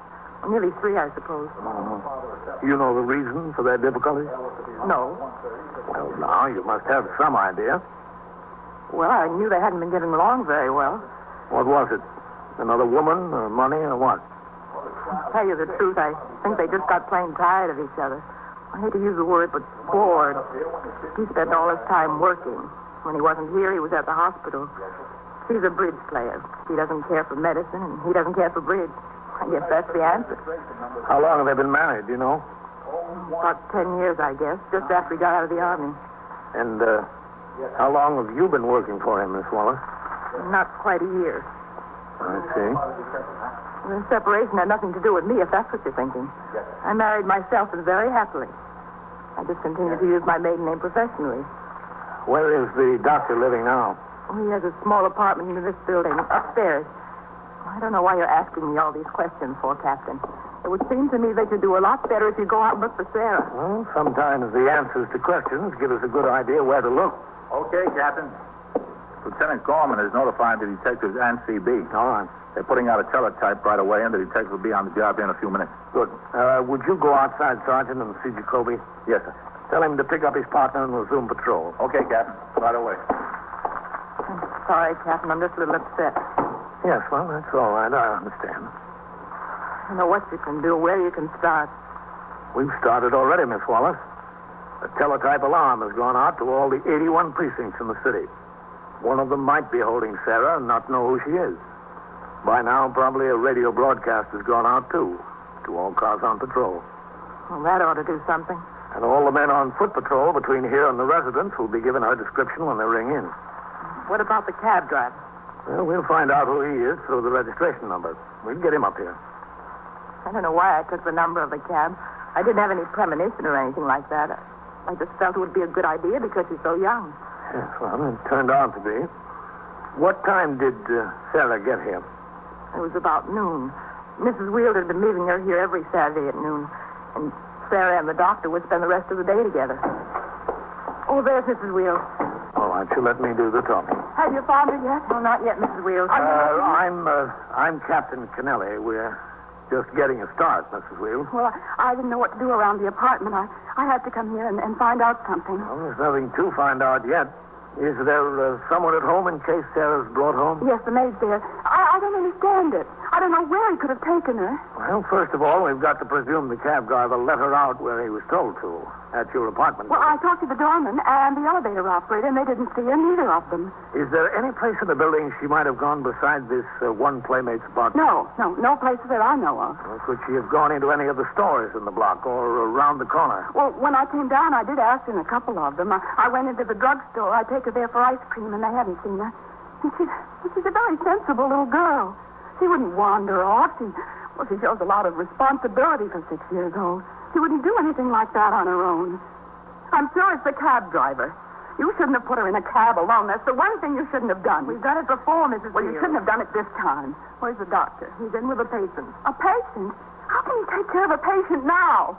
Why isn't he out looking for Sarah? He should be out combing the streets. No, Mrs. Wheels, that'll all be taken care of. The patients come first. Everybody's troubles except his own. This woman has a very bad cough, Mrs. Wheel. He's trying to help her. My child is missing. Why doesn't he try to help me? Why doesn't he even try to help himself? That's what I don't understand. Miss Wallace. George. Yes, doctor. Would you go inside, please? Have you done anything to find her? Just a minute, Gloria. Just a minute? I want you to take the hemoglobin and the differential on Mrs. Douglas. Yes, doctor, I will right away. Now, listen, George. Have you heard anything, Captain? No, not yet, Doctor. This is a fine way to carry out your responsibilities. Whoever heard of sending a 6-year-old child home alone in a cab? All right, Well, Gloria. you ought to be ashamed of yourself. Absolutely ashamed of yourself. Now, please. Heaven only knows where your child is. And you do nothing but take care of some patient, a stranger. All right, Gloria. The police are here. They're going to do everything they can. They'll find her. She never should have been lost. That may be so, Mrs. Wheels, but she is. Let's find her. You are listening to 21st Precinct, the factual account of the way police work in the world's largest city. Precinct will take a brief vacation, and on its return will be heard on a different day and at a different time. Please listen for details at the conclusion of tonight's show. Now, back to 21st Precinct and Captain Frank Kennelly. There are few occurrences which are handled with more urgency than the report of a missing child. The action to be taken is described in great detail in the Manual of Procedure and Rule 316. With or without suspicion of a crime being involved, the desk officer is obliged to refer the report to the precinct detective squad commander for immediate investigation. Then, as required in no other case, the desk officer must personally and forthwith notify the detective commander at borough headquarters, the immediate superior of the precinct squad commander. Assistance in the form of men, radio motor patrol cars, police launches, emergency service trucks and cars, and the facilities of any other department of the city are required to be made available forthwith on request of the detective commander in charge. All superior officers of the patrol force concerned must cooperate with the detective commander and render any assistance requested. In the case at hand, Lieutenant Matt King, commander of the 21st Detective Squad, arrived at the doctor's office within 5 minutes after he was notified. Under his direction, a complete search of the area was organized with both uniformed officers and detectives participating. At 20 minutes to 4, he was in the waiting room talking to the mother as I listened. The doctor was out in a cruiser with detectives scouring the district. Mrs. Wheeler, I want you to think a minute and see if there's any other place in the neighborhood Sarah might have gone. Well, there's no place else. No place I haven't thought of. Did she ever roam around in the streets alone? No, I told you I didn't permit that. Well, was there any place else besides that one spot in the park that you took her to play? No, just there and school, that's all. The only relative you have in town is this one brother. Yes, that's right. Does the doctor have any family? Yes, he does. But as I told you, they all live over in Jersey. Well, she wouldn't know how to get there. She wouldn't even know their addresses. How about some of her schoolmates? Does she ever visit them? Yes, she does on occasion. Well, now, this was a school friend whose birthday party she was supposed to attend this afternoon, but actually she wouldn't know how to get there by herself. She's only 6. Did you check that place again? She just may have gone there. I don't know how she would have gotten there. I had a detective stop by there. They promised to call us if Sarah did show up. Well, Mrs. Miller would call. She's very dependable. Lieutenant King. Yes, Sergeant. That was the desk officer. Yeah. They located the hacky in the 18th. Oh, does he know where Sarah is? No, apparently not, Mrs. Wheel. Oh. An RMP car on the 18th got the alarm over the air and saw the cab making a turn into Broadway. This cab was empty. They rang in and were instructed to bring him to this address. And that's all they said? Nothing else? Well, we'll talk to the driver himself in a few minutes, Mrs. Wheel. Well, I certainly could have found out more from him. We'll find out all he knows. Well, I certainly hope you do. Oh, there's my husband. George, did you find her, George? No, we didn't. Well, did you look? Gloria, these detectives drove me through every street within here and 10 blocks of the apartment. We didn't see any sign of it. Well, did you look? What do you mean, did I look? Of course I looked. George, if this is some trick to get her away from me, if it is, I'm going to kill you. I swear I'm going to kill you. No, You're not going to do it, George. You're not going to do it to me. Oh, please. She's lost, Gloria. I want to find her. I want to find her as much as you I'll do. believe that when you prove it to me. Now, look, we're not going to get any place if you two are fighting with each other. Now, he's right, Gloria. Now, please. I'll believe it when I see it. Sergeant. Yes, sir. When I see it. Go outside and wait for that hack driver. Bring him right in here when he comes. Yeah, Lieutenant. Right away. Everybody's standing around here. Nobody seems to be doing anything. Why doesn't somebody do something and look for us? You want to know what's being done, Mrs. Wheel? I'd just like to see some results. Your husband was riding around that neighborhood with a couple of detectives. We brought in men from other precincts and from the Emergency Service Division. We have detectives from other squads and from the borough headquarters. We're going into every building over there. We're searching the halls and the basements and the roofs. We're looking every place. Now, we'll know more as soon as we talk to that cab driver. He's going to lie to you, don't you know that? Now, Mrs. Wheel. He's going to lie to you. Gloria, why don't you come inside and lie down on the couch? I want to be right here. I want to know what's going on. Well, as soon as we know anything, you will. Now, come on inside. I'll give you something to relax. Oh, no, you won't. Gloria, please. Yes, I think it's a good idea, Mrs. Wheel. Why don't you go in and lie down? I promise I'll let you know as soon as we do hear something. You really promise? Yes, I do. Well, I ought to try and relax a little bit. Yes, you should. But you're not going to give me anything. All right, I won't try to give you anything. Well, don't blame her too much, man. It isn't easy. Nothing. Captain. Yes, Miss Wallace? I understand they've located the cab driver. Yes, we have. That's good. You're positive you can recognize him? Well, I'm not positive, but I think I can. Hasn't it been an awfully long time? I mean, somebody would have found her by now. A policeman or just an ordinary person. They'd have seen her and known something was the matter, that she was lost. All right.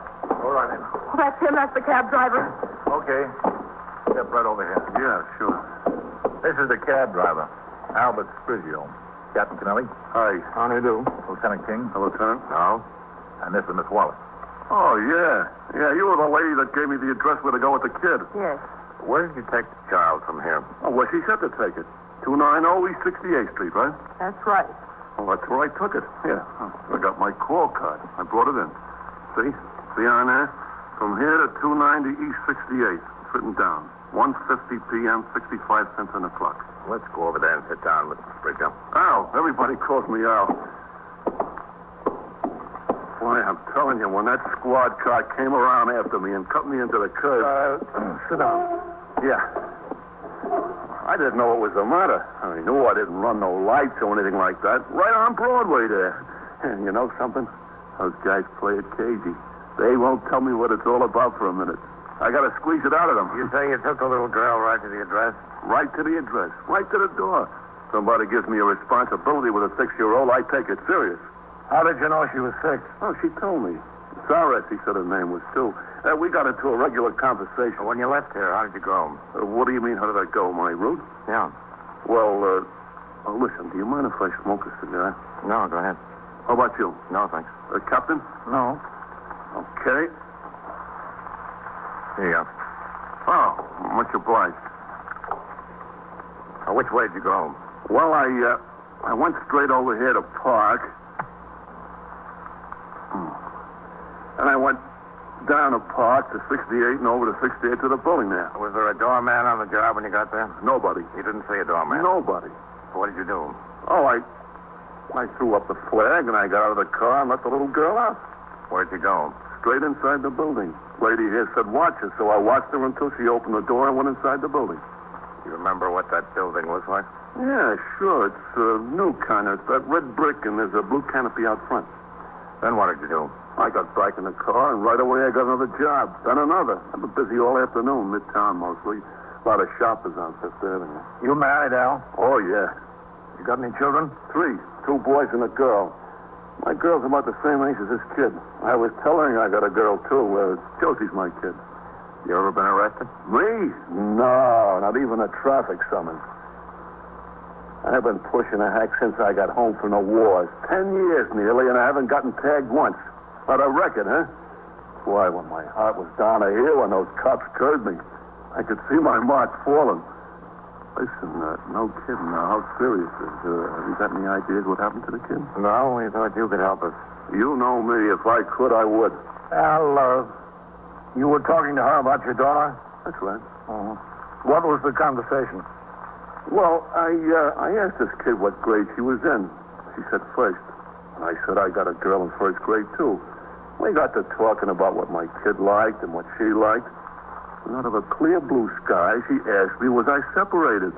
Separated from what, I said. From the Army, yeah, but from my wife, no. That all she said? No kid talk, you know. She wants to know if her mother and father are separated, why can't she be separated, too? I said it ain't in the card. Kids don't get separated from their mother and father.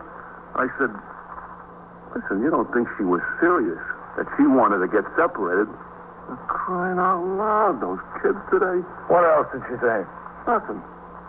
Come to think of it, nothing. I got a red light and I pulled up. I turned around to look at her and she was sitting way back there on the seat. Thinking like, you know. She didn't say another word, that kid, till I pulled up in front of the building there. How do you like that? Captain, let's go in and talk to the parents. Yeah. You want me? No, you sit right here a minute, Al. Listen, you don't think I'll be around here long, do you? I got to make $1, 5 months of feed. We'll get you out as quick as we can, Al. I'd appreciate that. He's all right, Captain. Yeah. Sergeant Waters. Yes, sir. Stay on the job here. I'll be right out. Yes. Yes? Mrs. Wheel isn't asleep, is she, Doctor? I'd like to talk to the two of you. No, she's not asleep. Would you come in? Yes, sure. Did you hear anything? Is there any news? There's no news, Mrs. Wheel, but the cab driver's here. Where? Gloria, you'd better No, rest. I don't want to rest. Where is he? I want to talk to him. Well, we've talked to him already, Mrs. Wheel. Well, what did he say? He said he picked up Sarah in the cab there. He deposited her at the door over at the apartment house. He walked in the front door. He's sure it was our building. Yes, he's sure, and so am I. Is he telling the truth, Lieutenant? I take a bet on it. The doorman didn't see her. No, he told me himself that he didn't. The cab driver said the doorman wasn't on the job when he got there. Well, that's right. Oh, yes, he did say that he went down to the basement for a few minutes to get something for a tenant, but he was only gone a few minutes. Well, it must have been the right few minutes. And that's all you know? Nothing else? Gloria. Don't Gloria me. We don't know where she went, but we might know why she went. Why? She wanted to get separated, too. Sarah? That's what she told the cab driver. Well, now, where would a 6-year-old get such ideas? That's ridiculous.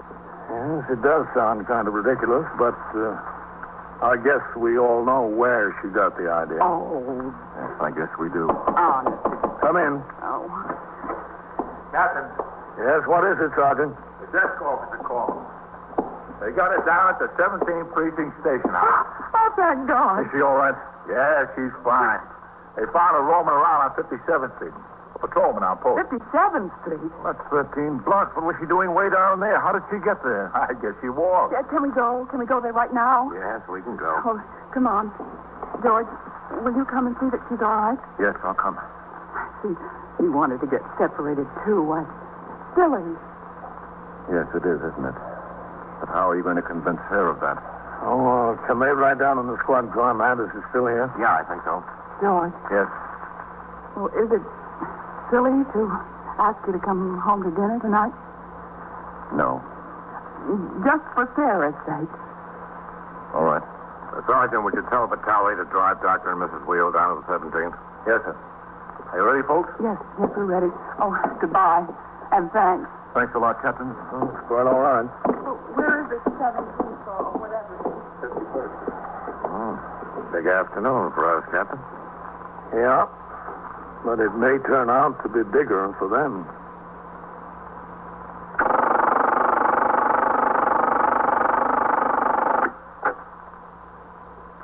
'21st Precinct, Sergeant Waters.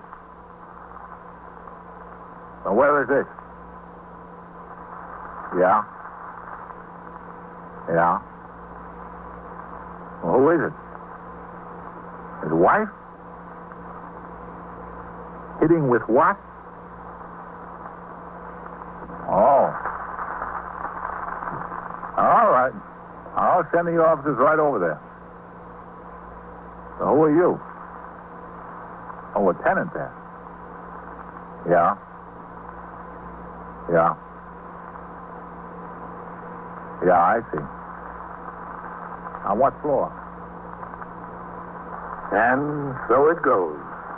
Around the clock, through the week, every day, every year. A police precinct in the city of New York is a flesh and blood merry-go-round. Anyone can catch the brass ring, or the brass ring can catch anyone. 21st Precinct transcribed, a factual account of the way the police work in the world's largest city, is presented with the official cooperation of the Patrolmen's Benevolent Association, an organization of more than 20,000 members of the Police Department, City of New York. This is the last broadcast in the current series of 21st Precinct. The cast and production staff are going to take a brief vacation. Please watch your local newspapers and listen to your CBS radio station for word of our return to the air. Everett Sloane in the role of Captain Kennelly, Ken Lynch as Lieutenant King, Harold Stone as Sergeant Waters. Featured in tonight's cast were Lola Pizer, Jan Miner, Les Damon, and Frank Campanella. Written and directed by Stanley Niss. George Bryan speaking.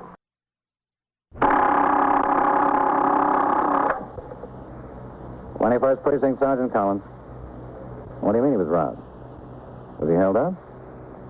A fellow what? Talking to the phone, I can't hear you. Well, what was he doing on the stoop? Was he drunk? Oh, what's his name? What? How do you spell that? You are, by transcription, in the muster room at the 21st Precinct, the nerve center. A call is coming through. You will follow the action taken pursuant to that call from this minute until the final report is written in the 124 room at the 21st Precinct. All right, tell him to stay there. I'll send the officers right over there. Where is that? The southwest corner? All right, they'll be right there.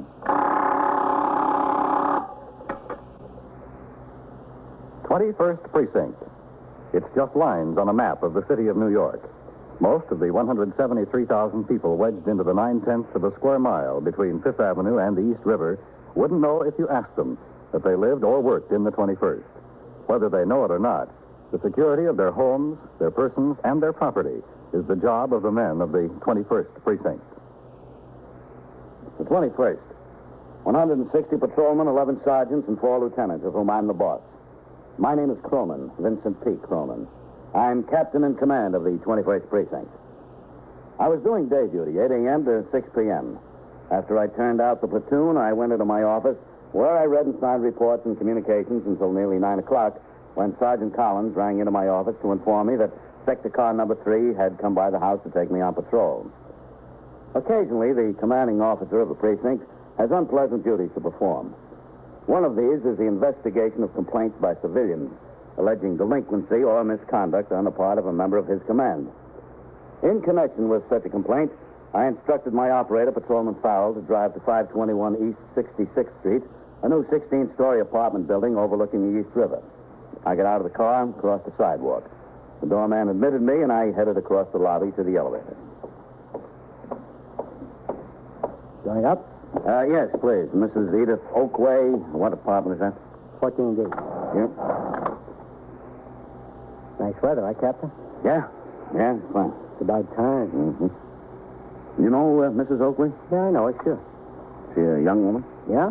Now, maybe she thinks she is, but I don't. There's young and there's young. You know what I mean, Captain. Yeah, I know. She's like in her 50s. What's the trouble, Cap? You got a problem with her? No problem. That's good. Because I don't advise you to tangle with that one. 14. Yeah. That's the third door on your left. Okay. Thanks.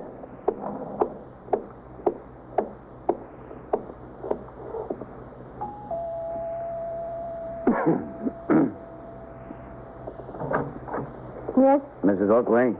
Yes, that's right. How do you do? I'm Captain Cronin, the 21st Precinct. Yes, of course. Would you come in? Yeah. Well, I was just about to write a follow-up. Shall we go in here? You'll have to excuse the apartment. This is Fanny's day off. Oh, I'll take your hat. No, it's okay. All right. I thought there'd be somebody here the very next day. You wrote to the police commissioner, Mrs. Oakway. Your letter was forwarded to the chief inspector and then down through channels to me. Well, I understand that. But I certainly expected more prompt action than this. Won't you sit down? Thank you. After all, that policeman was neglecting his duty, and heaven knows what else.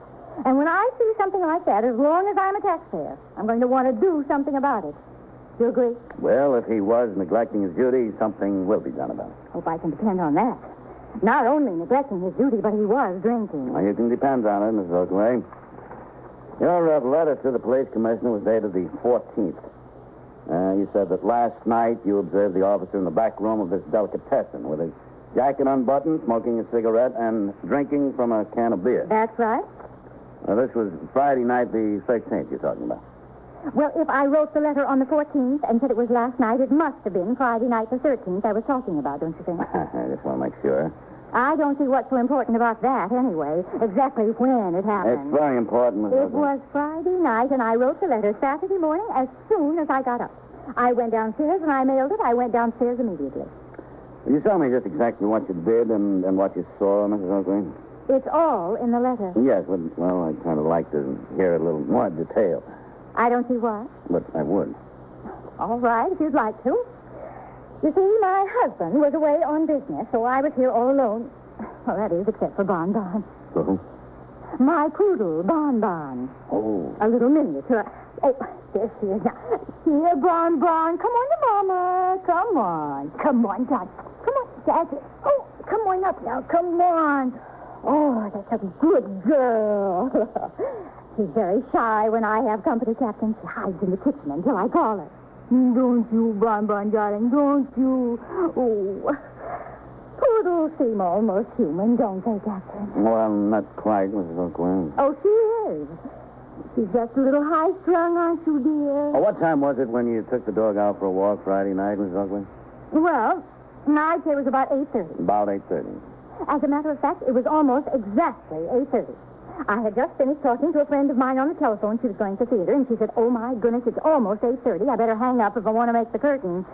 I can give you her name if you want it. She's a very good friend. No, that's quite all right. You took the dog downstairs and you walked directly over to York Avenue. Is that right? Mm-hmm. Directly over to York Avenue. And would you say it was about 20 minutes to 9 when you got there? Approximately. And what did you do on York Avenue? Well, I passed this delicatessen that was open, the Fairland Delicatessen, they call it. Yeah, I know the place. And I said to myself, wouldn't Bon Bon enjoy a nice roast beef sandwich when we got home? Your dog? Yes. Vincent loves roast beef sandwiches. Of course, I don't let them put mustard on it or lettuce. No. So I went into the delicatessen, and I was the only customer. The man asked me what I wanted, and I told him one roast beef sandwich on rye to take out. Bonbon will only eat rye bread. Isn't that right, dear? Yes. Well, he was making the sandwich, and I just stepped back there to look over what else he had. Now, there is this little table in the back, and I saw the policeman in there. Sitting down at the table, and his jacket unbuttoned, almost off. I mean, it wasn't a way to be presentable. He was sitting down there, and he was smoking a cigarette, and he was drinking beer from a can. Now, was that right? When that man was supposed to be out protecting the public, he's got no right in the back of a delicatessen drinking beer from a can. You sure he was a policeman, Mrs. Oakley, not a doorman or, somebody else in uniform? Oh, he was a policeman, all right. I could recognize a police uniform and a police cap, and the man had a gun. He had it strapped right to his belt there. Anybody could tell he was a policeman. Did you know the man again if you saw him? Absolutely, positively, no question about it. And how close were you to him? I was standing at the counter there, and he was sitting at the table in the back room. I could see him right through the door. How far would you estimate that to be? No farther than from, here to where that ottoman is, over there. About, 12, 15 feet? South, yes. In your letter to the commissioner, you reported his shield number 32489. Yes, that's right. You were able to read the number on his shield or cap device from 12 or 15 feet away? No, I wasn't able to, and that's why I waited outside. Outside the store? Yes. I was really annoyed about this whole thing, so when the man finished making my sandwich and I paid for it, I went outside and I stayed on the sidewalk there. I waited 10 or 15 minutes until that policeman came out, and finally, when he did come out of the store, I said, I am going to get the number on his badge. So I saw him come out of the store, and I walked right up to him, and I asked him which way it was to Sutton Place. Well, he was telling me I made a specific note of his badge number. You sure it was 32489? Absolutely. I'm positive of it. When you spoke to him, did you notice anything unusual about his appearance, his speech, his manner? Do you mean was he drunk? Yes. Well, I'm not an expert on such things. I just made a note of his shield number. Is that what you call it? Shield number, badge number, what? Shield number, yeah, that's what we call it. Well, wrote it down in my little notebook that I carry in my pocketbook, and then I said, come on, Bonbon, let's go. Come on, Bonbon. We came home, and we came upstairs. I was so upset about the whole thing. I was so mad, I almost called someone right there, and then I decided, what good would it do to call? So I wrote a letter. Now, what I want to know is, what are you going to do about this? Are you going to take some action? I'm making an investigation, Mrs. Oakway. If the results warrant action, there'll be action taken. I only hope you will, because after all... You don't have to hope I will, Mrs. Oakway. You can depend on it. Complaints by a citizen against a member of the police force fall into two general categories. One, alleging abuse of authority or the unnecessary use of force. The other, alleging delinquency or misconduct. As the former is the most serious type of complaint, a special civilian complaint review board comprising 3 deputy commissioners of the department has charge of investigating and hearing the complaints. If the facts so warrant, the board recommends that the member of the force stand departmental trial. In more serious cases, the evidence may be turned over to the district attorney of the county and criminal proceedings instituted. Complaints alleging delinquency or misconduct, such as the matter at hand, are referred to the chief inspector, who assigns a superior officer of the department to make an investigation. On receiving the communication from Mrs. Oakway through channels with instructions to make an investigation, I determined that shield number 32489 was assigned to Patrolman Paul Vaccaro. The charge that he had left his post and neglected his duty was easy to prove or disprove because of the extensive departmental records kept on the movement of members of the force. The second charge, indulging in intoxicants while in uniform, presented more of a problem. At 10:45 a.m., I returned from patrol, walked into the muster room and behind the desk. Lieutenant Snyder was desk officer, and Sergeant Collins was on telephone switchboard duty. Hello, Captain. Sergeant? 21st Precinct, Sergeant Collins. Hello, Skipper. Lieutenant. What's the trouble over there? What's doing? Go ahead, sure, Captain. Well, it's good. Well, lady, if the landlord's going to make repairs on the building, there's nothing to complain about. Okay, Lieutenant. Yes, sir. They're doing the hammering. Oh, I'll be in my office. Okay, Captain. Well, what time did they start hammering this morning? In a second, Captain. Well, lady, 8:30 is a reasonable hour to start working. There's no reason for us to send an officer over there. Well, why don't you call the landlord and register your complaint with him? No, there's nothing we can do about it. Okay, you're welcome. She's upset because the landlord sent a carpenter in to fix the stairs. She can't stand the pounding. What are you going to do? Yep. Sergeant, have you got the telephone switchboard record for the 4 to 12 on Friday, the 13th, handy? Yes, sir. Right here. The 4 to 12. Yep. Yes, sir. And what post was the Vaccaro assigned to? Post number 8, Captain. And what time do you take his meal? 8:15 to 9:12. Where? Go ahead, take it. Yes, sir.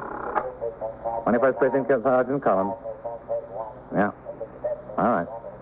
17. Where'd he take his meal, Sergeant? 861 York Avenue. Are you familiar with the place? What is it over there?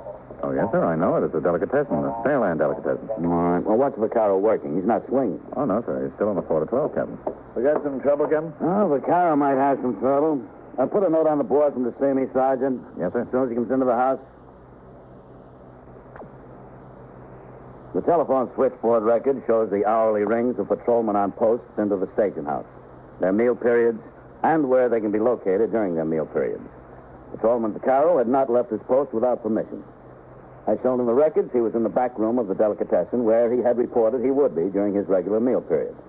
Consequently, part of the complaint against him by Mrs. Edith Oakway had proved unfounded. But she had also charged that she had observed him drinking beer from a can. It is contrary to the rules of the department for a member of the force while in uniform to use intoxicants of any type, whether on his meal period or not. That portion of her complaint remained to be investigated. The rest of the morning was quiet in the precinct, and I completed some paperwork.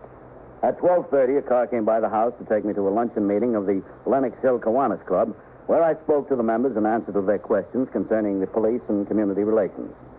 After the meeting, I went out on patrol of the precinct once more and returned to the station house at 3:30 p.m. The men who would work the 4 to 12 tour were coming into the house and heading for the locker room to change into uniform.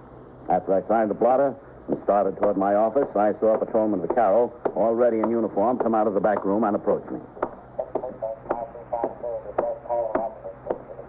Captain? Yes? There's a note on the board. You wanted to see me, Captain. Yeah, that's right, Vaccaro. Come on into my office. Yes, sir. Okay, go ahead. Just a second, Vaccaro. I'll make a note of something while it's still fresh in my mind. Yes, sir. Vaccaro, did you work the 4 to 12 last Friday, the 13th? Yes, sir. Can you get out your memorandum book? Turn the pages covering that to him. Mm-hmm. Yeah. Now you got him there? Yes. Friday, April the 13th, 4 to 12 tour. Yes, sir. Now, what time was your meal period? 8:15. I rang back in at 9:12. Well, where were you during your meal period? At 861 York Avenue, Captain. Oh, what is it over there? It's a delicatessen. The Fairland delicatessen. You eat there frequently? Yes, sir, I do when I'm working a post at night. There's not much else open on the post. During the day, there's a couple of other places I can eat, but on the 4 to 12, this is just about it. That's, it's not a delicatessen and a restaurant, too, is it? No, sir, it's not. There's no tables out in front, but he makes sandwiches to go, and he has a table in the back. He lets me and the other men that work the post, some doormen, people in the neighborhood he knows, eat in back there. Have their sandwich. Friday night, you have a sandwich in the back room? Yes, sir. What else do you have? Makes pretty good coleslaw. I had some of that and pickle, I think. And some of those cupcakes that come in a package. Mm-hmm. You have anything else? No, sir. That's about all I ate, as I remember. Oh, excuse me, sir. Yes, sir. 21st Precinct, Captain Cronin.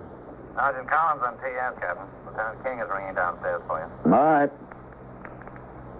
21st Precinct, Captain Cronin. Lieutenant King, Captain. Yes, ma'am. Captain, we're going to make a stab tonight at curing that siege of drunks being rolled. Oh, good, Matt. I tell you what we're going to do. There's 4 men coming up here from the pickpocket squad. Yeah. A couple of them are going to plant themselves as drunks on stoops and park benches and so forth. We'll have detectives watching them to see if anybody approaches and attempts to roll them.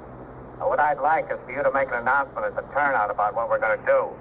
So your men won't be running any of the detectives into the station house as vagrants or, well, maybe spoiling a collar. No, sure. Be glad of that.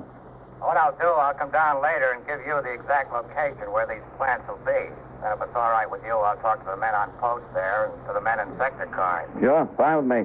Okay, I'll be downstairs before 4 o'clock. Yeah, okay, Matt. I'll see you. All right.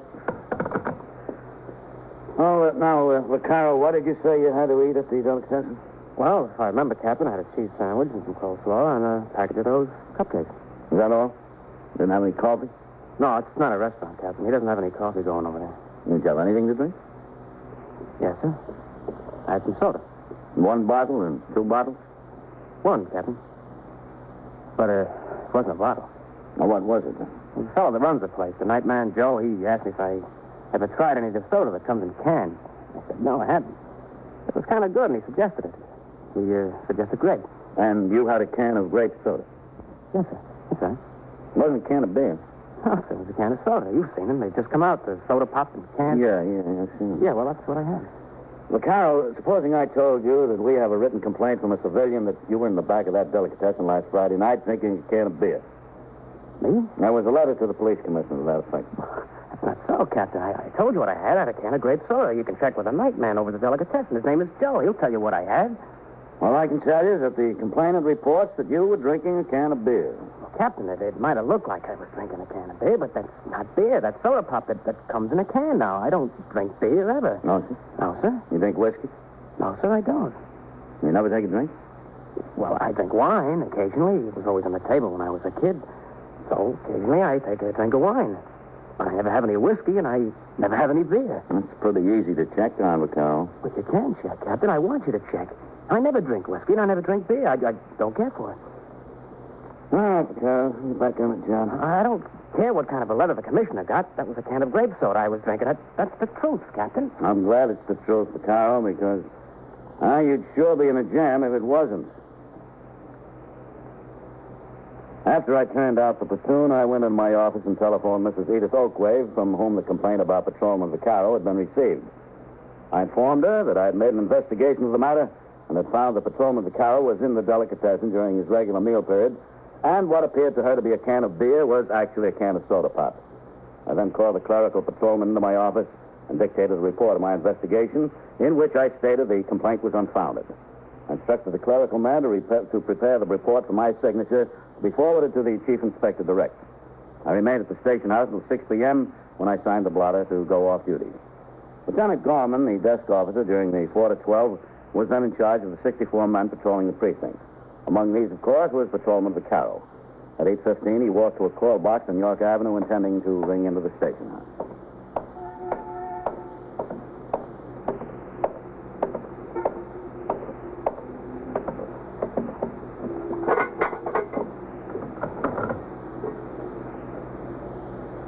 Precinct, Sergeant Collins. Box 14, Patrolman Vaccaro. All right. You go on your meal now, huh? Yes, Sergeant. Where'll you be? 861 York Avenue. Okay.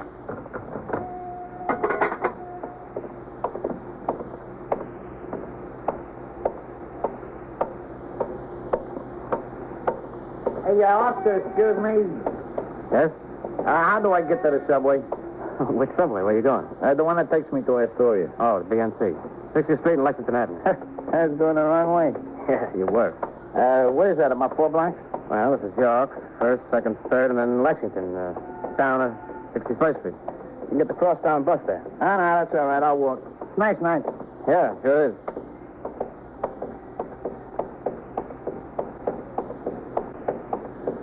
Well, this is where I go. Well, I'm much obliged. It's all right.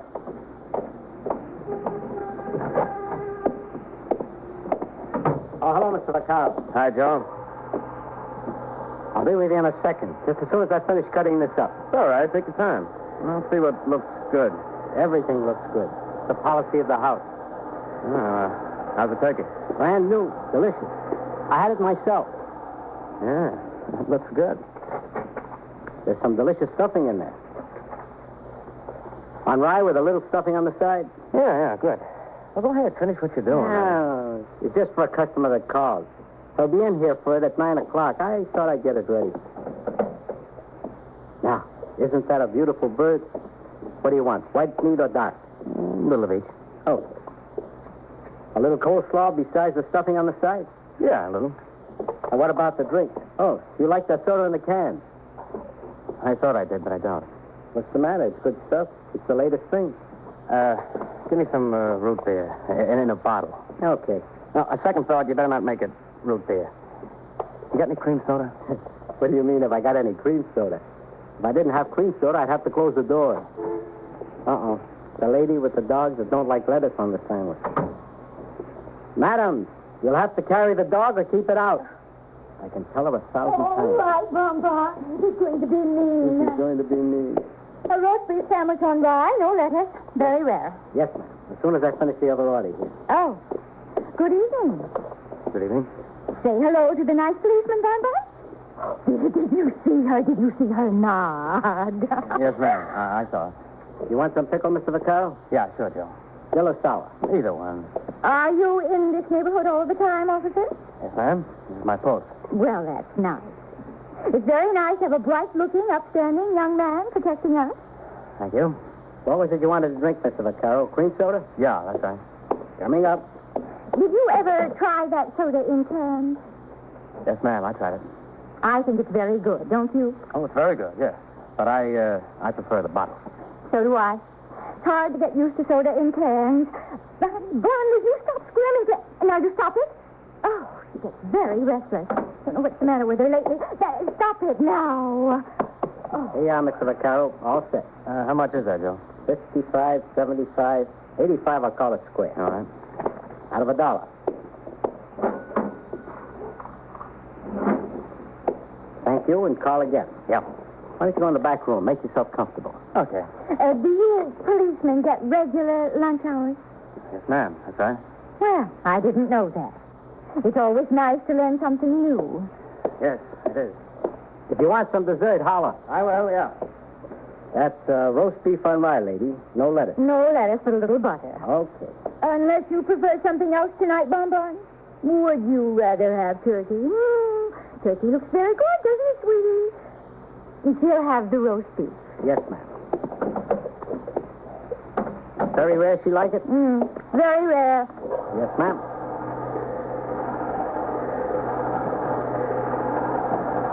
A little butter? Just a little. Salt and pepper? No. Absolutely not. You want me to trim the sandwich? Does she like the crust? No, never mind. Yes, ma'am. Will there be anything else? No, that's all. No pickle? No, thank you. I once knew a dog that loved pickles. Couldn't keep his head out of the barrel. Well, that was a dog. This is a poodle. Oh, excuse me, lady. I didn't know there was a difference. 55 cents. You're sure that's fresh roast beef? Fresh as it comes. All right, you are. 55, right. Well, good night, and say good night to that nice policeman. Yeah, I will. Good night, Bonbon. Oh, wave good night to the man, sweetie. Call again. Well. Fresh meat. It's fresh. Boy, is that one a character, Mr. Vaccaro? Yeah, she's harmless. What do you want from her? She likes the dog. Yeah, it'd be all right if she only liked him. She's nuts about him. Say, how's the turkey? Good, huh? Didn't I say so? Yeah, fine. I'm telling you, that one could cause trouble. A dame like that is a troublemaker. Oh, don't worry about her. She's harmless. Absolutely harmless.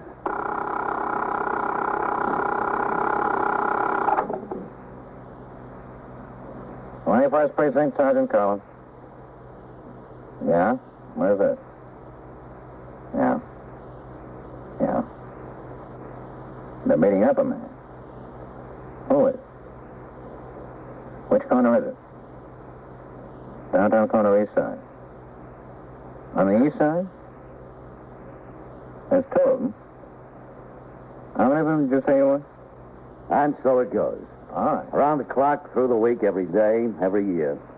A police precinct in the city of New York is a flesh and blood merry-go-round.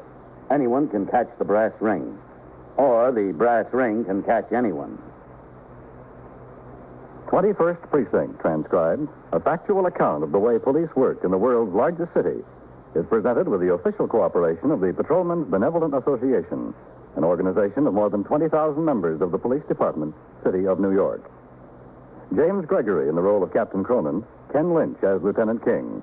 Featured in tonight's cast were Alan Hewitt, Ted DeCorsia, Amsley Strickland, James McCallion, and Louis Charles. 21st Precinct is written, produced, and directed by Stanley Niss. Dan Cubberly speaking.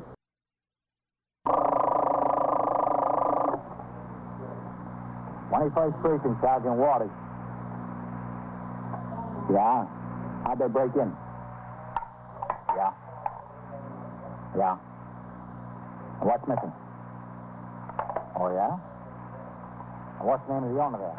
You are in the muster room at the 21st Precinct, the nerve center. A call is coming through.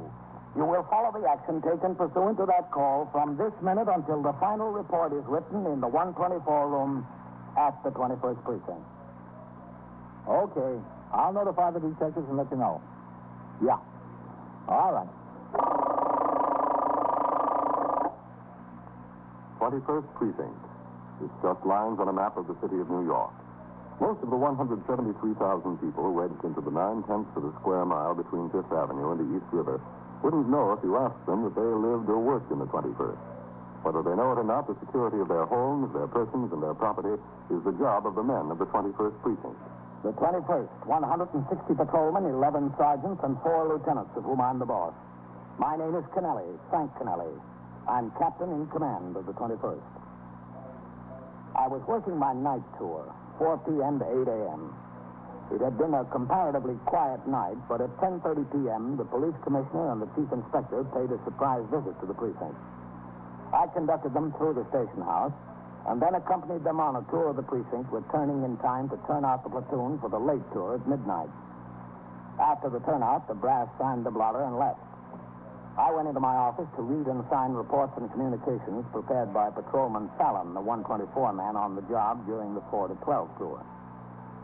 At 12:40 a.m., Detectives Frank Cassidy and Chris Vitale of the 21st Squad were driving south on 2nd Avenue en route back to the station house following their investigation of a stabbing in a bar and grill on 96th Street. Well, listen, what can you do? I asked if she wanted to go. She said it was too much trouble to get a babysitter, come all the way into New York for something like that. And she didn't have a good time at last year's. Oh, this one was better. At least the food was good. Yeah, so I hear.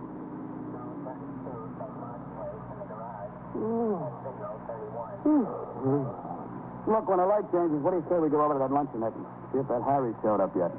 We ought to talk to him and find out if he ran into his friend today. Well, he said he'd call me, Deep. I don't know. I don't like the looks of that guy. I don't think he's trying to help us. All right. Frank. Yeah. Take a look across there in the delicatessen. Isn't the door open? I don't see it. Yeah, you see? Yeah. Pull over there, huh? Mm-hmm.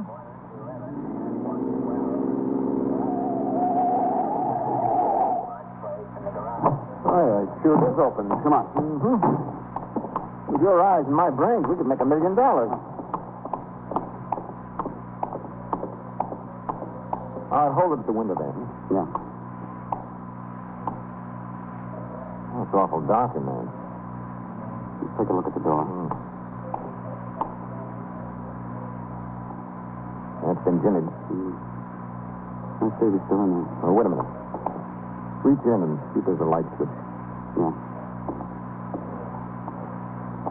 No, nothing. The switch box must be in the back. All right, look, you go around behind the counter. I'll go in front. Okay? Yeah. Watch it. On the floor, you know. Yeah.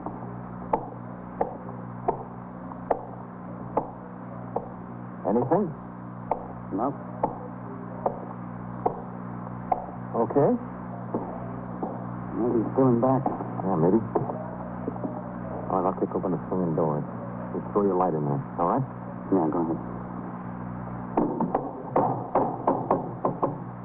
Come on.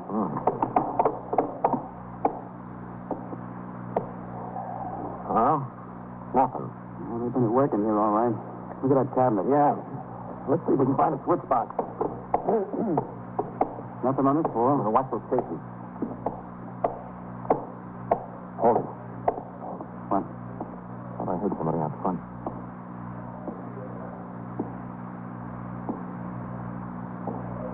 Yeah. Get him up back there. Watch it. Hold it. The cop. Hmm? Who is it? Who's it back there? The detective. Come out here. Let me see it. What's a hand? A hand. Vitale and Cassidy. All right.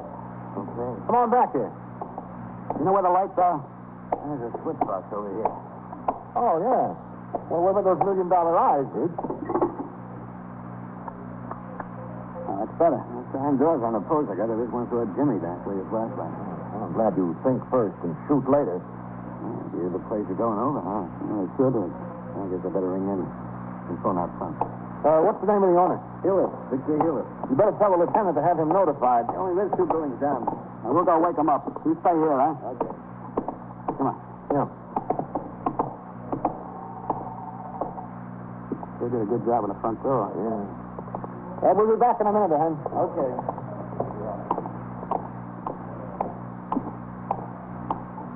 Well, it doesn't look like they got too much out of there, huh? No. But they made a little mess in the back. And they broke open the cabinet. Oh, that's good, I guess. Yeah. Go ahead. I'll check your mailbox. Yeah. Here it is. Victor Hewlett. Second front. How's the inside door, huh? Yeah. Hit the bell. Okay. See that showcase full of sausages there? Yeah. You know what that is? That's Polish sausage. That's good stuff, real hot. Ever try any? No, I don't think so. Hit the bell again, will you? Yeah. Krakow, I think they call it. Krakow? That's the name of a city over there. Yeah, I know. Which came first?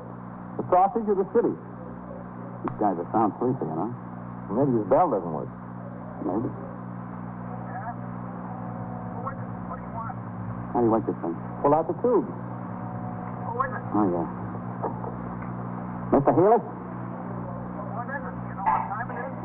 We detectives, Mr. Healis. Your store's been broken into. You had burglars. Push the button, open the door, huh?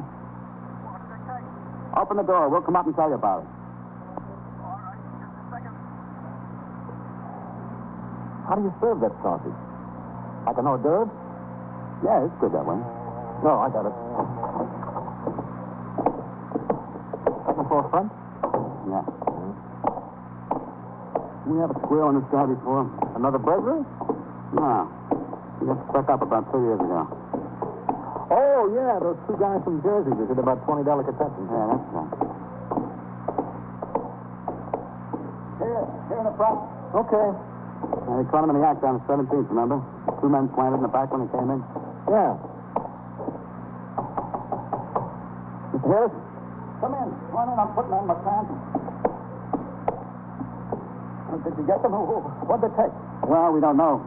You'll have to tell us that. The door was locked. I'll let Jimmy do. Oh. Excuse me. Getting dressed here. That's all right. Did they do much damage? No, not too bad. What time did you close up, Mr. Lewis? Well, about 10:30. What time is it now? I was asleep. 1:45. Can I go like this? I mean, is it all right? Without tie? Better put a coat on. It's cold. Well, I got that over here on the rack. Well, okay. You got your keys to get back in here? Yeah, I got them. Who was it? Do you know who it was? No, not yet. Did you notice any strangers come in the store tonight? Well, there's always strangers. Not everybody's a regular. I mean anybody suspicious. That looked around a lot. No, not that I noticed. Well, go ahead. I got the other one.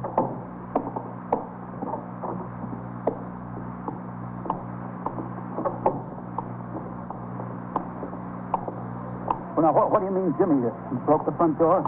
Yeah, that's right. They shoved the bar in between the lock and the door frame, looks like. What some people won't do. Yeah, you're telling me. Lots of policemen, huh? Yeah, well, they put it out on the radio. Oh? Cassidy? Oh, hello, Captain. What we got? Burglary thing. Captain, hello? Oh, Taylor. We were driving by, found the door, Jimmy. New door, I'll need brand new door. No, it can be fixed. They don't make them that way anymore. The one I had. Have any money in the cash register, Mr. Healer? No, there's no money in there. I take it out and leave it open like that. Every night I do. Sergeant. Yes, Captain. Have any cash around here at all? Yeah, I had cash. Get some of these men back on the job, Sergeant. We don't need them all here. Where did you have this cash? Well, I had it in back there in tin box. Where was the tin box? In that brown cabinet? That's right. But how did you know that? It was broken into. Go ahead, Captain. Yeah. And they got it. They got the tin box. How much did you have in there, Mr. Healer? Oh, it's plenty. I had plenty in there. How much? $450, something like that. How did they find it? How'd they know where it was? You see where I had the No, box? be careful, then, Mr. Healer. Don't touch the Way cabinet. back there, a little tin box behind the ledger. I don't see how they could have found it. Anyone could have found it, Mr. Healer, if they knew what they were looking for and where to look. You are listening to 21st Precinct, a factual account of the way police work in the world's largest city. Now back to 21st Precinct and Captain Kennelly. Within a few minutes, the job of the uniformed officers at the scene of the burglary was finished. And with the exception of Patrolman Ahern, the first man on the job, they resumed patrol. The detectives took over the investigation, and they continued to question the owner of the delicatessen, Victor Healer, concerning any suspicious customers that may have been in the store before he closed or during the day. At 10 minutes after 1, other detectives from the police laboratory arrived to make an examination of the premises for latent fingerprints which might have been left by the burglar or burglars. Contrary to the general opinion, fingerprints left at the scene of a crime are seldom, in themselves, responsible for the apprehension of a criminal. If an arrest is eventually made through other means of investigation, however, fingerprints left at the scene are conclusive and usually the best evidence of the defendant's presence at the scene. In this instance, the experts were able to obtain no readable prints other than those of the proprietor of the store. The investigation by the detectives continued. I went back to the car, operated by Patrolman Farrell, and resumed patrol of the precinct until 2:30 a.m. when I returned to the station house where I completed some more paperwork. At 3:15 a.m., I lay down on the couch in my office after leaving instructions with Sergeant Waters, who was now on telephone switchboard duty, to waken me at 7. At 6:30, the muster room was still, except for the occasional call over the radio monitor and the buzz of the switchboard as the men on post rang in.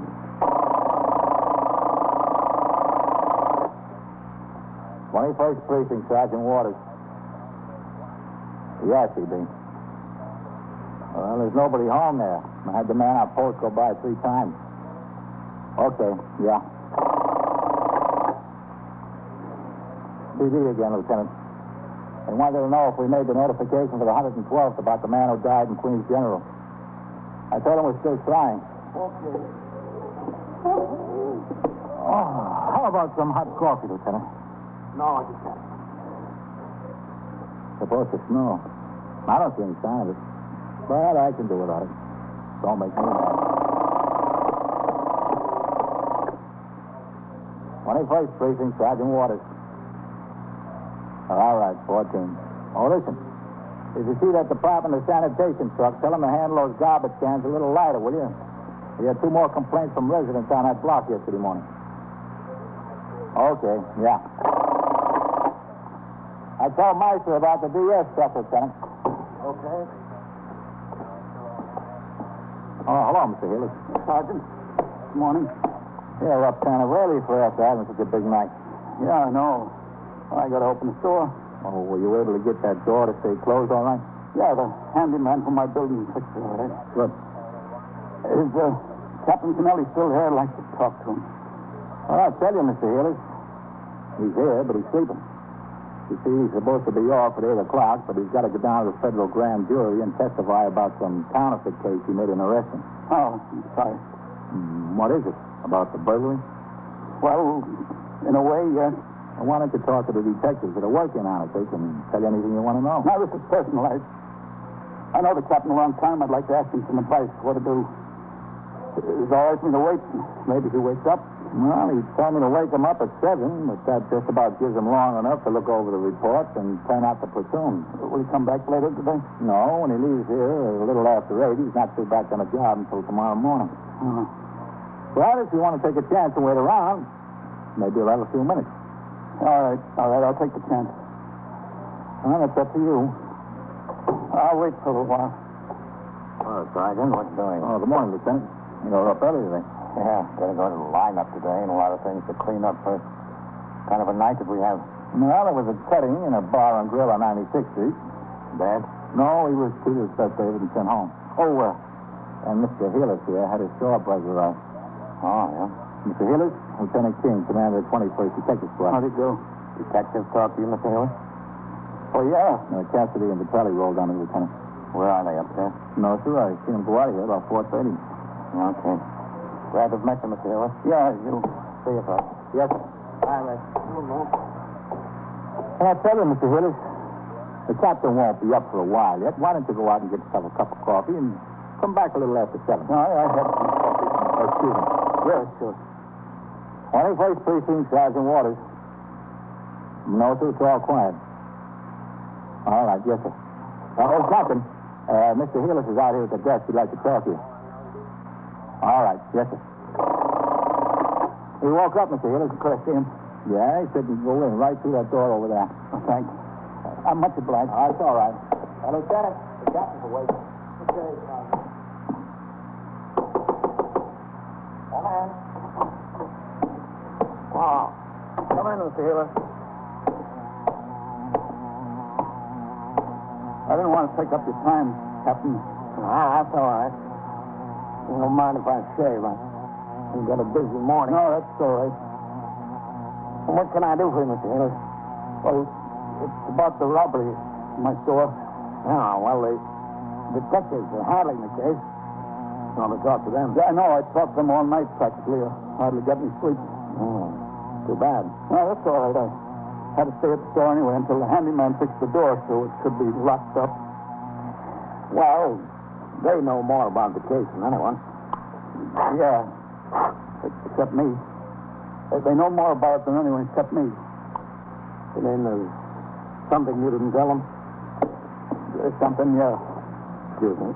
Yeah, sure. What's that? Captain, I know she's not a bad girl. Some of it's my fault. I know that. Who's that? My daughter. My daughter, Elma. You think she broke into the store? I don't know. All I know is she's the only one who knows where I keep the money box in the cabinet there. Nobody else knows. Did you talk to her about it? No, I didn't see her. I didn't see her for a week. She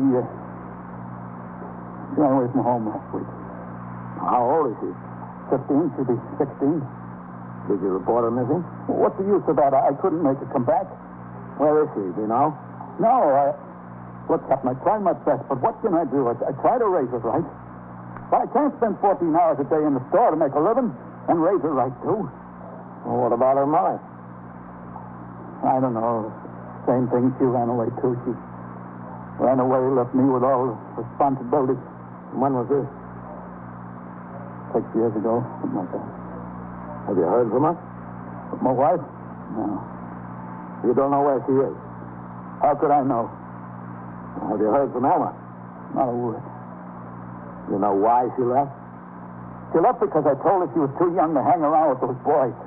Said those wild boys in the neighborhood there. I told her I wouldn't stand for it. So she said I had nothing to do with it. She would do what she wants. So when I got home from the store, the clothes were gone and suitcase. Well, you should have come in and reported her missing. No, I wouldn't do no good. Well, you should have let us be the judge of that. We've got a juvenile aid bureau that's pretty good at getting these things straightened out. No, too late. Too late to get anything straightened out.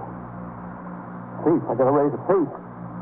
It was steal from her own father. If she asked me, I would have given her the money. Instead, she got to steal it. Well, you don't know that for sure. I know it. I know it right away. What can I do to her? Is it stealing from her father as bad as stealing from a stranger? It's bad enough. What do you want me to do about it, Mr. Heelis? I want you to tell me what to do about it. Well, I'd suggest that you tell the detectives what you told me. If I do, what's going to happen to her? Couldn't be any worse than what happens to her if you don't. No. Yeah, it couldn't be any worse. Let's see if they're in. It was Vitelli and Cassidy, wasn't it? Yeah, I think so. Vitelli and Cassidy, yeah. 21st Precinct, Sergeant Waters. Sergeant, Vitelli and Cassidy upstairs. No, sir. They went out of here around 4:30, and I didn't see them come back. Well, who's up there? Benders, Captain, and Lieutenant King just came in a little while ago. Oh. All right. Yes, sir. Come on, Mr. Healer. Let's go upstairs. All right. You want?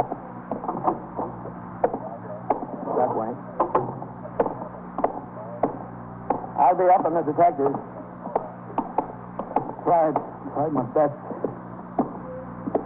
This way. Go ahead. What could I do with a girl without a mother? Kind of hard to do something. You got to admit it's very hard. I tried. In there.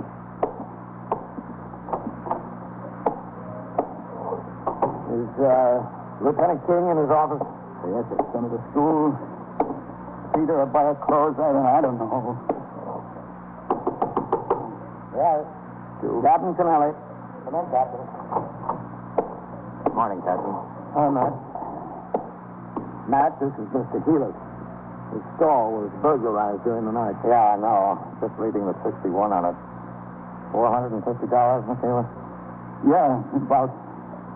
He thinks he knows who did it. Who's that, Mr. Healer? My daughter. My daughter, Elma. You mean she Jimmy the dog? One of her boyfriends, maybe. I don't know. She ran away from home last week, man. He doesn't know where she is. How old is she? Going on 16. Excuse me. Yeah, sure. 21st Squad, Detective Bender. Bender, you know where Veep and Cassidy went? No, sir. All they told me is they were going out on an investigation. Okay. Just a second, Lieutenant. Somebody's coming up the stairs. No. And see. Tell him to come in here. Yes, sir. One of the detectives just came in. How sure are you it was your daughter, Mr. Healer? She knew where the cash box was. She was the only one. Come in. You want to see me, Lieutenant? Where have you been since 4:30? I'm investigating this burglary. How, Mr. Healer? Mr. Healer just told Captain Kennelly he knows who did it. And so do I, Lieutenant. I got her out sitting on a bench. But, Alma? Yeah, that's right, Mr. Hill. She's sorry. The handyman told Cassidy and me all about her and the boy she hung out with in the neighborhood. I want to talk to her. Just a second, Mr. Healer. Where'd you find her, V? She's sleeping in a club room. She's been staying there the whole week. She gave us the name of the boy she talked into breaking open the store. Cassidy went over to his house to get him. I got the tin box and all the money, Mr. Hill. Well, look, I don't care about the money. I want to talk to Elma right now. I want to talk to her. All right. Take it easy, Mr. Healer. Bring her in, V. Yes, sir. Elma? My own flesh and blood. Hey, come in here. Did it to steal from me. Alma. It's all there. You don't have to worry. All the money. Close the door, V. I didn't worry about the money. It's only about you. Only about me. Come here and sit down, Elma. That's nice to have you worry about. Look, don't get smart, Elma. Don't get smart here. All right, Mr. Healer. Well, she shouldn't get smart. Sure, you want me dumb. Like you wanted Mama dumb. Don't compare yourself to her. There's enough like her anyway with us. Comparing. Why did you break into the store, Elma? Get the money to go to Florida. Yeah, with this boy. She was going to Florida with this boy. Yeah, if you want the truth, yeah. And then to go to Florida, you had to steal from me? From your own father? See, Captain, I told you, I tried to raise her right. Raise me. Raise me from what? All right, Elma. I like the way he says raise me. You mean he gave me something new. He didn't raise me. I raised myself. Okay. That's what I raised you right. That was your mother's job. And where was she? She's the only one that had any sense. She got out. She had enough. She got out. What I wanted to do, too. I wanted to get out. No, Elma. And now I'm going to get out. If I went to Florida, I'd get out. If I go to jail, I'd get out. Anything that happens is okay with me. I don't care. But none of this would have happened if you'd done like I told you. If you just stayed home and left those boys alone. I was at home, not you. You were always in the store. All right. Mama had enough. I had enough. Okay. Maybe now you can take a hint. Please take her outside, will I you? still got something to say. You can say it later. Come on, Alma. I want to say it now. You have to talk to your father. Let's go. Go ahead, talk to him. All right, I got it. You see what I've been up against? Yeah. Let me see. I tried. You know I tried, but there was nothing I could do. Just too much of her mother, and you can see that, can't you? Mr. Healer, she's 15 years old. What, she's 16? You think it was right to let her be missing from the house for a week and not report it to the police? What could you have done? Nothing. We could have tried. It's more than you did. Well, maybe I was wrong about that. You were wrong about a lot of things. Does that make her right? Does that give her permission to break into my store? She and her rowdies, my own daughter? No. I don't know. I'm so mixed up. I know she's my kid. I love her. You want me to take her back in the house? I'll take her back in the house and try again. I'm willing to do that. Is that what you want? It's not what we want, Mr. Healy. All right, then it's what I want. I want to try again. I want to get her back in the house. I want to try again. It's not what you want either. It's going to be up to the children's court. Children's court? What does the children's court know about it? It's my daughter. All I need is time with her. Mr. Hillis, you had 15 years. Now it's time for someone else.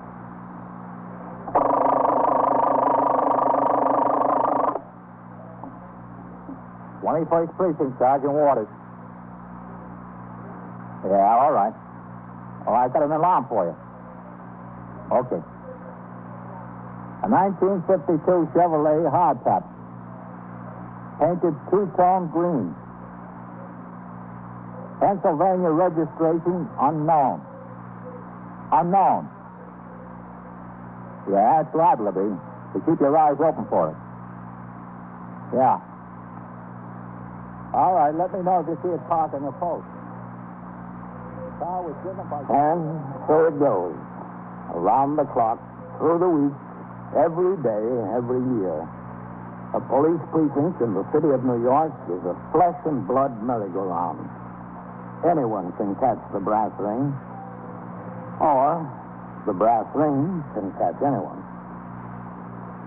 21st Precinct, a factual account of the way the police work in the world's largest city, is presented with the official cooperation of the Patrolmen's Benevolent Association, an organization of more than 20,000 members of the Police Department, City of New York.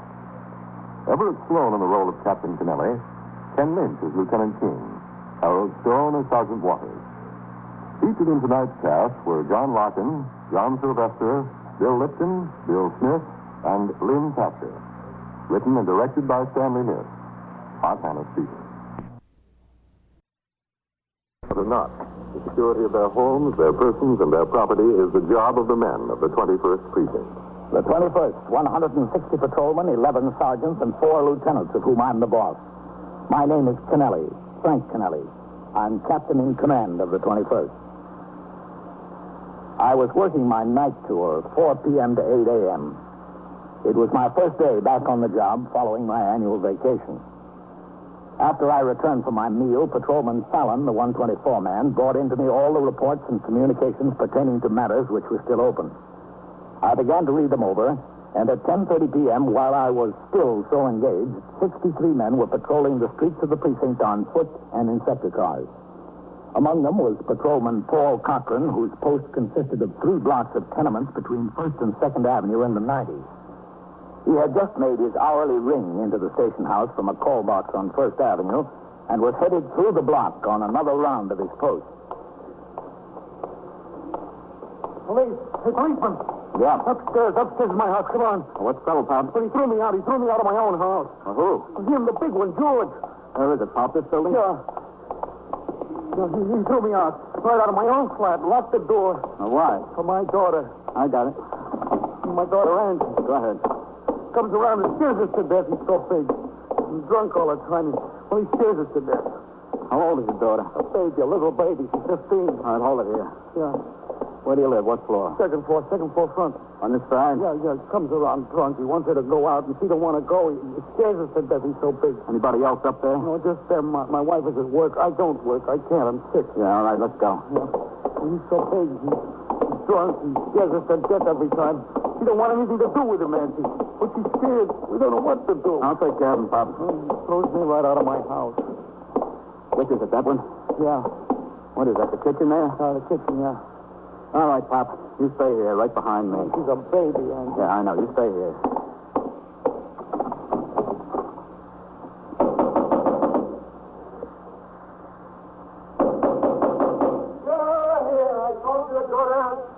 This is the police. Open up. Open the door. Come on, get it open. All right, get over there. Hey, Are you all right? Auntie, my baby. All right. Go on over with your father. Take her in the other room, Pop. All right, Stacy. All right. You two stay in there. What's the matter? What's the idea? What are you coming around bothering these people for? I'm not bothering anybody. You come up here drunk? Who's drunk? What's that?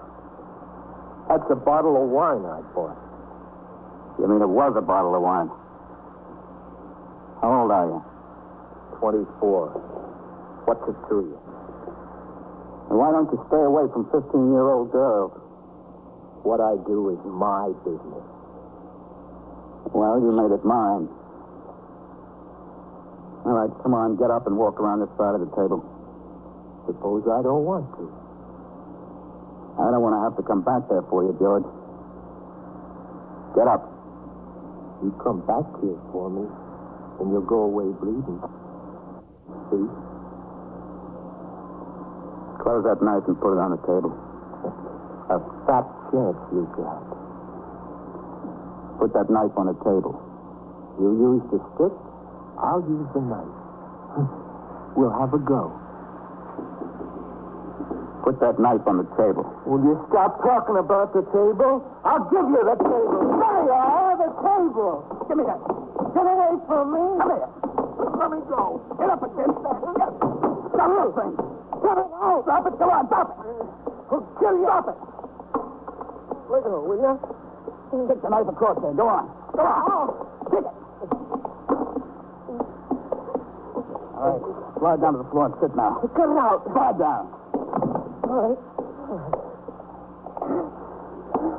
Now stay there. Sit right there. I'll shoot a hole in your head big enough to walk through. Pop. All right. I'm sorry. Just sit there. Pop. I'm sorry I cut you. I'm sorry. You want me? Come in here, Pop. What did he do? He stabbed you? I'm sorry. I thought I was sorry. Sit still, George. You got plenty of trouble. Don't bother yourself anymore. You're bleeding, you know that. I know it, yeah. Pick up that knife and bring it here, Pop. Yeah. I'm sorry. You'll be a lot sorrier. Yeah, here's a knife. Oh, you're bleeding bad. There's a knife, Pop. Yeah, all right. Here, give it to me. Hey, listen. I had a few drinks. I'm a nice guy. All right, Pop. I'll tell you what I want you to do. Yeah? Hey, what do you say? I didn't mean it. Sit still, George. You're lucky I didn't shoot you before. Don't give me any trouble now. You know where that police car box in the corner is, Pop? Yeah? Well, go down there and open it up. Is it all right to do that? Yes, all right. Tell him a policeman has been injured and he needs help with a prisoner. Yeah, all right. Pop, wait a minute. Yeah? Wait there for the officers to come, then you show them where it is, okay? Okay. Okay, I'll wait there. I'm sorry. I didn't mean to cut you. I didn't. I had a few drinks. That's bleeding. That's bleeding pretty bad. Hey, let me see if I can fix it. Just sit there, George. I don't like the way you fix things. Patrolman Cochran, who received a deep cut on the right side during the course of the struggle, was bleeding profusely as he guarded his prisoner at the point of his gun. When the radio call went out, the nearest RNP car was number 681, manned by Sergeant Waters as recorder and Patrolman Farrell as operator. They made the run and were the first to arrive. They met the complainant and were directed to the flat. They took the steps two at a time. Captain? Yes, sir. See those people out of the hall. Okay, Sergeant. All right, folks, coming through there. There's nothing to see here. Get inside your off flat. Now, let's go. Take care of it, Farrell. Yes, sir.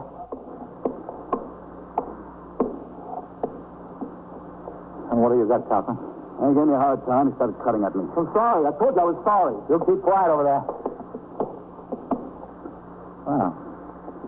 Looks like he dug a real hole in here. Yeah, blood's coming fast. There's more policemen in here. They're coming. Okay, Pop, thanks. Stand over there out of the way, Pop. Yeah, all right. What's that? Are you calling names? Get away from him, Pop. That plane bomb. I warned you. You keep quiet. Let me take a look at that, Cochran. Yeah. Farrell.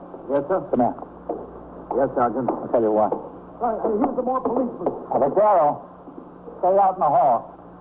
Jacoby, take care of that boy. Put the nippers on him and get him in the other room. All right, come on. I know what we eat. Put your gun up, Cochran. Okay, Sergeant.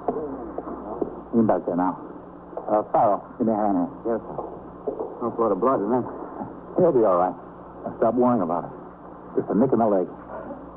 Now, let's see if we can rip the pants off. Wait a minute, Sergeant. They're brand new. They got a hole in them now, haven't they? What good are they? That material's pretty tough. Now, here's knife on the table. Get it, pal. Yes. Isn't an ambulance coming, Sergeant? Yeah, an ambulance is coming. I just want to take a look at this. Here you are, Sergeant. Okay. Okay. Lean back there, Copper. Now, be careful. I couldn't stand to be nipped against. Just hold still. I'll grab it, pal. I want it ripped all the way off. Yeah. That's right. Oh, what a mess, huh? Hey, Pop, come here. Yeah, can I do something? Listen, Pop. Have you got any, oh, there's what I want. Farrell, get me one of those stockings hanging over the sink there. Okay, Sergeant. Hey, those are my Angie's stockings. Yeah, I know, Pop. Don't worry about it. Where is it, Pop? I have a neighbor. Here you go, Sergeant. Feel around there in the groin, Farrell. See if you can find a pressure point. I want to get some knots in the stocking. Yeah. Lean back there, Paul. And what are you going to do? I'm going to try to stop him. Angie just got this stocking. Don't try knots in her, please. Pop, stand over there like I told you, huh? But the stockings... I'll get her a new pair. You slow it down a little bit, Farrell. Yeah. All right, now. Let me get this around the side there. Okay. Here's the pressure point, Sergeant. Put the big knot here. Okay. Raise up. I want to get the stocking on the other side of your hand. Yeah. Loop it. It's okay.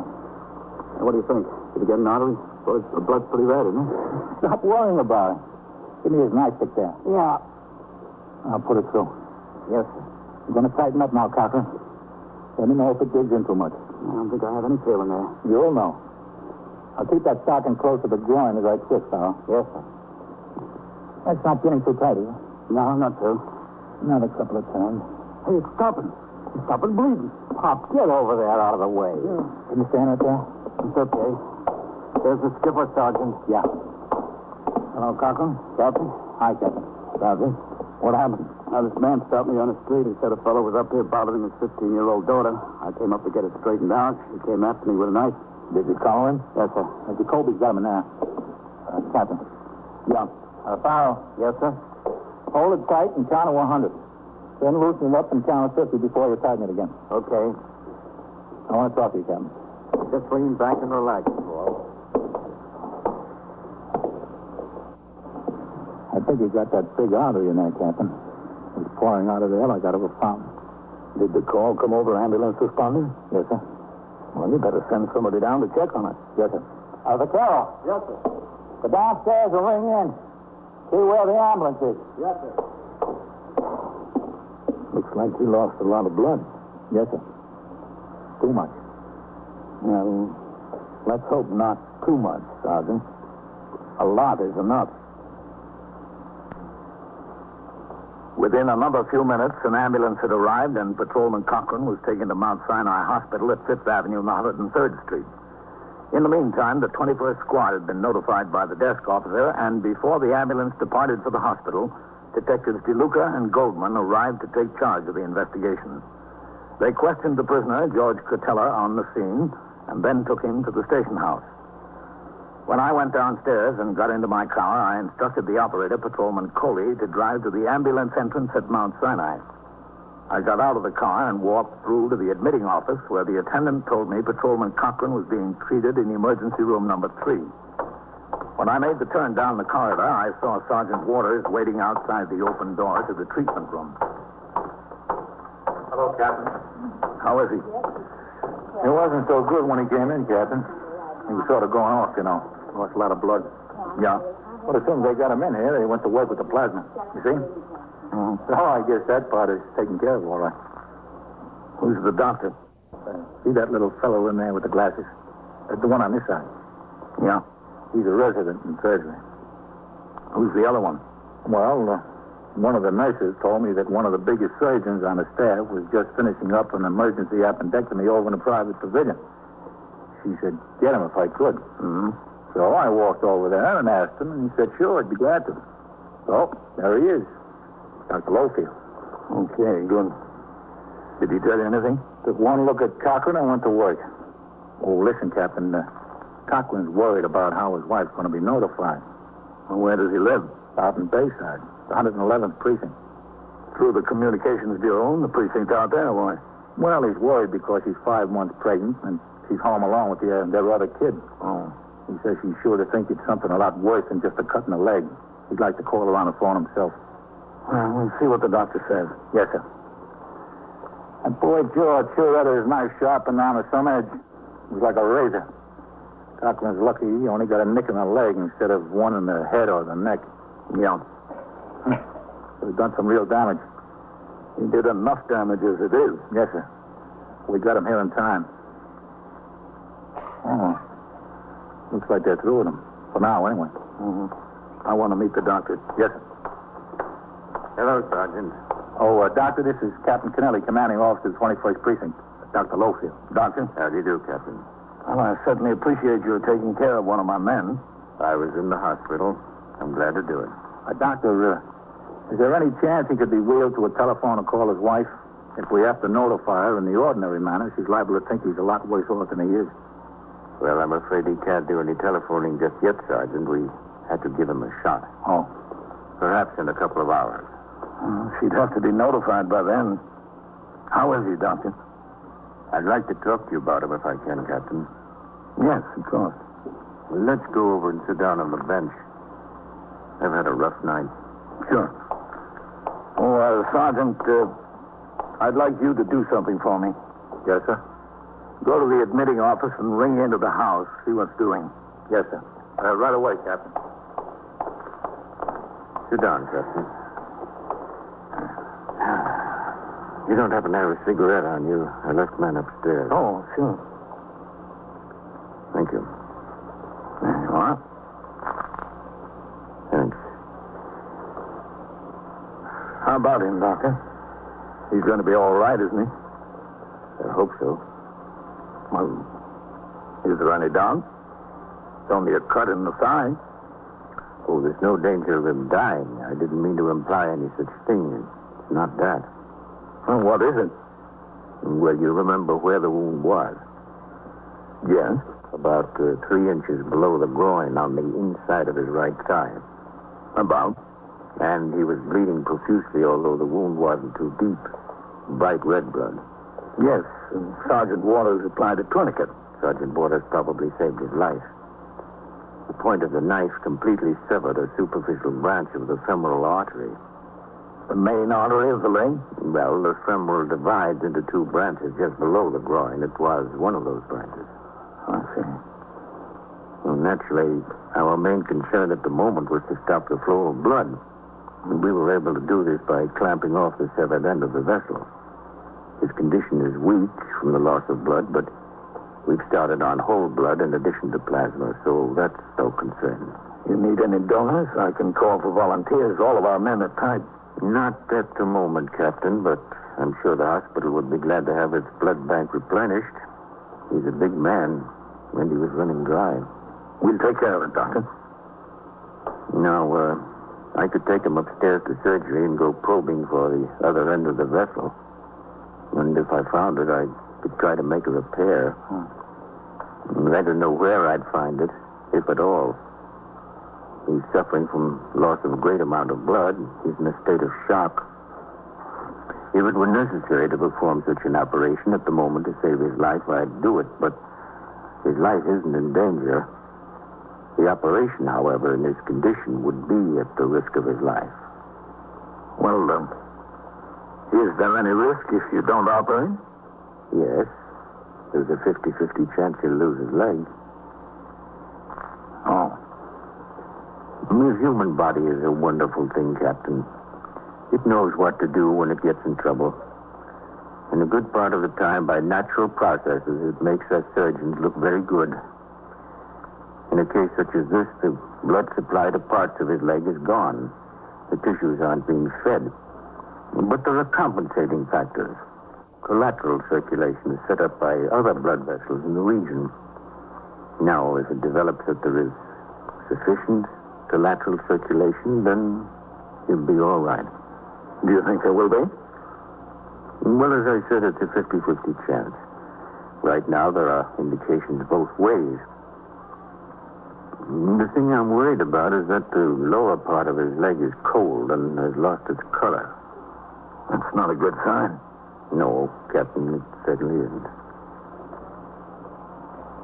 I returned to the station house at 11:25, and I telephoned directly to the 111th Precinct in Bayside, Queens. The commanding officer was not on the job. I spoke to the lieutenant on desk duty. I informed him that he would receive via teletype in a few minutes instructions to notify the wife of Patrolman Cochran of his injuries. I explained to him that Mrs. Cochran was pregnant, and that fact should be taken into consideration when the notification was made. The lieutenant told me that he would send his patrol sergeant on the job as soon as the teletyped instructions were received. After I finished the conversation, I walked out of my office, through the muster room, and up to the second floor where the prisoner, George Cotella, was being questioned by detectives of the 21st Squad.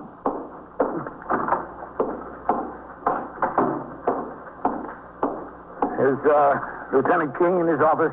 Yes, sir. He's in there, Captain. Yes. Captain Kennelly. Come in, Captain. Hello, Matt. Hello, Captain. How is he, Captain? Not so good, man. What do you mean, not so good? All it was a little cut in the leg. A little cut in the leg. George, you just sit there and keep your mouth shut. You're in enough trouble now. Don't make any more for yourself. I told you I was sorry. You'll be a lot sorrier. There's an artery severed, Matt. It's even money, he'll lose the leg.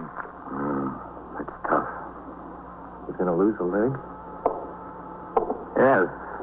That's what it looks like, George. Are you kidding? Why would I be kidding? Well, it was just a little cut like that. It was in the wrong place, though. I feel terrible about that, you know. I didn't know what I was doing. I had a few drinks. I had no idea what I was doing. But you did it anyway.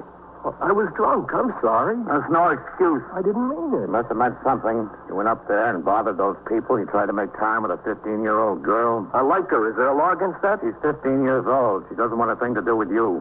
You threw her father out of the house. You were reeling drunk on wine. You pulled a knife on a police officer and stuck him. You may lose his leg. All right, you're sorry. What's it supposed to get you? I don't know, I guess. Well, I know, George, and I'm not sorry. Be married, Captain Cochran? Yep. Married and has one child.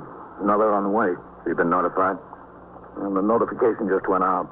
They live in the 111th. You should be coming in. Yeah, I told the desk officer out there that if there's any difficulty about transportation, I'd send a car for her. Well, I'll send the squad car if you can't spare one from patrol. All right, Matt, thanks. Maybe I'll take you up on that.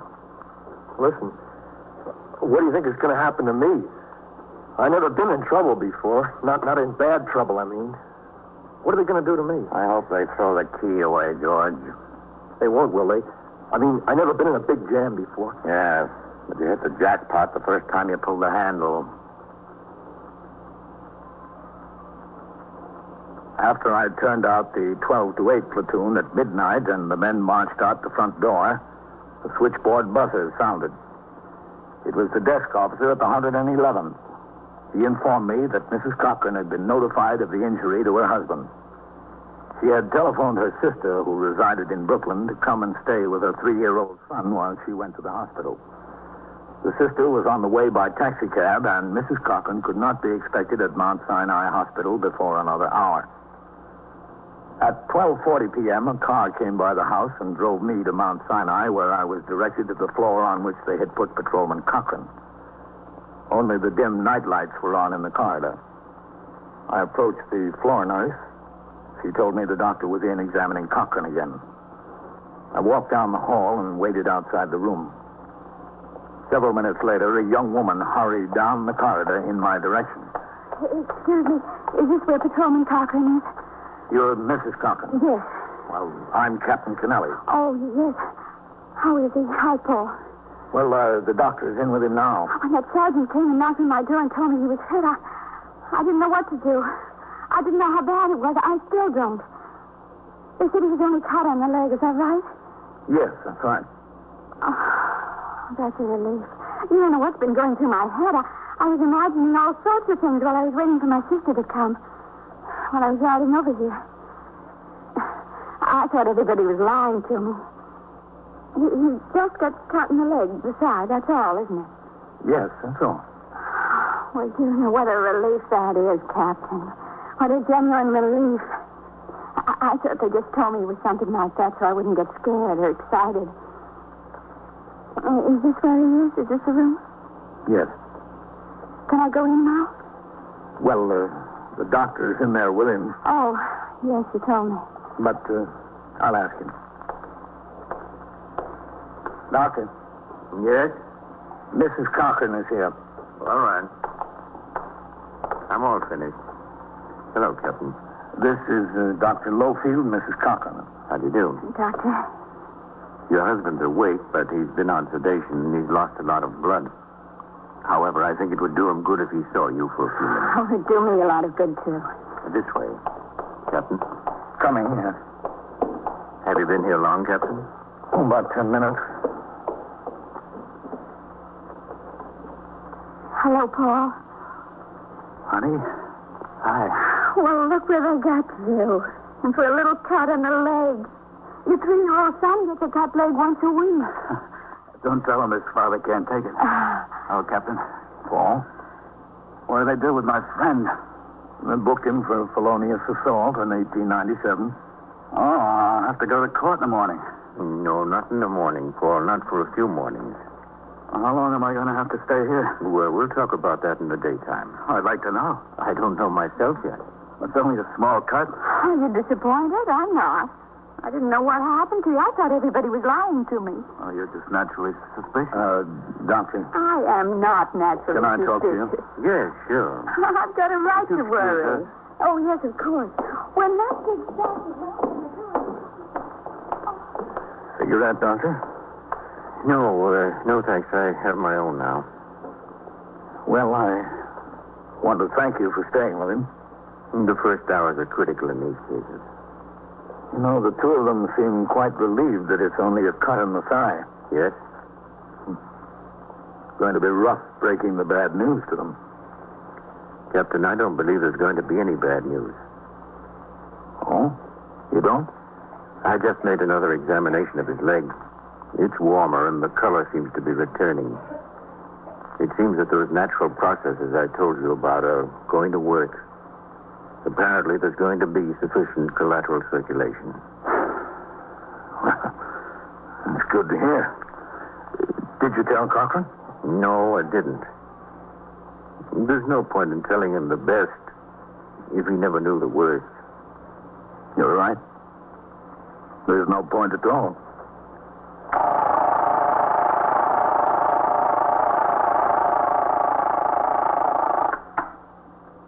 "21st Precinct, Sergeant Waters." Where's this? Yeah. Yeah. Well, who was it that hurt? Oh, you don't? Well, where's the man? Where? Well, which way on York Avenue? Yeah. Yeah. Well, did you see him? And so it goes. Someone else tell you that. Around the clock, through the week. Okay. Every day, every year. The police precinct in the city of New York is a flesh and blood merry-go-round. Anyone can catch the brass ring, or the brass ring can catch anyone. 21st Precinct transcribed. A factual account of the way the police work in the world's largest city is presented with the official cooperation of the Patrolmen's Benevolent Association, an organization of more than 20,000 members of the Police Department, City of New York. Everett Sloane in the role of Captain Kennelly, Ken Lynch as Lieutenant King, Harold Stone as Sergeant Waters. Featured in tonight's cast were Gene Gillespie, John Sylvester, Louis Van Ruten, Eric Dressler, and John Aston. Written and directed by...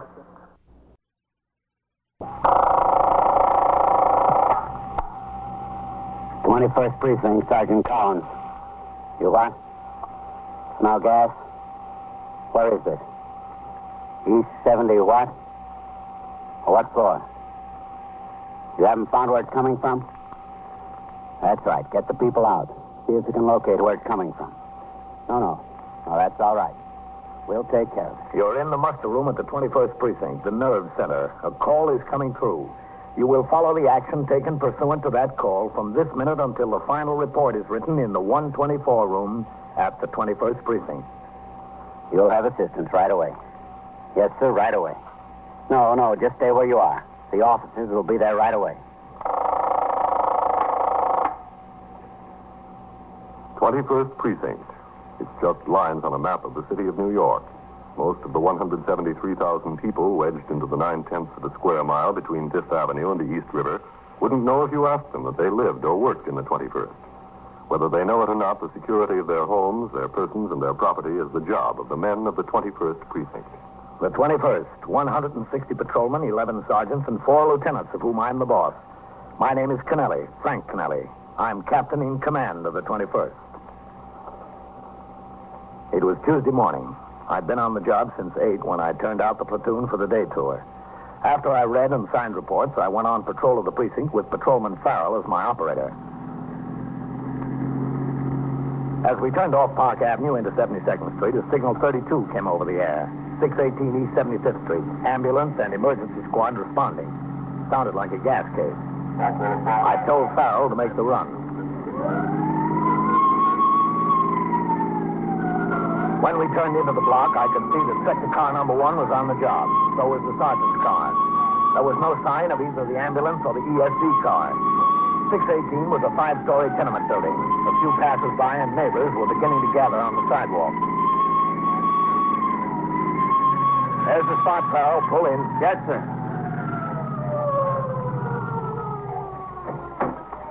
All right, let's go. Right with you, Captain. That's either ESD or the ambulance coming now. Yeah.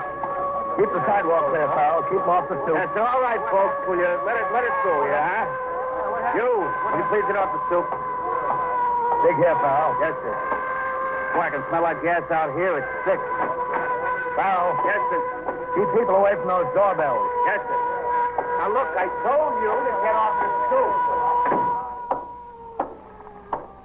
Sergeant Collins. Who is it? Captain Kennelly. Second floor, Captain. All right. Cody! What do you find out there? I don't think it's good here, Sergeant. Send the people down. I want the building clear. I'm sending them, Sergeant. Sergeant? You back, Captain? All right. Anybody home in there? Open up. It's the police. Where is it, Sergeant? Beats me, Captain. We haven't been able to locate it. Well, we better locate it fast. Open up in there. Send the building up. Open up in there. There's nobody's home, Captain. We've been hitting every door. I sent a man up to 3rd and another to 5th who was clearing everybody out. It's not on this floor. Coley! Did you locate it?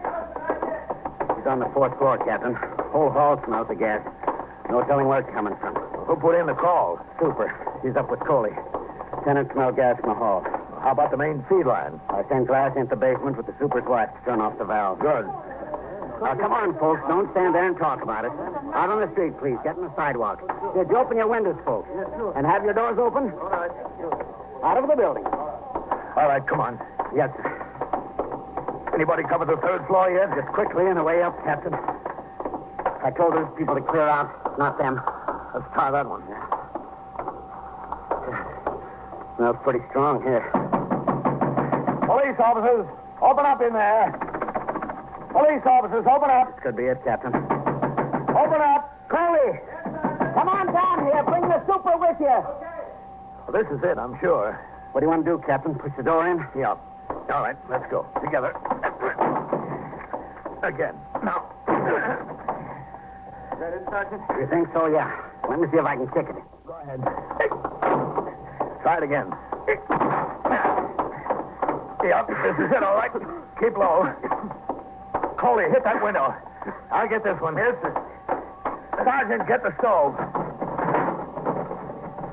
I got it. They're shut off, Captain. How's the other window, Coley? Good, Captain. There it is. This looks like the culprit, Captain. Yeah. Coffee boiled over. Put out the flame. Sure ruined a good coffee pot. Well, that looks like about it. Coley. Yes, sir. Take a look in that room. See if anybody's in there. Yes. Let's try this one, Sergeant. Only one burner was on, Captain. Looks like an accident. Nobody in here. Coley, anybody in that room? No, sir, nobody. Well, the ambulance and the ESD just got here. You can head them off, Sergeant. We don't need them. Yes, sir, right away.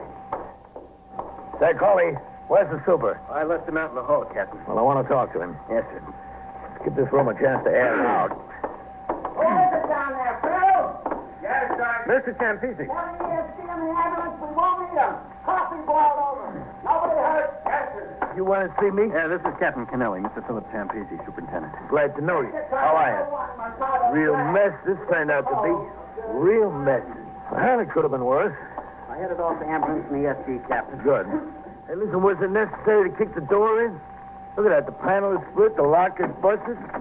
Ain't worth much of anything now. What'd you expect us to do, Mr. Champisi? There might have been somebody overcoming here, or a spark could have blown up the building. Well, that's all well and good, but I'm the one that's got to explain to the landlord.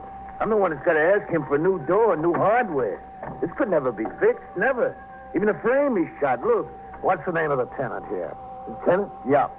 Oh, the tenant is a fellow named Harrods, Alfred Harrods. Listen, is any damage inside? Just to the coffee pot. Oh, well, that ain't the landlord's. That's his, Harrods. None of these flats furnished. Tenants got to furnish their own furniture and furnishings. Where is he? What do you mean, where is he? Where'd he go? Well, listen, as long as he pays his rent, he can come and go as he pleases. I don't keep track of him. Can we take a look inside? I just want to check for sure there's no damage. I got to call the landlord, give him the whole story. I guess it's pretty well cleared out by now, huh, Captain? Yeah, I'd imagine. Landlord's going to hit the ceiling about this door. Still smells pretty bad of gas in here. Oh, it's all right. You don't have any idea where this tenant could be. Well, I told you. Did you call the police? Yeah, that was me. Mrs. Truro on the 4th floor come down, knocked on my door. She said she smelled gas in the hall, you know. Well, I came upstairs and I checked immediately. Sure enough. Well, I couldn't tell where it was coming from, though. I had the same trouble as you, so I called. Mm-hmm. Well, who knows what could happen in a situation like that? You got to call. Don't look like there was any damage to stove, huh? Listen, Mr. Champisi, this whole thing was very lucky. Yeah, very lucky. New door. The place could have been blown sky high. I want you to call the station house when this tenant gets home. I want to send an officer over here to talk to him about going out and leaving a pot of coffee on the fire. Talk to him myself. Well, you call the station house. Yeah, okay, I'll call. You calling? Yes, sir. Go downstairs and tell Farrell he can let the tenants up now. It's all over. Yes, sir. He should be given a piece of somebody's mind. Where does he work? Well, I don't know. He's, a salesman, I think. He sells things. Yeah? What? Well, I don't know. I never asked him. He paid up 2 months' rent in advance when he moved in, so I wasn't too curious. Now, how long has he lived here? Oh, 3, 4 weeks. You know he had a phone put in? It's the only phone in the building. Besides mine, which the landlord stands good for. If a guy can afford a phone, I don't worry too much. Did you see him this morning? No, I don't budge out of my place. Not unless I have to. I still smell a little gas in here, Captain. Well, check that burner again. Yes, sir. Looks off to me. It is. Well, open up the oven. Yes, sir. Well, what do you know? Hey, that's a fine thing to keep in the oven. Papers. What is it, Sergeant? Policy slip. Let's see that. No wonder the guy looks like a millionaire. Just in cash, Captain. Hey, is all that good? It's good. I never saw so much money in a lump. Looks like we've got a policy drop, Sergeant. Yes, sir. Well, listen, I didn't know what the guy did. Don't hold it against me that he lived here. Tenant is a tenant until he proves himself otherwise. Coley. Yes, sir. Let's see what else we can find around here, Sergeant. Yes, sir, Captain. Give Sergeant Collins a hand. Yes, sir. Let's start over here. You never know about some people. Numbers game in my building. You just never know.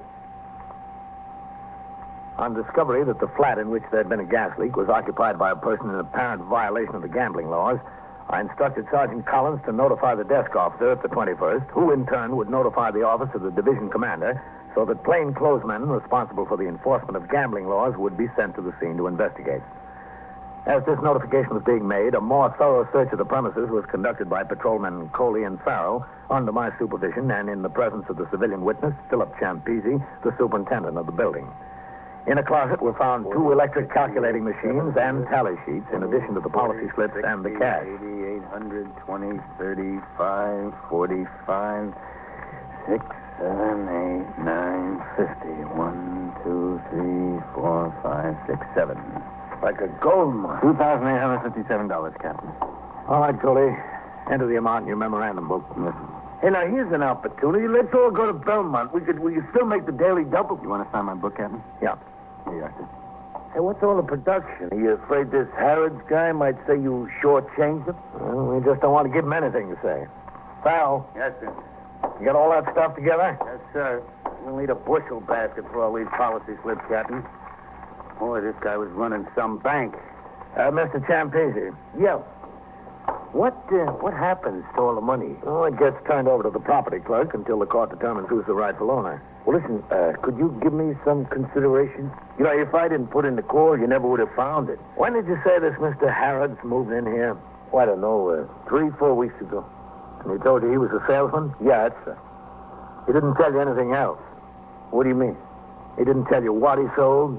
Well, listen, I didn't know anything about him. What can I do? Now, listen, Captain. Are the plainclothesmen on the way, Sergeant? Yes, sir. But one of the tenants told me he saw the girlfriend of the fellow who has this flat standing outside in the crowd. Oh, yeah, I forgot to tell you about his girlfriend. Is she still there? She was when I came up. I told Farrell to keep an eye on her. Take charge here, Sergeant. Yes, sir. Come on, Mr. Champese. Yeah. Man, what a day. You live to be 100 and never see so much excitement, huh? How about a smoke, Cap? Give me that. Oh, I'm sorry. The gas. Excuse me, I forgot, Cap. Well, you better remember, or you'll never get anywhere near 100. Come on, let's get downstairs. Although the flat in which the gas leak had occurred was obviously a policy drop, there was no conclusive evidence that would lead to a conviction of either Harrods or any of his associates, despite the large amount of cash discovered, the calculating machines, the policy slips, and the tally sheets. Both the policy slips and the tally sheets were from previous days' play, and it's a good idea to have evidence showing the play was made on the day of the arrest. It was my thought to keep the girlfriend of Harrods under surveillance until the plainclothesmen arrived.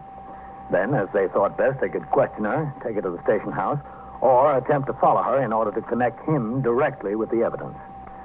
On the way downstairs, I told the super of the building that I wanted to stand outside on the stoop and talk to him, apparently in connection with the accident. I warned him not to look in the direction of the girl, nor point to her. All right, I'll do just like you say. Count on it, Captain. I hope I can. Farrell. Yes, sir. Don't look in her direction, but which girl is it? See the gray Plymouth coupe parked at the curb there? Yeah. She's standing right next to it, Captain. The blonde, about 25 years old, 5'4", has on a beige coat. Yeah. That's her, all right. I seen her go up to visit him time and time again. I asked her not to look over there. I didn't look. I just glimpsed. Just talk to me. What do you want me to talk about? Weather? That'll do. Well, looks like it's going to turn into a nice day after all, huh?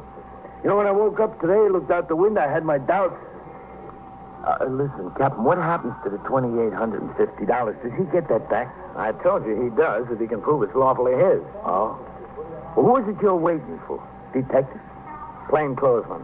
What's the difference? Plainclothesmen, detectives? I always thought they were the same. No. Plainclothesmen are assigned to enforce gambling and vice laws. Oh? Detectives investigate all other serious crimes. You know, I never knew that. No, I suppose a lot of people don't. Oh, you'd be surprised. You'd be very surprised. Have you seen her here very often, Mr. Champese? On occasion. On several occasions. When? Daytime or at night? Both. But my wife, she knows everything that goes on around here. My wife says she's here all the time. Day, night, afternoon. She's turning to go, Captain. Yeah, I see her. Any sign of the plainclothesman? No, sir. What are you going to do? This is getting to be a situation. Stay here, Farrell. Yes, sir. You too. Excuse me, please. Yes, sir. Pardon me.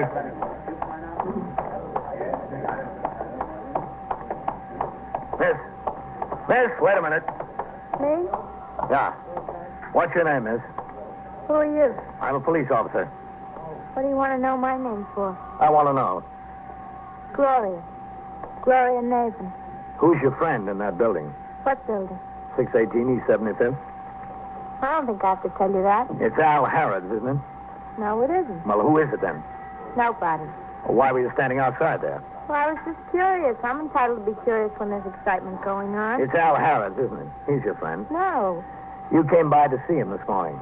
When you were walking down the street toward the place, you saw the police there. You were worried. You found out the gas leak was in his place. Listen, I don't know any Al Harrods. I told you that. I was just standing there because I was curious, that's all. Look, Gloria, you don't want to get into trouble, do you? I won't get in trouble. You will if you keep telling me one lie after another. What can you do to me? You can't do anything to me. Would you mind walking back to the building with me? Of course I'd mind. Well, let's walk back anyway. I haven't done anything. I don't see why you're picking on me just because I was curious. Well, there's a few things we want to get straightened out. If you want to get something straightened out, that's no business of mine. What's it got to do with me?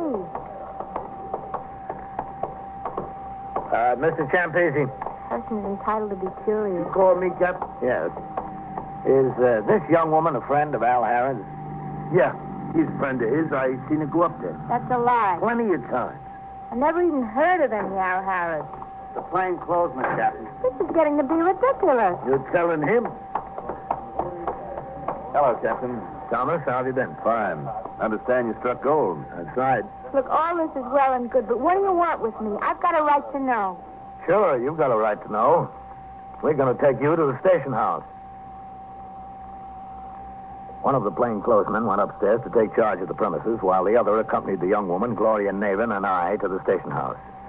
A policewoman was sent for to make a search of the suspect. In the meantime, Patrolman Coley and Sergeant Burns returned to the station house with the money found in the flat. This was turned over to the desk officer and entered in the blotter. In about a half hour, the policewoman arrived and made a search of the clothing and purse of the suspect. Nearly 1,000 policy slips and about $400 in cash was found on her person. While the policewoman sat nearby, Gloria was questioned in my office. Well, now, look, you know what's going to happen to you, don't you? No, I don't know. What? As soon as we get through talking to you, I'm going to take you out there to the desk and book you in. Then you're going to ride down to court and talk to the judge. They won't keep me. I've got the number of a bondsman. All I have to do is call him. That only lets you out until the trial. What good's a bondsman going to do you after you're sentenced? You're headed straight for the house of detention. You ever been in there? No. No, I haven't. No, I didn't know. That's why I asked you. You know you can get a year out of this, Gloria? No, he wouldn't be that tough. I'm never that tough in these kind of cases. That's the captain. It'd be a suspended sentence or a fine, maybe. You know that. Well, I don't know. The judge is going to say to me, he's going to say that you cooperate, officer. And what can I say? All I can do is tell him the truth. All I can say is, Judge, she wasn't a bit of help. Her boyfriend had this policy drop, but there wasn't a bit of conclusive evidence up there. She had all the incriminating evidence in her possession. She wouldn't help us at all. I've seen people stand up there. They think, who you hurting making a little book or writing a few numbers tickets? They think the most they'll get out of it is a slap on the wrist, and wham, they get hit right between the eyes. You know, it doesn't make any difference what you think or what I think about it. Gambling is a violation of the law. The way things are, pressure's on the judges, too. They let somebody off easy in a gambling case who get criticized. They've been handing out some jolts down there. Isn't that right, Captain? Yeah, so I hear. He wouldn't give me a year. You want to take the chance, it's up to you. All I can tell him is that you want a bit of help. Supposing I want some help. I wouldn't want to do a year. It's not worth it. Well, like I said, all I can do is tell him the truth. But it stands to reason you'd get a lot more consideration if I could tell him, for instance, that you helped us knock over a big policy bank. He'd kill me. He'd just kill me. Who? Al. He beats me up for no reason at all. What would he do to me if I gave him a reason? Well, it wasn't your fault that he was stupid enough to go away and leave the fire burning under the coffee, was No, but he's not going to look at it that way. You don't know Al. I'd like to help you, but you know how it is. Well, that's too bad. I'd like to help you, too. Shame we can't do anything for each other. Let's book her in, Captain. No sense wasting any more time. Come on, Gloria. This way. He wouldn't be that tough on me, the judge. I can't tell you what's on the judge's mind. This way. No sense making any predictions. It all depends. There's nothing to do but take my chances.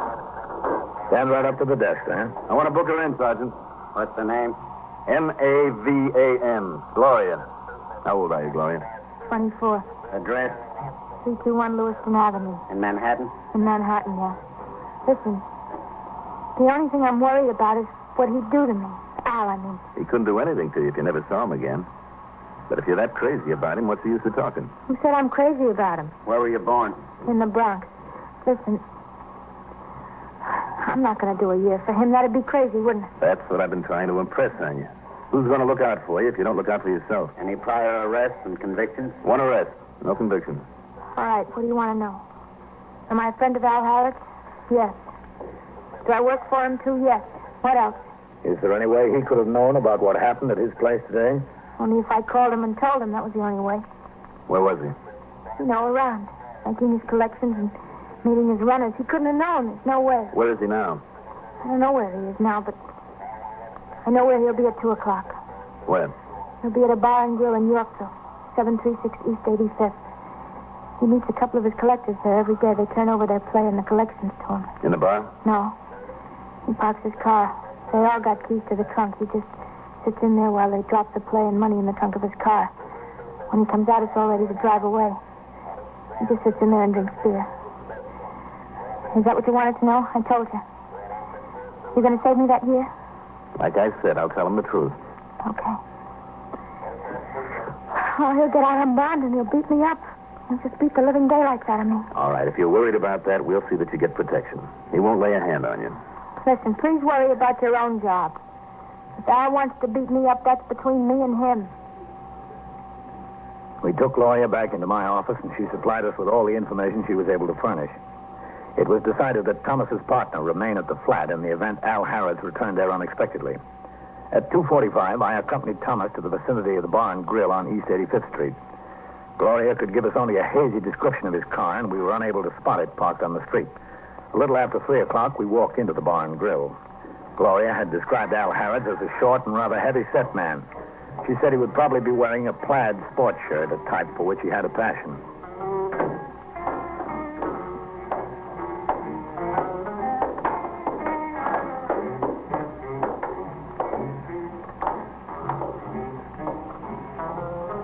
There's a fellow in a plaid shirt back there in the booth. Al Harrods, did she say? That's the name he used. Al Board, Captain. I've been wondering where he was the last couple of months. You know him, huh? Real well. Well, hello, Al. Oh, hi. Stand up, Al. Hey, listen, I'm clean. Come on, stand up. All right. That's the way. I guess you are clean. You could have taken my word for it. You know, I was just thinking about you the other day, Al. Oh, were you? I sure was. This is Captain Kennelly. Hello. How are you? You don't mind if we sit down, do you, Al? No. Help yourself. Thanks. Plenty of room. Captain, did he say? You're a cop, too?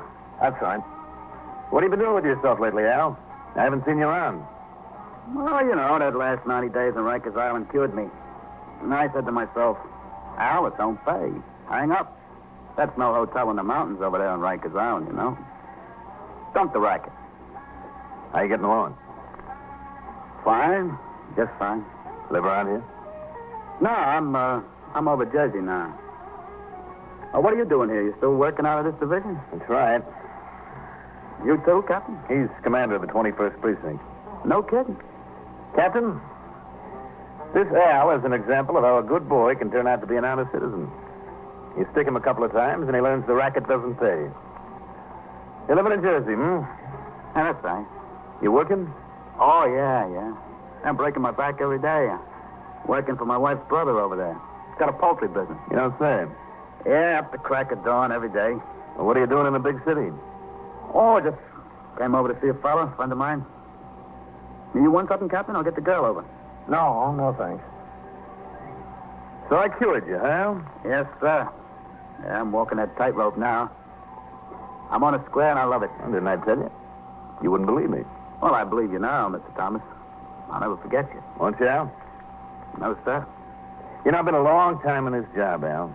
It's not many guys you run into who can make you feel that you accomplished something. You make me feel that way, Al, and I appreciate it. I appreciate it, too, Mr. Thomas.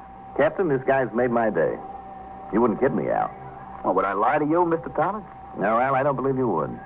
No, not me, brother. I learned. That's for the birds. Well, I gotta go. It's nice to see you, Al. Yeah. Just a second, Al. We're going too. Oh. Captain, if I know this guy, I'll bet you he's hustling policy slips across the river in Jersey. I'm telling you, I'm out of it. Since I finished that bit on Rikers Island, I'm out of it. After you, Captain. Thanks. I mean, maybe I play the numbers once in a while. Mm-hmm. Well, that's not so bad. But book 'em? Not me, brother. I had my stomach full of that. That's for the birds. Well, here's my car. Yeah, it sure is for the birds, Al. And you're a vulture with a 20-foot wingspread. Yeah. All right. Open up the trunk of your car. I don't know. What's going on? Go on, open it up. Al, we hit your place on 75th Street. We got you $2,800 in cash and a go-kart full of policy slips.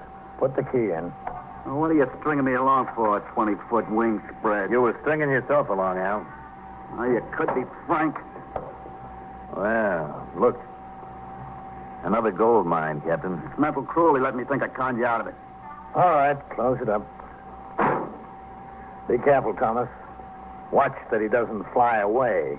He's a bird.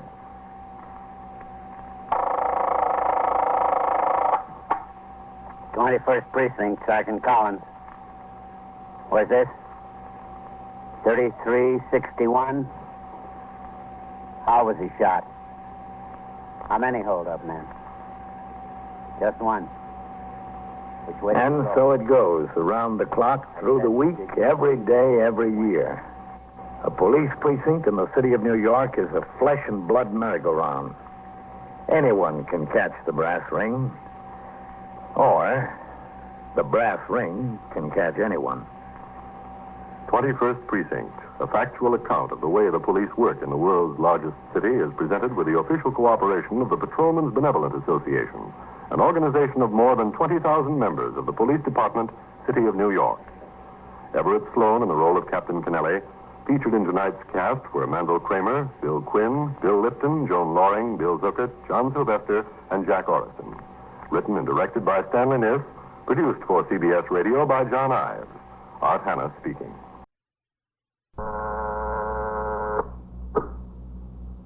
"21st Precinct, Sergeant Klein." Yes? Where? 3120? In the bar and grill. Who's shot? What's his name? Where's the man with the gun? You are in the muster room at the 21st Precinct, the nerve center. way? A call is coming through. You will follow the action taken pursuant to that call from this minute until the final report is written in the 124 room at the 21st Precinct. I'll send the officers. What? Talk into the phone. It's on its way. The ambulance is already on its way. Just wait there for the officers.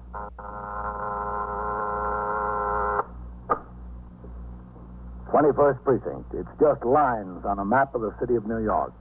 Most of the 173,000 people wedged into the 9/10 of a square mile between Fifth Avenue and the East River wouldn't know if you asked them that they lived or worked in the 21st.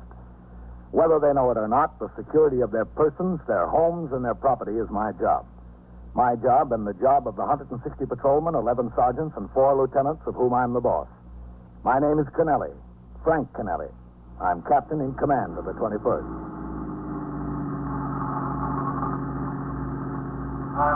I was working my 6 p.m. to 8 a.m. tour. It was a hot, muggy night. After I turned out the platoon for the late tour, I went on patrol of the precinct with patrolman Johnny Farrell as operator and myself as recorder. At 2:55, we were driving south on Lexington Avenue in the 70s. There were few cars on the street and fewer pedestrians. All right, cut across east on 72nd, Johnny. We'll take a turn up first. Yes, sir. 8838. What was the matter with your boy, Johnny? I don't know, Captain. An allergy, the doctor said. 675. A rash like that could be caused by anything. Something he ate or one of his toys or weed or something. Hard to tell. Yeah, I know. And to keep him from scratching. How are you going to keep a kid 5 years old from scratching in his sleep unless you try Well, if there's somebody running. Huh? Where? This side, down on the next block. Oh, yeah. Let's take a look. The man. Pull up ahead of him. Police officer. What's your hurry? Now? Hold up. I was running to the police station. Okay, Captain. Yeah. Well, tell me, mister. Hold up, guys. They shot my boss. Where? Bar and Grill. He's dead. I think he's dead. And where were you running? The police station. What was the matter with the phone? I don't know. I was so excited, I guess. What's your name? Charlie Burgess. I'm the bartender. Okay, get in the car. Open it off, Al. Yes, sir. He looked dead to me. All right, get in, Charlie. You go around, Johnny. Yes, sir. Where is this? The Bar and Grill, 2 blocks up. Oh, what's the street address? 3120. 3120, Johnny. Yes, sir. The 2 guys were there for an hour almost. Poor Dutch. All right, 620. Go ahead, 620. We picked up a man who reports a robbery and shooting at the Bar and Grill, 3120 Lexington. 3120. That's right. We've got the witness. We're on our way. Okay. You were running to the police station? Yeah, that's right. Police station's in the other direction. 2116, car 631 and 632. The address 3120 Lexington. All right, come on, Charlie, let's go. Come on. I didn't know where the police station was. How should I know? Inside, Charlie. She's over there behind the bar. How come the music? Hold up, guys. Put a couple of quarters in the jukebox. I don't know. There. Is he dead? Yeah, he's dead. Here's the gun, Captain. Over here. All right, let it lay, Farrell. And pull the plug on that jukebox. That's it.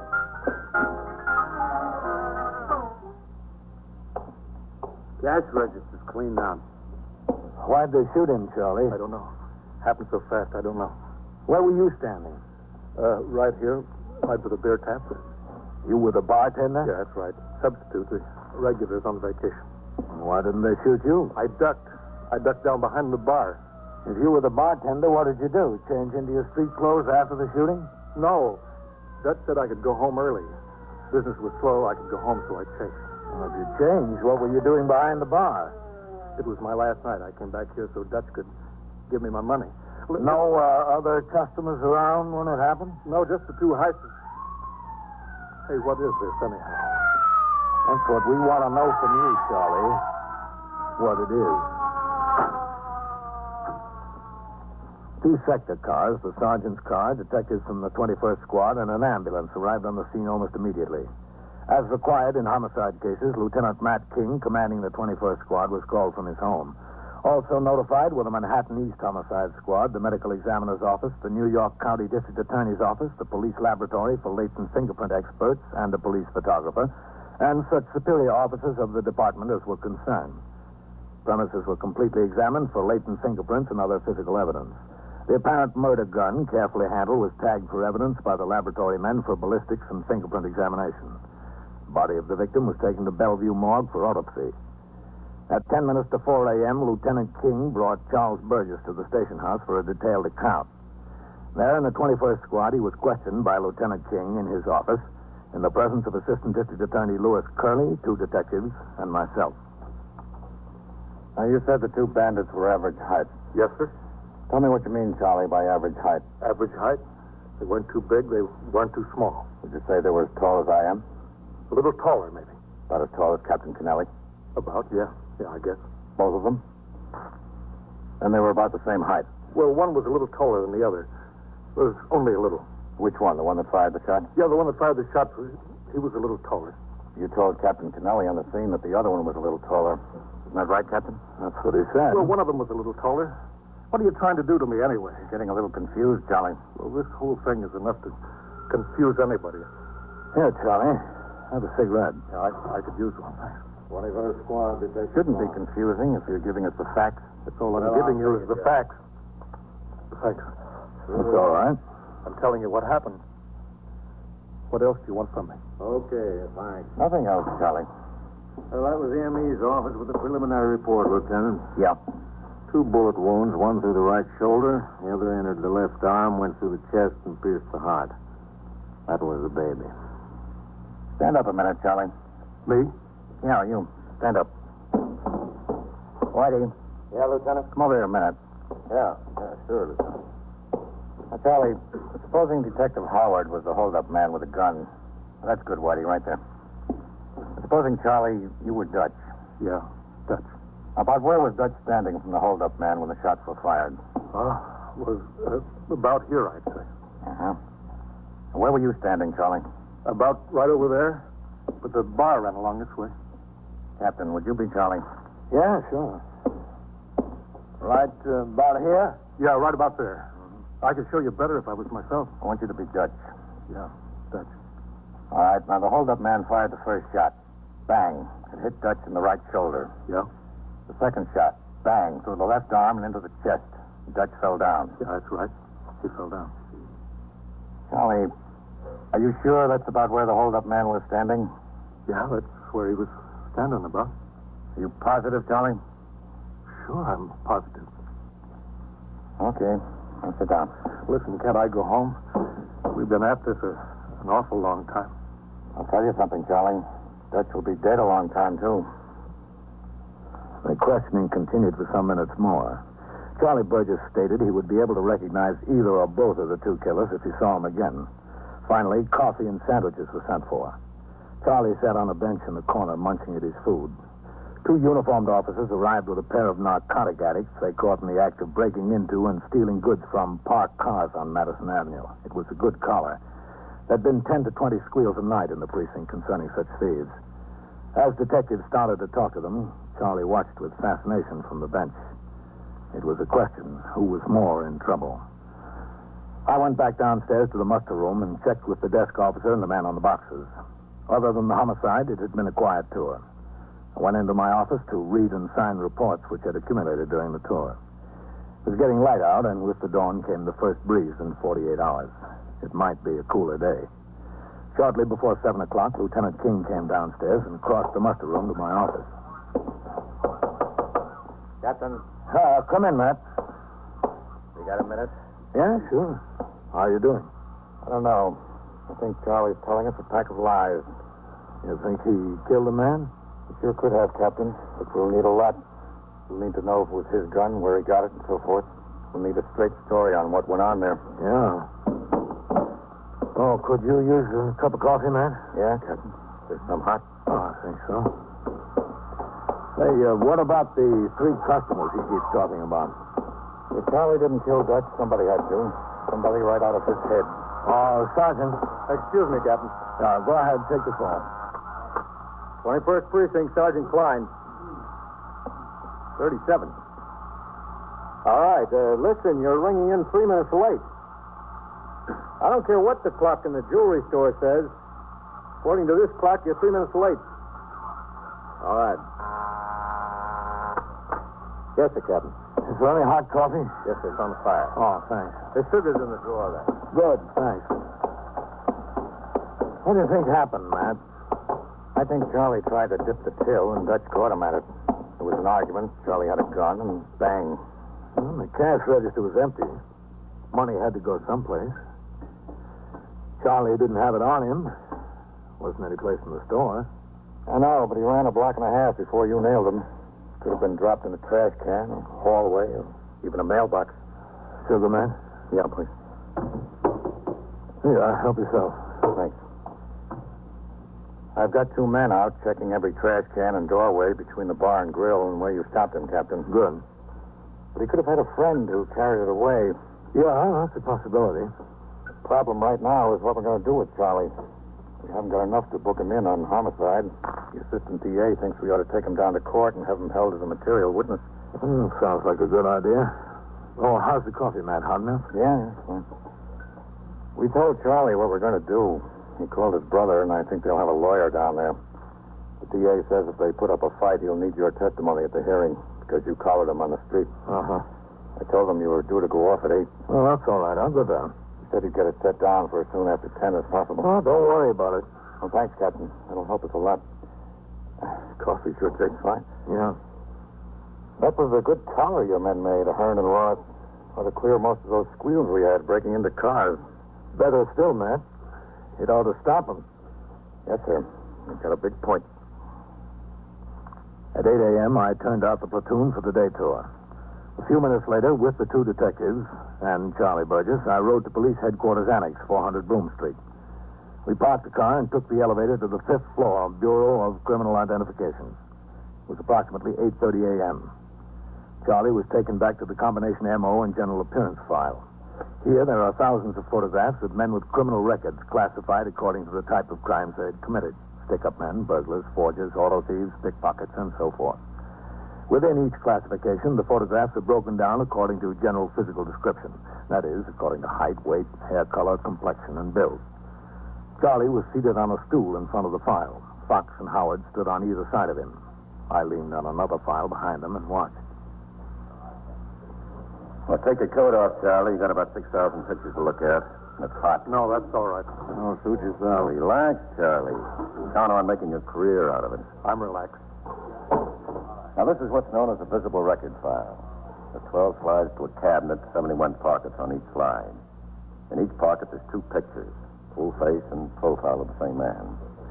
I'll pull out a slide, start dropping the pockets in front of you. Say no, and I'll drop the next one. You all set? I'm set, I guess. Now, relax, Charlie. You'll be here a long time. All right, here goes.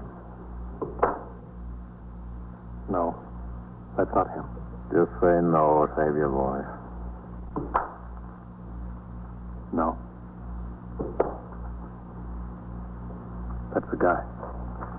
That's him. This one? That's him, I tell you. That's the one that shot Dutch. That's him. Are you sure? I'm telling you. Okay, study it a little longer, make sure. I don't have to study. That's him. Study it anyway. Whitey, come here. Now, just sit there, Charlie. Do you believe him? You? I asked you first. Captain? You said it like it meant it. It's like hitting the sweepstakes. 50,000 mugs to look at, and he makes the third picture. Well, either Charlie lives right, or he's the best liar I ever met. You are listening to 21st Precinct, a factual account of the way the police work in the world's largest city. Charlie Burgess was put to work looking through the mugs for the number 2 man. Meanwhile, Detective Fox had an identification man pull the complete jacket on the suspect he identified, Al Hance, also known as Alfred Harrods, a man with a record of 2 arrests and 1 conviction, armed robbery. This information was telephoned to Lieutenant King. So was the report that the murder gun bore no readable fingerprints. By 9:45 a.m., Charlie had failed to identify a picture of the number 2 man. He was taken to the car, and we drove farther downtown to the criminal courts building at 100 Center Street. There, in felony court, he was met by his brother and an attorney. After considerable argument before the magistrate, Charles Burgess was ordered held as a material witness in $15,000 bail, which could not be posted immediately. The 2 detectives signed a receipt for Charlie and drove him back uptown to the 21st. I went with them. In there, Charlie, in the lieutenant's office.